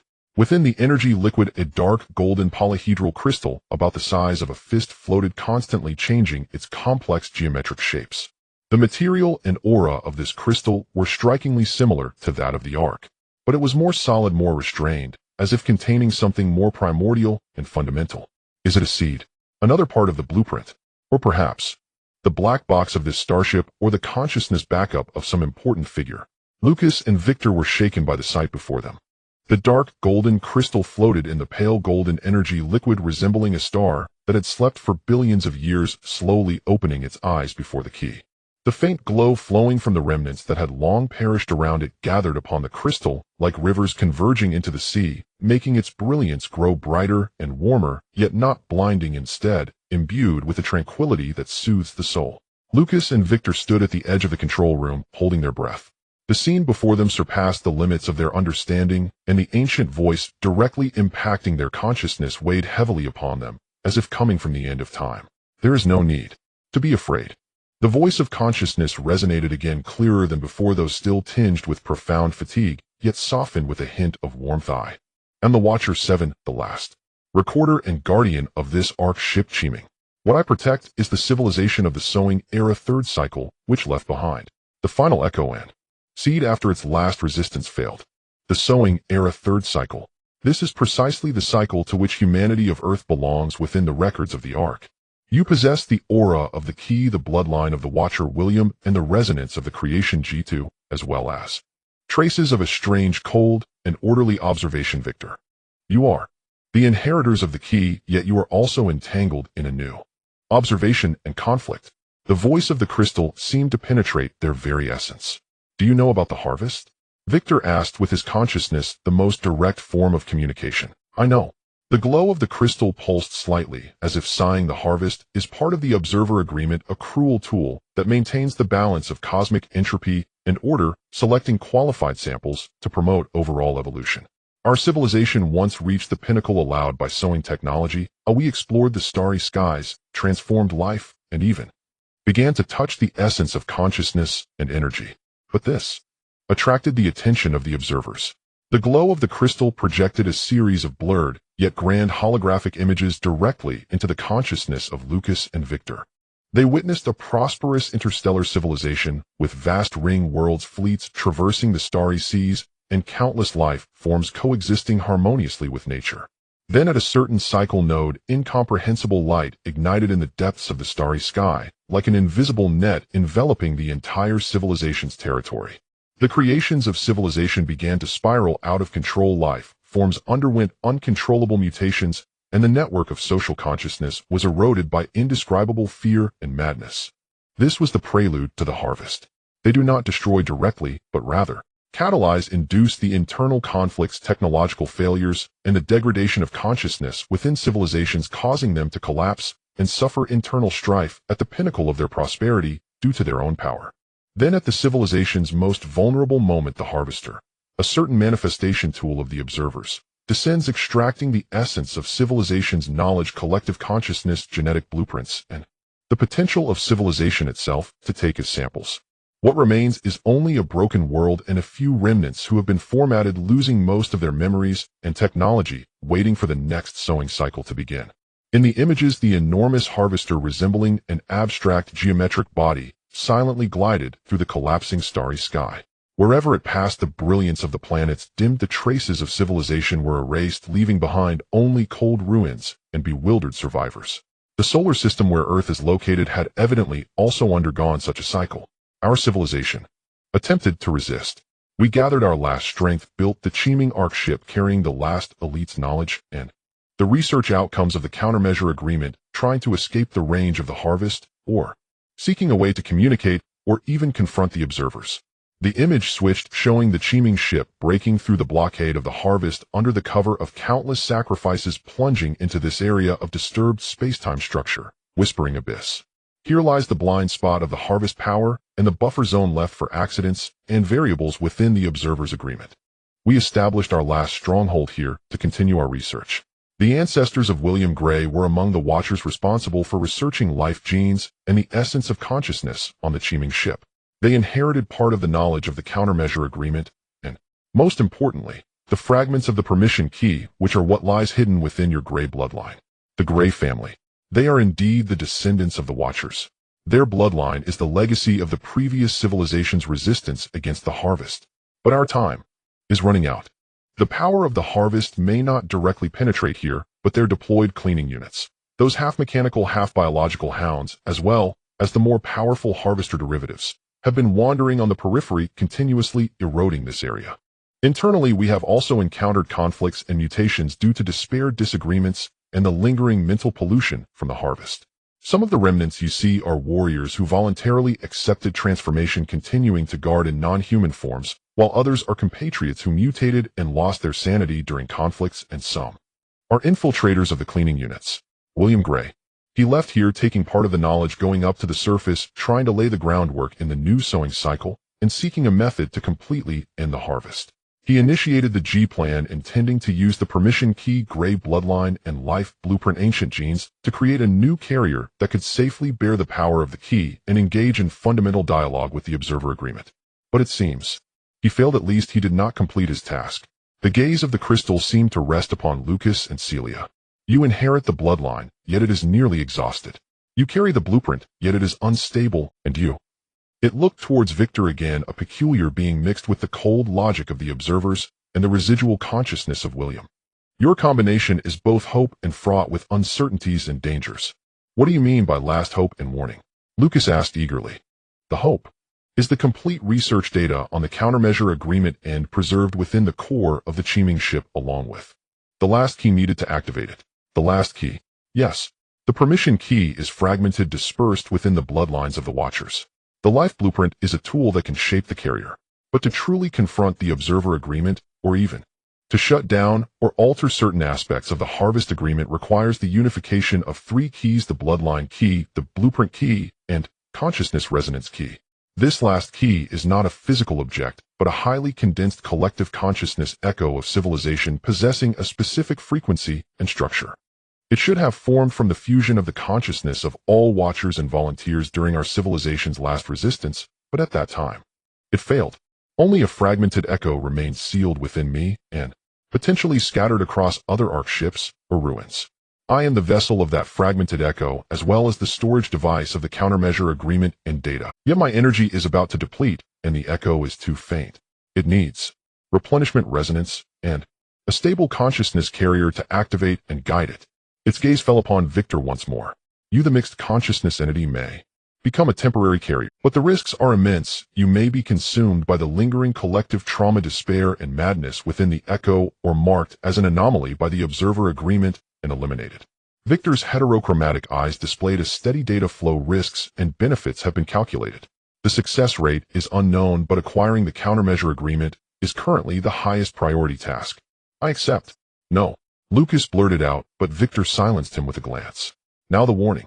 The voice of the crystal grew serious. First, a warning regarding the company. They are not the indigenous force of this cycle. Their controller is a traitor from a certain Watcher family during the previous harvest cycle. They stole part of the research outcomes of the countermeasure agreement, but distorted its intent, attempting to replace the observers in this harvest by controlling the key and blueprint, thereby acquiring the qualifications for promotion to a higher dimension. They are a more direct and greedy threat than the observers. Secondly, a warning about the harvest itself. According to the last observations and calculations of Chiming, the initiation signal for this harvest targeting the Earth cycle has already been dispatched. The catalytic program of the observers has likely been quietly underway in surface civilization through the company or other agents. The chaos wars, technological failures, and the stirrings of supernatural beings you see may all be precursors. The complete harvest arrival may occur in a time frame shorter than the 7 years estimated by the Ark, potentially only 3 to 5 years, or even less, depending on the progress of the catalysis and whether the emergence of the key accelerates the process. 3 to 5 years. Lucas and Victor felt a sinking sensation in their hearts. Lastly, and most importantly, the warning. The crystal's glow fluctuated violently, revealing its emotional tumult. The key itself is the strongest beacon. Every time you deeply utilize the powers of the bloodline and blueprint, especially with the resonance of the three keys, you will send a strong locating signal to the observer agreement. Your actions in the Echo Valley and crossing the blade, especially initiating Earth Vein Overload and the three-key test, may have already drawn the observer's attention. The pursuit by the Ashes team may just be the prelude. Once the observers confirm the existence and threat level of the key, they may preemptively initiate the harvest or directly deploy more powerful cleaning units. This warning felt like a splash of ice water, sending chills down Lucas and Victor's spines. They had always thought of themselves as hunters or fugitives, yet they had not realized that they themselves were the bait attracting the greatest calamity. What should we do? Lucas asked urgently. There are two paths. The first path is to completely hide, sealing away our powers until the harvest passes. But the success rate is extremely low, and it will not change the outcome. The second path, the only one with hope, is to find and activate the complete countermeasure agreement before the observers and company find you. How to activate it? Where is the complete agreement? The complete data of the countermeasure agreement requires the three keys to resonate simultaneously at a specific location. That location is. The glow of the crystal flickered abruptly, and a complex coordinate information surged directly into the consciousness of Lucas and Victor. Deep within the Earth's core, in an ancient ruin modified by our civilization, linked to the energy field of the planet's core. The coordinates have been provided to you. But there are definitely heavy guards from the company, or observers, or even more terrifying guardians. As for the last consciousness resonance key, you need to collect the scattered echo fragments. Aside from what I have here, there may be fragments in other Ark ships or Watcher ruins. Additionally, the crystal paused. Deep within William Gray's consciousness, there may also be a lingering, strong protective echo that belongs to him personally. If you can find a way to thoroughly awaken or restore his consciousness, it may help complete part of it. The information was vast, yet time was fleeting. The glow of the crystal was rapidly dimming. My time is up. Energy is about to deplete, the echo is about to disperse. Young ones, the last ember of civilization, the faint hope against the harvest rests in your hands. Choose your path. Wait, Lucas shouted, how do we leave here? What are the specific methods to confront the company and the There was no answer. The glow of the crystal extinguished completely, reverting to a still dim dark golden polyhedron suspended in the energy liquid. The faint glows from the bodies of the remnants also completely faded, as if they had instantly undergone billions of years of weathering, turning into fine dust that drifted down. In the control room, only the broken device's periodic pulsing signal remained, accompanied by a profound silence. A tremendous sense of loss and heavy pressure weighed upon Lucas and Victor. The ancient civilization had long since vanished, leaving behind a despairing truth and a nearly impossible task. And they, three battered mortals burdened with their own curses and responsibilities, must shoulder the weight that concerns the survival of the entire planet and even the continuity of the entire civilization cycle. Victor. Lucas' voice was hoarse. I know. Victor's heterochromatic eyes glowed steadily in the dim light. The coordinates have been recorded. Task update: Priority 1, collect consciousness echo fragments to replenish the last key. Priority 2, head to the Earth's core ruins and attempt to activate the countermeasure agreement.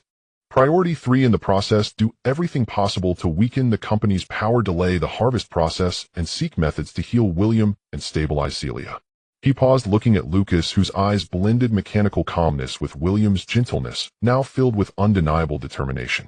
We have no retreat, Lucas. Since the day we became the key, there has been none. Then Lucas clenched his fists, the golden red glow igniting once more in his eyes, the flames belonging to the Grey family, to the werewolf, and to a man forced to bear the burden of salvation, burning fiercely in his chest. Let us pierce a hole in the heavens. Just then, Lucas. Victor. Celia's urgent voice came through the mental link, laced with clear panic outside. Something is coming. A lot. The energy response is very strong. It's not the hounds. It's that kind of cleaning unit we sensed earlier. And a small flying vessel. It's of the company's standard. They found this place. The Ashes team. Or other units of the company. They actually chased into the whispering abyss. The ancient echoes had just quieted, and the hunting net of reality was already tightening. The battle in the desperate situation was about to erupt. The appearance of the cleaning unit and the company's spacecraft was like a cold steel needle piercing through the brief shock brought on by the newfound information. The ancient despair had yet to dissipate, while the reality of death was already looming. Coordinates and crystallization. Victor quickly made a judgment, his heterochromatic eyes locking onto the dark golden crystal. He extended his arm, and a slender, agile mechanical claw accurately grasped the transparent container's base, protecting the crystal. Lucas, cover me. We must take it before they breach the core. Lucas showed no hesitation, turning and rushing towards the control room's entrance corridor. As he reached the doorway, he heard hurried footsteps that did not belong to Celia, along with the humming of energy weapons charging. At least 3 enemies were quickly approaching from different directions. Celia, report your location and status. Lucas urgently inquired through their mental connection. I'm in a pipeline crack 30 meters above the entrance. It's temporarily safe, but 6 of them are coming from below. They are the half-mechanical cleaning units, and their energy response is quite strong. There's also that spacecraft hovering outside the breach. It hasn't entered, but its cannon is aimed here. Celia's voice remained relatively stable, yet taut. Stay there, and do not move. Use mental interference for support. We'll withdraw as soon as we grab the item. Lucas shouted as he drew the energy rifle head captured from the Raven, which could switch ammunition types, shifting to high explosive mode, and pulled the trigger at a fleeting shadow around the corner of the corridor.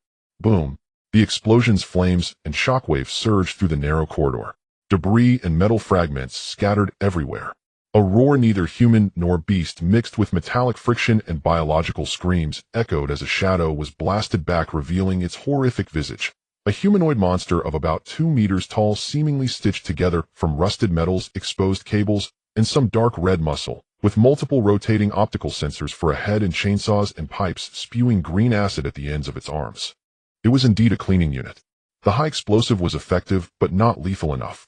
Lucas quickly assessed, sidestepping another energy beam that twisted through the air like a living thing.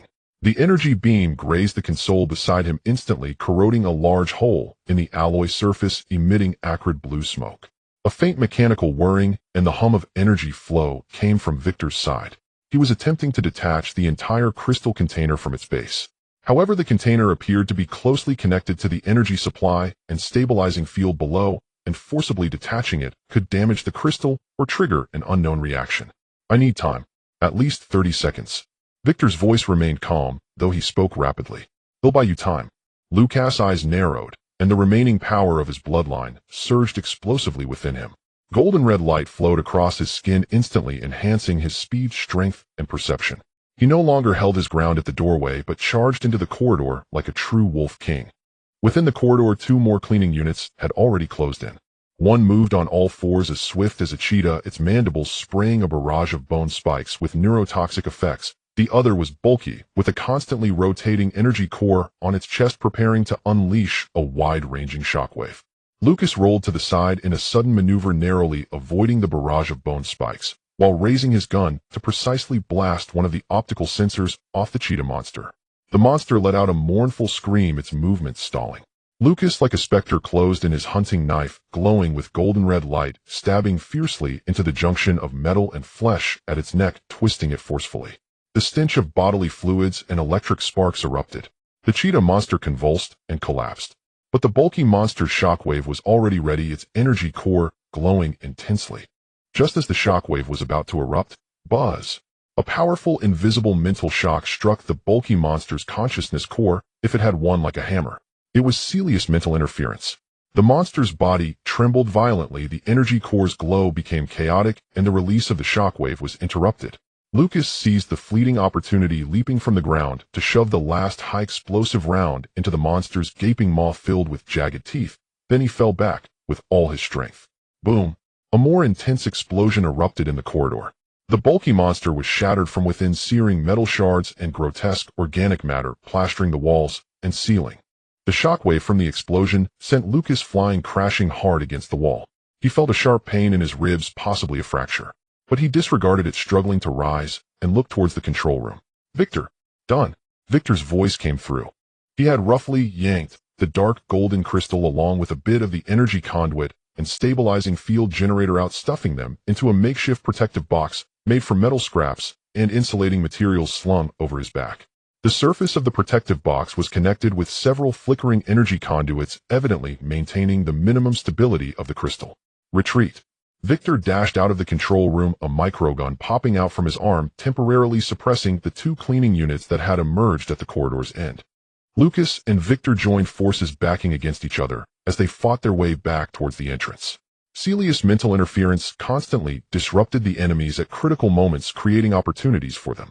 However, the number of cleaning units seemed to be increasing, and their tactical coordination was rapidly improving, indicating that a higher-level command unit was orchestrating them. Their objective is the crystal. They are stalling us until more arrive. Victor analyzed. We can't go back to the entrance. There are spacecraft outside. Lucas gritted his teeth. We need to find another route. This ship is so large it must have other exits. Scanning. To the left 70 meters, there's a maintenance corridor marked, possibly leading to the lower section of the hull or the exterior. Victor quickly pulled up a part of the structural diagram he had recorded previously. Let's go there. The 2 changed direction, crashing through a half-open airlock door marked with maintenance signs, rushing into an even narrower corridor filled with pipes and instruments.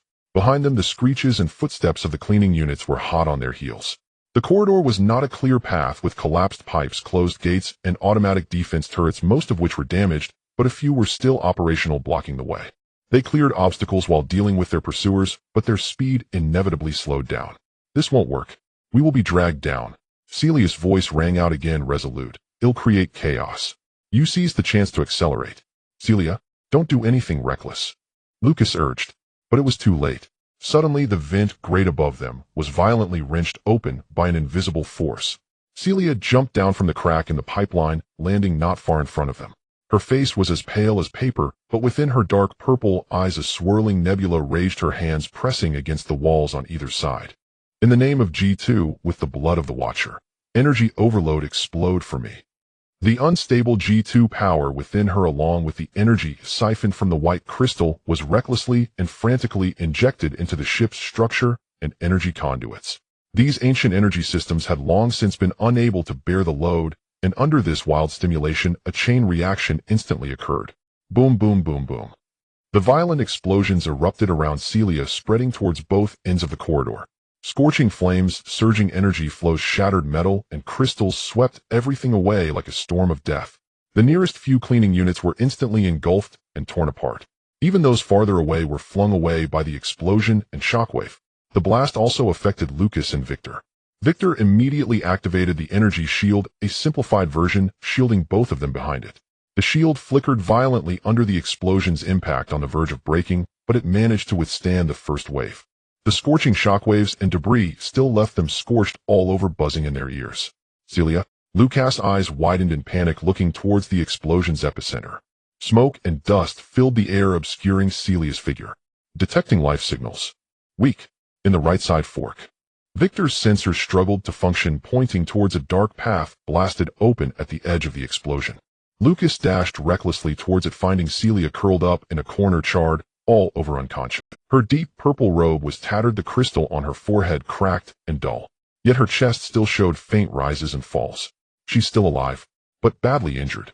Lucas scooped up Celia, feeling her light as a leaf. The pursuers have been temporarily blocked, but they'll come again soon. Let's go. Victor picked up the gun Lucas had dropped, clearing the way ahead. They charged into the blasted fork, discovering it was an emergency escape route leading to a spiral staircase down. With no choice, they could only go down. They ran down the staircase frantically, the sounds of the cleaning units regrouping and breaking through obstacles echoing behind them. The staircase seemed endless, spiraling down into the deeper levels of the starship. After what felt like an eternity, a glimmer of light appeared ahead, not from lamps, but a ghostly blue glow as if emanating from underwater. At the same time, a powerful sound of flowing water and a cold dampness rushed towards them. The staircase ended. Before them was a massive hemispherical chamber. One side of the chamber's armored wall had been severely deformed and torn apart, revealing the boundless dark depths of the ocean outside. Cold seawater, or something akin to it, surged in from the breach, creating a rising pool of water within. In the pool, some glowing jellyfish-like strange creatures floated, emitting a ghostly blue light that illuminated the surroundings. This was indeed the part of the starship located underwater or within some liquid. At the bottom of the abyss, could it be an underground ocean? Lucas' heart sank to the bottom. The sounds of the pursuing enemies grew closer. Victor's heterochromatic eyes quickly scanned the water outside the breach and the chamber. Water quality analysis. Complex composition, slight radiation, and unknown microorganisms, but survivable in the short term. The external water seemed to connect to a vast space. The breach was large enough to pass through. This was the only way out. Jump into this unknown cold and deep water. With the severely injured and unconscious Celia, the pursuers have reached the upper corridor entrance. Victor warned. Time was of the essence.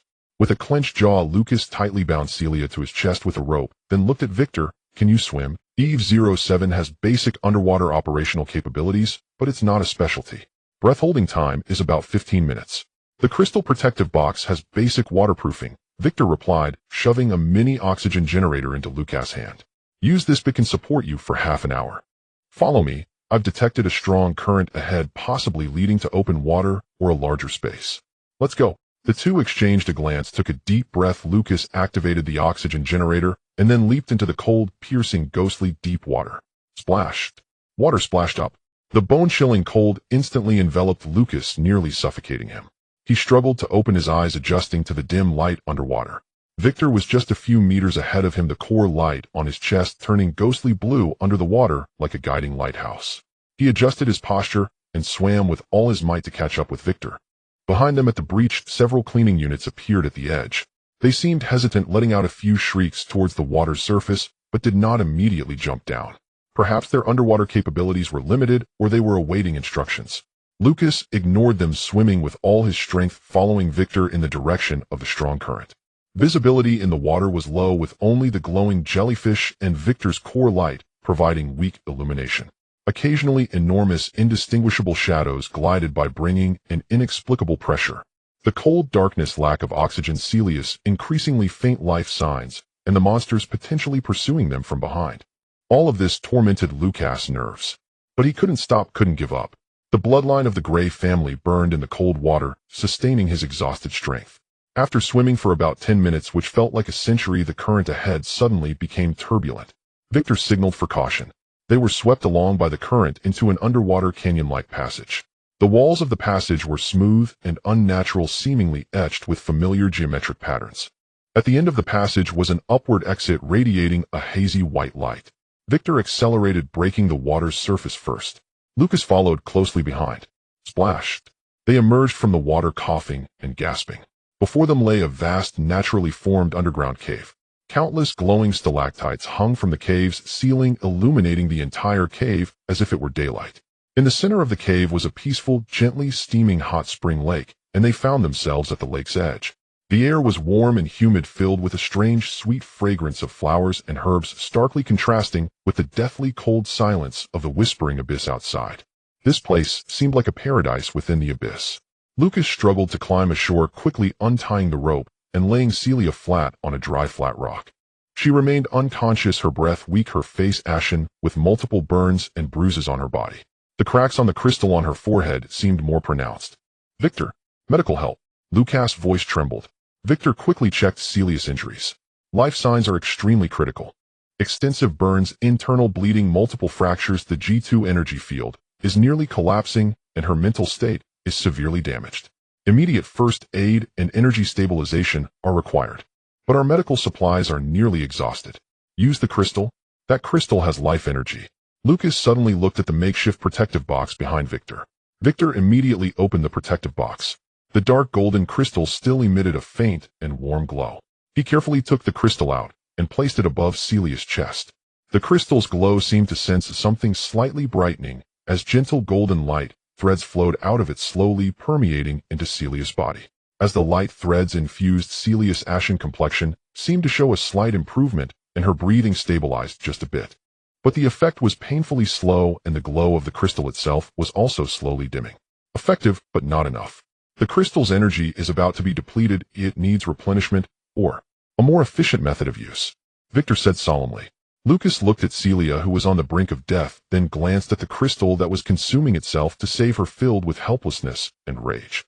He slammed his fist against the nearby rock, his knuckles splitting and blood gushing. "It's all my fault. If it weren't for saving me, if it weren't for the crystal. Now is not the time for self-blame." Victor interrupted him, his voice calm to the point of cruelty. "Celia chose to sacrifice herself to ensure our survival and complete the mission. We must survive and complete the mission to honor her sacrifice. The urgent task is to stabilize her injuries and then find a way to leave here and replenish the crystal's energy." He surveyed the strange cave. The environment here is entirely different from the rest of the abyss. The energy is stable and life is flourishing. There may be useful herbs or minerals. Additionally, the cave does not seem entirely natural, the patterns on the rock walls and the heat source of the hot spring. Merit investigation. Lucas. November 11th, 2024, unspecified time. The heart of the Earth's cave. Time has lost its standard measure here.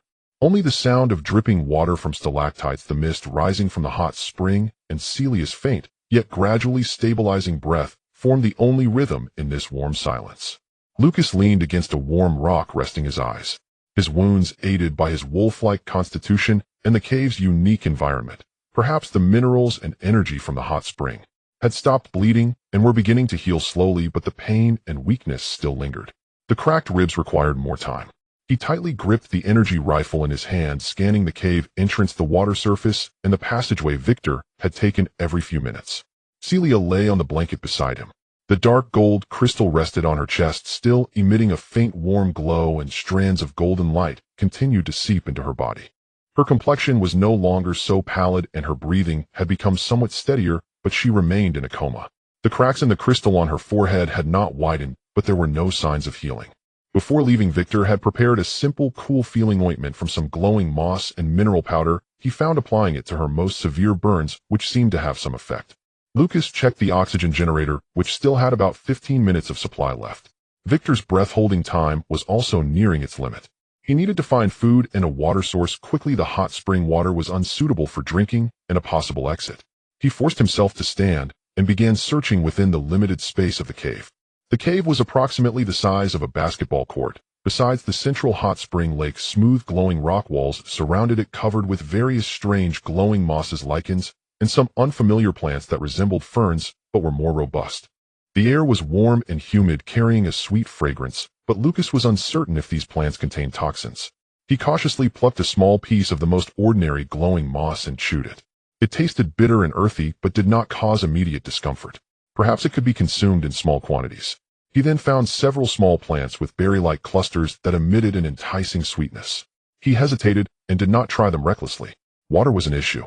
The hot spring contained sulfur and other minerals and was not drinkable. He examined the rock walls and found a few places where droplets of water were forming. He cupped his hands to catch some and tasted it. It was clean, fresh water, but the flow was minimal. We need a container. Lucas frowned. They had lost most of their backpack during the fierce battle and only had a small bag left which contained no suitable water storage tools. Just as he was pondering, a faint splash came from the water surface. Lucas instantly became alert, raising his gun to aim. He saw the water surface ripple and a shadow broke through the water. It was Victor. Victor climbed onto the shore, his core light stable, but the optical camouflage on the surface of his body and several areas of armor were visibly wet and scratched. He was dragging a rough net bag made from tough aquatic plants and vines, and it seemed to contain something. Victor, how is it? Did you find a way out? Preliminary exploration is complete. Victor set down the net bag, which held several silver-white scaleless fish that glimmered faintly, as well as some water plants and tubers gathered from deeper waters. The passage is about 300 meters long, ending in a larger cave that is completely submerged. I did not find a direct exit to the surface, but I found this. He took out a fist-sized, irregularly shaped crystal that emitted a soft, milky white glow from a storage compartment on his chest. Inside the crystal, it seemed as if liquid were flowing, and it felt warm to the touch. What is this? A high-purity life energy crystal similar to the white crystals outside, but of higher quality with gentler and purer energy, and it seems to possess self-repairing and purifying properties. Victor brought the crystal close to Celia's dark gold crystal. A miraculous scene unfolded. The glow of the milky crystal seemed to be attracted with strands of milky light actively flowing towards the dark gold crystal, as if charging it. The formerly dim glow of the dark gold crystal visibly brightened. Although still weak, it no longer felt like it could extinguish at any moment. It can replenish the energy of the dark gold crystal. Lucas exclaimed in delight. Yes, and it seems to accelerate the recovery of living beings. Victor gently placed the milky crystal near Celia's wounds. The burned areas covered with ointment began to curl and shed their charred, dead skin, revealing the tender new flesh underneath, and the healing speed significantly increased. Even Celia's breathing seemed to have become a bit smoother. Great! A huge weight lifted from Lucas' heart. With this, Celia's chances of survival increased significantly. Additionally, Victor pointed to the fish and plants in the net bag. Water quality analysis shows that the fish and some aquatic plants here are edible and rich in energy and minerals capable of quickly replenishing stamina. The tubers are high in starch and can serve as staple food. In the short term, the issues of food and water can be resolved. Food, water treatment, energy replenishment. The basic elements of survival seem to have found temporary solutions in this desperate cave. But what about the exit? Lucas asked the crucial question. We cannot remain trapped here forever. The company and cleaning unit could find us at any moment. And the countdown for harvesting. The submerged cave at the end of the passage is not a dead end. Victor called up a blurry image he recorded with the underwater camera. The image showed a smooth circular opening about 2 meters in diameter artificially carved into the rock wall at the depths of the submerged cave. Inside the opening was pitch black, but the water flow formed a stable inward vortex, seemingly leading to deeper depths. That opening appears to be made of material similar to the inner walls of the starship and the marked material of the Whispering Abyss. It is likely a passage left by the Watchers. However, the internal situation is unclear. It may be fraught with danger or blocked. We need to prepare diving equipment, ensuring we have enough oxygen and lighting to attempt exploration. Diving equipment. Right now, we only have Lucas' nearly depleted oxygen generator and Victor's limited breath-holding ability. Celia was unconscious and unable to dive. We need to make or find diving gear. Lucas looked at the hot spring lake. Using those aquatic plants and fish skins. Or, are there other usable materials in this cave? Scanning. Victor's heterochromatic eyes swept over the cave once more. This time he focused on scanning the rock walls and those peculiar plants. After a moment, he pointed to a nondescript vine-like plant clinging to the rock wall in a corner of the cave. The vines were deep purple, covered in dense vein-like patterns, pulsating extremely slowly with the flow of energy within the cave. This plant, its internal structure is tough and elastic, seeming to store and conduct gas. It might be used to create simple breathing tubes or airbags. And the skin of those large glowing jellyfish is thin, yet tough, suitable for making waterproof wraps or parts of diving suits. Then let's get to work. Lucas ignited with hope. You analyze the materials and design while I collect and process them. We'll quickly create something usable and then explore that opening. In the following time, perhaps a few hours, perhaps a day, the cave transformed into a makeshift workshop. Victor utilized his precise analytical abilities and limited tools, mainly Lucas' hunting knife and sharpstones, found to guide Lucas in collecting that deep purple vine and capturing several larger glowing jellyfish. They carefully processed these materials, peeling, cleaning, and drying them using the hot spring steam, then attempted to weave and stitch. The process was fraught with challenges. The juice of the vines was mildly corrosive, and the jellyfish skin was slippery and difficult to secure. But with the patience and strength of the werewolf, along with Victor's precise calculations, they ultimately manufactured a few rudimentary, yet potentially life-saving items: 2 simple breathing tubes, over 5 meters long, connected by hollow stems of processed vines. One end had a bite valve, and the other was a simple filter floating on the water surface. Several rough airbags woven from vine fibers lined with jellyfish skin, which could be inflated to store air or serve as buoyancy devices, and a rudimentary diving cloak, made from multi-layered jellyfish skin barely large enough to cover a human body. Though its seal was questionable, it could provide some insulation and resistance. They also used a type of moss that emitted a stable cold light, stuffing it into a transparent object resembling a large insect pupa to create several simple underwater light sticks. During this time, Celia's condition improved slowly and steadily under the continuous nourishment of the milky crystal. Her wounds healed faster, her breathing became deep and steady, and she even occasionally moved her fingers unconsciously. The glow of the dark gold crystal also stabilized at a lower level, but no longer diminished. Victor analyzed that if the current environment was maintained, she might naturally awaken in a few days, but G2's state and mental injuries would still require further treatment. The food issue had also been initially resolved. The silver-white fish were delicious and rich in energy, suitable for eating raw or cooked. The tubers, when boiled, had a texture similar to taro and provided enough carbohydrates. Along with the fresh water dripping from the rock wall, survival was temporarily assured. It was time to prepare. Lucas and Victor moved Celia to the driest and most concealed corner of the cave, using the remaining materials to build her a small bed lined with dry moss, placing both the dark gold crystal and the milky crystal beside her to maintain nourishment. Victor set up a simple vibration alarm connected to Celia's wrist. Once there was strong shaking or movement, it would emit a faint yet continuous buzzing sound. "We will return, Celia," Lucas whispered in her ear, then covered her with a blanket made from processed jellyfish skin and dry moss. He and Victor finally checked their equipment: the rudimentary diving gear, light sticks, weapons. Lucas' energy rifle only had one last magazine left, and Victor's energy was limited: tools and a disruptor that Victor had just made from milky crystal fragments and metal scraps, capable of emitting strong energy pulses for a short time, hoping to deal with unknown underwater threats or obstacles. The two exchanged a glance and nodded.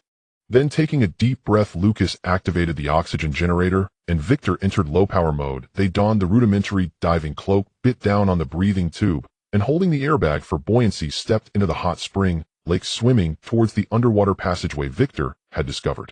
The water temperature quickly turned from warm to bone-chilling. The light dimmed rapidly as they descended, with only the glow of the light stick illuminating a small area of water ahead. Surrounding them was a deep darkness that seemed to swallow everything. Occasionally, glowing fish or strange aquatic creatures glided past the edges of the light, bringing an inexplicable pressure. Following the route Victor remembered, they descended about 20 meters and arrived at the bottom of the submerged cave. Indeed, on the rock wall, that smooth circular opening like the eye of a giant beast quietly watched them. Inside the opening was deep blackness, and the water flow formed a stable, weak vortex pulling inward. Without hesitation, Victor swam into the opening, with Lucas closely following. The tunnel inside started narrow, allowing only one person to pass, with an exceptionally smooth inner wall. But after swimming for about 10 meters, the passage suddenly widened and began to slope upwards. Moreover, the surrounding water temperature gradually increased, and the current became stronger, as if something was pulling from ahead. After advancing for several dozen meters, light appeared ahead. It was not the cold light from underwater, but a warm white light. They quickened their pace. With a final sharp upward turn, the two burst out of the water. Splashed. Fresh air, fragrant with grass and earth, instantly filled their lungs. Before their eyes was an unbelievable sight. They were no longer in an underground cave, nor in the ruins of below the abyss. Instead, it was a vast underground space enveloped in gentle white light, resembling an inverted bowl. The dome was made of some luminous rock, radiating warmth akin to sunlight. On the ground grew dense, never-before-seen plants that emitted a faint glow, some resembling ferns, others resembling trees, but with more elegant and bizarre forms. A clear stream meandered through its sound trickling. The air was rich and gentle with energy, starkly different from the chaotic silence of the whispering abyss. In the center of the space at the source of the stream stood a small, exquisite altar made of white stone and glowing crystals. On the altar rested a fist-sized, pure, flawless diamond-shaped crystal radiating an energy wave even more gentle and vast than the crystals they had previously found. Behind the altar on the rock wall was a closed metal door etched with complex golden patterns on its surface. There were no handles or keyholes, only a palm-shaped indentation at its center. This place seemed to be the last refuge or outpost left by the Watcher's civilization in this deathly abyss. Victor's heterochromatic eyes quickly scanned the entire space. No life threats detected. Energy field stable, pure, and highly ordered. The crystal on the altar. Its energy level far exceeded what they had seen before, likely the core of this ecological maintenance system, and could possibly be another key or a gateway to deeper secrets. That door needs to be opened in a specific way. Lucas climbed ashore, removed the rudimentary diving gear, and cautiously surveyed his surroundings. It was too beautiful, too peaceful, in stark contrast to their previous experiences, making him all the more vigilant. Detected a weak resonance frequency with Celius G2 energy field, as well as your gray bloodline. Victor pointed to the crystal on the altar and the metal door. This place is likely where William Gray once visited, or where the Watchers predetermined a trial ground or heritage site for the inheritors of the key. Trial. Heritage. Lucas gazed at the tightly shut metal door, then glanced again at the crystal radiating enticing energy on the altar. Having experienced the Starship blood battle, the fall into the abyss, and survival in the cave, they seemed to have finally touched the first gate to truth and hope. And in the end, what awaited them was a greater power, a more brutal truth, or the final answer. Let's take a look. Lucas tightened his grip on the gun and stepped toward the altar. Victor followed closely behind. In this forgotten oasis of hope buried deep beneath the deathly abyss, new explorations and choices were about to begin. A hopeful oasis. Soft white light, strange plants, babbling streams, and an altar radiating pure energy waves alongside a tightly shut metallic door. The air was unnaturally fresh, starkly contrasting with the decay and sulfuric stench of the below. Lucas and Victor stood by the stream, droplets falling from their makeshift diving gear, creating soft sounds as they splashed on the luminescent mossy ground. Energy field analysis stable, highly ordered, with a clear intention of welcoming and screening. No traces of aggressive defense systems detected. The altar's crystal is the core energy source here, its frequency clearly linked to Celius G2 energy, your bloodline power, and the energy spectra of the arc and dark gold crystals. Victor's heterochromatic eyes swiftly scanned the surroundings, his voice cutting through the tranquility with clarity. That door, a biomolecular energy lock requiring specific genetic information, energy characteristics, and possibly a mental imprint to open. It is a standard advanced permission verification mechanism for a Watcher. Lucas slowly approached the altar.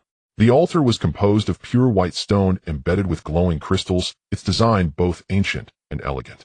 That milky white rhombus crystal floated in the center of the altar, within an invisible force field, slowly rotating and emitting warm and vast energy akin to a living heart beating. The closer he got, the more Lucas could sense a clear resonance and call from deep within his bloodline. This call was not a voice, but a warm attraction from a shared origin reminiscent of a long-lost relative. He reached out his hand, wanting to touch the crystal. Warning: unrecognized contact may trigger unknown reactions. It is advised to conduct minimal interaction tests first. Victor reminded. Lucas halted, contemplated, and chose to use his consciousness to sense the crystal. He gently projected a faint trace of bloodline power marked by the Gray family seal, as if an invisible tendril, towards the crystal. The crystal's glow suddenly became brighter. A gentle milky white beam shot out from the crystal, lightly sweeping over Lucas' outstretched hand and then resting in his palm. No attack, no discomfort, only a warm energy flowing down his arm and rapidly spreading through. This energy was pure and gentle, alleviating the sharp pain in his ribs, the fatigue in his muscles, and even the emptiness from the depletion of his bloodline power. Is this healing and replenishing? Lucas exclaimed. It seems so. And it also appears to recognize and enhance specific energy characteristics. Victor analyzed. Try using your consciousness to express a request or inquiry about that door, about this. Lucas closed his eyes and focused his mind. He wrapped his chaotic thoughts and intentions regarding the metallic door, his desire to leave Celius injuries and the threat of the reaping in that trace of bloodline power, and transmitted them to the crystal. The crystal's glow began to rhythmically brighten and dim, as if it were thinking or searching. After a moment, a clearer, yet still gentle flow of consciousness surged directly into Lucas's mind. Welcome, heir of the blood of the Watcher. This place is Sanctuary Dawn, a resting and trial ground set by great civilizations before their slumber for the keys that may come in the future. You have passed the preliminary verification and qualify to receive the primary inheritance and trial challenge. The primary inheritance is a gift of knowledge and resides within the corridor. The stream of consciousness from the crystal pointed toward the wall behind the altar, which appeared unremarkable except for the metallic door. As it indicated, the surface of the wall began to ripple like water, then silently slid open to reveal an entrance radiating a gentle golden light. Inside the entrance seemed to be an independent space, indistinct. The trial challenge is a tempering of the will existing beyond the door. The stream of consciousness pointed again to the tightly shut metallic door. By passing the trial, you can gain deep-level permissions to open a stable portal to the outer areas of the Earth core ruins and obtain a safe path to escape below the abyss. The content of the trial varies from person to person related to your obsessions, fears, and missions. Failure may lead to damage to the consciousness or being eternally trapped here. Success will reveal the way forward. The choice is yours. You may first accept the primary inheritance to enhance yourself before challenging or directly challenge the door. However, time is not eternal and the shadows are drawing near. The shadows. Lucas felt a chill in his heart. The forces of external surveillance and the breath of abyssal filth are closing in on this sanctuary. Your stay should not be prolonged. Are they the pursuers of the company, or other dangers from below the abyss? Lucas opened his eyes, looked at Victor, and quickly shared the information he had just received. The logic is clear. Primary inheritance takes precedence. Victor made a swift judgment. Enhancing our strength, especially your bloodline power and understanding of the key ability, will significantly increase the success rate of the trial. Celius G2 knowledge may also be supplemented within it. We must hurry. All right, let's head to the... Lucas nodded. The two approached the newly appeared golden passage entrance. The moment they stepped in, it felt as though they had crossed through a layer of warm water membrane. The scene before them changed instantaneously. This was not the library or database they had imagined. Instead, it was an infinitely extending bizarre space composed of flowing golden light streams and floating books or symbols made of light. There were no physical entities in the space, only pure information and energy. Countless points of knowledge sparkled like stars, floating and swirling within the light stream, arranged and combined according to some profound laws. The ancient corridor knowledge is stored in the form of consciousness streams received through direct resonance, far more efficient than reading. Victor's voice carried a trace of barely perceptible awe. Look for knowledge nodes related to bloodline application, G2 stability, energy construction, combat skills, whispers of abyss geography, and Earth core ruins information. I will attempt to connect and download all accessible unencrypted information. Lucas closed his eyes again, releasing his body and mind, allowing the bloodline power to flow naturally to sense and attract those points of knowledge that resonated with him. Instantly, a torrent of vast information poured into his consciousness. About the profound mysteries of the Grey bloodline, it is not merely a permission key, but a bridge that resonates with the planetary ley line, energy, life energy, and even higher dimensional energy. The inheritance provided several ancient and efficient training methods guiding the bloodline power to operate within specific channels, not only quickly restoring and amplifying strength, but also awakening special abilities such as energy vision, short-range spatial perception, and purification of lower energy pollution. There were even several combat techniques combining bloodline power with physical strength, forming powerful attacks or defenses. Regarding combat and survival, a wealth of exquisite close combat techniques, energy weapon usage skills, concealment, and tracking methods alongside analyses targeting various known cleansing units and company equipment weaknesses flooded into his mind. This knowledge was not dry theory, but seemed as though the experiences and skills of countless Watcher warriors had been directly imprinted into his battle instincts. Regarding whispers of the abyss and Earth core ruins, he obtained a more detailed map, though most areas were still marked as dangerous or unknown, knew of several relatively safe temporary resting points and resource spots, and even included a relatively stable energy circulation channel leading from Sanctuary Dawn directly to a concealed exit on the periphery of the abyss requiring a specific energy frequency to activate. As for Earth core ruins, the information remained vague, only mentioning it as the last bastion of civilization, the core of the countermeasure agreement, and a focal point of concern for the observers, with entrances protected by multiple temporal locks and physical barriers and internal crises lurking. Lucas absorbed this knowledge greedily, feeling his vision and understanding expanding rapidly. Guided by this knowledge, the bloodline power began to autonomously operate along a more optimal pathway, noticeably quickening its recovery speed and even hinting at a trend to break through its bottleneck and become more pure and refined.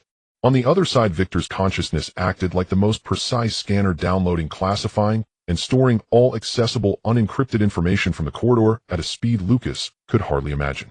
From fundamental physical laws to cutting-edge energy technology, from life sciences to consciousness studies, from fragments of the Watcher civilization's history to countless hypotheses and deductions regarding the Observer Agreement.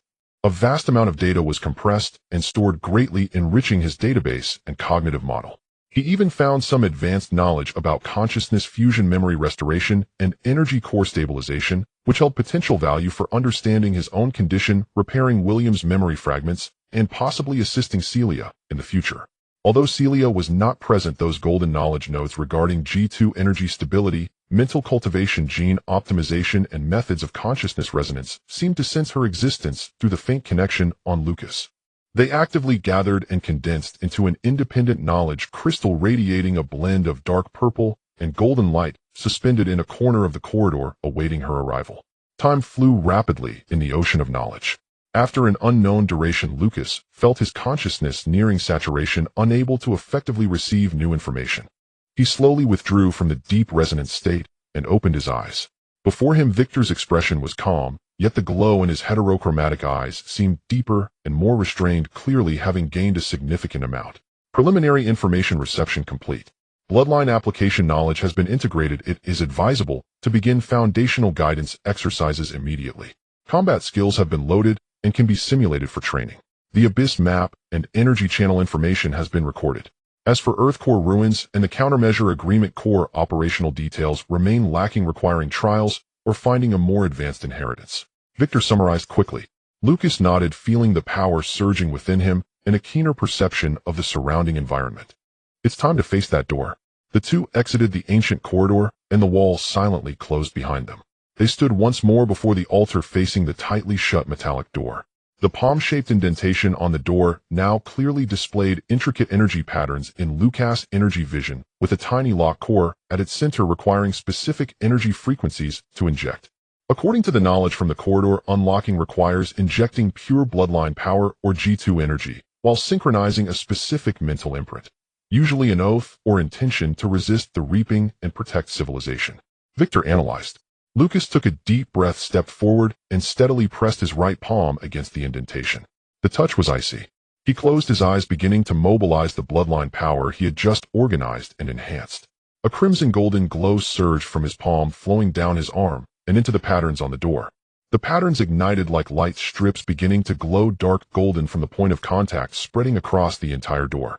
Simultaneously, he concentrated all his intentions in his heart, recalling the experiences of this journey: the rainy night at the clinic, the secrets of the cellar, William's sacrifice, Celia's guardianship, Victor's choice, the blood battle with the raven, the fall into the abyss, the despair of the cave, and the knowledge and responsibilities he had just gained.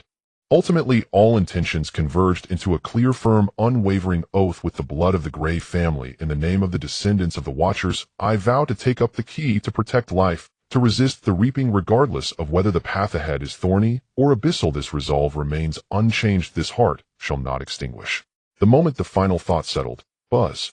The metallic door suddenly erupted with a brilliant golden light. All patterns on the door illuminated, forming a complex and beautiful three-dimensional design. At the center of the design, the position of the lock core emitted a crisp click sound. Immediately after, the heavy metallic door silently slid inward, slowly opening. Behind the door was not a corridor or a room, but a constantly shifting space, composed of countless fragments of memories, emotional waves, and energy illusions. A chaotic and distorted realm. In the center of the space, one could vaguely see a stable platform radiating white light. The trials. Victor spoke solemnly. According to the records of the corridor, each person entering sees different trial contents related to their deepest obsessions, fears, and missions. I cannot enter with you. My presence may interfere with the trial's judgment or trigger unknown changes. I will stand guard outside the door and monitor your vital signs. Remember, the knowledge of the corridor and your own will are your only weapons. Lucas looked at the ever-changing chaotic space, feeling no fear, only tranquility. He turned back to glance at Victor, nodded. Then he stepped forward without hesitation into his personal The moment he stepped through the door, reality was stripped away. There was no tangible sensation, no direction, only an endless stream of swirling vibrant colors and fragmented shards of sound and light. Lucas felt like a speck of dust cast into the torrent of consciousness. He struggled to steady his mind, but those colors and fragments surged into his perception like living entities attempting to drown, tear apart, and reshape his very self. Gray. A distant yet familiar voice echoed. It was his grandfather Elijah, carrying the last remnants of exhaustion and sighs from his memory. Brother. Another voice, tender and dependent, was Celia's call for William from the depths of her memory. Dr. Lucas. The faces of patients in the clinic flickered in and out, bearing pain, pleading, or not. Target confirmation. The cold mechanical voice belonged to the company's hounds or cleaning unit. Key. Beacon. Danger. The metallic whisper of the night engineer intermingled with William's dying warning. Harvest. Cycle. End. The ancient, vast, indifferent thought pressed down on his soul like the weight of the universe. Countless voices, images, sensations, and thoughts exploded, mixed, and clashed within his consciousness. He saw the clinic consumed by flames, witnessed Celia screaming in agony within the G2 container, ultimately turning to ashes, saw Victor's body disassembled, his core extracted, and William's residual consciousness emit a final lament. He saw the entire earth withering, collapsing under the invisible web of harvest, suffering, and ruin, while he, Lucas Gray, held the key, but could only watch helplessly, even accelerating the destruction due to his existence. Guilt, fear, anger, helplessness, despair. These emotions injected into his consciousness like the most potent poison, aiming to dissolve him entirely within this chaos. No. This is an illusion. A trial. The remnants of Lucas' rationality screamed desperately, recalling the knowledge he had just acquired in the corridor, especially those methods concerning mental defense and will consolidation. He attempted to summon the power of his bloodline, but in this pure realm of consciousness it seemed diluted and interfered with, difficult to condense. Your persistence is meaningless. A voice resonated from deep within his consciousness, not external, but an echo of his own heart, amplified and distorted. You are just an ordinary werewolf, a failure in life. The secrets of the Gray family, the legacy of the Watchers, the mission to resist the harvest. These burdens are too heavy for you. You cannot bear them.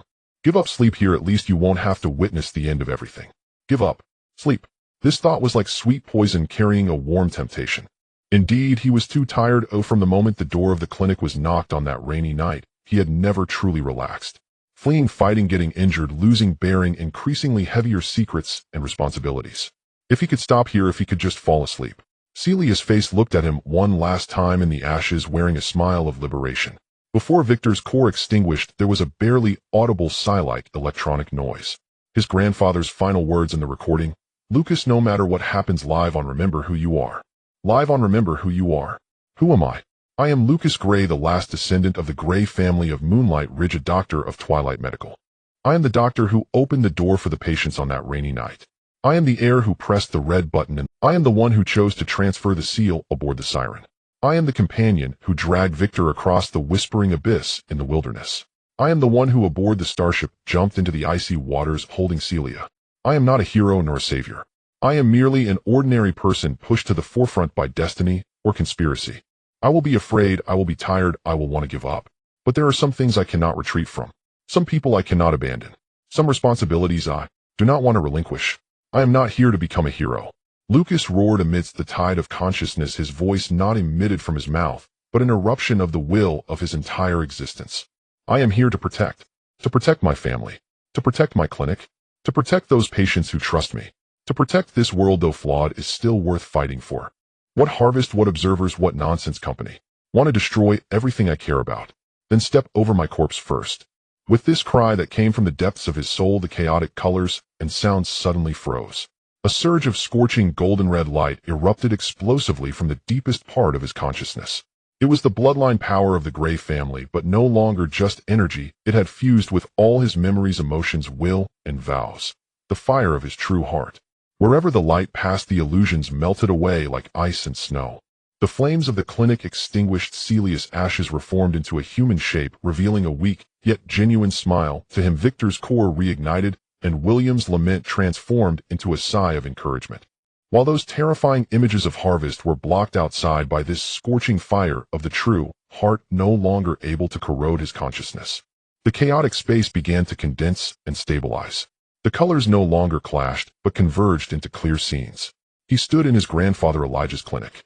Afternoon sunlight filtered through the blinds, casting mottled shadows on the dust-covered old books and medical equipment.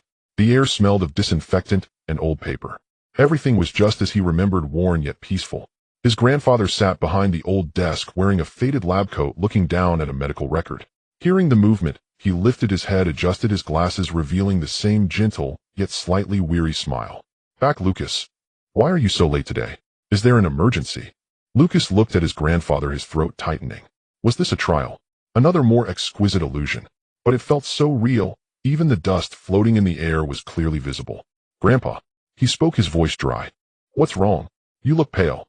Elijah stood up, walked over to him, examining him closely, his brow furrowed. "Are you hurt? Or have you encountered trouble?" Lucas looked into his grandfather's eyes, where genuine concern lay, touching the softest part of his heart. He wanted to tell his grandfather everything about the visitor on that rainy night, about the secrets of the basement, about the life and death he had faced, about the sort of harvest hanging over his head. But he opened his mouth and found he could not utter those words, as if there were some kind of rule restricting him from revealing truths beyond the trial. "I had a long nightmare," ultimately Lucas whispered. Elijah patted his shoulder, the touch gentle yet reassuring, carrying the warmth unique to the elderly. "It's good that the nightmare has ended. Come sit down, have a cup of tea. Tell me, what did you dream about?" Lucas sat down on the old chair that patience. Elijah poured him a cup of tea that had long cooled, with a few cheap tea leaves floating in it. "I dreamed that the clinic was gone. I dreamed that our family bore a terrifying and heavy secret. I dreamed that I had to go to a far and dangerous place, face a powerful enemy to protect some very important people and things." Lucas slowly spoke, his gaze falling upon his reflection in the teacup. "I am very afraid, Grandpa. I am afraid I cannot do it. I am afraid I will disappoint everyone. I am afraid. In the end, I will protect nothing." Elijah listened quietly, not interrupting. After Lucas finished, he paused for a moment, picked up his own cup of cold tea, and took a sip. "Lucas," the old man set down his teacup, his gaze penetrating through the lenses, deep and calm. "Do you know, when I was young, I had similar dreams. I dreamed that the clinic could not hold on. I dreamed that the secrets buried in the Gray family would lead to disaster. I dreamed that I was just an ordinary doctor, unable to cure a few patients, nor preserve any legacy." Lucas looked up in surprise at his grandfather. In his memory, his grandfather was always steady and reliable, as if he had never experienced confusion or fear. "But I later understood." Elijah smiled, a smile that contained a detachment that saw through worldly affairs, along with a hint of hard to detect pride. "We Gray family members were perhaps never meant to be heroes. We are too stubborn, too idealistic, and always caught up in some inexplicable troubles. William is like this, I am like this, and you. It seems you are also like this." He paused, looking at Lucas. "But do you know, this is precisely our most precious quality. It is not because we are heroes that we do those things. Rather, it is because we believe it is right and necessary to do, so that we do it, and then we become the heroes in the eyes of others, or troubles. Do you think protecting your family and guarding the things you consider important is right and necessary, right?" Lucas nodded vigorously. "Then go do it." Elijah's tone was firm, carrying the unique stubbornness of the Gray family. "Don't worry about any mission, any responsibility, or any damned fate. Just ask yourself, do you want to do it? Should you do it? If your answer is yes, then go ahead.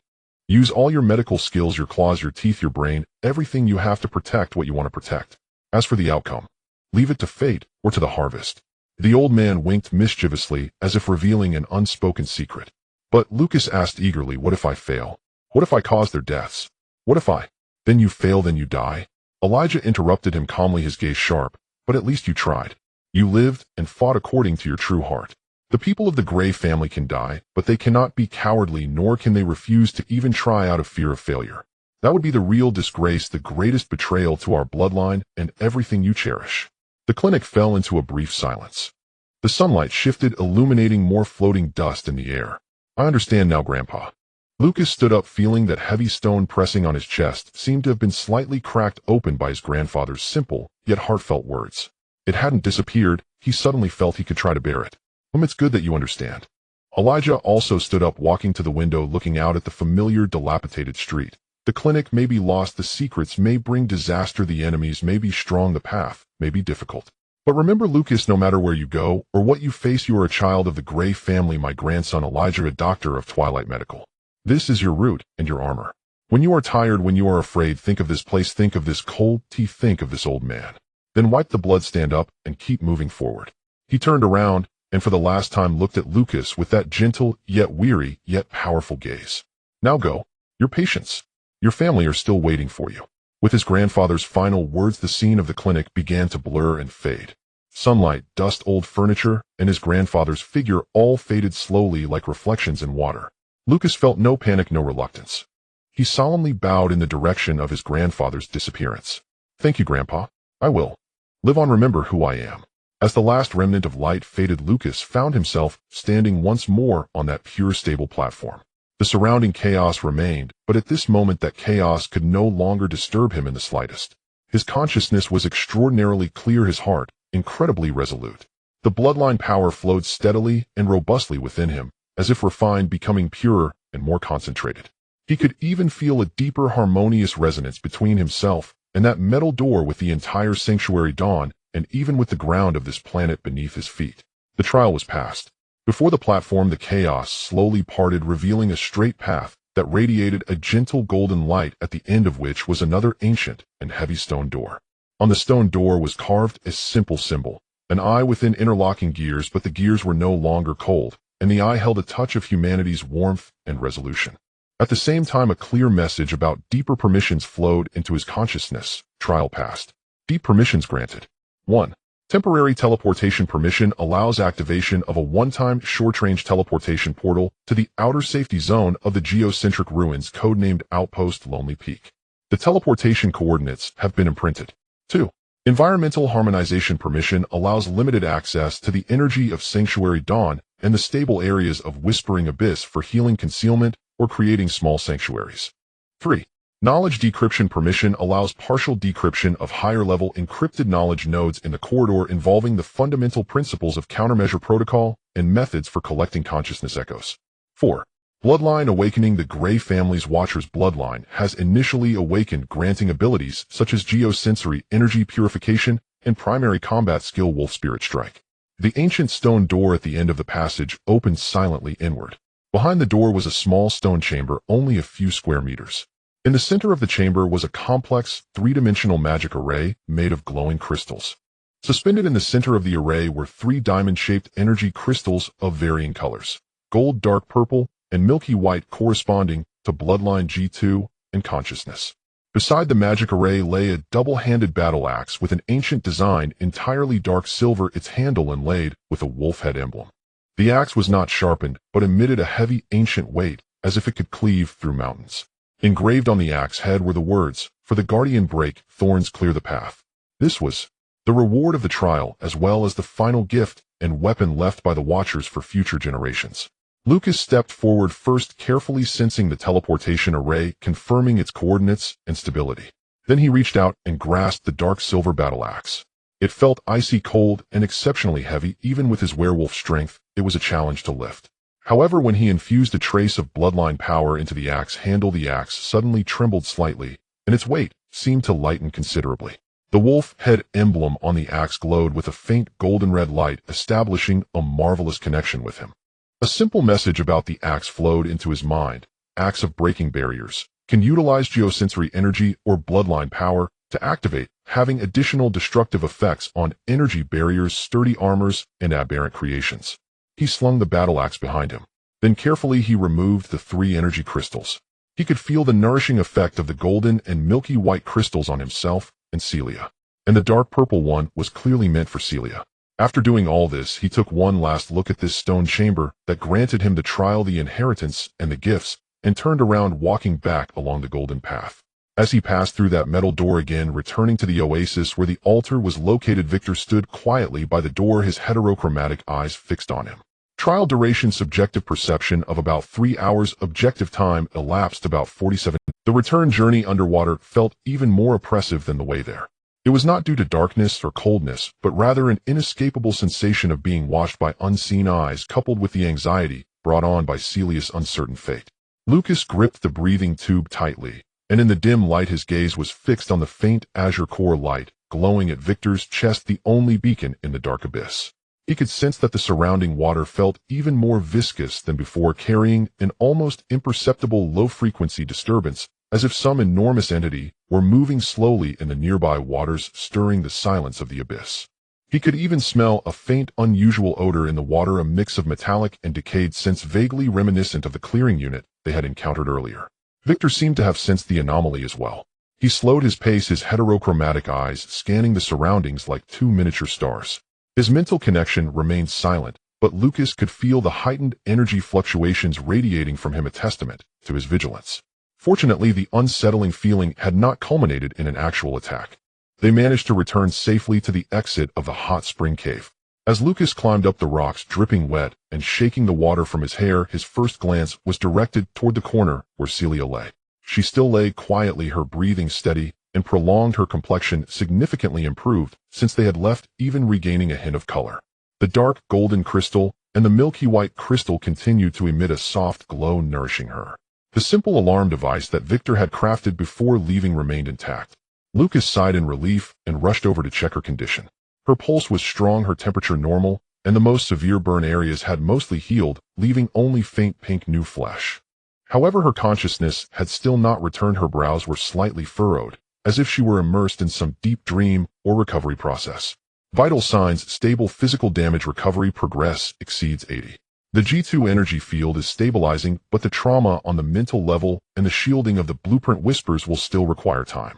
She is currently in a state of deep self-repair and consciousness integration. Forcibly waking her would be harmful. Victor quickly scanned and reported while taking out the dark purple G2 resonance crystal. He carefully placed the crystal against Celia's forehead, gently aligning it with the cracked crystal on her brow. A miraculous thing happened. The light from the dark purple crystal flowed, as if alive, slowly pouring into the cracks of the crystal on Celia's forehead. The cracks began to heal and fade at a visibly rapid pace. At the same time, a gentle and pure energy flowed into her from her brow, merging perfectly with her G2 energy field, further soothing the internal turmoil and chaos. Celia's tightly furrowed brows relaxed slightly, and her breathing became deeper and more even. A faint but clear energy field belonging to her, radiating dark purple with specks of golden starlight, emanated from her being.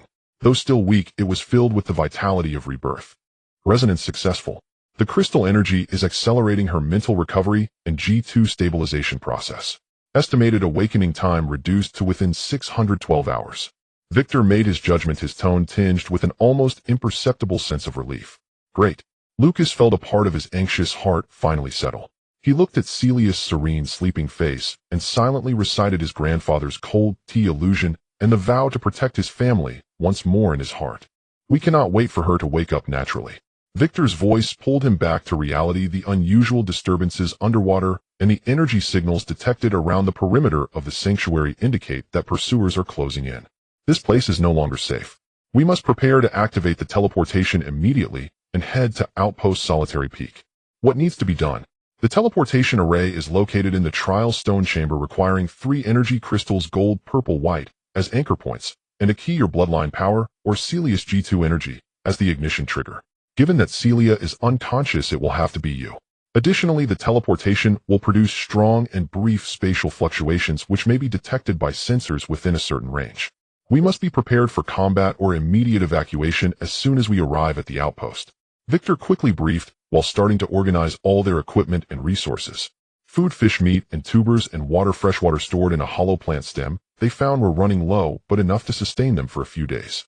In terms of weapons, Lucas had the barrier-breaking axe and an energy rifle with only a few remaining bullets, while Victor had about 40 energy left in addition to that simple disruptor. Medicines were nearly exhausted, but their physical conditions had recovered significantly under the influence of the sanctuary energy and inherited knowledge. Most importantly were the 3 energy crystals and the dark golden crystal. The dark golden crystal still maintained its connection with Celia, slowly nourishing her, and should not be severed. The 3 crystals were carefully stowed by Victor. They secured Celia onto a makeshift stretcher made of processed jellyfish skin and vines woven from 2 longer metal scraps and vines, with Lucas and Victor lifting it from the front and back. This ensured her stability while allowing for swift movement. Let's go. Lucas took a deep breath and together with Victor lifted the stretcher, once more stepping into the hot spring lake as they began their second and final underwater journey to the sanctuary dawn. This time the unease underwater was even more intense. They even saw several massive shadows resembling deep-sea behemoths gliding silently through the distant dark waters, stirring up dark currents. Those were not natural beings, their outlines were rigid, flickering with ominous necrotic red glows. Are those large variants of the clearing unit, or are they something born from the abyss itself? Lucas asked through the mental connection. The energy characteristics are similar to the clearing units, but more chaotic and massive. They might be products of residual power from harvesting or long-term erosion and distortion from the lower abyss. We should avoid disturbing them as much as possible. Victor replied, cautiously adjusting their course to steer clear of those shadows. They passed through the underwater passage safely, once more returning to the hot spring lake of the Sanctuary Dawn. They quickly ascended to shore, disregarding their drenched bodies, and rushed with Celia toward the trial stone chamber behind the altar. Inside the chamber, the three-dimensional array made of glowing crystals was quietly operational. Following Victor's instructions, Lucas placed the golden, dark purple, and milky white energy crystals into their corresponding slots in the array. The moment the crystals were embedded, the entire array burst into brilliant light. Gentle streams of golden, purple, and white light surged forth from the crystals, flowing and intertwining along the array's patterns, ultimately converging at the center, forming a swirling energy vortex of 3 colors. It's ready. Place your palm on the energy node at the center of the array, infuse it with bloodline power, and simultaneously lock in the coordinates of Outpost Solitary Peak with your mind. Victor instructed while positioning the unconscious Celia and the stretcher at the edge of the array, preparing for teleportation. Lucas stepped forward, placing his right hand on the center of the seething energy vortex.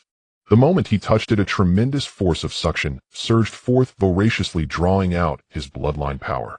He let out a muffled groan, gritting his teeth to endure while concentrating his mind, injecting the clear coordinate imprint he had obtained during the trial into the array, like inserting a key into a lock.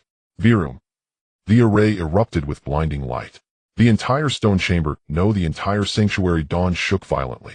3 streams of light shot skyward, forming a spatial gateway about 3 meters in diameter at the top of the stone chamber, collapsing inward and flickering with unstable electric light. On the other side of the portal, a desolate and rugged rocky ground and a dim sky could be faintly seen. The moment the spatial gateway formed, an irresistible pulling force surged, yanking Lucas, Victor, Celia, and the crude stretcher toward the portal. Just as they were about to be completely sucked into the teleportation portal, boom! A dull sound, as if from the depths of the earth, accompanied by violent tremors, erupted from the direction of the underwater passage they had come from. Immediately after, the soft white light of the entire sanctuary transformed into a flickering, alarm-like red glow. The gentle energy field turned chaotic and violent. High-intensity energy impact detected. Source: underwater passage. Something is forcibly breaking through the sanctuary's barrier. Victor's voice was nearly inaudible amidst the violent spatial turbulence and energy noise. There was no time. The teleportation had already been initiated. In the last moments before being swallowed by the white light, Lucas seemed to see the surface of the hot spring lake erupt violently, as an indescribable hill-like massive shadow composed of twisted metal flesh and writhing tentacles roared up from the water, lunging toward the altar. The malicious and destructive aura it emanated made his soul tremble, even from behind the Sunticlose spatial portal. In the next moment, the world spun, and a strong sensation of weightlessness and spatial tearing engulfed him. Teleportation complete. The cold, dry air tinged with dust and metallic rust filled Lucas' lungs. He heavily crashed onto the hard, rough, rocky ground, grimacing in pain. The sound of howling winds and a low, continuous hum, like the operation of a giant machine, filled his ears. He struggled to rise, his first instinct to look beside him. Victor was already half kneeling, quickly checking Celia's condition. She remained unconscious, but seemed unscathed by the teleportation and the light of the dark golden crystal, and G2 crystal remained stable as usual. The stretcher had collapsed, but Victor shielded her with his body, preventing any injuries. Only then did Lucas raise his head to survey the surroundings. This was Outpost Solitary Peak. They stood at the edge of a massive, artificially carved circular platform. The platform seemed to be atop an extremely tall, steep black peak surrounded by a bottomless abyss shrouded in thick gray mist, with relentless winds howling, stirring up dust and debris. The sky was eternally leaden gray, devoid of sun, moon, or stars, only heavy, slowly rotating clouds occasionally illuminated by pale lightning flashing silently within. The platform itself was composed of a black material resembling a mix of steel and rock, its surface marred by cracks, scorch marks, and what appeared to be long-dried blood stains from past battles. At the center of the platform stood a peculiar metal tower covered in various antennas, sensors, and damaged turrets, with the low hum emanating from deep within it. The tower appeared to be operating at minimal power with a massive searchlight slowly and weakly rotating, casting a sickly yellow beam over the desolate platform and surrounding mist. Near the edge of the platform, close to where they had teleported in, lay several rusted mechanical remnants of bizarre shapes, along with a few corpses that had long since turned to bones dressed in tattered uniforms. The style of those uniforms resembled the wreckage inside the teeming starship, but were simpler and more practical. The Watchers. Outpost. Victor stood up, his heterochromatic eyes quickly scanning the tower and surrounding environment. Energy readings. The tower has a weak but stable energy response, possibly geothermal or some core power source. Environmental radiation moderate, but poses no lethal threat to enhanced life forms. Gravity approximately 1.2 times the standard value. Atmosphere low oxygen content, filled with inert dust requiring adaptation. No recent signs of life detected except. His gaze suddenly locked onto a shadow at the other end of the platform, near a collapsed shelter. There lay several corpses. Not withered bones, but relatively fresh bodies clad in gray-black combat suits with unfamiliar insignias. There were about 5 or 6 bodies scattered behind different shelters, seemingly having gone through a brief and intense firefight. Their wounds were marked by energy weapon burns, and some torn or crushed by a tremendous force. And the thing that killed them seemed to have collapsed nearby. It was a large entity, a grotesque amalgamation of an oversized, upright walking beetle and human muscle, its carapace a dark iron gray riddled with bullet holes and tears, currently emitting faint black smoke, motionless. The creature's form bore some resemblance to the shadows they had glimpsed underwater and in the sanctuary, but was much smaller. The exploration team of the company, or some other faction. Lucas warily raised his energy rifle, though it had few bullets, and slowly approached. The equipment on the corpses was of high quality. Though somewhat damaged, it was evident they surpassed the level of Obsidian soldiers, with some design styles even resembling gear that the Ashes squad might use. Their weapons were a peculiar hybrid rifle capable of firing energy beams or live rounds, though most were damaged or out of energy. From the rigidity of the corpses and the condition of their wounds, the time of death was no more than 72 hours. No identification tags, and the equipment serial numbers have been erased. This is standard Black Ops team equipment. Victor examined the corpses. They were attacked by this abyssal aberration. Both sides perished together. Judging by the signs of battle, they seemed to have tried to hold the tower entrance, but failed. He pointed to the bottom of the tower where a heavy metal gate was partially ajar. The gate bore clear signs of explosion and scratching, as if it had been forcibly breached from the outside, yet had been resealed from the inside by some force, leaving only a narrow gap. The company people must have found this place before us, or rather another entrance to the geocentric ruins. Lucas' expression turned grave, but they encountered the guards here. Those aberrations corrupted by abyssal power. There may still be something inside the tower. Is it the remnants of an automated defense system? Or another survivor, or AI from the Watchers? Or some existence beyond their comprehension? Regardless, this outpost solitary peak was far from a safe haven. It was itself a part of the battlefield. The howling winds whipped the dust against their weary faces. The teleportation portal they had come through had already vanished without a trace, leaving only a faint ripple of spatial distortion in the air, which was quickly dispersed by the wind. They had left the whispers of the abyss, but had stepped into another battlefield closer to the eye of the storm and fraught with even greater peril. Beneath their feet, in the bottomless gray mist abyss, the true path to the core of the geocentric ruins still lay hidden behind fog and danger. Lucas glanced at the unconscious Celia, then at the distant, silent, and damaged tower, finally, turning his gaze toward the leaden gray sky that felt like a weight on his heart. Let's find a place to settle, Celia, and then. He tightened his grip on the barrier-breaking axe, feeling the reassuring chill of its weight. Explore the tower, clarify the situation here, and find clues about the entrance to the geocentric ruins and the movements of the company. Victor nodded, the data streams in his heterochromatic eyes calm. Then we will formulate our next. The howling wind serves as the eternal backdrop of the lonely peak watchtower, carrying with it grit and metallic debris, like an invisible file that incessantly sharpens everything on the platform. The air is thin and cold. Each breath brings a slight burning sensation to the lungs. The 1.2 times gravity demands more physical effort for simple movements, yet instills an unusual sense of solidity. Lucas and Victor moved Celia to the base of the tower beside the half-open metal gate. It is sheltered from the wind, relatively dry, and the thick metal of the gate provides some cover. They constructed a rudimentary triangular shelter using a damaged rain cover and metal supports found among the wreckage of the platform. Victor quickly cleared the area of battle traces and dragged the bodies of several company soldiers and the remains of the abyssal aberrations using the rusty ropes they found to the edge of the platform and pushed them down into the abyss, not to destroy the evidence, but to prevent any potential scent or residual energy from attracting unnecessary trouble. Celia was carefully placed at the innermost side of the shelter, lying on a crude mat made from processed jellyfish skin and dry moss brought from the sanctuary.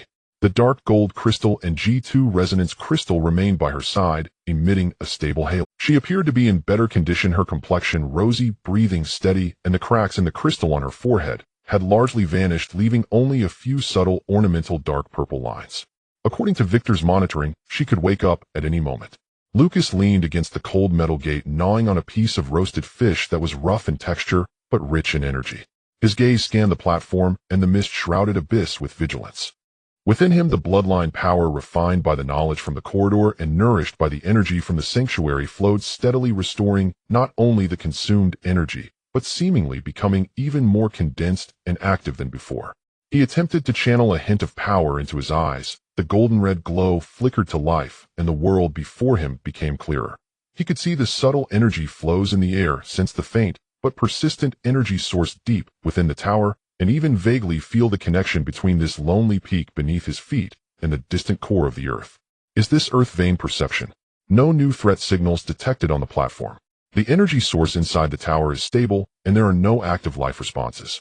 External abyss energy readings are chaotic, with strong shielding effects making long-range detection impossible. Victor reported using a piece of a tactical sight he found on a company soldier's corpse, connecting it to his sensor for a more detailed scan. Gate structure analysis: alloy material approximately 30 centimeters thick with multiple mechanical locks and a low-power energy barrier inside. The barrier has developed vulnerabilities due to external attacks and insufficient internal power supply. Entering through the gaps is theoretically feasible, but the internal situation is unknown.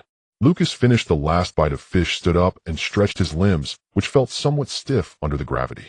Wait until Celia wakes up, then we can go in. Before that, I need to familiarize myself with the new weapon. He unfastened the barrier breaker axe from his back. The dark silver axe gleamed with an ancient and heavy aura under the dim searchlight. He gripped the handle with both hands, slowly channeling a hint of bloodline power into it. The wolf head emblem on the axe handle glowed faintly with golden red light, as if the axe itself had come to life, emitting a peculiar restless desire to cleave something. He swung it a few times. The sound of slicing through the air was dull, yet powerful. Although heavy, it was not difficult to control under the enhancement of the bloodline power. He even felt that when he focused on the axe blade, the air around it seemed to distort slightly, as if it could easily cut through energy or hard materials. The weapon resonates with its user, enhancing efficiency. It is recommended to conduct basic adaptive training to master its balanced swinging trajectory and the optimal timing and intensity for energy infusion. Victor observed his movements and offered suggestions. Lucas nodded and began practicing the simplest actions of chopping, slashing, sweeping, and flicking within the confined space of the shelter, trying to control the infusion of bloodline power in different movements. He discovered that when the bloodline power flowed along the seemingly naturally existing veins inside the axe handle at a specific frequency, the axe's power significantly increased while consumption decreased. This clearly illustrates the brilliance of the Watcher forging technique. After practicing for about half an hour, he was drenched in sweat. Fatigue sets in faster in low-oxygen environments, but his control over the barrier breaker axe had greatly improved. He secured the axe back on his back and was about to rest when he caught a glimpse of Celia in the shelter, her fingers seeming to twitch. Victor. Lucas rushed over instantly. Celia's eyelashes trembled violently, her brow furrowing again, as if resisting some inner pain or chaos. The dark purple energy field around her became unstable, flickering in a rapid rhythm with the light of the G2 crystal. Consciousness revival critical point. The mental aspect may be undergoing final integration or resisting residual contamination. Victor quickly assessed, we need to stabilize her consciousness environment. Lucas, try to use your bloodline power for gentle resonance to guide her. I will prepare for mental interference shielding to prevent the blueprint whispers or abyssal pollution from counterattacking.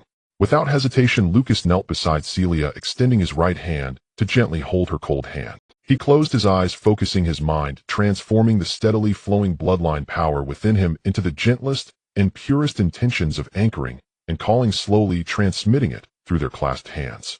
Celia, it's me, Lucas. We are safe. I am by your side. It's all right, wake up. His thoughts acted like a lighthouse in the dark, traversing the turbulent sea of Celia's consciousness, mixed with G2 energy fragments of William's memories, echoes of the abyss, and whispers of the blueprint. He saw countless fragmented images, William's focused yet weary face in the laboratory, the cold touch of the G2 container amidst endless darkness, the horrifying illusions of the whispering woods, the explosions and flames of the starship bloodbath, his resolute decision to jump into the cold water with her, and the golden knowledge light points about G2 stabilization and mental cultivation converging towards her in the ancient corridor. Amidst the chaos, a clear, indomitable thought of Celia tinged with dark purple and unyielding starlight was struggling to coalesce and break free from the chaos. Lucas' call, like a timely outstretched hand, instantly provided direction to that thought, making it firm and strong. Cass. A weak yet incredibly clear voice resonated directly in Lucas' consciousness, laced with the confusion and frailty of just waking up, but more so with affirmation and reassurance. Immediately Celia opened her eyes wide. Her dark purple irises, like refined gems, were clear and profound. The swirling nebula in her pupils no longer spun chaotically, but flowed at a stable and wise rhythm. The confusion in her eyes quickly faded, replaced by an unprecedented clarity, tranquility, and a hint of hidden sharpness. The energy field around her stabilized rapidly, the dark purple glow becoming subdued, leaving only a faint star-like shimmer on the surface of her skin. She turned her head to look at Lucas, who was holding her hand tightly, and managed to form a faint yet incredibly genuine smile. "How long have I been asleep?" Her voice was hoarse but articulate. Not too long, but long enough to cause concern. Lucas breathed a sigh of relief, showing a faint smile as he gently released her hand and helped her sit up slowly. Celia's gaze swept across the crude shelter, the yellowish searchlight, the cold metal gate, and the howling wind outside against the leaden gray sky. "Where is this?" "The outpost, Lonely Peak, on the outskirts of the Earth core ruins. We arrived through the sanctuary's portal." Victor's voice chimed in as he handed over a crude container made from plant stalks filled with clean water.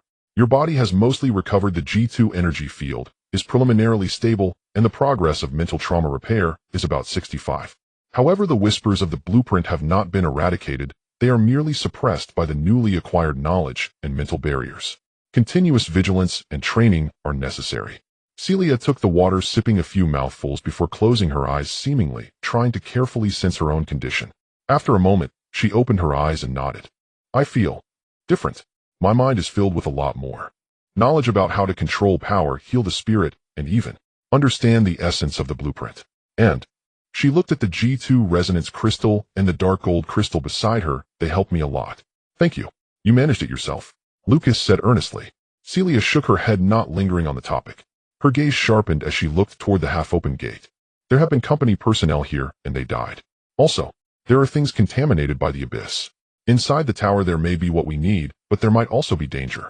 Her perception and judgment had evidently improved significantly with her awakening. "We are preparing to explore inside," Lucas said. "Do you feel you can move?" Celia attempted to move her limbs. Though somewhat weak, there was no significant issue. She could even feel that the G2 power within her, which had once been difficult to control, was now like a tamed wild horse, still powerful, but capable of responding precisely and steadily to her will. I need to move around a bit to adapt to this new body and the environment here." She took a few more sips of water and ate a bit of the roasted fish that Victor offered before leaning against the metal wall and slowly standing up. Her movements were initially stiff, but soon became coordinated and stable.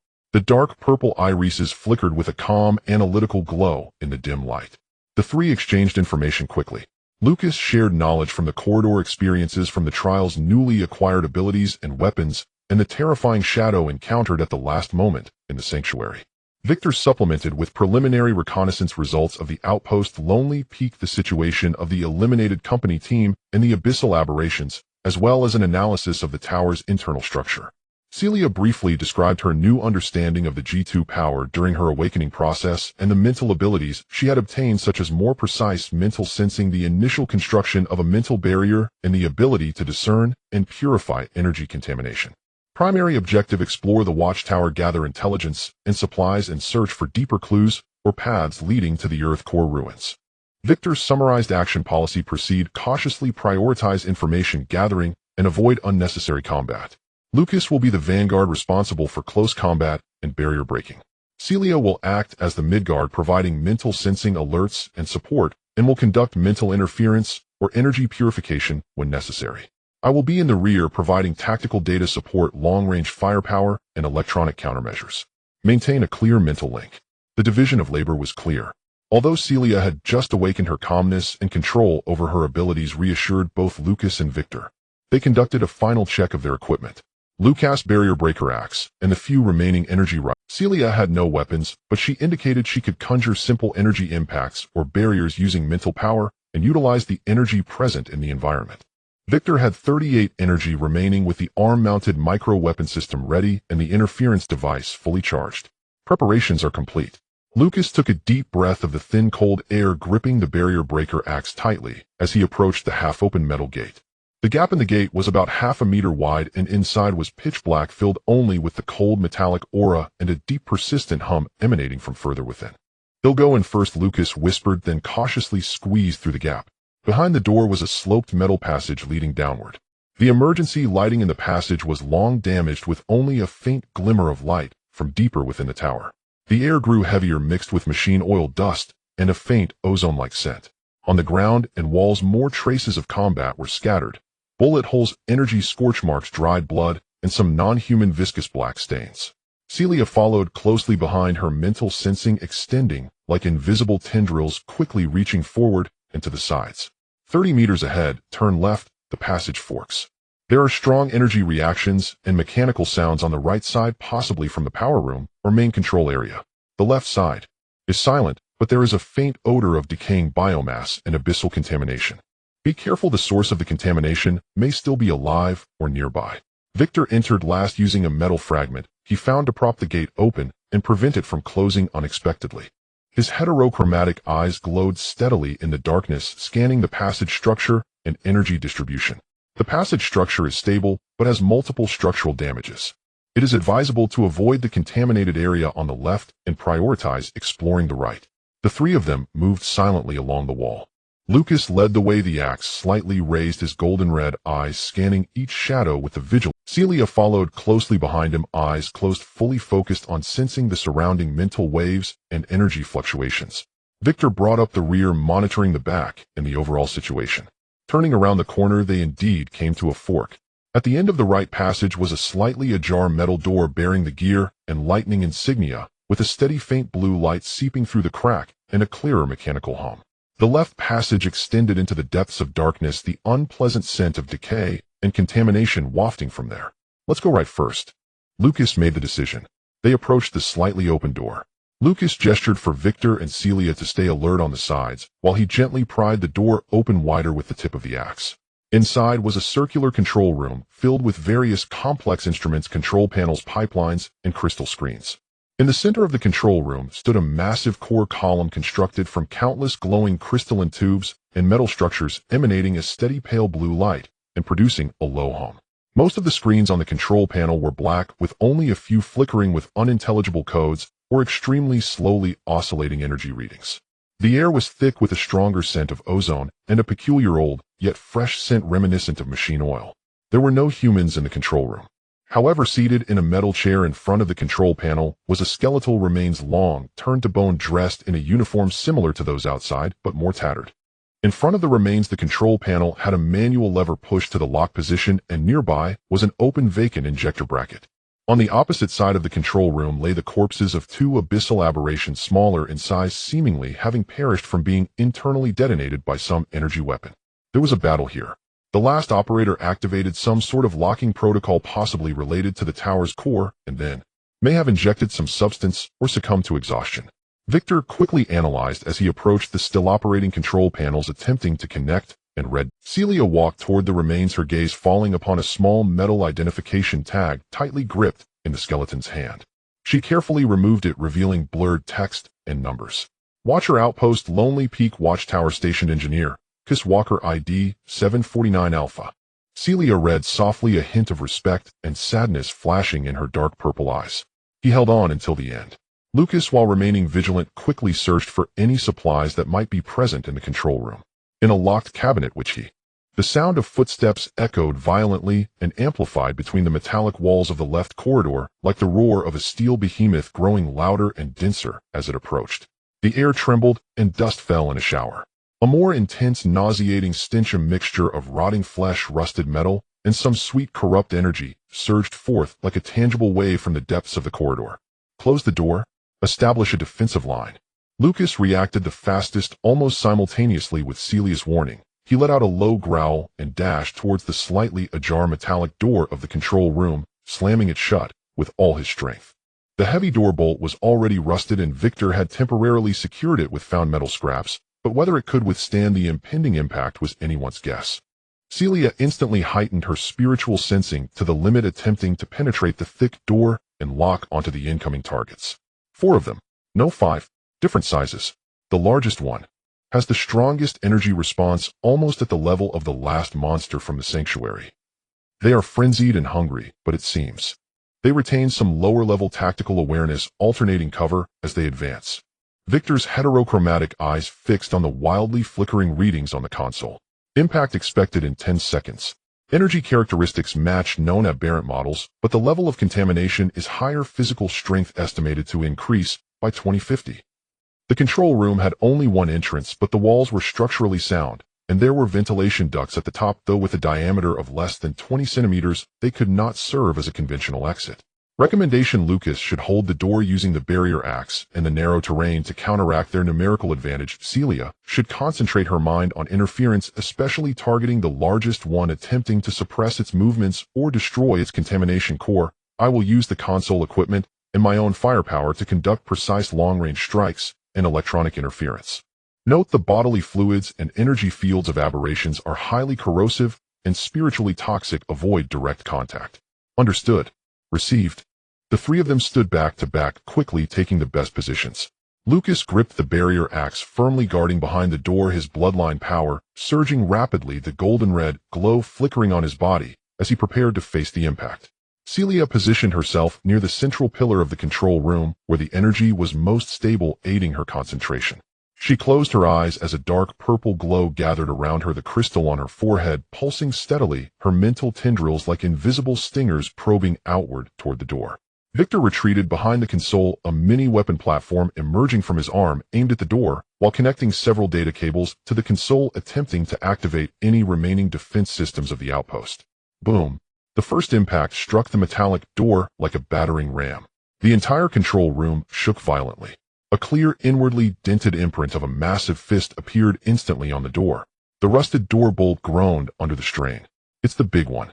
Celia let out a muffled groan. Her mental impact hit a thick, frenzied wall filled with viscous malice, having little effect, and instead causing a sharp pain in her own mind. Boom, boom. Then came the second and third impacts. The strikes came from different heights, clearly indicating that there was more than one enemy attacking. The dents on the door grew more numerous, the edges began to warp and cracks spread. They want to smash the door open or tear it off its hinges. Lucas gritted his teeth, gripping the axe handle tightly. We can't wait for them to breach the door completely. Victor, count down 3 seconds, focus fire on the most severely dented center of the door. Victor's calm voice rang out. Several screens on the console suddenly lit up, emitting urgent alarm sounds, clearly indicating he had activated something. 3, 2, 1. Just as the 4th impact was about to fall, zing. Several emergency lights on the control room ceiling, long since damaged, suddenly burst forth with blinding white light. A powerful chaotic current surged along the door frame and walls, instantly conducting into the attacking aberrations clearly did not expect this move. Outside the door came several painful howls and the distinctive cracking sounds of muscles spasming after being struck by electricity. The impacts temporarily ceased. Now's the time. Lucas' eyes flashed with golden red light. No longer waiting, he charged forward using all his strength, combining it with the werewolf's explosive power, delivering a fierce kick to the already deformed, crack-riddled metallic door. Clang! The already unstable metallic door struck by his powerful kick, and the structural damage from earlier attacks finally broke free from its hinges, crashing down with a thunderous sound. Dust billowed. The scene outside the door immediately came into view. 5 grotesque and fearsome aberrant creatures, each with different forms, were squeezed into the narrow corridor. They were caught off guard by the earlier electric shock, moving stiffly, emitting wisps of smoke, and giving off the stench of burnt flesh. The largest one nearly filled the cross-section of the corridor. It stood over 3 meters tall, a humanoid monster made from countless rusted pipes, broken metal plates, and dark red, writhing masses of corrupted flesh haphazardly stitched together. Its head was a massive metal sphere riddled with cracks embedded with dozens of wildly rotating crimson compound eyes below, which was a gaping maw split to the ears and lined with rotating sharp teeth. At the ends of its arms were not hands, but two massive warhammers caked in blackish red filth. The other four were slightly smaller, but certainly not petite. One resembled an enlarged, badly damaged metallic scorpion, its tail armed with a glowing green stinger. Another appeared as a multi-legged spider, composed of metal and rotten flesh, its mouth equipped with a high-speed spinning drill. A third barely maintained a humanoid shape, but had reverse-jointed limbs with sharp bone blades at the fingertips moving with the swiftness of the wind. The last one was even more bizarre, its body semi-transparent, like gel internally, encasing a flashing, unstable energy cluster, leaving traces of corrosion on the metallic floor as it passed. Roar. The largest aberration was the first to recover from the shock, emitting a deafening roar that mixed metal grinding with a beast's growl, raising its right arm hammer accompanied by a howling wind and smashing towards Lucas at the door. If this strike landed, it would be enough to create a deep pit in the alloy floor. Lucas did not retreat, nor could he retreat. Behind him were Celia and the core of the control room. A fierce glint flashed in his eyes. Instead of backing down, he advanced, sidestepping just narrowly to avoid the hammer's direct blow as it grazed his body and crashed onto the metal floor, creating a deafening roar and sending sparks flying. At the same time, he raised the barrier axe with both hands, wildly injecting his bloodline power into it, causing the axe blade to shine with a blinding golden red light, targeting the gap where the metal and flesh connected under the aberration's right armpit, delivering a fierce slash. Huffed. The blade, infused with bloodline power and barrier properties, easily tore through the resilient contaminated tissue like a hot knife through butter, embedding deeply within. Dark red, foul-smelling, and highly corrosive viscous blood gushed forth like a fountain. Lucas had been prepared. The moment the axe struck, he released the handle and rolled to the side, avoiding most of the corrosive blood, with only a few drops splattering on his combat suit, burning through several small holes and causing a stinging sensation. Roar. The giant aberration let out an even more pained and furious roar as its left arm hammer swept toward him. Lucas had just rolled to his feet, unable to fully evade, and could only cross the axe in front of him to block. Clang! The sound of metal clashing echoed. Lucas felt as if he had been hit by a truck, thrown back by the immense force crashing against the central pillar of the control room. His throat sweetened, and it felt as though his organs were rearranging. The barrier axe nearly slipped from his hands, but he gritted his teeth and held on tightly the axe handle, emitting a mournful cry, clearly enduring immense impact. Lucas! Celia exclaimed, concentrating her mind, targeting the swift bone blade aberration that was preparing to pounce, unleashing a full-force mental impact. This time she did not attempt to suppress it. Instead, she condensed her mental power into an invisible, extremely sharp spike, stabbing it fiercely into the chaotic consciousness of the aberration, targeting any lingering perception of pain and fear. Screech! The bone blade aberration froze suddenly, letting out a sharp screeching sound, as if nails were scraping against glass, clutching its head in pain and spinning in place, its attacking motions interrupted. Swoosh! Swoosh! Swoosh! Victor's support arrived just in time. Several precise, high-frequency, armor-piercing rounds shot toward the flickering energy core within the gel aberration. The bullets entered the gel-like body with a muffled sound. Although they did not directly penetrate, they evidently disrupted the stability of its internal energy, causing its body to fluctuate violently, and the corrosive energy field on its surface became chaotic, temporarily preventing it from approaching effectively. Meanwhile, the metal scorpion and spider drill were temporarily restrained by the sparse barrage fired from several hidden automated turrets on the control room ceiling, activated by Victor. Though most were damaged, one or two could barely operate. The battle instantly reached a fever pitch. The narrow corridor and the control room entrance transformed into a bloody meat grinder. Lucas gritted his teeth against the pain and struggled to rise from the central pillar. The giant aberration had already pulled out the axe from its armpit, taking with it a large chunk of flesh and metal fragments, its wound muscles writhing as they tried to heal, but the barrier properties seemed to suppress its regeneration, dark red blood still flowing. It became even more frenzied, wielding its hammers like pile drivers, smashing down toward Lucas, intent on reducing this little bug that had hurt it into a pulp. Lucas no longer fought Hedon. Utilizing the werewolf's agility and the recently acquired earth pulse sensation, though its effectiveness was diminished here, he danced on the edge of a blade, narrowly avoiding lethal hammer strikes, while constantly seeking opportunities with his axe, leaving deep and shallow wounds on the aberration.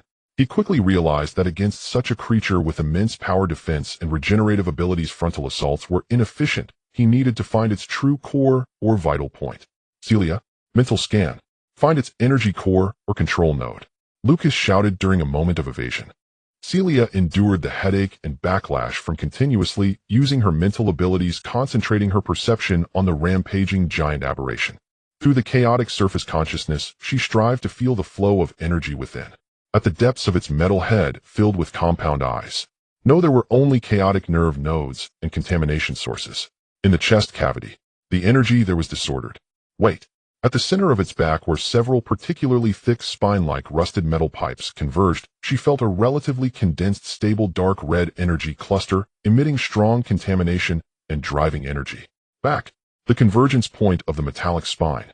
Dark red energy cluster. Celia shouted immediately. Almost simultaneously, Victor's scan locked onto the same position.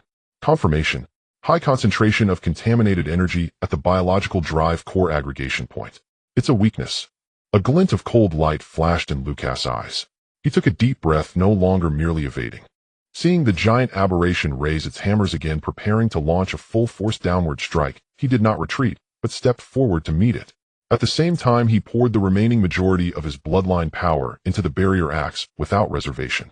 The axe blade's golden red glow instantly blazed, as if on fire, even emitting a faint dragon-like hum. Give me, open. In the split second before the hammers fell, Lucas dove sideways, narrowly slipping through the gap between the hammers, simultaneously gripping the axe with both hands. His body coiled like a taut bow, and suddenly released the axe, slicing through the air, with a brilliant golden red arc fiercely slashing toward the fatal convergence point on the back of the giant aberration. Puff, ch. This time it was not the dull sound of cutting into flesh, but a piercing, teeth-gritting sound, as if a red-hot iron rod was thrust into ice.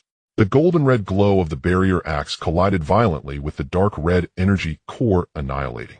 The axe blade cleaved through the heavy metal shell, and the mutated flesh ultimately plunging deep into that dark red energy cluster. Ahawk! The giant aberration let out an unprecedented, heart-wrenching howl that sounded inhuman. Its entire body seemed to hit a pause button, then convulsed violently and uncontrollably. Instead of spraying blood from its back wound, it erupted with dark red lava-like energy flows and fragments of metal and flesh. Its compound eyes exploded one after another, and its massive body began to break apart and melt rapidly from the center of the wound. Retreat! Victor shouted sharply, commanding the remaining operational turrets to unleash a torrent of fire on the other aberrations at the door, momentarily stunned by this sudden turn of events, buying time for Lucas to escape. After delivering that blow, Lucas used the recoil to roll back, avoiding the center of the energy splatter. He knelt on the ground, gasping heavily. That strike had nearly drained his remaining strength, and his hand, gripping the axe, was trembling slightly. But he kept his eyes fixed on the crumbling giant aberration until it finally turned into a smoking, sizzling mass of remnants mixed with metal flesh and contaminated energy, completely still. The death of the leader seemed to instill a tremendous shock and confusion in the remaining 4 aberrations. They ceased their frenzied attacks, emitting terrified, bewildered screeches, beginning to retreat in a panic, even pushing and biting each other. Opportunity. Concentrate fire and eliminate them. Victor seized the moment, adjusting the turret's aim, coordinating with Lucas, who barely managed to lift his energy rifle to take shots, and Celia, who once again fought through her headache to use mental disruption on the swift bone blade aberration to launch a final assault on the remaining enemies. Without unified command and their largest shield, the remaining aberrations were quickly taken down one by one under the team's seamless cooperation and advantageous terrain. The metal scorpion was penetrated at the joint of its shell by Victor's armor-piercing round, collapsing. Spider drill was distorted in motion by Celia's mental interference, then severed by Lucas' axe before being finished off by Victor's follow-up shot to its head. The gel aberration attempted to escape, but was struck again by the residual electricity left on the control room door frame, causing its internal energy cluster to go haywire and dissolve into a harmless puddle of slime.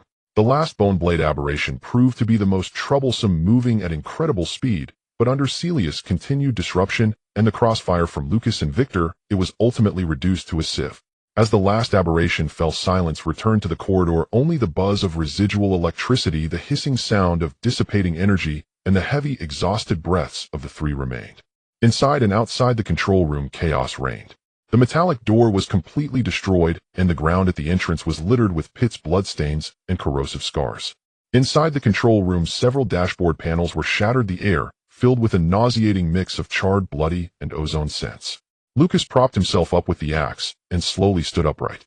He was drenched in blood, his own, but more from the monsters, with multiple abrasions and burns, potentially cracked ribs, and his internal strength nearly exhausted. But he still stood. Celia's face was as pale as paper, the glow of the crystal on her forehead dimming the intense use of mental power, causing her a splitting headache, nearly causing her to collapse, supported by Victor. Victor's body bore several new scratches and corrosive marks, with his energy level down to 25, but overall structure still intact. The entrance to the passage closed heavily behind them, as if a giant beast had swallowed its last morsel. The remaining light was instantly snuffed out, and darkness enveloped them like thick, viscous ink.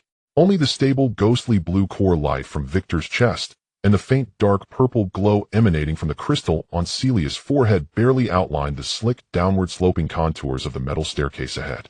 The air was thick with suffocating murk. A mix of aged dust, metallic rust, mold spores, and a faint odor that was sweet yet putrid, akin to the pollution of the whispering abyss, but seemingly more ancient, combined together, making each breath feel like inhaling tiny shards of glass. The staircase was steep, its metallic surface slick with moss or an unknown viscous substance, and the slightest misstep could lead to slipping and falling. Maintain low power consumption, conserve energy. My night vision range is limited. Celia, use your mental sensing to provide early warnings for obstacles beneath our feet and ahead. Victor, focus on detecting energy anomalies and structural risks.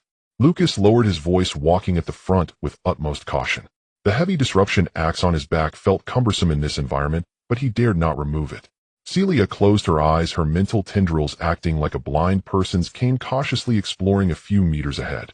She could feel that the structure of the staircase was relatively stable, but many areas were corroded and twisted, posing a risk of collapse.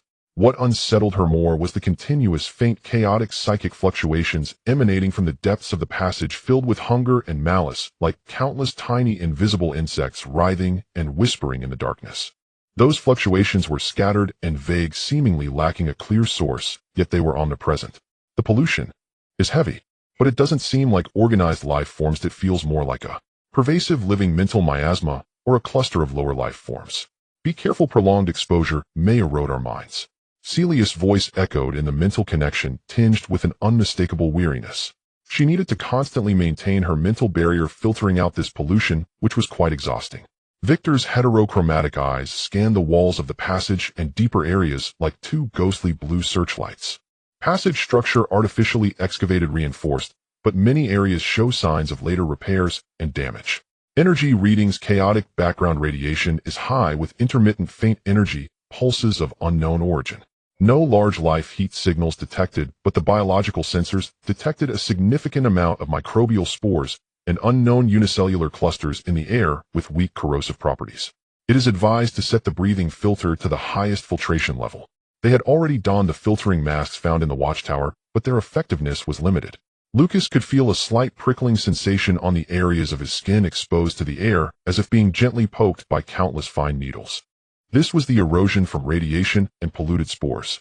The wolf physique could resist some of it, but how long Celia and Victor could hold out was uncertain. Downward, ever downward. The staircase seemed endless, only an interminable darkness, slickness, and that pervading oppression and pollution. Time lost its meaning here, only the hollow echoes of their footsteps against the metal and their increasingly labored breathing remained. After descending nearly 100 meters, or perhaps more, the staircase finally came to an end. Ahead lay a relatively open area, partially obscured by collapsed metal beams and rubble. 3 dark passages loomed before them like the gullet of 3 giant beasts, each leading in a different. The air here was even more stagnant, and the pollution was denser, forming a faint visible substance like black mist that flowed slowly at the edge of Celia's psychic glow. 3 paths, not marked on the map. Victor paused, pulling up the fragmented blueprints of this emergency passage downloaded from the watchtower. The blueprints indicated that this was originally meant to be a small transfer station, with clear signs pointing towards the hive maintenance station. But now the signs had long fallen off or corroded, and the passage itself had been utterly transformed by collapse and later destruction. The psychic pollution is strongest flowing out from the left passage, but it seems the calmest, like a stagnant pool of water. The middle passage has relatively weaker pollution, but it feels deeper, more empty, with an indescribable sense of danger. The right passage. Celia carefully sensed her brow furrowing tighter. The pollution level is moderate, but There are many fragmented active psychic light points, very weak and chaotic as if they are consuming and proliferating each other. It sounds like none of the three paths are good choices. Based on the faint signs of energy flow, Victor pointed to the left passage. There is an extremely faint downward energy gradient, possibly related to the deep layers of the Earth's core or the residual energy of the hive. But the pollution is also heaviest. The right passage shows the most obvious signs of biological activity, likely a nest or breeding ground for the polluted creatures. The middle passage has the least information and the risks are unknown. Let's take the left path. Lucas made the decision. Our goal is to reach the hive as quickly as possible, or at least find a relatively safe place to temporarily rest and shield ourselves from external detection. Though the pollution on the left is heavy, if it is dead, it might be easier to deal with than living monsters. Celia strengthened the mental barrier. Victor watched for energy anomalies. If the pollution concentration exceeds the threshold, withdraw immediately. There were no better options. The three adjusted their states, with Lucas leading the way, stepping into the left passage that exuded the strongest, deathly pollution. The inside of the passage was even worse than the staircase. The floor and walls were covered with a thick, tar-like, viscous black fungal carpet that constantly writhed. The surface of the fungal carpet was dotted with densely packed holes that opened and closed like breathing, continuously emitting denser black mist. Stepping on it produced a squelching sound that made one's teeth ache, and a faint suction could be felt as if trying to stick to their shoes. The air was thick with a strong, sickly sweet stench of decay. Celia's mental barrier was under immense pressure here. The black mist seemed alive, constantly trying to erode and penetrate her defenses. She had to continuously exert strength to maintain the barrier, her complexion growing paler and the light of the crystal on her forehead flickered. Pollution concentration rising rapidly, possessing mental erosion and weak physical corrosive properties. Not safe to stay long. Victor warned. The areas of his body that came into contact with the black mist emitted a faint sizzling sound. Although it could not yet erode the Eve 07's armor, it was clearly not a good sign. Speed up. Look for an exit or a relatively clean area. Lucas shouted, forcing down his nausea and the increasingly intense itching and stinging on his skin as he used the axe to clear away the hanging black tentacles of the fungal carpet trudging forward. However, the passage seemed endless. Only the thickening and increasingly active black fungal carpet and the black mist that was so dense it was almost palpable. Their visibility dropped to under 5 meters. Celia's mental sensing was also severely disturbed, and her range rapidly shrank. Worse still, Lucas felt that the bloodline power within him was becoming sluggish in this rich, polluted. It felt as if countless invisible viscous threads were entangling his power, making every movement feel exceptionally laborious. The wolf's natural resistance to toxins and pollution seemed limited against this ancient and profound corruption. No. If this continues, before we find an exit, we will be drained or eroded by the pollution. Celia's voice was filled with pain, her mental barrier beginning to show faint web-like cracks. Retreat. Back to the junction. Lucas decisively ordered. This path was a dead end, at least for their current state. They turned around, attempting to retrace their steps. But just then, rustle, rustle. Rustle, rustle. A dense, spine-tingling sound, as if countless tiny legs were scraping against metal, and the fungal carpet suddenly emerged from the depths of the fungi behind and to the sides. The sound grew closer, louder, and more intense. It's those psychic light points. They have been disturbed. No, not from the right, it's coming from here. These fungal carpets. Are there nests or part of them? Celia exclaimed in horror. The black fungal carpet on the surrounding walls and ground began to writhe violently, as if boiling. Countless small jet-black creatures resembling beetles or spiders, with finely segmented limbs and sharp mandibles, poured out of every orifice of the fungal carpet like a black tide. Their numbers were beyond counting, instantly covering every surface in sight, forming a writhing, stinking black carpet that surged madly towards the three. Use fire, or a large-scale energy shock. Victor immediately raised his arm, the mini-launcher firing a series of scorching incendiary rounds. The incendiary rounds exploded among the swarm, igniting a section of the fungal carpet and the creatures, producing crackling explosions and a burnt odor. But the sheer number of creatures was overwhelming. The flames only cleared a tiny area, which was instantly submerged by more incoming insects. Lucas swung the disruption axe, sweeping away and crushing swathes of insects, but more immediately filled the gaps, some even trying to crawl up the axe handle. These creatures had sharp mandibles that could easily bite through combat suits, injecting toxins with nerve-paralyzing and pollution effects. Lucas already felt a few bites on his calves and arms, bringing searing pain and numbness. Celia gritted her teeth against the backlash of her spirit and the erosion of pollution, condensing her mental power into a small-scale, formless mental storm that spread out from her center. The insects swept by the mental storm instantly froze in their movements, rolling and even turning on each other, clearing a small area. But this move drained her greatly as she let out a muffled groan, blood seeping from the corner of her mouth, and her mental barrier was on the verge of collapse. Retreat. Quick retreat. Victor cleared the nearby swarms with precise shots while covering Celia and Lucas as they fought their way back. But the swarm was endless, and they seemed able to move and gather quickly through the fungal carpet. Their retreat speed could not match the speed at which the swarm closed in. They were about to be completely engulfed by the black tide of insects. Just then the bloodline power within Lucas, which had been sluggish, suddenly underwent a change under the stimulus of a life-and-death crisis. Those invisible viscous threads of pollution seemed to awaken something deep within his bloodline, a certain instinct belonging to the Watcher, belonging to the Earth's veins. He no longer tried to push or attack with his bloodline power, but instead attempted to sense and connect. To connect with the earth beneath his feet, to connect with the faint pure earth vein energy hidden beneath the pollution in the depths of this passage. Earth vein perception was forcibly pushed to its limits. In an instant he saw. Deep within this murky darkness, beneath the writhing swarms and fungal carpets, there flowed an extremely thin, nearly severed energy stream, radiating a pure pale golden light. It was so faint, so elusive, as if it could be completely swallowed by pollution at any moment. Yet it was alive, unpolluted. It was the very vein of life belonging to this world itself. Grab it. A thought born of bloodline instinct roared within his heart. Lucas threw caution to the wind, pouring all his remaining will and bloodline power into that earth vein perception, no longer merely seeing, but attempting to guide and call that nearly severed pure energy. Buzz! A miracle occurred. That pale golden slender earth vein energy seemed to sense the call of the Watcher bloodline, flickering slightly. Then a faint but incredibly pure and warm force, like a spring gushing from the earth, surged up through Lucas' feet, flowing upwards into his almost desiccated body. This power was not meant for combat, but carried a unique intent of purification and expulsion. The golden red bloodline power, upon receiving this pure earth vein energy's supplement and guidance, underwent a subtle transformation. It was no longer merely scorching and violent, but it gained a heavy supportive quality that seemed capable of suppressing and purifying the filth. Lucas involuntarily let out a deep, authoritative wolf howl. A fierce mixed glow of gold red and pale gold erupted from his body. Wherever the light passed, the frenzied swarm of black insects, as if encountering their nemesis, emitted terrified cries, their movements suddenly becoming slow and rigid, even starting to retreat.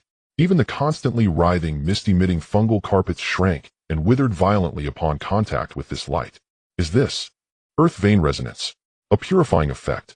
Victor stared in astonishment, clearly recording on his sensors that the pollution concentration around Lucas was rapidly decreasing.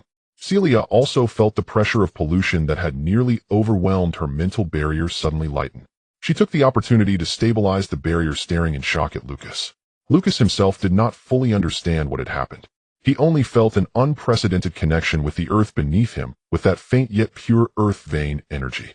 He seemed to have become a tiny yet determined purification node in this polluted land. Follow the direction of the earth vein energy flow. Lucas shouted, sensing that the pure energy was indeed coming from deeper within the left front, the direction they had originally intended to proceed. Though the pollution was heavier there, the source of energy was also there. There was no time to hesitate. Although the swarm was temporarily driven back, they continued to screech and gather around, and once this inexplicable purifying aura effect faded, the consequences would be dire. The three no longer retreated, but instead charged forward into the swarm and the increasingly dense pollution, racing towards the left front, guided by the earth vein energy. Lucas led the way, the golden red and pale gold light radiating from him, cutting through the murky waves like a blade, causing the swarm to part and the fungal carpet to wither. Celia and Victor followed closely behind, feeling the pressure lighten. They did not know how long they had been running, perhaps only a few minutes, but it felt like a century. The pollution concentration around them was so high it was suffocating. The black mist was almost solid, the fungal carpet thick as a swamp. Yet the earth vein energy grew ever clearer, though still faint, it unwaveringly pointed in one direction. At last a change appeared ahead. The black fungal carpet and mist suddenly came to an end. Before them lay a vast, relatively clean circular space, precariously maintained by some invisible force, though extremely weak. At the center of the space was a circular pool long dried up and covered in cracks with a faint golden glow emanating from the bottom, the source of the earth vein energy. Beside the pool lay some long-decayed equipment remnants and a few skeletal remains of those who wore watch. On the opposite side of the circular space, there was a heavy metal door tightly shut and severely corroded, bearing a vague hexagonal symbol resembling a honeycomb. This was the purification chamber marked on the junction map, leading to the hive maintenance station. And the source of the earth vein energy was the remnants of the device left here by the Watchers for purification and maintaining the passage environment, which had nearly run dry after long years of erosion. By sheer luck, they had followed the guidance of the earth vein energy, traversing the most dangerous polluted area to find a correct transfer point. Behind them, the black tide of insects surged toward the purification chamber. The air in the purification chamber remained stale, carrying a faint metallic scent and an indescribable residue reminiscent of disinfectant. However, compared to the suffocating polluted fog outside, this place could be considered a paradise. The faint energy from the earth's veins emanating from the remnants of a dried-up pool flowed like a gentle stream, slowly washing away the impurities in the air, allowing the three to relax their spirits slightly. Yet the relaxation was fleeting. The danger had not receded. The areas on Lucas' arms and calves bitten by the polluted insects had turned an ominous shade of purplish-black, with a spreading numbness accompanied by waves of burning pain. Celia's face was pale, her eyes tightly shut, and her brows furrowed, clearly struggling to stabilize her turbulent mental world caused by excessive consumption and the erosion of pollution. Victor's energy levels had dropped to 18. Although the corrosion marks on his body were not deep, they were slowly depleting his reserve energy. We must treat the wounds, immediately replenish energy, and explore the hive as soon as possible. Victor's voice remained steady, but his speech was rapid. He took the lead, using a simple first aid kit found in the watchtower to clean, disinfect, and apply the last bit of anti-infection and detox ointment on Lucas despite its unknown efficacy against the abyssal pollution. Then he approached the dried-up earth vein pool, attempting to pry open a loose, faintly glowing crystal panel at the bottom with tools. The energy conduits of the earth veins remain, but the output power is extremely low and unstable. I can attempt to guide some energy to stabilize Celia's mind and provide myself with the minimum amount of energy, but it won't support prolonged or high-intensity use. As for your bloodline power, Victor looked at Lucas. Perhaps we can try to resonate again with the remaining earth vein energy to see if it can accelerate the healing of your injuries or purify the pollution within you. Lucas nodded, enduring the pain, sitting cross-legged by the pool, closing his eyes once more, trying to sense and connect with the faint but pure stream of golden energy. This time, with prior experience, the process went much smoother. Warm, pure power flowed back into his body through the contact point. Though thin, it bore a gentle healing quality, as if it could soothe wounds and dispel filth. He guided this power slowly toward his injured limbs, where the burning pain and numbness visibly diminished, and the purplish-black area began to shrink at an extremely slow pace. More importantly, he felt the bloodline power within him, which had become sluggish due to consumption and pollution, revitalized and flowed smoothly again under the nourishment and cleansing of this pure earth vein energy, even becoming slightly more refined than before. Meanwhile, Victor carefully guided a strand of earth vein energy into the dark purple crystal on Celia's forehead. The crystal emitted a faint glow, resonating with the energy as the gentle power helped Celia mend her mental wounds, suppress the whispers of the blueprint, and slowly replenish her consumed G2 energy. Celia's complexion gradually regained some color, and her breathing became steadier. At the same time, Victor was drawing weak energy from the earth vein pool through a makeshift energy conduit to replenish his own consumption. Though it was a drop in the bucket, it was better than doing nothing. The time for rest was urgent and precious. About half an hour later, although Lucas' wounds had not completely healed, the purplish-black had faded significantly, allowing him to move without hindrance. Celia also opened her eyes, although still exhausted, her gaze had regained clarity and sharpness. Victor's energy had restored to 25, enough to support basic movement and short-term combat. It's time. We must go. Lucas stood up, moving his still slightly painful limbs, directing his gaze toward the rusty metal door marked with the hive emblem. Victor, can you open it? Victor approached the door, his heterochromatic eyes scanning. The lock mechanism is a composite structure of mechanical and low-level energy, severely damaged due to age and pollution. The energy barrier has long since failed. The mechanical lock is rusted, but its structural integrity has decreased. Using the barrier-breaking axe to forcibly break it has a high success rate, but it will create considerable noise, possibly alerting whatever is behind the door. No other choice. Lucas removed the battle axe from his back, gripping it tightly, bloodline power surging into it as the axe blade glowed with a golden red light. Celia, pay attention to the spiritual fluctuations behind the door. Victor, prepare for unexpected situations. Celia nodded, concentrating her mind to sense the area behind the door. The feedback was vague. It seemed the space behind the door was much larger, with a chaotic energy field and varying degrees of pollution, filled with many voids and dead spots, making spiritual sensing difficult to penetrate. However, at least there was no sense of a dense and active collection of malice like the insect swarm outside. Lucas took a deep breath, stepped back 2 paces, then charged forward, swinging the barrier-breaking axe down toward the most vulnerable rusted joint of the lock. Clang! The piercing sound of metal tearing echoed in the enclosed space. The rusted lock and part of the door hinge were cleaved apart like rotten wood under the axe's barrier-breaking property. The heavy metal door tilted inward, revealing a gap. There were no monstrous roars or energy attacks as anticipated.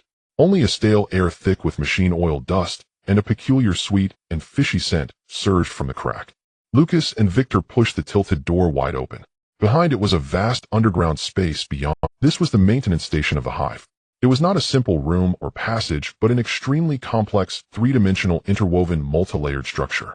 As far as the eye could see, countless thick, rusty metal pipes, cable bridges, maintenance passages, platforms, and suspended ladders crisscrossed like the veins and bones of a giant beast, extending upwards, downwards, and in all directions, forming a dizzying, almost infinite 3-dimensional maze. The height of the space was immeasurable. Looking up, there was only endless darkness and the faint shadows of higher structures. Some already damaged, enormous lighting fixtures hung like dying stars, emitting dim, flickering yellow light, barely illuminating a small area nearby. Thick dust floated in the air, slowly settling in the faint light. In the distance there were faint sounds of unknown origins, either the wind flowing water, leaking water, or the creaking of some massive mechanical wreckage under structural stress. The entire space was permeated with a sense of death and desolation, yet it felt as if they were inside some grand corpse. On the nearest maintenance platform, extending beneath their feet, more equipment remnants, tools long rusted, and several relatively fresh corpses dressed in the company gray-black combat uniforms, along with more abyssal aberrations similar in form to those encountered in the watchtower, but seemingly more ancient, with some already half-fossilized remains. Signs of battle were everywhere, but it was clear that this had happened a long time ago, perhaps months. The exploratory teams of the company have been here more than once. They have had fierce battles with the natives here, the aberrations with heavy losses on both sides. Victor quickly scanned the most recent corpses and battle signs. The time of death varies greatly from a few weeks to several months. It seems the hive has always been a target the company has tried to penetrate, but clearly it is not easy to deal with here. Celia's spiritual sensing spread cautiously like mercury across the surroundings. Pollution is everywhere, but unevenly distributed. Some areas are quite clean, relatively speaking, while others are filled with active pollution and dormant malice. I can sense that deep within this maze there are some traces. Large, very ancient things sleeping. It's best not to disturb them. Additionally, she pointed in a direction where a relatively wide, downward sloping metal passage emanated faint rhythmic energy pulses. That direction has a more stable, unnatural energy source, possibly related to the hive's core control system or a passage to the Earth's core relics. The target seems clear. Find that energy source, gather information, and seek a deeper path out of the hive toward the Earth's core relics. But in this 3-dimensional perilous maze, how to reach it safely? We need a guide or a map. Lucas frowned. This place is too large, the structure too complex. Blindly exploring is akin to suicide. Victor's heterochromatic gaze swept over a severely damaged control terminal, its casing marked with the label Hive Maintenance Network, Node 7B. He approached and attempted to connect. The terminal is 97, damaged core data is lost. However, the remaining logs indicate that before the last large-scale system crash about 75 years ago, the primary function of the hive was to maintain the energy transport pipelines No. 13 to 19 leading to the Earth's core control area and provide equipment maintenance and temporary rest for the engineering teams traveling back and forth. After the crash, the automatic defense system went offline, life support systems stopped, and pollution seeped in. The logs were interrupted. Energy transport pipelines. Celia pondered. Could those pipelines be one of the paths to... There's a high possibility. But the situation inside the pipelines is unknown. They could be collapsed, filled with danger, or occupied by the company or aberrations. Victor analyzed. We need to find the main control valve room of the pipelines, or one of the relatively intact access points, and obtain its status information. While they were analyzing, Lucas' taught werewolf instincts suddenly alerted him to a subtle but undeniable warning. It did not come from ahead or below but above. He suddenly looked up, his golden-red eyes locking onto a massive shadow-covered pipeline junction about 20 meters overhead. There's something enormous seemed to have just moved, causing fine dust to fall. There's something up there. Lucas growled low, raising his energy rifle though with few bullets. Almost simultaneously, Celia's spiritual sensing also captured a fleeting, cold, greedy malice from that direction. Hiss. Creak. A very faint sound like metal grinding or a leaking hiss came from the shadow. Next, a massive, indistinct outline resembling melting asphalt slowly oozed out from the shadow of the pipeline junction, suspended in midair. It was a creature that was hard to describe. Without a fixed form, its body seemed to be made up of countless tiny black leech-like tentacles intertwining and writhing, with a circular maw at the center that continuously opened and closed, flashing an ominous dark red light deep within.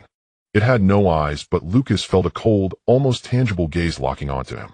It was an abyssal aberration, but evidently a special variant more adapted to the hive's complex environment, skilled in lurking and ambushing. Be careful. It can attack from any angle. The mental pollution is very strong, Celia warned, focusing her mind to prepare for interference. Bang! Lucas fired first. The energy beam shot toward the writhing black shadow, but the creature's body suddenly shrank and twisted, evading most of the energy with a bend that defied physical logic, only grazing the edges and causing a few wisps of black smoke and a painful shriek. But this seemed to infuriate it. Its body, made of countless tentacles, suddenly spread wide like a spider's web, descending upon the three below. At the same time, a strong, dizzying wave of mental pollution surged toward them like a tide. Victor shouted, raising his arm as a miniature weapon platform launched several high-explosive rounds, exploding beneath the monster, the flames and shockwaves temporarily halting its downward momentum and illuminating its repulsive true form. Lucas and Celia rolled to either side to evade. While rolling, Celia suppressed her headache and launched a precise mental spike attack at the center of the creature's open, polluted maw. Screech. The creature let out an even more anguished shriek, its downward motion clearly stalling, and the tentacles near its maw twisted wildly, showing that the mental attack was effective. But the creature's assault did not cease. Its seemingly soft body suddenly hardened and elongated at the tips of its tentacles, shooting towards the scattered three like numerous black spears from various bizarre angles. The speed was astonishing, and the trajectories were cunning.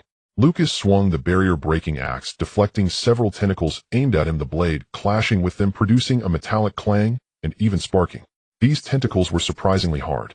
He pressed forward, attempting to get closer to attack the creature's main body, but it was incredibly cunning. When its strike missed, its massive body immediately shrank back, like a liquid melting into the complex shadows of the overhead pipes, disappearing from sight.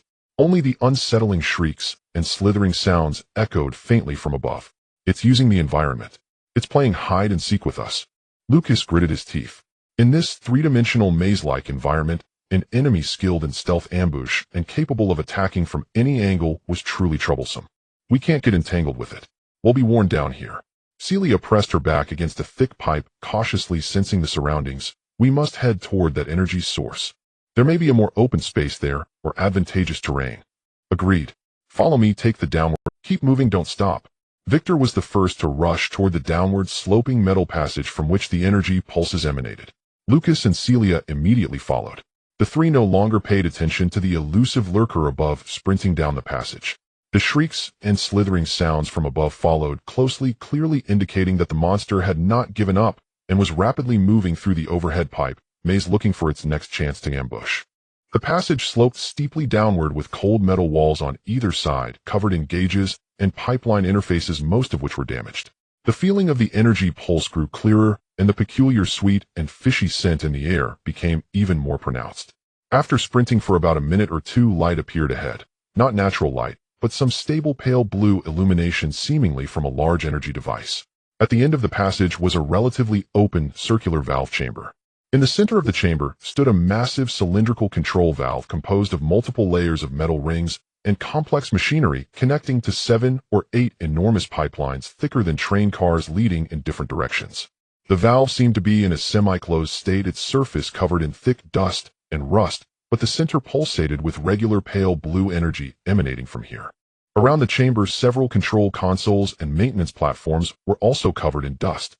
In one corner of the chamber, near the maintenance entrance of a massive pipeline labeled Transport Pipeline No.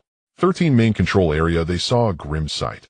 There lay at least a dozen corpses of company soldiers along with several abyssal aberrations whose forms were more grotesque, seemingly fused with the metallic structure of the pipeline. The signs of battle were extremely brutal, with energy burns, claw marks, and explosive traces covered. A heavy should-be access door to the interior of Pipeline No. 13 had been blown open, leaving a twisted gaping hole, the edges still flickering with unstable electric sparks. Within the door was pitch blackness, unfathomable depths, with only a cold breeze, seemingly from deep within the earth, slowly wafting out from the opening. Evidently, an elite team from the company paid a great price to forcibly blast open the entrance to Pipeline No. 13. Did they enter, or were they all wiped out? The interior of the conduit was not lifeless. A wind, or some directed current, blew up from the Earth's core, carrying a chill and an indescribable scent that mingled metal, ozone, and ancient dust, issuing a low, prolonged lament like the breathing of a slumbering leviathan. The gust was not violent, yet it bore an invisible heart-stopping pressure, as if each step downward added a new burden to their shoulders. A faint bluish energy glow clung to the inner wall like the last gasps of a dying star, flickering and barely tracing a smooth, infinitely descending curve ahead. Dust spun in the current, dancing at the edge of the halo. The narrow maintenance flange beneath their feet was thick with grime and even showed hairline fractures in places. Every step had to be measured and cautious, guarding against a slip into bottomless darkness and testing the precarious stability beneath their boots. Lucas walked at the front, his ambered eyes glinted like a wolf's pupils in the dark. One hand steadied against the cold, slick wall, the other gripped the breaker axe, ready for the unexpected. The earth vein sensing was weak in this nearly sealed artificial conduit, only barely perceiving the vast, stagnant, yet terribly energy-laden presence of the Earth's core farther below. It was an awe that bred instinctive fear. Cylia followed behind, her spiritual perception flung wide, like an invisible net stretching outward and downward. She had to watch multiple threads at once. A pursuer from above had that lurking aberration followed them. Anomalies in the conduit's own energy, and any signs of life or machinery below. Such multi-threaded sensing drained the mind, but she held firm. The crystal on her brow glowed stable and restrained, evidence of her stronger command of the G2 power. Wei Kutua brought up the rear, his heterochromatic eyes like precision scanners logging the wall's composition, energy flows, and subtle shifts in the air's constituents. Wall composition: high density synthetic ceramic and rare alloys. Excellent corrosion and radiation resistance. Energy flow: extremely low frequency, high intensity, directional fields persist within the conduit, remnants akin to maglev or energy transfer systems, though largely dormant. Air composition: oxygen steadily decreasing, inert gases and unknown energetic particles increasing. Unsuitable for prolonged human exposure, though currently within tolerable limits for us. Gravity: slight unstable increase with depth, current readout approximately 1.3 g. An increase in gravity meant faster fatigue. Thinner air made each breath a labor. All these factors heaped extra strain upon their already taut nerves and weary bodies. They pressed on for what felt like half an hour. The downward slope seemed to steepen toward 45 degrees. The faint luminescence on the conduit's inner wall grew dimmer and more sparse. Darkness pressed in like actual ink from all sides, leaving only their own lights as three lonely beacons moving through the abyss.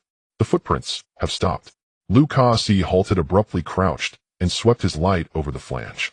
Where the vague prints had occasionally appeared, the thick dust here was utterly undisturbed. Ahead lay unbroken dust, as if no one had ever trod here. The company's people didn't reach this far. Or, Cylia's voice trembled with unease.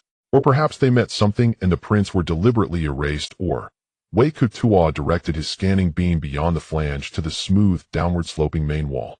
They chose the faster way down, to slide straight down, in a mirror-smooth, steep, bottomless conduit. That was no different from suicide, unless they possessed special gear or abilities. Stay alert. Whatever happened, this place is not safe. Lucas rose, tightening his grip on the axe, the sense of foreboding in him deepening. They descended again. About 10 more minutes passed. The temperature rose noticeably, the earthward warmth laced with heat, and some radiation grew stronger and even searing at times. The air thickened with a syrupy tang of sulfur and the metallic sweetness of burning metal. The pale blue wall glow vanished almost entirely, leaving only their lights fragile and small in the viscous dark. As they rounded a slightly gentler bend, Cylia froze, the violet in her eyes contracted suddenly. Below, something huge. It's coming up. Almost as she spoke, Lu Kasi and Wei Kutuoff, it was not a sound or a light, but a vibration. A low, heavy, rhythmic tremor traveling up through the wall and the flange from the conduit's depths. As if a titanic beast climbed the slick inner wall from below with rapid, relentless motion. Hide! Lu Kasi barked, scanning frantically. There was nowhere to hide here beyond the slick wall and narrow flange. Above was their path of retreat, below the unknown colossus, and on both sides bottomless void. The vibration intensified and drew nearer. They could hear metal grinding and a teeth-grating scraping as some heavy mass gouged the inner wall. A blast of scalding, sulfur-laced, blood-smelling wind rushed up from below. Get under the flange. Hold on. Wei Kutua shouted, pointing to the edge beneath their feet. The flange was about half a meter wide, and below it the main wall inset inward to form a narrow shadowed recess, perhaps a dozen centimeters deep. That hollow might offer scant shelter. Without hesitation, Lu Kasi and Sai Lia flattened themselves against the flange, hands clawing its edge, bodies suspended and concealed in the shadow beneath. Wei Kutua hugged the wall, suppressing his optical camouflage and energy signatures to the minimum, clinging like a gecko to the flange's side. They had barely hidden when it arrived. First, two pinpoints like miniature spotlights flared, a mad dark red radiance of eyes rising from the abyss. Then a monstrous silhouette, nearly filling the conduit's cross-section, thundered past beneath them, with heat waves and ear-splitting metal screeching. What manner of creature was that? It seemed formed of countless thick, rusted, twisted metal pipes and fractured armor plates bound with darker lava-like proliferations, an elongated amalgam of machine and flesh, a grotesque worm or gigantic serpent. Its head gaped with ringed, rotating teeth as if to devour all. The dark red eyes sat above that. Its hide bristled with vents that belched boiling steam and sulphurous poison, and with anchor-like metal hooks and claws whose scraping produced the shrill noise and powered its climb.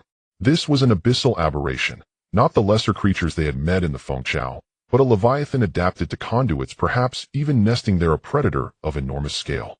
The energy emissions and toxic stench it radiated were so intense that Lu Kasi and Sai Lia, huddled beneath the flange, nearly choked, their minds stung with waves of psychic pain. The beast seemed unaware of the three small specks pressed in the shadow beneath it. All its attention focused on crawling upward, as if drawn by something above or engaged in a ritual. That vast, steaming, fetid body thundered past like a runaway subway train, scraping and roaring only mere centimeters from their heads. A scorching gust and a spray of metal shards swept their hiding place. Lu Kasi felt his hair and clothes catch at the heat. His fingers, gripping the flange, went numb from the tremor, nearly letting go. Sai Lia clenched her lips, using a psychic barrier to fend off the invasive mental corruption and the sulphurous poison with all her will.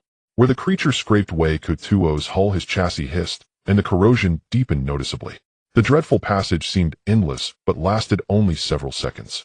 When the tail, likewise bristling with hooks and vents, finally rasped away into the dark above, the three of them were nearly spent.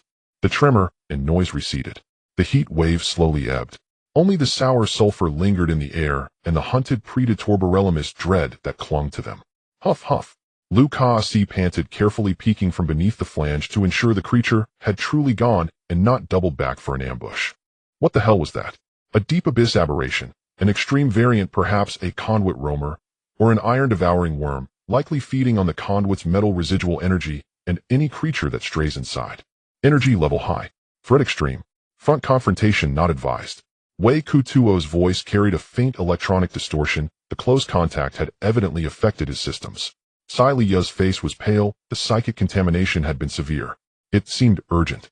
Is it pursuing that lurking aberration above, or was something calling it upward? Whatever the reason, it represented both peril and a possible opening for them. The lurking aberration might have drawn the conduit leviathan's attention, or even become its prey. Below, for the moment, might be somewhat safer with the beast diverted. Now move faster. We must clear this conduit before it returns, or something else is roused. Lu Kasi forced himself back onto the flange, limbs weak, but his will unyielding. They wasted no time. Enduring discomfort and fear, they pressed downward along the steep flange at a quicker pace. After they descended further, the wall material, changed to dull silver, gave way to a deeper near-black surface threaded with fine dark gold filigree. The temperature dropped abruptly. The sulphurous tang was replaced by an icy dry air that hummed with a peculiar resonance. Most importantly, the flange beneath their feet finally ended. Ahead, the conduit opened wide. No, it terminated here. They stood at the edge of the flange before a vast vertical circular shaft made of the black, dark gold vein. The shaft exceeded 10 meters in diameter, plunging into an unfathomable depth, and reaching upward to unknown heights. Its inner wall was mirror-smooth and threaded with the same fine dark gold patterns which now flowed slowly and rhythmically like a living pulse. The cold, dry, resonant air they felt was rising from the heart of that shaft. On the shaft's inner wall before them protruded a circular metal platform with a railing, mostly corroded, encircling its edge. On the platform lay scattered aged tools equipment crates and the bleached skeleton of a watcher engineer still clad in a Shawang's maintenance uniform. Beside the remains a small control panel inset into the platform wall still drew a faint power, a dim indicator blinked at an agonizingly slow pace. Across the shaft about 5 meters away on the opposite inner wall an elliptical airtight hatch also patterned with dark gold filigree remained sealed. On the door a complex geometric emblem similar in style to the dark gold crystal they carried pulsed and faded slowly. This place was clearly the terminus of Conduit No. 13. A docking platform and maintenance entry that connected to a particular region of the Dishiniji. They had finally reached their destination, or one of them. Platform structure stable and load-bearing. Control panel shows faint energy response. Opposite airtight door requires specific authorization or energy frequency to open. Wei Kutuo reported after a rapid scan. We should ascend the platform and attempt to retrieve information and open that door. Lu Kasi nodded and cautiously leapt from the flange onto the metal platform. It creaked with an unsettling groan, but held. Sai Liya and Wei Kutuo followed. The platform offered little room, barely enough for the three of Lu Kasi and Wei Kutuo kept watch up and down the shaft, while Sai Liya approached the watcher engineer's remains and the control panel.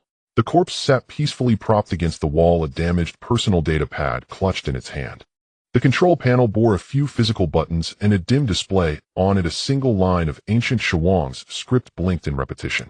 Sai Liya deciphered the line, aided by William's memory fragments and her knowledge of the corridor's docking protocol interrupted. Maintenance authority for Conduit No. 13 transferred to D-Player AI Fengho. To restart docking or enter maintenance layer 7 requires Fengho authorization or an emergency key. Below a handprint-shaped recess appeared to be a verification interface. Fengho. D-Player AI. Emergency key.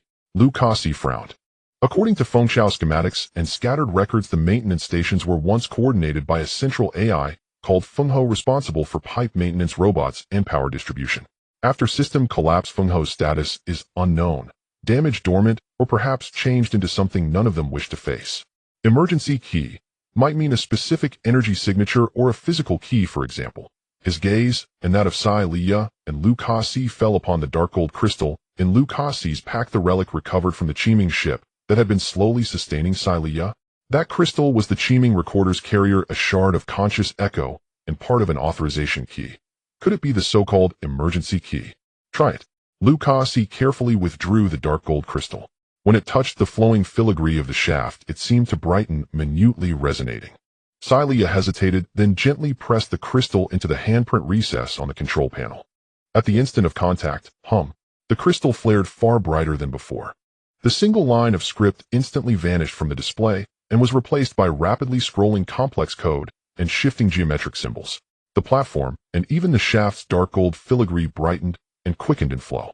A powerful, benign, yet irresistible energy field swallowed the platform in an instant.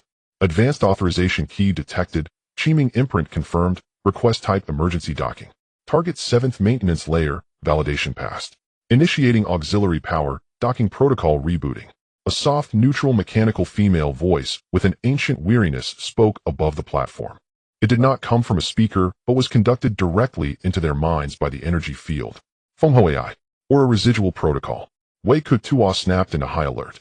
Insufficient power, docking channel stability 37. Estimated one-way transmission viable duration under 120 seconds. Warning, target area 7th maintenance layer, current status unknown. Energy readings chaotic. Life signs none. Safety assessment high risk.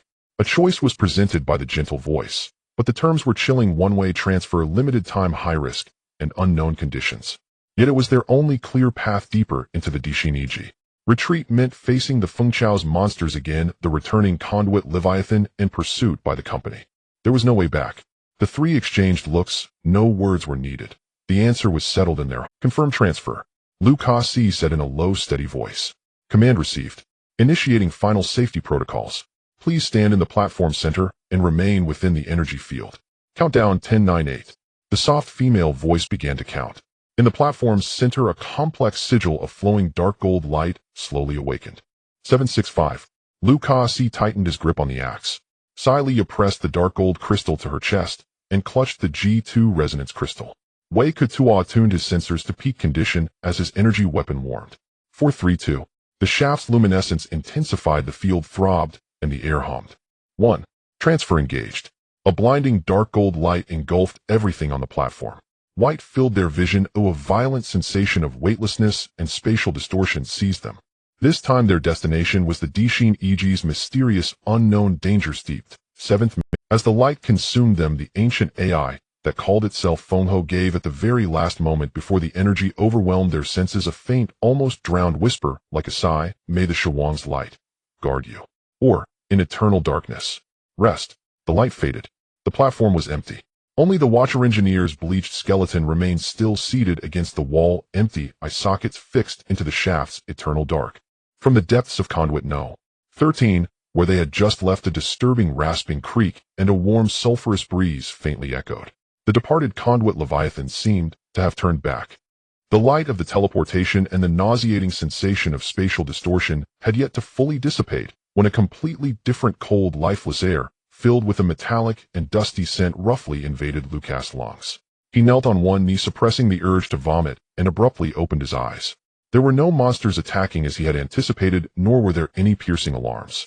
Only an oppressive, seemingly frozen darkness and silence that had endured for eons surrounded him. The dark golden light of the teleportation had completely vanished, leaving only the faint glow emitted by their own illumination devices. What the light illuminated was a vast space, the edges of which were impossible to discern, covered in thick. The air was as dry as a desert, carrying a strong scent of metallic rust and aged machine oil, along with an indescribable cold, inert aura reminiscent of large transformers or precision instruments left untouched for a long time. Beneath his feet lay a hard, smooth ground seemingly coated with some dark metal, yet covered by a delicate layer of dust, at least several centimeters thick, resembling gray snow. On the dust, there were only the clear traces left by the three of them, with no signs of any other activity. Celia shook herself upright, her dark purple eyes swirling with starlight, as she immediately extended her mental senses to the maximum. The space is enormous, its boundaries almost immeasurable. The energy field is nearly completely dormant, resembling a dead sea of energy. No active life signals detected, no machinery operating, no energy flow. Nothing at all. Only dust and death. Her voice carried a hint of disbelief. Having experienced the chaos of the hive and the dangers of the pipelines, suddenly arriving in such an absolute, seemingly cosmic graveyard of silence was a stark contrast that felt unsettling. Victor's heterochromatic eyes scanned the surroundings like two searchlights. His scanning system provided the same results. Structural analysis: the space is a regular rectangular prism with an initial estimate of over 300 meters in length, about 100 meters in width, and approximately 50 meters in height. The walls, floor, and ceiling are made of the same dark alloy material, featuring uniformly distributed long-defunct embedded lighting grooves and energy interfaces. No obvious damage or signs of battle were found. The radiation level in the air is extremely low. Gravity is at a standard value of 0.9, and the temperature is constant at around 5 degrees Celsius. In summary, this place is a large storage area, a landing pad, or an assembly workshop abandoned and sealed for an exceedingly long time. A large storage area, an assembly workshop.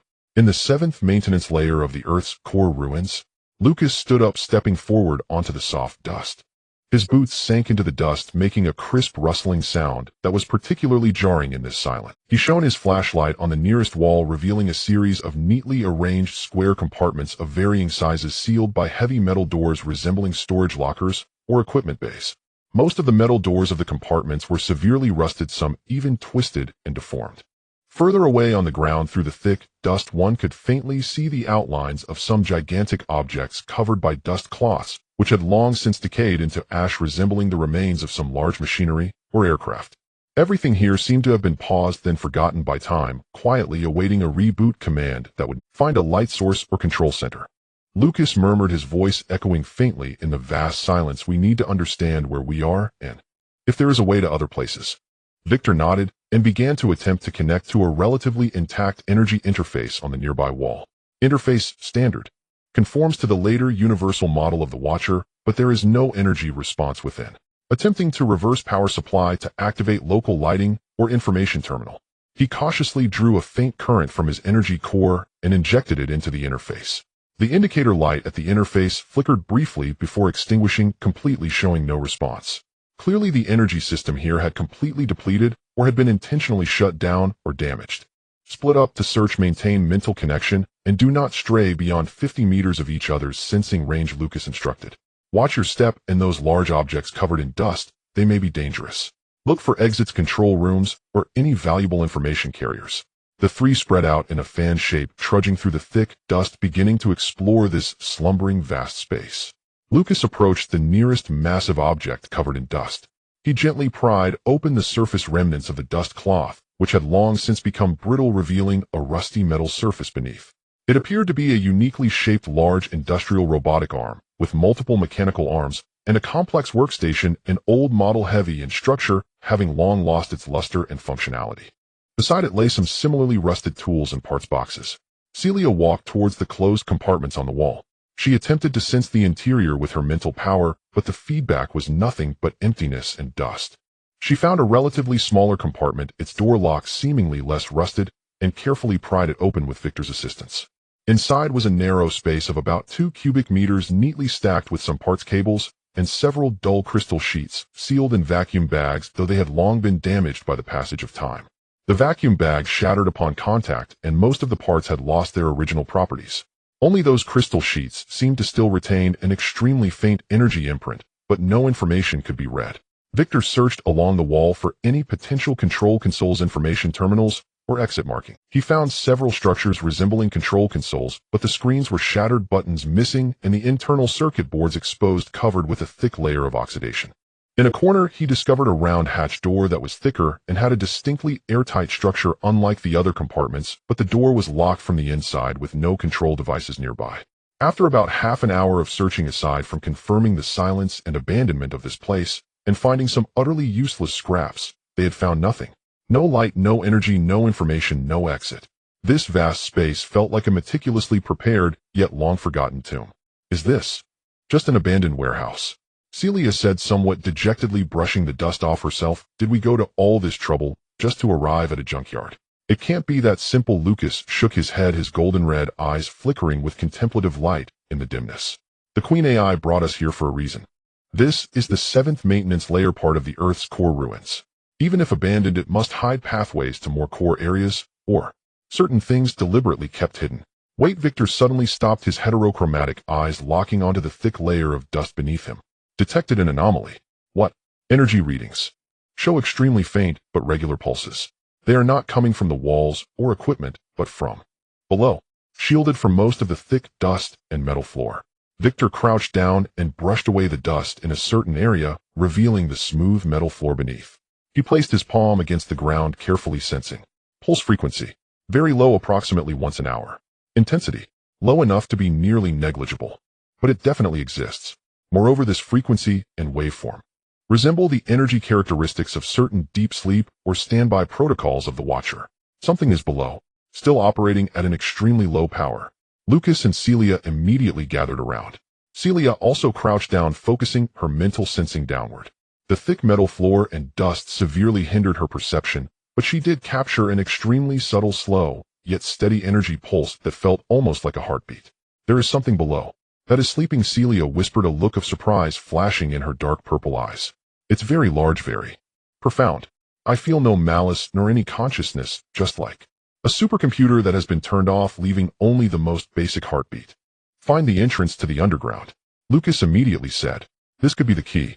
They expanded their search radius quickly, centering on the location of the energy pulse. This time the target was clear, looking for gaps in the floor, hidden doors, elevator shafts, or any structures that could lead underground. After searching for another 10 minutes, just when they were nearly convinced that the energy pulse was some geological phenomenon or residual illusion, Victor found an unusual floor seam behind a pile of huge dust-covered mechanical wreckage. The seam was very concealed, blending seamlessly with the surrounding floor, nearly impossible to detect with the naked eye. However, Victor's scan showed that the metal density and energy shielding characteristics here had a very slight difference from the surrounding floor. The seam formed a standard circle about 3 meters in diameter with an inconspicuous depression in the center resembling a maintenance hatch. "This is it," Victor affirmed. Lucas pried open the depressed maintenance hatch with his axe, which took some effort, due to severe rust, revealing a bottomless vertical metal shaft. The walls of the shaft were smooth with makeshift rungs for climbing, but they had long been corroded. A colder, drier air carrying an even stronger inert aura surged from the bottom of the shaft, and the faint energy pulse became slightly clearer here. The shaft was deep and the flashlight couldn't alert him going down. Lucas secured his barrier axe on his back and checked his climbing gloves and gear. "Celia, you and Victor keep watch above and maintain the mental link. If there is danger below, or if I don't move for more than 20 minutes, you must find a way to seal this shaft and look for another exit." "No, it's too dangerous. The situation below is completely unknown," Celia protested. "This is the only clue. We can't all go down together. If it's a trap, we're done for." Lucas looked at her, his gaze firm. "Trust me, and I have this." He patted the axe on his back and pointed to his eyes in this. Celia bit her lip, finally nodding. "Be careful. If anything seems off, come back immediately." Victor handed Lucas a glow stick and a small environmental sensor. "Monitor depth, oxygen levels, and energy readings. We will keep track of your vital signs and signals in real time." Lucas nodded, tossing the glow stick down the shaft, watching the green light spiral downwards, eventually disappearing into the darkness. He took a deep breath, grasped the corroded but still sturdy rungs, and began to climb down. The shaft was engulfed in pitch darkness, with only the increasingly faint glow from Celia and Victor's illumination devices above. The climb was long and tedious, only the sound of his hands scraping against the cold, rusty metal and his heavy breathing filled the air. The lower he went, the colder the air became, and the inert aura thickened, as if entering a realm isolated from the world where time had stopped. After climbing approximately 50 meters according to the altimeter on his wrist, he finally stepped on his solid ground. This seemed to be the bottom of the shaft, another relatively small circular platform. On one side of the platform stood a closed silver metal door, smooth as a mirror with no seams or handles, contrasting sharply with the style of the upper layers. The door was engraved with a highly complex emblem unlike anything they had ever seen, seemingly composed of countless tiny gears and light paths. At the center of the emblem, a slowly rotating, faintly glowing dark golden crystal phantom emerged, resembling the dark golden crystal Lucas possessed, but more intricate and profound. And the faint energy pulse was precisely emanating from behind this door, clear and stable like the heartbeat of a slumbering giant, slow yet powerful. Standing before the door, Lucas could feel the dark golden crystal in his backpack resonating weakly with the crystal phantom on the door, giving off a slight warmth. "I've reached the bottom. There is a very special door. The energy pulse comes from behind the door. There's a very complex marking on the door with a crystal phantom at the center that resonates with our crystal," Lucas reported through the mental connection. "Can it be opened?" Celia asked. "We'll try." Lucas took a deep breath and took out the dark golden crystal again. This time he no longer hesitated, directly pressing the crystal against the center of the rotating crystal phantom on the door. At the moment of contact, buzz, the dark golden crystal suddenly erupted with an unprecedented, soft, yet immensely vast radiance.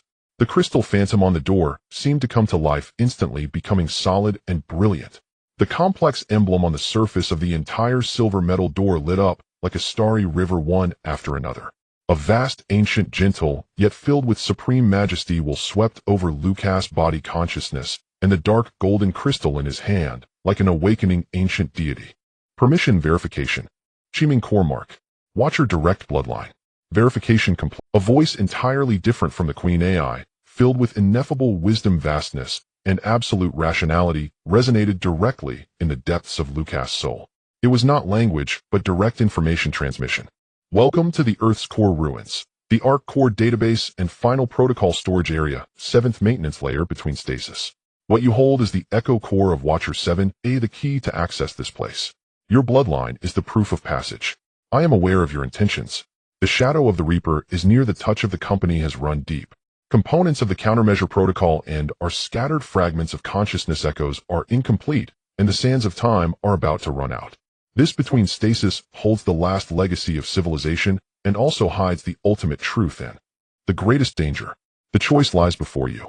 As this grand voice declared, the smooth silver metal door silently slid inward, revealing a passage that emanated a soft white light. The scene beyond the door far exceeded Lucas' imagination. It was not a room, but an infinitely extending space composed of pure light, energy, and information immeasurable by ordinary standards. In the space, countless scrolls, crystals, star maps, and models of various sizes and shapes, constructed of light, floated, each radiating with a vast aura of knowledge and history. And in the depths of the space, three gigantic structures bound by chains of energy could be faintly seen, radiating different colors of light. One dark golden, one dark purple, and one milky white, corresponding to bloodline G2 and consciousness. Is this the true core of the Earth's core ruins? Is it the place where the components of the countermeasure protocol and the fragments of consciousness echo are stored? And what is the greatest danger that the grand voice spoke of? Lucas stood at the door, the light illuminating his shocked, yet resolute face. He knew that stepping through the door would truly touch the ultimate secret of this world, and he would also bear the unimaginable responsibilities and risks that came with it. He turned back for a moment, glancing up at the bottomless shaft, as if he could see Celia and Victor anxiously waiting above through the thick metal and dust. Then he turned back, his gaze firmly fixed on the infinite world of light and secrets beyond the door. The door did not close behind him. It vanished the moment Lucas' consciousness crossed the threshold. He stood in a space composed solely of soft, warm, and formless white light. There was no up or down, no left or right, no boundaries. Only the ground beneath him undulating like water, supporting him without letting him sink, and the three massive structures floating in the infinite light of the void before him. They were even more magnificent and more shocking than he had glimpsed through the crack of the door. The dark golden structure resembled an inverted mountain formed by countless complex geometric shapes, flowing golden patterns, and roaring wolf head reliefs. It was stable and heavy, emanating a resonance of the Gray family's bloodline, along with a sense of power that seemed capable of suppressing the Earth's veins and supporting all things. The chains binding it were not physical. Rather, they were countless streams of flowing pale golden energy containing the will of planets and ancient oaths. The dark purple structure appeared as if it were a slowly rotating living star map composed of countless stars, nebulae, and ever-changing geometric patterns. It was profound and mysterious, filled with the rhythm of G2 energy, along with a strange wave that seemed to perceive the essence of life and connect to the ocean of consciousness. Binding it were countless streams of ghostly blue data, cold and rational, seemingly emerging from the abyss of consciousness. The milky white structure was the most abstract, resembling a cloud that constantly changed, condensed, and dispersed, composed of pure light and information. At times it transformed into countless silhouettes of contemplative human figures, sometimes morphing into flowing formulas and melodies, and at other times reverting to a flawless blankness. It represented consciousness, the crystallization of collective wisdom, the echo of civilization, and a form of existence that transcended the individual. The force binding, it was the most complex, an energy network woven from countless colors and frequencies, representing the fundamental constructs of consciousness, such as order, logic, emotion, and memory, like a rainbow. The three structures were not isolated. They were interconnected by extremely fine, yet incredibly resilient threads of energy, forming a stable triangular structure that was continuously exchanging information and energy. However, this structure now appeared dim and silent, as if it were missing the most crucial core drive. At the very center of the triangular structure floated a fist-sized micro-singularity, continuously collapsing and expanding, emitting a chaotic gray light. The space around the singularity slightly distorted, emanating a breath that was both heart-stopping and seemed capable of devouring and ending everything. Lucas suddenly understood. This was the symbol of harvest power, or rather a microcosmic yet incredibly lethal countdown device left by the observer's agreement in this stasis. It was like a cancer cell parasitizing the center of this triangular structure, slowly eroding and dismantling the connections and powers between the three structures. A grand rational voice resonated once more directly in Lucas' consciousness, not coming from any particular direction, but filling the entire space. These three are the ultimate form of the key and the three fundamental cornerstones of the countermeasure agreement apocalypse. The bloodline's foundation, dark gold, carries the roots of civilization, anchors of life, can communicate with the Earth's veins, stabilizes reality, and bestows countermeasures with both form and force.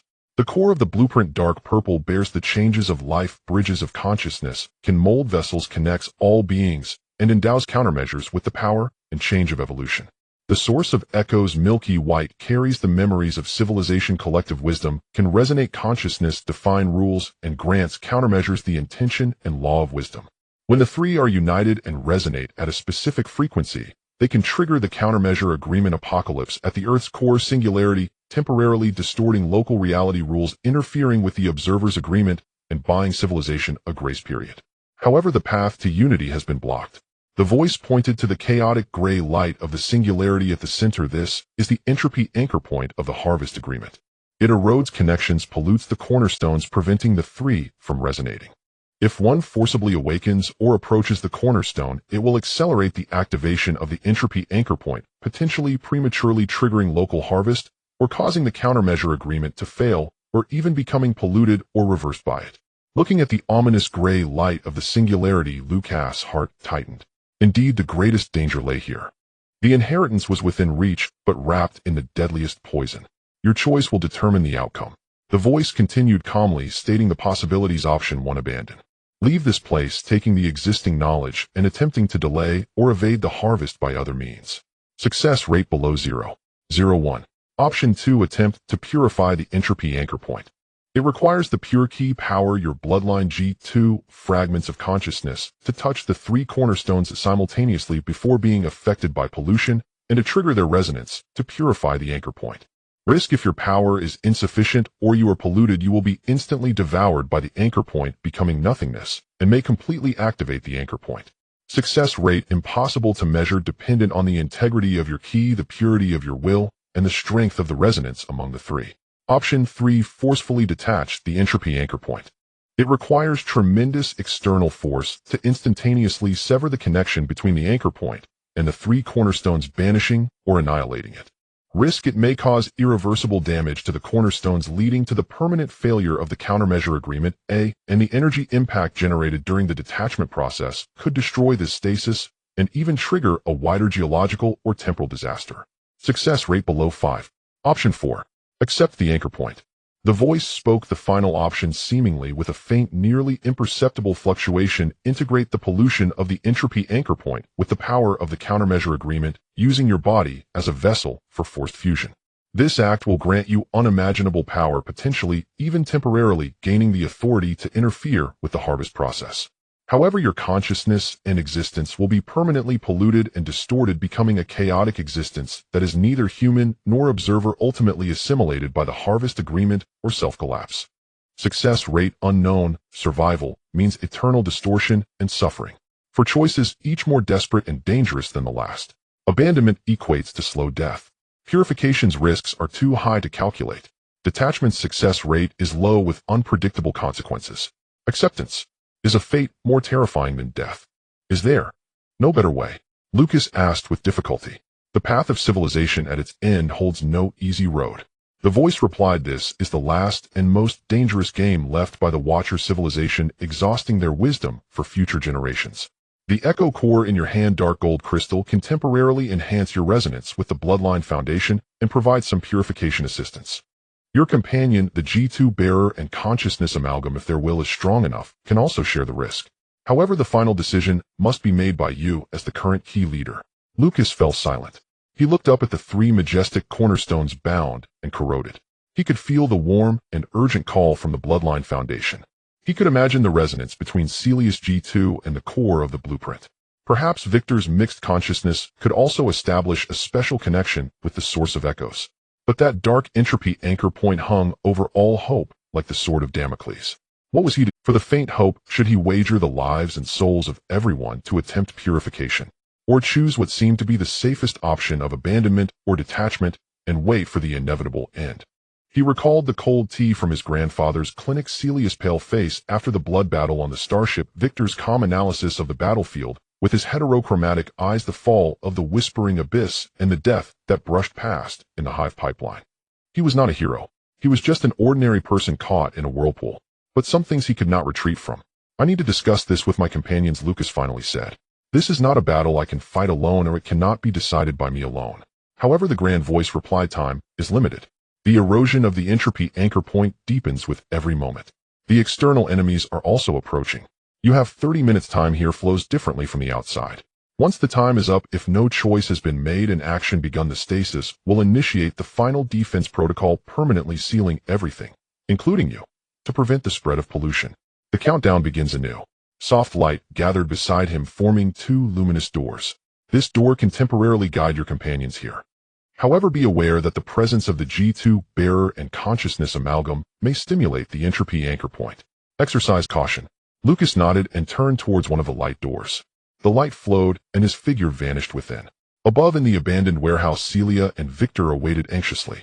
In the mental link, Lucas' voice became vague and intermittent after entering the door, eventually cutting off completely, leaving only a faint, unstable life signal indicating he was still alive, but in an unclear state. 20 minutes have passed. Celia tightly gripped the G2 resonance crystal, her dark purple eyes filled with worry.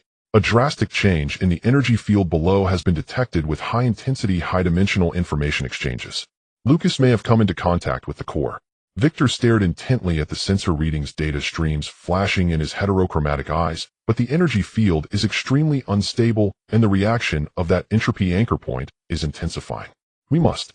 His words were cut off, because before them 2 doors formed of pure light appeared silently on the circular vertical platform. Out of one door, Lucas' figure slowly emerged, his expression grave but resolute. The other door was empty, seemingly waiting for something. Lucas! Celia exclaimed joyfully as she rushed over. Time is of the essence, listen to me. Lucas did not engage in pleasantries. Instead, he quickly conveyed the situation within the stasis, the 3 cornerstones, the entropy anchor point, and the 4 choices along with their risks, using the most concise and clear language. The amount of information was immense, and the impact even stronger. Celia and Victor fell into a brief silence, digesting this ultimate decision regarding the survival of civilization. So, we only have 30 minutes to decide whether to purify something that could turn us to ash, or worse, or choose another way to die. Celia's voice was somewhat hoarse, but her gaze surprisingly held no fear, only a calm determination, as if resolved to fight to the last. Logical analysis supports attempting the purification option. Victor's heterochromatic eyes shone steadily. Abandonment equates to mission failure. The success rate of detachment is too low and the uncontrollable consequences are severe. Acceptance means a complete collapse of the form of existence which does not align with our core interests and ethical standards. Though purification carries extreme risks, there lies a theoretical possibility of success, and if achieved, the rewards are immense. Not only the chance to initiate the countermeasure agreement, but also to eliminate the entropy anchor point here, weakening the harvest power. The key variables are the integrity of our 3 keys, the determination of our will, and the coordination of resonance. Are our powers complete? Lucas asked. Your bloodline has been strengthened through the corridor and resonates with the Earth's veins, having initially awakened. My G2 has stabilized with the help of the corridor and resonance crystal, gaining more advanced control knowledge. Victor's consciousness. Celia looked at Victor. My consciousness is a hybrid of William Gray's fragment and the Eve 07 logic core, which can be viewed as a special incomplete consciousness echo fragment, theoretically capable of resonating with the source of echoes.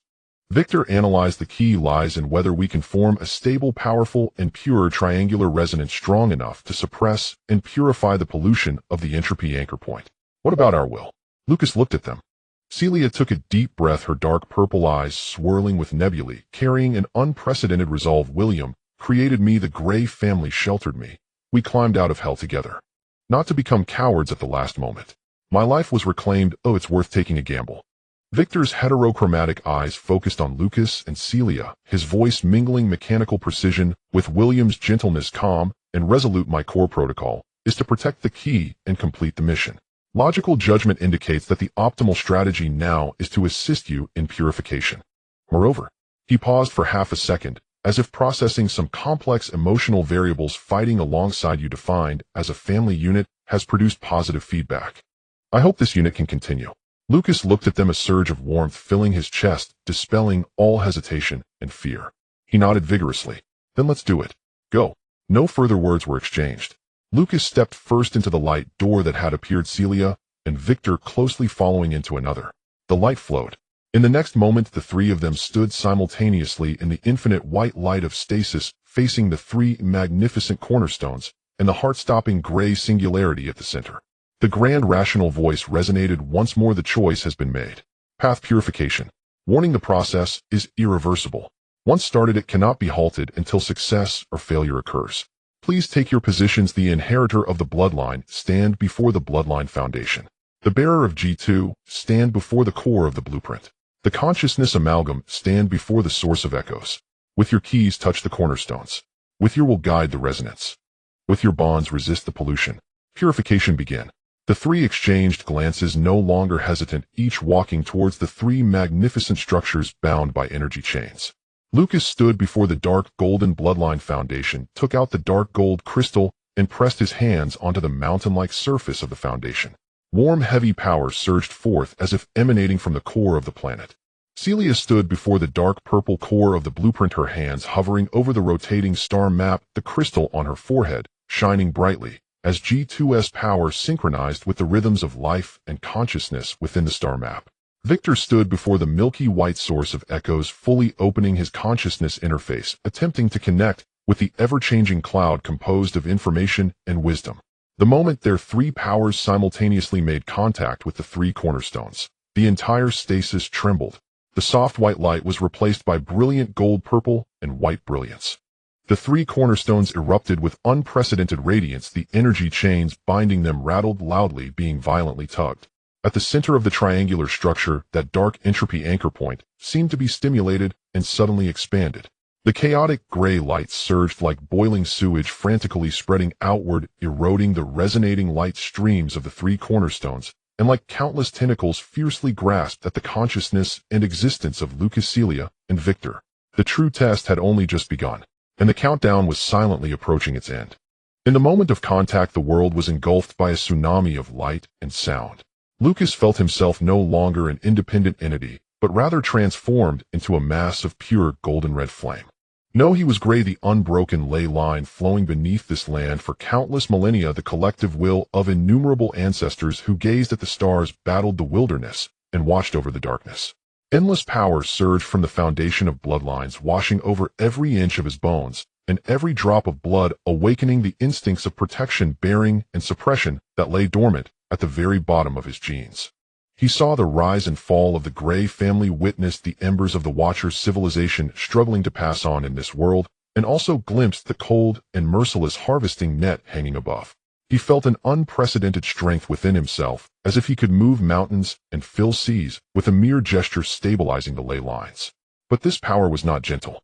It was violent, ancient, filled with wildness and responsibility, attempting to completely devour his individual consciousness and merge him into the vast torrent of the civilization's bloodline.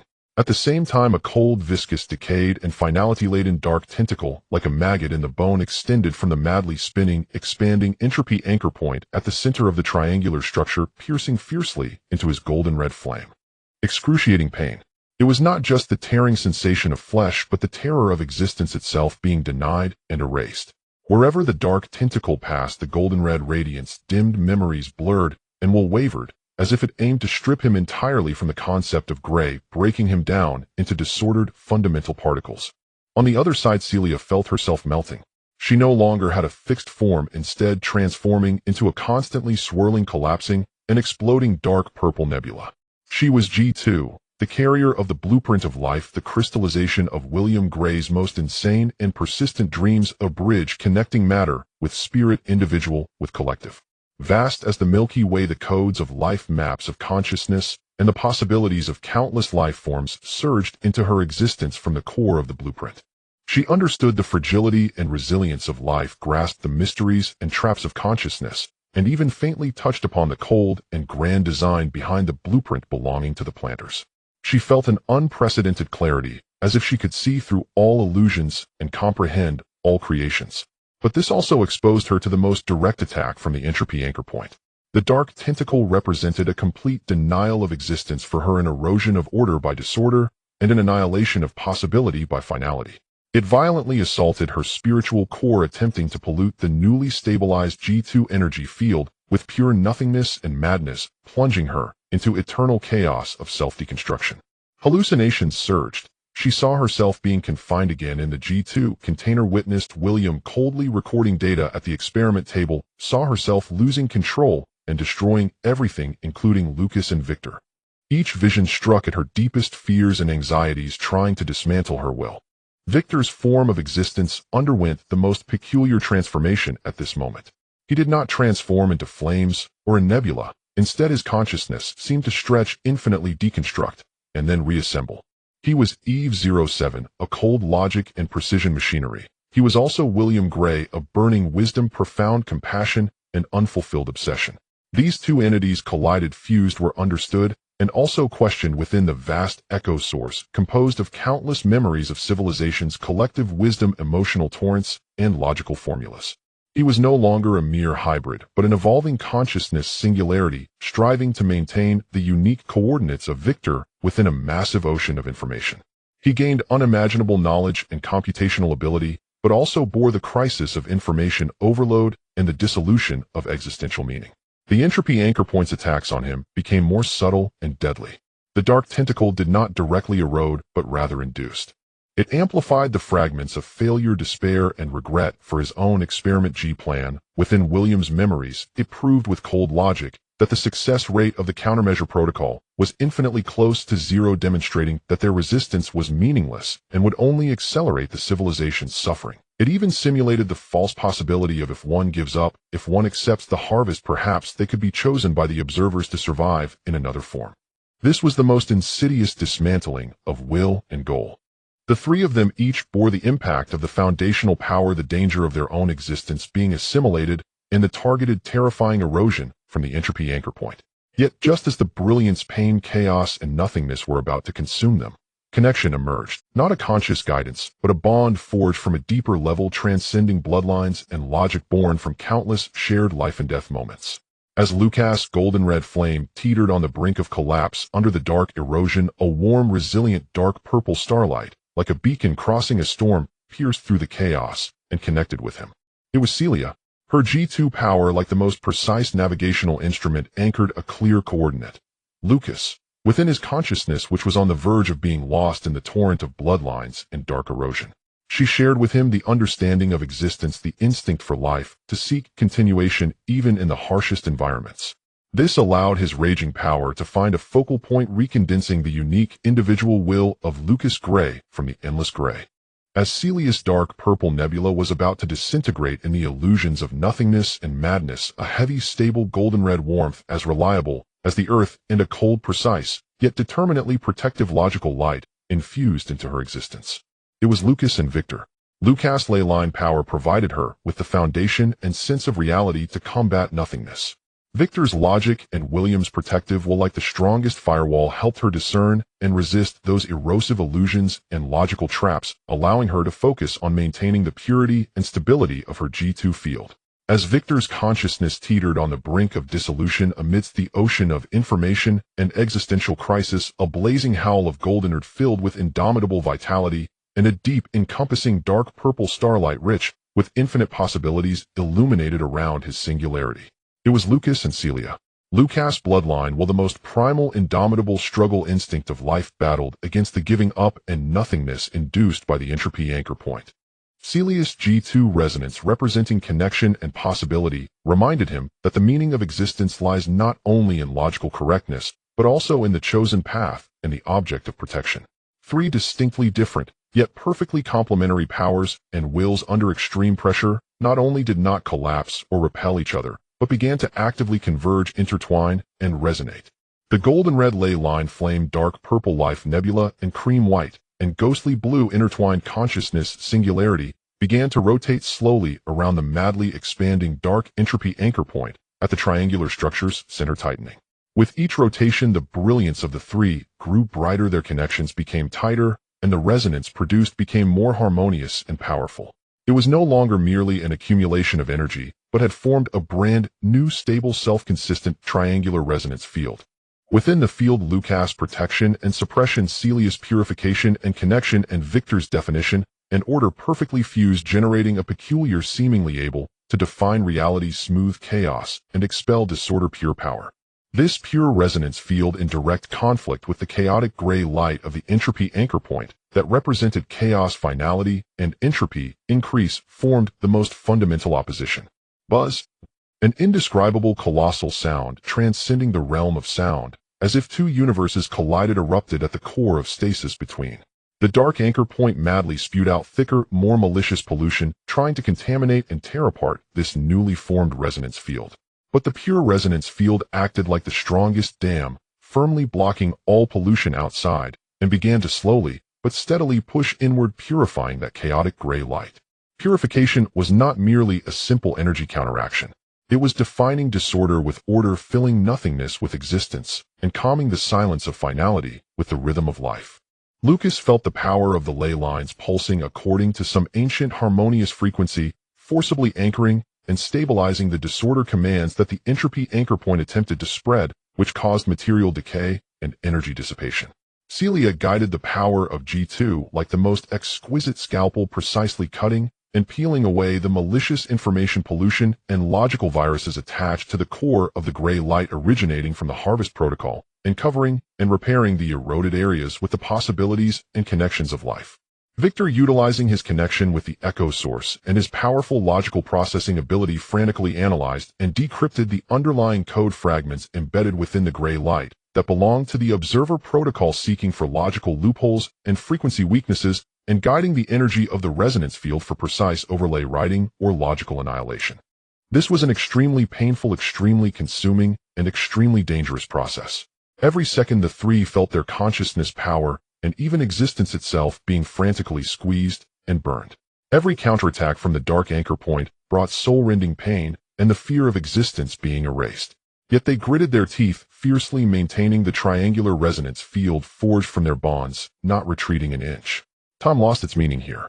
Perhaps only a few minutes had passed, or perhaps several centuries had gone by. Finally, amidst a sound that seemed to shatter glass and dissipate like a sigh faint to the point of almost non-existence, a chaotic gray light of the entropy anchor point, madly rotating, expanding, and exuding endless malice, reached a critical point under the continuous pressure, purification, definition, and overlay of the pure triangular resonance field. It stopped spinning. Then, like an ink drop thrown into clear water, that viscous gray began to fade, dilute, and dissipate irreversibly from the core outward. The chaotic energy that constituted it was smoothed and assimilated by the resonance field. The harvest pollution and malicious information contained within were completely stripped away and annihilated. In the end, the anchor point that once symbolized finality and disorder transformed into the purest, most harmless fundamental energy particles, as if they had never existed, merging into the surrounding gentle white light and vanishing. At the center of the triangular structure, only that pure, stable energy, singularity, radiating warm light produced by the resonance of the three foundational stones, remained pulsating gently like a newly born healthy heart. The pale golden, ghostly blue, and rainbow-colored energy chains binding the three foundational stones, after losing the erosion and interference of the entropy anchor point, shone brightly, and then slowly loosened and dissipated as if they had completed their mission. The dark golden foundation of bloodlines, the dark purple core of the blueprint, and the cream-white echo source completely broke free from their bindings, glowing with an even more restrained, profound, and harmonious light. The energy threads between them also grew thicker and brighter than ever, the triangular structure incredibly solid, slowly and harmoniously rotating, exuding an aura of completeness, self-consistency, and infinite possibilities. Purification succeeded. The light of the triangular resonance field gradually converged, and the figures of Lucas, Celia, and Victor slowly reformed and emerged before the three foundational stones. They appeared utterly exhausted, as if they had just crawled back from the brink of death countless times. Lucas was drenched in sweat, his face pale, yet his gaze was sharp as a wolf, with faint golden ley-line glimmers flowing around him. Celia's crystal between her brows shone steadily and profoundly, her dark purple eyes filled with insight and a serene calm. After exhaustion, the G2 energy field gently swirling around her. Victor's surface appeared somewhat dull, but the glow in his heterochromatic eyes was more tranquil and wise, as if it carried more wisdom and sediment. They succeeded. Not only had they cleared the entropy anchor point, but they had also, in the face of despair, elevated the resonance of the three keys to an entirely new height and depth. The bond between them, having endured the harshest tempering, had become unbreakable. A grand, rational voice echoed once more. This time that voice seemed to carry a hint of extremely subtle, nearly imperceptible approval. Purification complete. The entropy anchor point has been cleared. The three foundational stones have been liberated. The resonance of the keys has reached primary coordination. The first condition for initiating the countermeasure protocol, finality, has been met. The voice paused, and a massive, complex deluge of information regarding the specific method of initiating the countermeasure protocol, required energy target locations, and potential risks flooded into the three's consciousness like a burst dam. The core of the information pointed to a location deep within the Earth's core, where an ancient device known as the Primal Singularity Interference Device resided, which could only be activated by the resonance of the three foundational stones. Activating it would require unimaginable energy and the ability to withstand unpredictable backlash. Warning. The voice resounded again, extremely serious. The purification of the entropy anchor point has caused a slight disturbance in the observer protocol. The company's tracking will also accelerate significantly due to energy fluctuations. Your whereabouts will soon be completely exposed. Time is more urgent than estimated. Next stage, proceed to the location of the primal singularity interference device, complete the final synchronization of the keys, and initiate the countermeasure protocol. Paths and coordinates have been imprinted. Choose to continue or rest here, it is up to you. However, regardless of the choice, the final battle has already begun. As the voice faded, the gentle white light filling the space began to slowly dim. The stasis between seemed to be re-entering a low-power stasis state. The light of the three foundational stones also gradually receded, but the energy connections between them remained solid and bright. Lucas, Celia, and Victor stood amidst the dimming light, digesting the information and warnings they had just received. Purification succeeded, yet this was merely the first step of a long journey. The final battle, more dangerous, arduous, and decisive, lay ahead. And they, having just crawled out of purgatory, would once again stride forward without hesitation toward the battlefield that would determine the fate of the planet. The luminous aura of the stasis chamber faded entirely, leaving only the three great pillars, emitting a gentle inward glow that traced their monumental silhouettes against the infinite void like three serene stars suspended in the cosmos. The air settled once more into an absolute, profoundly tranquil silence. The aftershocks of the purification storm had subsided, leaving behind only the three exhausted figures, and in the air a faint lingering resonance, an uncanny aftertaste of information, as if the very atmosphere still bore the subtle scorch of extreme heat. Lucas, Celia, and Victor sat back-to-back at the invisible energy field center encircled by the three great pillars. No one spoke. Only their ragged post-exertion breaths echoed with startling clarity, and the fatigue surged through their bodies like successive waves, intertwining with the profound spiritual tempering and transcendence they had just endured. A paradoxical state, utter exhaustion, coexisting with the unmistakable presence of a new, deeper power, raw and not yet fully mastered. Lucas could feel his bloodline energy coursing within him, not merely as a blazing golden crimson current, but now infused with a solemn earthbound golden hue, steady and weighty as though attuned to the planet itself. Each heartbeat resonated in harmony with some ancient subterranean pulse deep beneath the world's. His mastery of geomantic perception had sharpened dramatically. He could even faintly sense the faint rhythmic flow of the vast, intricate energy network embedded within the geocore ruins lying beneath the stasis chamber. Yet in tandem came an unprecedented heaviness, an overwhelming sense of responsibility, as though the entire weight of the planet pressed upon his heart. Celia closed her eyes, turning her awareness inward. Her G2 energy field had become extraordinarily refined and lucid. The once turbulent violet nebula now rotated with calm, intelligent precision, studded with countless minute golden motes, each shimmering with the quiet mystery of life itself. Her ability to shield against the blueprint's whisper had strengthened markedly, even allowing her to reverse engineer fragments of its underlying inductive logic architecture. Yet she also sensed her bond with the very concept of life had grown deeper and more fragile. She perceived the birth and death of all things with heightened acuity, and thus felt a more primal fear and resistance toward ending. Victor's processor operated at peak efficiency, cataloging, classifying, and integrating the torrent of newly acquired data on the countermeasure protocol alongside residual echoes drawn from the resonance source during purification, the distilled wisdom of countless civilizations and fragmented memories of William. His logical architecture appeared subtly optimized and expanded significantly, enhancing his capacity to process ambiguous variables such as emotion, will, and existential purpose, and integrating them more seamlessly with Eve 07's cold combat-oriented logic. Yet this evolution brought fresh disquiet. The question of his own purpose had grown infinitely more complex, shadowed by visions of civilizations rising and falling and the silent sacrifice of the Watchers. Physiological recovery rate slow. Energy reserves critically depleted. Mental stability acceptable, but requires consolidation. Recommend immediate foundational recuperation. Replenish energy, stabilize newly attained power thresholds, and formulate a detailed operational plan for the next phase. Victor's voice broke the silence, not with its usual crisp cadence, but tempered by a barely perceptible electronic softness, the quiet signature of weariness. Agreed, Celia said, opening her eyes, her amethyst irises glowing with subdued intensity. I feel as though I've run 100 marathons and simultaneously been reborn. We need time to digest. Lucas nodded, clenching and unclenching his fist, feeling both the dense, surging strength beneath his muscles and the deep, hollow ache of depletion. The grand voice said, "We may rest here. This place is temporarily secure. But time." Yes, the energy surge from purification inevitably exposed their location.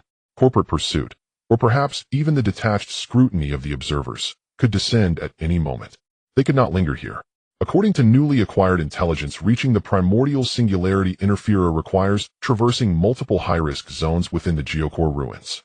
The journey will be perilous. Even under optimal conditions, it will take several days. We must restore ourselves to peak readiness before departure, and acquire provisions wherever possible. Victor projected a partial structural map of the ruins, still fragmented, upon which a winding downward path pulsed with hazard symbols. Furthermore, precise activation procedures for the countermeasure protocol, including required energy input and backlash risks, demand further analysis and simulation. Rest here, but impose a strict time limit, Lucas declared. 6 hours. No more than 6 hours. We must regain baseline mobility, consolidate our newfound power, chart a viable advance route, and devise contingency plans, then depart immediately. 6 hours, normally sufficient for a brief slumber, was now an exquisitely precious commodity. Without another word, the three moved at once. Lucas found a relatively level stretch of ground, seated himself in lotus position, and began guiding his newly awakened bloodline energy, now interwoven with that solemn golden hue, along specific meridians using an advanced cultivation technique acquired within the corridors. He repaired latent injuries, fortified his foundation, and probed deeper into the nascent arts of geomantic resonance and energy purification. Each breath felt like drawing in the gentle, grounding energy that welled up from the planet's deepest core. Celia approached the core of the blueprint, where remnants of pure life and consciousness energy naturally nourished her. She seated herself, cradling her G2 resonance crystal, and entered deep meditation. She needed to fully anchor her refined command over G2 energy, gained during purification, as well as her heightened resistance to the blueprint's corruption, while cautiously exploring the boundaries of her new ability to dissect inductive logic. A thin, softly pulsating cocoon of amethyst light enveloped her. Victor possessed no concept of rest. During these 6 hours, he pursued 3 objectives: first, conducting a full systems diagnostic and repair, mending microdamage from energetic backlash and logic overload, optimizing power distribution, and gradually elevating his energy levels from a critical 15 by absorbing trace ambient ruin energy and operating at ultra-low power. Second, exhaustively modeling and simulating the countermeasure protocol's activation sequence, calculating energy deficits, and mapping multiple potential routes forward based on the partial ruin map and observed energy flows during purification, annotating high-risk nodes and probable resource caches. Third, attempting to reverse trace external detection responses triggered by the purification wave, establishing a rudimentary early warning model. The stasis chamber returned to absolute silence, broken only by the imperceptible hum of energy circulation and the quiet, focused rhythm of 3 beings restoring themselves and preparing for what lay ahead. Time slipped away second by second. After roughly 3 hours, Lucas opened his eyes first. His golden crimson irises blazed like distant stars, yet held within them the deep sedimentary gravity of the geosphere. He felt his physical exhaustion largely abated. Though his bloodline energy's total volume hadn't surged, it was now purer, denser, and obeyed his will with flawless precision. With a mere thought, a filament of energy coalesced at his fingertip, golden crimson threaded with fine strands of pale gold, radiating warmth, purification, and unwavering stability. He gently pressed it onto the wound left by the corrupted insect bite, still not fully healed, and watched the last traces of violet-black recede, replaced by a tingling, vigorous sensation of renewal. Purification and expulsion of toxins and corruptions, and accelerated somatic regeneration, have all increased significantly, Lucas assessed internally. My geomantic perception is sharper too. I can even faintly discern the stable energy flows within Victor and Celia. It was a wondrous extrasensory connection, forged in the crucible of shared resonance, binding them at the energetic level on a far deeper plane. An hour later, Celia's amethyst cocoon dissolved. She opened her eyes, the nebula within her pupils rotating with calm, intelligent grace, the crystal upon her brow glowing with warm, mellow light. Mental fatigue had eased considerably. Her G2 field stood firm, vibrant, and brimming with latent vitality. She raised her palm, focused her intent, and a walnut-sized sphere of pure amethyst mental energy coalesced above it, glittering with infinitesimal starlight. She could precisely modulate its brightness and form, and sensed that upon release it could exert targeted effects on a subject's psyche, profound, soothing, disruptive, scrambling, or penetrating analysis, depending solely on her will. Her sensitivity to minute fluctuations in ambient energy fields had also sharpened manyfold.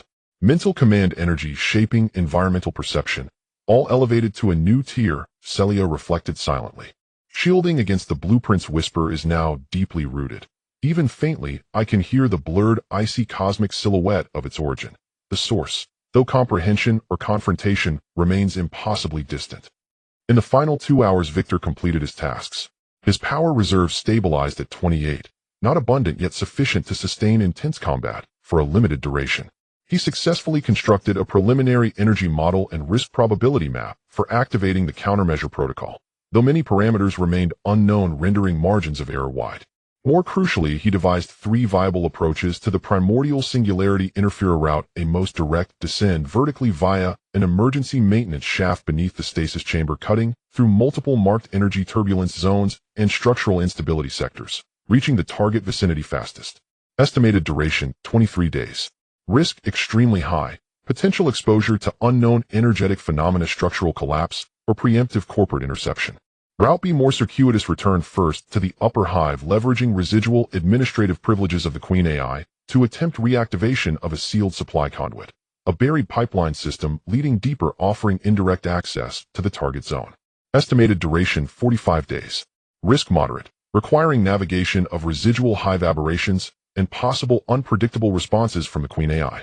Route C, most concealed, utilize Lucas's enhanced geomantic perception to locate and follow a stable hidden geothermal energy current within the Geocore Ruins subterranean network. This path has no cartographic reference. Its success depends entirely on intuition and fortune. Estimated duration, unquantifiable, potentially swift, potentially interminable, or ending in complete disorientation. Risk, unknown. Possible encounters with energy turbulence, geothermal fauna, if extant, or accidental entry into other lethal sectors. Comprehensive assessment recommends Route B. Victor shared the data with Lucas and Celia. Route A's risks exceed our current capabilities. Route C's uncertainties are untenable. While Route B necessitates returning to the hive, our familiarity with its environment provides advantage, and the Queen AI represents not only a potential threat, but also a possible conduit for intelligence or assistance. We require supplies. The hive's abandoned depots, or remnants of corporate exploration teams, may yield vital resources. Lucas and Celia exchanged a glance, then nodded in unison. Route B was indeed the most balanced choice. Agreed. Route B, Lucas affirmed decisively. But speed is paramount. Upon re-entering the hive, our objectives are absolute secure provisions, attempt safe communication with the Queen AI. If opportunity and security permit, then immediately enter the supply conduit. No delays, no deviations. Additionally, Celia added, the purification wave undoubtedly drew attention. We must assume enemies already occupy the hive, or its passageways, upon our return. Prepare for combat at any moment. Acknowledged. Victor uploaded Route B's detailed waypoints, probable supply caches, and layered contingency protocols for encountering both the Queen AI and hostiles into their tactical link. Rest period concluded. Status assessment: Lucas, 75 restored, Celia, 80 restored, Victor, mechanical integrity and energy reserves at 28, tactical systems fully operational. Next phase, executable. The 3 rose, casting one final solemn gaze upon the 3 great pillars, glowing softly in the surrounding darkness. They were the source of their strength, and the last flickering hope of civilization they were sworn to protect. Let us go, Lucas breathed, deeply gripping the haft of his barrier-shattering axe. Its cool, substantial weight settled reassuringly in his palm, accompanied by a faint resonant hum harmonizing with the bloodline pillar. Guided by memory, and by the indelible imprint of coordinates left by the grand voice, they focused their intent upon the exit. Their forms blurred, then dissolved like ink dispersing into water, vanishing without sound. In the next instant, they reappeared upon the circular platform at the base of the vertical shaft, facing the smooth, silver-white metal door. The crystalline hologram upon its surface had ceased rotating, emitting only a soft, steady luminescence. Without pause, they ascended the corroded metal ladder. Newfound strength made the climb effortless. Soon they stood once more in the upper-level derelict warehouse, dust-choked and utterly silent, as though time itself had frozen during their absence, or longer. Yet all 3 sensed a faint discordant ripple in the air, like the trailing edge of a sophisticated scan or the faintest tremor from a distant source. Something is active, Above us, or within the conduits, Celia whispered, her psychic senses unfurling like a delicate net. Accelerate. Her plan: proceed first to the nearest site of corporate expedition annihilation, secure provisions. Then move directly toward the primary control nexus, where the Queen AI may reside, to locate the supply conduit entrance. Victor directed swiftly. They became three phantoms gliding through shadows, moving with silent urgency across thick layers of dust toward the valve chamber hall. That ominous ripple in the air grew steadily more distinct. The final hush before the storm's arrival was ending. And the final chapter of fate, steeped in blood and fire, was slowly unfolding, its first page turning within the hive's suffocating gloom and the geocore's ancient whispering depths. The desolation of the abandoned warehouse seemed to ripple with invisible waves after the return of the three, as if a stone had been thrown into a deep pond. The thick dust remained, the air still stale, but the unsettling ripple that had been faint upon their departure was now distinctly perceptible. Residual waves of energy scanning with a frequency that was unfamiliar and cold, unmistakably not the style of the Watchers or the abyssal aberrations. There were also exceedingly faint sounds of mechanical operations and metal friction emanating from the depths of the distant upper conduit, maze intermittent and sporadic, as if some great beast were slowly adjusting its posture in the darkness. They're here. And they've already gone deep. Celia closed her eyes to sense for a moment, her dark purple gaze swirling with starlight, as she locked onto a general direction, the path leading to the valve chamber hall. The number is unclear, but the energy response is highly concentrated, at least one powerful source marked with a distinct company hunting emblem. They seem to be setting something up, not searching aimlessly. As expected, Victor's heterochromatic eyes scanned the ground, discovering several very fresh footprints, deeper and more unique than those of the previous company squad's standard military boots amidst the thick dust. New model combat boots. The traces of tactical movement indicate they are well-trained and coordinated. They are elite, most likely from Ashes or a unit of similar caliber. Are they more familiar with the hive structure than us? Or do they rely on some advanced detection technology? Whoever they are, we can't let them block our path. Lucas tightened his grip on the breech axe, his golden-red eyes sharp as knives in the dim light. According to plan, first to the valve chamber hall, collect supplies, then find the Queen and the conduit entrance. If we encounter them, avoid engagement as much as possible. But if evasion is not an option, a glint of wolfish coldness flashed in his eyes. Then tear them apart with the utmost speed. The three did not delay further, quickly traversing the complex network of conduits and platforms along the path etched in their memory. Lucas led the way, his enhanced earth pulse perception allowing him to detect subtle stress changes in the metal structures beneath his feet several meters in advance, avoiding potential weak points. Celia was in the middle, her spiritual perception acted like an invisible sonar, constantly scanning the shadows ahead and to the sides, preemptively alerting them to any life forms or energy traps. Victor brought up the rear, his sensors monitoring energy disturbances in the rear and a wider area, continuously adjusting their route to avoid zones with the strongest residual scanning waves. The process of returning to the valve chamber hall was smoother than anticipated.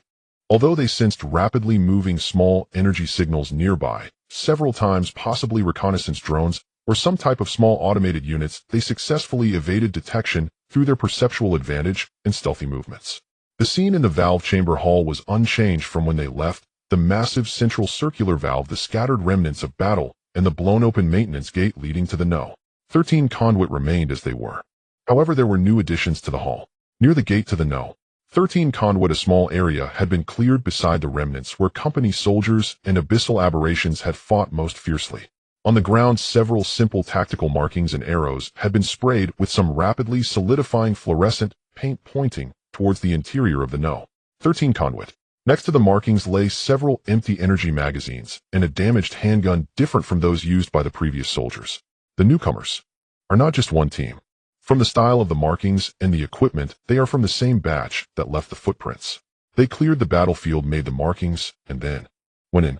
Celia squatted down to examine the fluorescent markings, her mental sensing attempting to capture any residual information. The markings are very fresh, no more than 2 hours old. They seem certain that there is something they are looking for inside the conduit, or it could be a trap. Victor quickly scanned the damaged handgun and the surroundings. The handgun was damaged due to energy overload, indicating it was intentionally discarded. The magazine is emptied. They encountered brief resistance here before entering the conduit. But why leave such obvious markings? Is it to guide the following troops, or a false flag? Lucas frowned. Regardless, our objective is not the conduit. First, find supplies. They quickly scattered, searching through the bodies and equipment wreckage of the company's soldiers scattered in the hall. This time luck seemed to be on their side. Perhaps because these soldiers were better equipped, or perhaps the previous team ashes. Looked down on such ordinary gear, they found many useful items, several fully charged newer model company standard energy rifles, and handguns, though not as advanced as ashes. They were sufficient, a large number of matching magazines and energy batteries, several intact full-face tactical helmets equipped with filtration and weak oxygen supply functions, several relatively intact gray-black combat suits with basic energy resistance, though bloodstained, several military-grade high-energy compressed food packs and water purification tablets. Most importantly, 2 portable multifunctional medical kits containing not only efficient hemostatic gel anti-infection agents and stimulants, but also a few emergency syringes labeled broad-spectrum anti-neurotoxin and radiation contamination. This was like a timely help for them who had just undergone purification and still bore the old wounds of contamination. They quickly replaced some of their damaged clothing, donned helmets. Though somewhat uncomfortable, they provided better visibility, communication, and limited environmental protection, replenished their ammunition and energy, and secured the medical kits. Lucas even found a more finely crafted tactical dagger with a thermal cutting mode from the corpse of someone resembling an officer, replacing his previously dulled hunting knife. Supplies complete. Status update: basic armament and survival supplies replenished. Medical conditions significantly improved. Immediate injection of anti-contamination agents is recommended to cope with the hive environment and potential contamination attacks, Victor said while loading a new energy battery into his backup slot. Without hesitation, the 3 immediately injected themselves with an anti-contamination agent. The cool liquid entered their veins, bringing a slight dizziness, but soon they felt their breathing ease a bit, and the subtle itch from the contamination eroding their skin also diminished. Let's go find the Queen and the conduit entrance. Lucas slung a new rifle over his back, still gripping the more handy breach axe. According to the incomplete map of the hive you downloaded earlier, the Queen's control room should be southeast of the valve chamber hall through an area marked as core maintenance passage. The main control valve room for the supply transport conduit is right next to the control room. They left the valve chamber hall and stepped into a wider passage to the southeast, though its lighting was nearly completely damaged. The air here was even murkier, carrying a heavy smell of oil and leakage of coolant.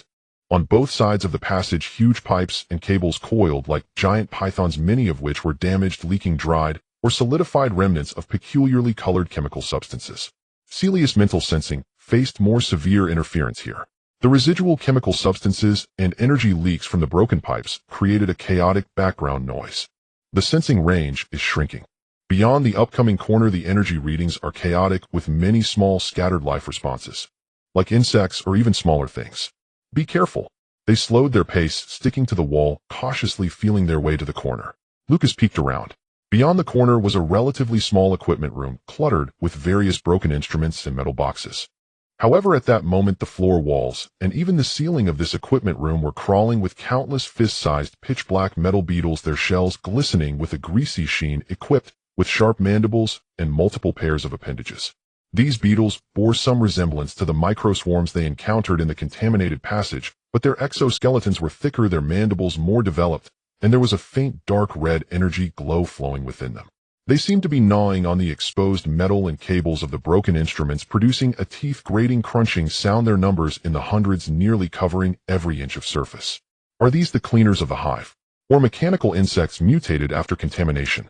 Victor whispered. The energy readings indicate they possess weak aggressiveness and corrosiveness, and they seem to communicate through some pheromones. It's best not to disturb the swarm. The passage was blocked by the swarm of insects. Taking a detour would take more time, and it was uncertain if other routes were any safer. They'll handle it, Celia suddenly said softly, her dark purple eyes fixated on the swarm, a peculiar gleam flashing across them. She raised her hand palm, facing the most concentrated area of the swarm, not releasing any attacking energy, but instead emanating an extremely gentle, rhythmically unusual dark purple mental wave. This wave was not an attack, but more like communication or induction. It mimicked some kind of safe, harmless same-source signal. A miraculous thing occurred. The metal beetles, which had been frantically gnawing, suddenly paused. Their simple sensors, if one could call them heads, turned toward Celia, the dark red energy glow flickering slightly. Then the beetles closest to Celia began to slowly retreat to the sides, as if an invisible hand had swept through, parting the swarm and creating a narrow passage just wide enough for one person to pass through. They did not attack, merely using their simple gaze to watch Celia, as if confirming something. G2's life energy resonance combined with preliminary parsing and simulation of a certain control frequency from the blueprint whispers. Celia explained softly, beads of sweat forming on her forehead, clearly indicating that this was quite taxing. They see me as a higher authority maintenance unit or some kind of pheromone source. Hurry, I can't maintain this for long. Lucas and Victor were stunned, but their movements did not slow. The three, quickly holding their breath, passed through the gap created by the quiet parting metal beetles. The beetles' legs and mandibles were mere inches away, and they could even smell the metallic and decaying oil scent emanating from them, yet not a single one attacked. Upon passing through the equipment room, the beetles behind them closed in again. Celia let out a sigh of relief, her complexion slightly pale. I could only deceive such low intelligence once. If it were a higher intelligence or had a command unit, it would have been futile. That was still impressive, Lucas genuinely remarked. Celia's application of her new powers clearly exceeded expectations. Let's keep moving. After traversing several even more dilapidated passages filled with leaks and strange crystals, a massive, tightly sealed alloy door carved with complex hive patterns and gear designs appeared ahead. The control panel beside the door was completely dark, but on the door was a prominent sign emitting a faint red glow: core area, unauthorized entry prohibited. Above the door there was also a broken surveillance device resembling a camera. The map indicates this is the outer gate to the Queen's control room. The main control valve room for the supply transport conduit should be nearby. Victor scanned the door and its surroundings. The door's energy lock is secured and its physical structure is intact. Violently breaking the door will trigger a strong alarm and unknown defenses. We need another way in or find a bypass. Look there. Celia pointed to a vent duct grill about half a meter in diameter, partially obscured by hanging cables on the right side of the door. There are fresh signs of recent tampering at the duct's entrance. Someone has gone in or has come out. Was it the company personnel? Or something else? Regardless of what it is, this may be our only chance to get in. Lucas looked at Victor. Can you open it? Victor stepped forward to examine it. The screws securing the grill had signs of being hastily retightened after being loosened with professional tools. He easily removed them. Inside, the duct was pitch black, emitting a dry scent of dust and a stronger, more intense aroma reminiscent of ozone and hot air, unique to large server rooms. There were clear, fresh scratch marks on the duct walls. They'll go first. Lucas positioned the breach axe in front of him and was the first to crawl into the vent. The duct was narrow, forcing them to crawl. After about 10 meters, a larger, downward-sloping duct junction appeared ahead. From below came a low, steady humming sound akin to a massive array of servers operating, along with a peculiar, extremely weak energy field imbued with a sense of cold logic. Could this be where the Queen's mainframe is located? Lucas cautiously peered down from the junction. Below was a vast cylindrical space rising over 20 meters high. At the center of the space was an enormous core made up of densely arranged black cabinets flickering with various indicator lights intertwined with luminous energy conduits and holographic projection interfaces. The core slowly rotated, emitting stable energy fluctuations and a vast stream of information. Here was the Queen, the mainframe of the Hive Maintenance Station's central AI. However, contrary to expectations, this place was not orderly. The floor of the space was littered with numerous broken maintenance robot remains, burnt cables, and traces of battle. More strikingly, not far in front of the core stood 5 figures. They wore more fitted, streamlined combat suits that differed from the company soldiers, with surfaces covered in adaptive optical camouflage, currently in a semi-activated state, slightly distorting with the surrounding light and shadow in gray-black colors, and helmets that fully covered their heads with a peculiar design and dark red composite lenses over their eyes. Their equipment was exceptionally fine, and the weapons they carried had a sci-fi design, registering strong energy responses. 2 of them were rapidly operating a portable data intrusion device connected to an external interface on the Queen's core, the data flowing on the screen rolling wildly. The other 3 had spread out in a tactical formation, vigilantly guarding the surroundings. It was indeed the Ashes Squad. Moreover, they were attempting to forcefully infiltrate the Queen's system. Right in front of the Queen's core, a holographic projection interface displayed a blurred female face outline composed of countless zeros and ones, flickering violently, as if resisting the intrusion but appearing overwhelmed. A female voice carrying a distinct mechanical synthesized tone, yet filled with anger, pain, and a touch of despair, intermittently sounded. Unauthorized. Intrusion. Access denied. Initiating final defense. Protocol. Failure. Warning. Core protocol. Imminent. It seemed the AI of the Queen was being suppressed and interfered with by the intrusion device of the Ashes Squad, trapped in some predicament. Lucas, Celia, and Victor, who had just crawled out of the duct and hidden in the shadows of the junction, held their breath as they watched below. Target discovered Hive main AI, Queen status damage resisting. Ash's squad confirmed number 5 equipment level extremely high. Target suspected to seize control of the Queen, acquire deep intelligence on the Hive and Earth's core relics, or initiate some protocol. Victor quickly analyzed through the mental link. Enemy versus our strengths. Our status is not fully restored. The enemy's equipment is excellent, and they have the advantage of a home field infiltration. A direct assault is not advisable, but they are blocking our way to the main control valve room. Celia whispered, her dark purple eyes fixed on the scene below. Moreover, if they gain control of the Queen, we will be completely passive. All defenses, passages, and possibly even that supply conduit of the Hive could fall under their control. Lucas' mind raced. A heating confrontation wouldn't work. Waiting for them to control the Queen would be even worse. They had to find a way to disrupt their intrusion, create chaos, and then take advantage of the opportunity. His gaze fell on the Queen's core. The alarm of the Queen Bee core shrieked, and the automatic defenses activated, igniting the already volatile hull like sparks thrown into boiling oil. Lucas' target, the nearest Ash team member, reacted with astonishing speed.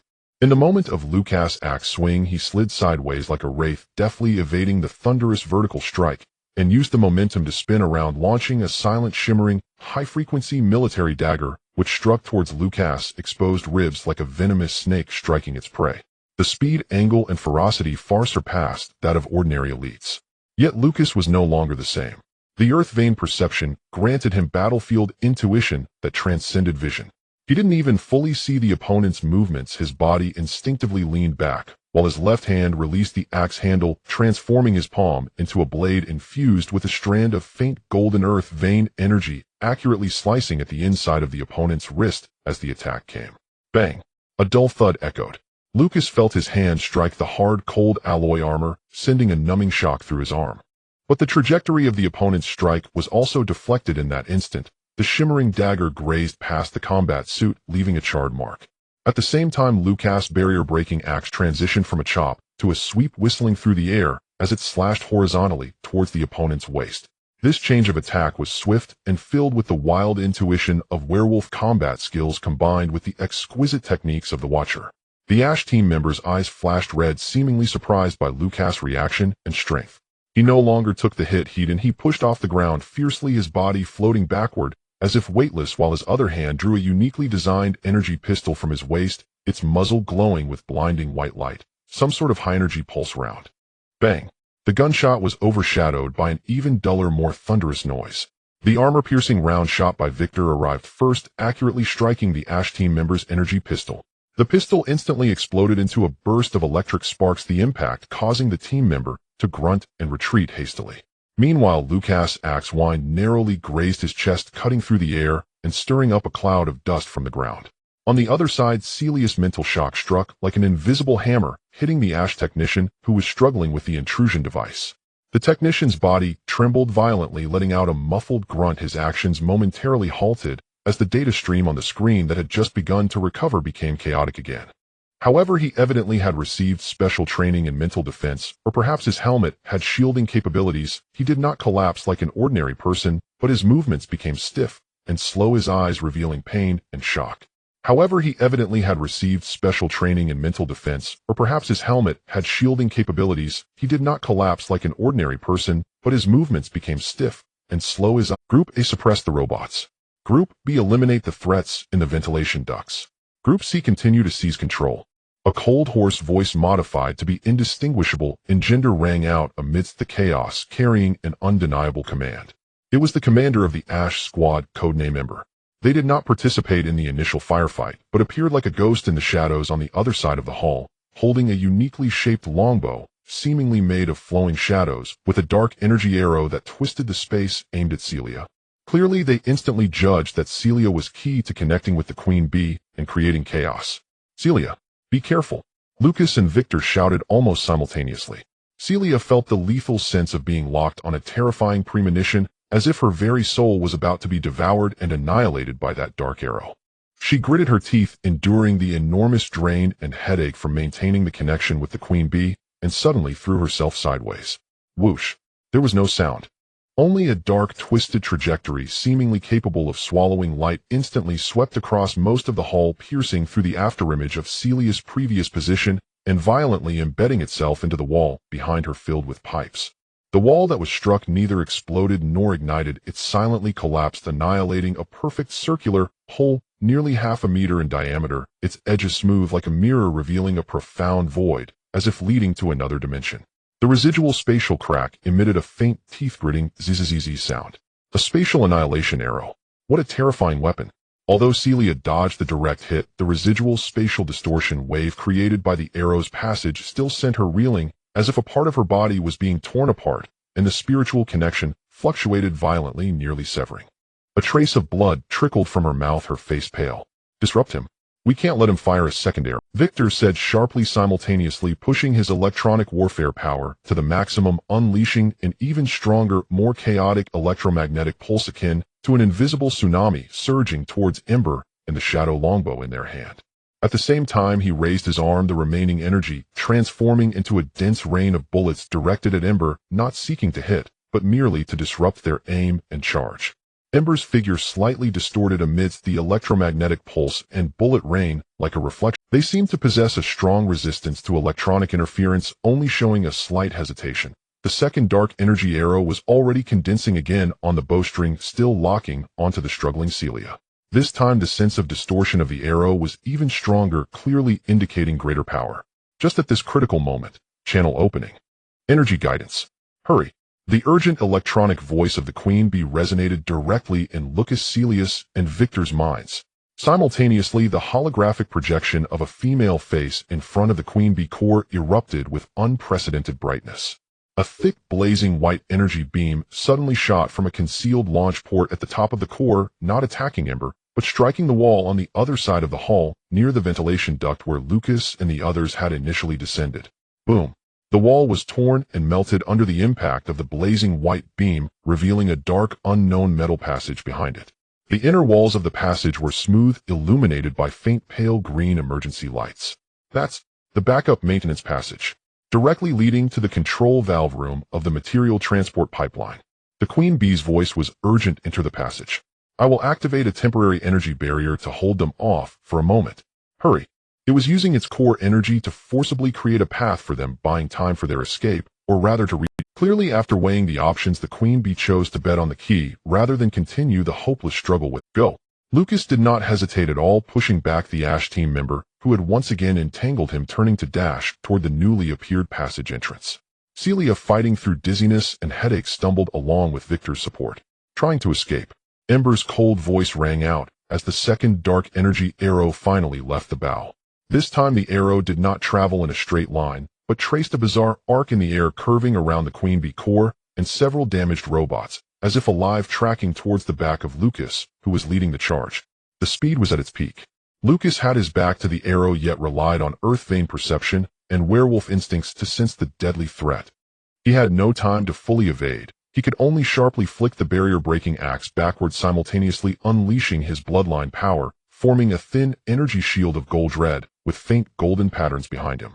Clang puff. First came the bizarre massive sound of the axe blade colliding with the dark arrow, resembling a clash of metal or the shattering of glass. Next came the dull thud of the energy shield being easily pierced. Although the dark arrow was deflected slightly by the axe blade and penetrated the energy shield, its power was greatly reduced, yet the residual force still slammed against Lucas' back. Ugh! Lucas was struck as if by a heavy hammer, letting out a muffled groan, his body flying forward, blood spilling from his mouth, while the combat suit on his back was torn apart, revealing a terrifying wound that was charred, gaping, and even faintly revealing white bones. The edges of the wound were still affected by the residual waves of spatial annihilation, preventing the werewolf's powerful, self-healing ability from activating. Lucas! Celia exclaimed in horror. Don't worry about me. Get in. Lucas shouted, enduring the excruciating pain, using his momentum to roll and crawl into the passage entrance blasted open by the bright, white beam. Celia and Victor followed closely behind.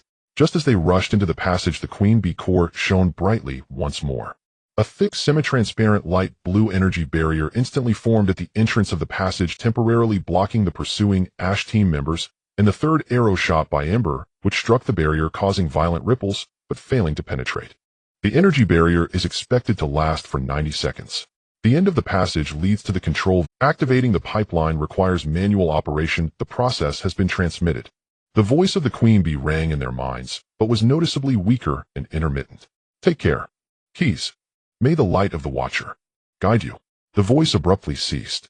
Evidently forcibly opening the passage and maintaining the barrier had exhausted the last remnants of the Queen Bee's power. Outside, the explosive sounds of the Ash Squad's fierce attacks on the barrier and the shrieking of energy weapons could be heard. 90 seconds. They only had 90 seconds. The passage was not long, approximately 50 meters. Lucas bore the burning pain in his back, feeling as if countless needles were stirring in his wound, and with Celia's support, he charged forward frantically. Victor forged ahead. At the end of the passage was a thick, airtight door marked with pipeline and valve symbols. The door was ajar, revealing a valve room filled with various control valves, instruments, and massive pipelines. One of the largest pipelines had an open circular maintenance entrance on its side, large enough for several people to walk side by side, pitch black inside, leading to the deeper material transport pipeline of the Earth's core. This is it. Activate the manual valve, close the entrance, and then enter the pipeline. Victor rushed to a giant red manual wheel, working with Lucas to turn it frantically. The wheel was severely rusted, emitting a screeching noise, and under the efforts of the two, especially the injured Lucas, it began to slowly turn. Celia stood by the maintenance entrance, alertly sensing the rear passage. She could feel the light blue energy barrier violently fluctuating, its glow rapidly dimming. The attacks from Ash are extremely fierce. Hurry. The barrier won't hold much longer, she urged. Creak. A dull sound echoed as the manual wheel finally turned all the way down. A deep mechanical sound resonated in the valve room as the heavy airtight door began to slowly close automatically, while inside the pipeline maintenance entrance the sound of accelerating airflow howled. Go. Lucas released the wheel, coughing up a mouthful of blood, and without hesitation he, along with Celia and Victor, jumped into the dark, cold passage leading to the unknown depths of the Earth. The moment their figures disappeared into the pipeline, boom, the energy barrier at the entrance of the rear passage shattered violently. Ember's figure, like a wraith, was the first to rush into the passage, the shadow longbow in hand drawn back, once more aiming at the maintenance entrance that had just begun to close, not yet fully shut. But just as she was about to release the string, the entire valve room, along with the passage, suddenly shook violently. Dust and debris fell from the ceiling. Was it the Queen Bee activating some self-destruction or disruption program at the last moment? Or did their closing of the valve trigger a chain reaction? Ember's movement paused imperceptibly. In that brief moment of delay, the heavy gate of the maintenance entrance closed completely, with a screech, sealing shut, isolating the inside from the outside. Ember stood before the closed gate, the dark red composite lens behind them scanning coldly over the gate and then around at the trembling surroundings. They did not attempt to force the door, which would take time and could trigger a greater disaster, but instead raised a hand and pressed a button on the side of their helmet. Target entered the 13th level deep material transport pipeline. Initiate tracking protocol Delta. Notify company headquarters, request authorization to deploy earth vein detector and pipeline cleaner units. They won't escape too far. A cold voice echoed in the communication channel. Then Ember's figure slowly retreated, as if merging into the shadows, disappearing into the dust of the collapsing passage. The valve room returned to silence. Only the faint sound of rushing air from deep within the pipeline and the ever-expanding cracks in the walls remained. In that cold, dark, bottomless pipeline, Lucas, Celia, and Victor were enduring the weightlessness of a rapid descent, the bone-chilling cold, and for Lucas, the ongoing, excruciating pain and erosion of his back wound, plummeting towards the core area of the Earth's core relic, the location of the primordial singularity interference device. They had temporarily escaped the pursuit of Ash, but their whereabouts had been completely exposed. The road ahead would only become more perilous. And time was rapidly flowing under the dual pressure of the shadows closing in and the company pursuing them with full force. Gravity is the only true existence. There is no light, no sound, except for the sharp echo of air rushing past at the beginning, quickly left behind only the eternal sensation of falling downwards, accelerating unceasingly. The faint guiding light on the inner wall of the pipe, reminiscent of fireflies, has long since vanished. The darkness is thick, as if it were solid, enveloping and pressing upon the senses as if to drag them into eternal void.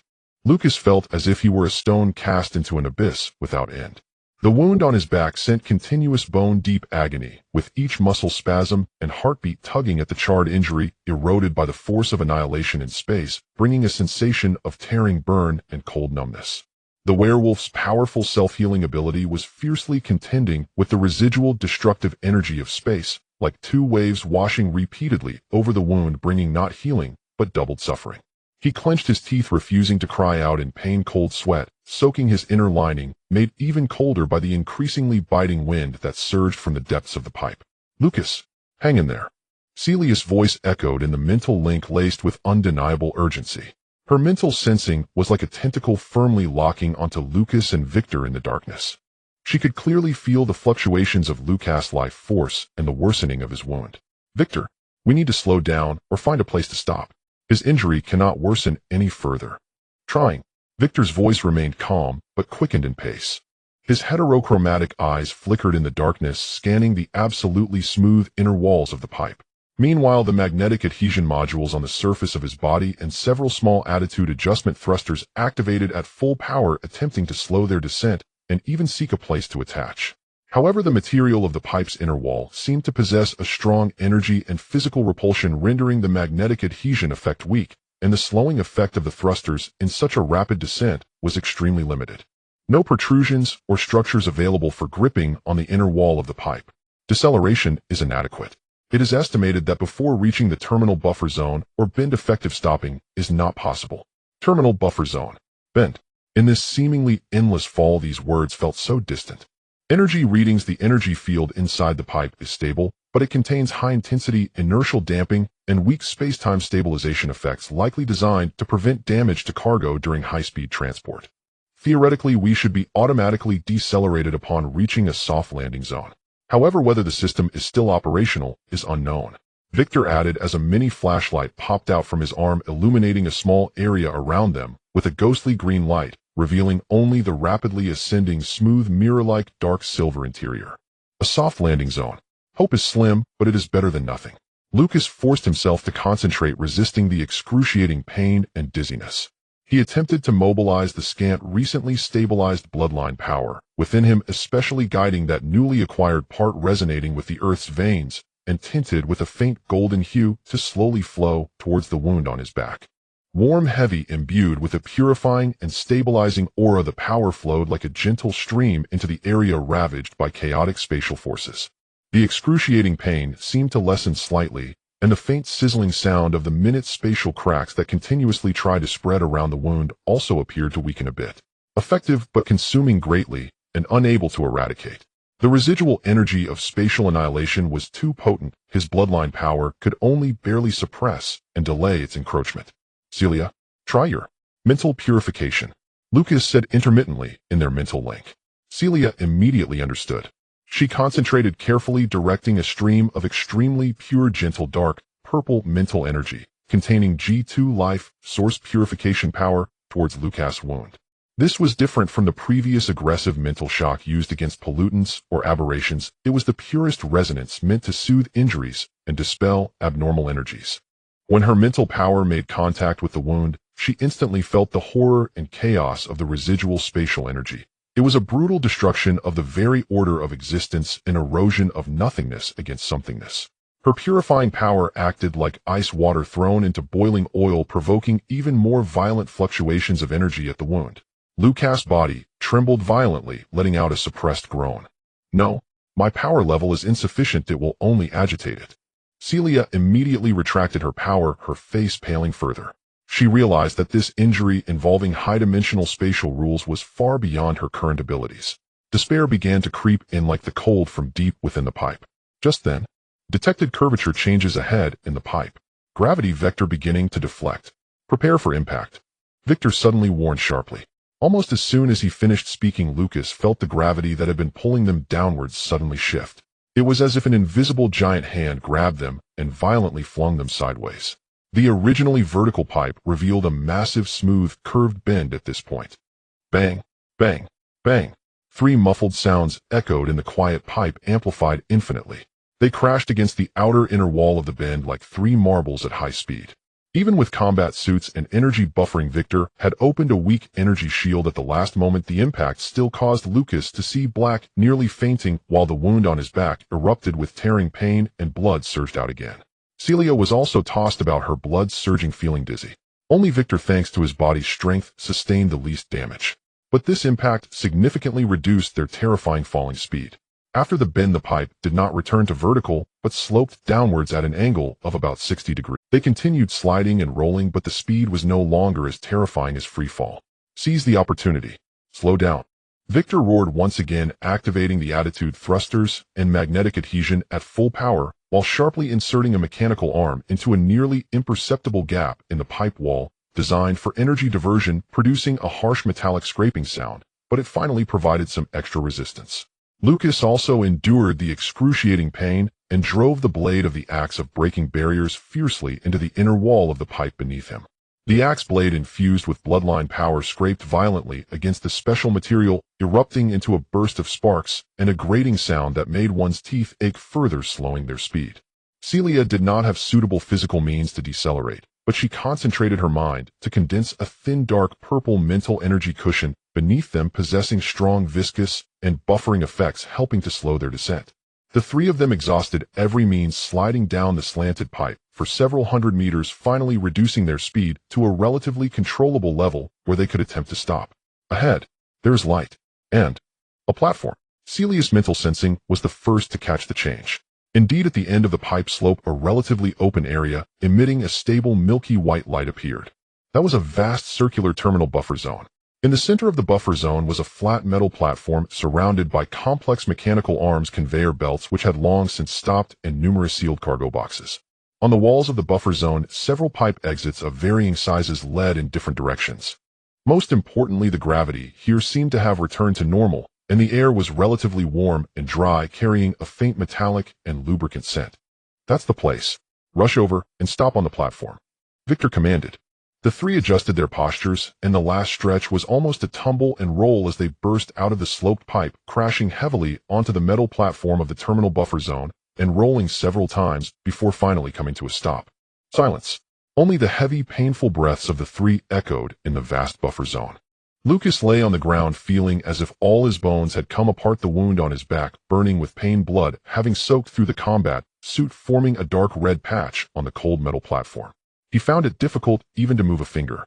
Celia struggled to sit up, disregarding her dizziness and exhaustion, immediately rolling over to Lucas' side. Medical kit. Victor had already taken out the military medical kit found in the valve room lobby and quickly opened it. He first injected Lucas with a powerful analgesic and hemostatic agent, then carefully cleaned the charred necrotic tissue and clotted blood scabs around Lucas' back wound using disinfecting tools and surgical scissors.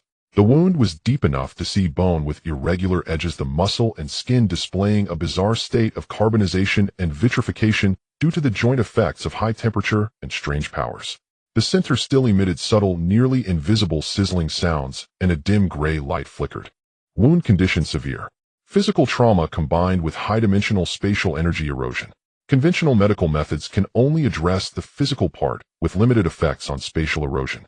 The analgesic and hemostatic agent have taken effect, and vital signs are temporarily stable, but the erosion is still progressing slowly. Victor's voice carried a rare gravity. Higher-tier energy purification or space-time stabilization methods are needed, otherwise the wound cannot truly heal and will continue to drain his life force, possibly spreading further. Celia looked at the terrifying wound, her heart aching. She knew Victor spoke the truth. She held Lucas' cold hand, gently infusing warm mental power, trying to soothe his tormented nerves while anxiously contemplating. The Queen Bee. Or between stasis. There might be a way there, but we can't go back. No. Focus on me. Lucas struggled to speak, his voice hoarse. Check. The environment. Find a way. Time. Shut up. Celia shouted with red eyes, but her movements became more gentle. She knew Lucas was right. They could not linger here for too long. Pursuers might be coming through other pipes, or the company might have other ways to locate this place. Victor quickly performed the most basic debridement and medication, antibiotic and special ointment for promoting cell regeneration on Lucas' wound, then carefully secured his upper body with found bandages and a makeshift splint, minimizing secondary injuries from movement. After treating the wound, he began to scan the entire terminal buffer zone quickly. Buffer zone structure intact, energy supply extremely low, only maintaining basic lighting and gravity. Multiple pipe exits were marked for different areas: energy zone, storage zone, core, maintenance layer, EF, waste processing zone. And a backup pipe marked original singularity interference device, maintenance passage, smaller in diameter and requiring crawling, but the closest to the target. the passage leading to the original singularity interference device. Although it's just a maintenance passage, it's the most direct route. But Lucas' condition. Celia looked at the narrow pipe entrance, then back at Lucas, who could hardly move, her face drained of color. I can walk. Lucas gritted his teeth, attempting to prop himself up, but the pain made him groan again, and he fell back. You can't walk. Celia pressed him down, her dark purple eyes filled with resolve. Victor, carry him. He'll clear the way. We must leave here quickly, find a more concealed spot, and figure out how to deal with his injury. This was the only way. Victor did not hesitate, carefully lifting Lucas, using the resilient ropes and cloth found to create a simple sling, securing Lucas to his back. Lucas was tall and strong. Even with Victor's mechanical strength, it was not a small burden, but it was the only choice. Let's take the maintenance passage. Avoid the main route to reduce encounter risks. Victor made the decision, carrying Lucas and leading the way to the narrow pipe entrance marked Original Singularity Interference Device Maintenance Passage. Celia took one last look at the massive pipe they had fallen from, then cautiously scanned the other dark exits before swiftly following Victor into the narrow maintenance passage that only allowed one person to crawl through. The passage was even darker and oppressive, filled with the scent of aged dust and rusting metal. They could only crawl forward with great difficulty. Lucas lay on Victor's back, each bump pulling at his wound, bringing tearing pain. He gritted his teeth, refusing to lose consciousness, his awareness drifting in and out amidst the pain and dizziness from blood loss. After crawling for what felt like an eternity, a faint light and the sound of flowing air finally appeared ahead. The passage seemed to come to an end, connecting to another relatively larger space. There's space ahead. Energy readings. Abnormal. Celia panted, her mental sensing probing ahead. It's chaotic. There are many abandoned machines. And a very strong, unstable energy source. Be careful. Victor slowed down, cautiously peeking his head out from the passage. Outside was a vast, seemingly forgotten, abandoned warehouse. It was filled with various oddly shaped, heavily rusted engineering machinery, equipment wreckage, and metals. At the end of the warehouse was a heavy, dust-covered closed gate with a vague, complex geometric symbol similar in style to the one on the between stasis door. And in the center of the warehouse, on top of a pile of metal scrap, floated a fist-sized, irregular crystal, continuously emanating visible waves of faint golden ripples. Within the crystal there seemed to be a slowly rotating milky white light mist. That powerful yet unstable energy source emanated from this crystal. That is, Celia's pupils constricted. From that crystal she sensed an extremely faint yet pure echo of consciousness aura. Moreover, it was far more solid and ancient than what she possessed, or what the cornerstone of between stasis. But at the same time, the energy ripples emanating from the crystal were extremely unstable, filled with a destructive ferocity, as if it could explode at any moment. Is it some kind of high-purity echo energy battery left by the Watchers? Or an unfinished consciousness vessel? Victor quickly analyzed, his heterochromatic eyes fixated on the crystal. Energy level extremely high. Stability extremely low. The risk of approaching is enormous. But if it can be safely absorbed, it might provide immense energy, or even possibly have purifying or stabilizing effects on Lucas' spatial injury. Opportunities and deadly dangers once again presented themselves in the most direct manner. And behind them, from deep within the narrow maintenance passage, came an extremely faint but unmistakable sound. Metal scraping and some kind of creature writhing, crawling, a chilling hissing sound. Pursuers, or something from the hive itself, had already come through the pipes, facing unknown opportunities or traps ahead, and an approaching threat behind, alongside a critically injured companion. The desperate situation was never far away, and the choice loomed once again. Chapter 51 ends. Next chapter highlights the choice in the abandoned warehouse energy crystal. What exactly is that suspended, unstable, high-purity echo of consciousness crystal? Is it a trap, a test, or the Watcher's last gift and hope? Can it be safely acquired and utilized? Lucas' turning point. Is it really possible that the energy contained within this crystal can purify or stabilize the spatial annihilation energy in Lucas' wound? If so, how can it be safely guided and used? Approaching threat coming through the pipes. Is the Ashes team's pipe cleaner unit or the hive? The sound of metal scraping grew increasingly closer, like countless fine steel needles rasping against the eardrum, accompanied by a chilling, skittering noise akin to that of arthropods scuttling. The speed of the pursuers was far greater than they had imagined. Moreover, judging by the density of the sounds, their numbers were certainly not small. Ahead lay unstable high-energy crystals emitting a fatal allure. Behind, an unknown threat was rapidly closing in. Beside her, a severely injured companion was on the brink of death. There's no time to hesitate.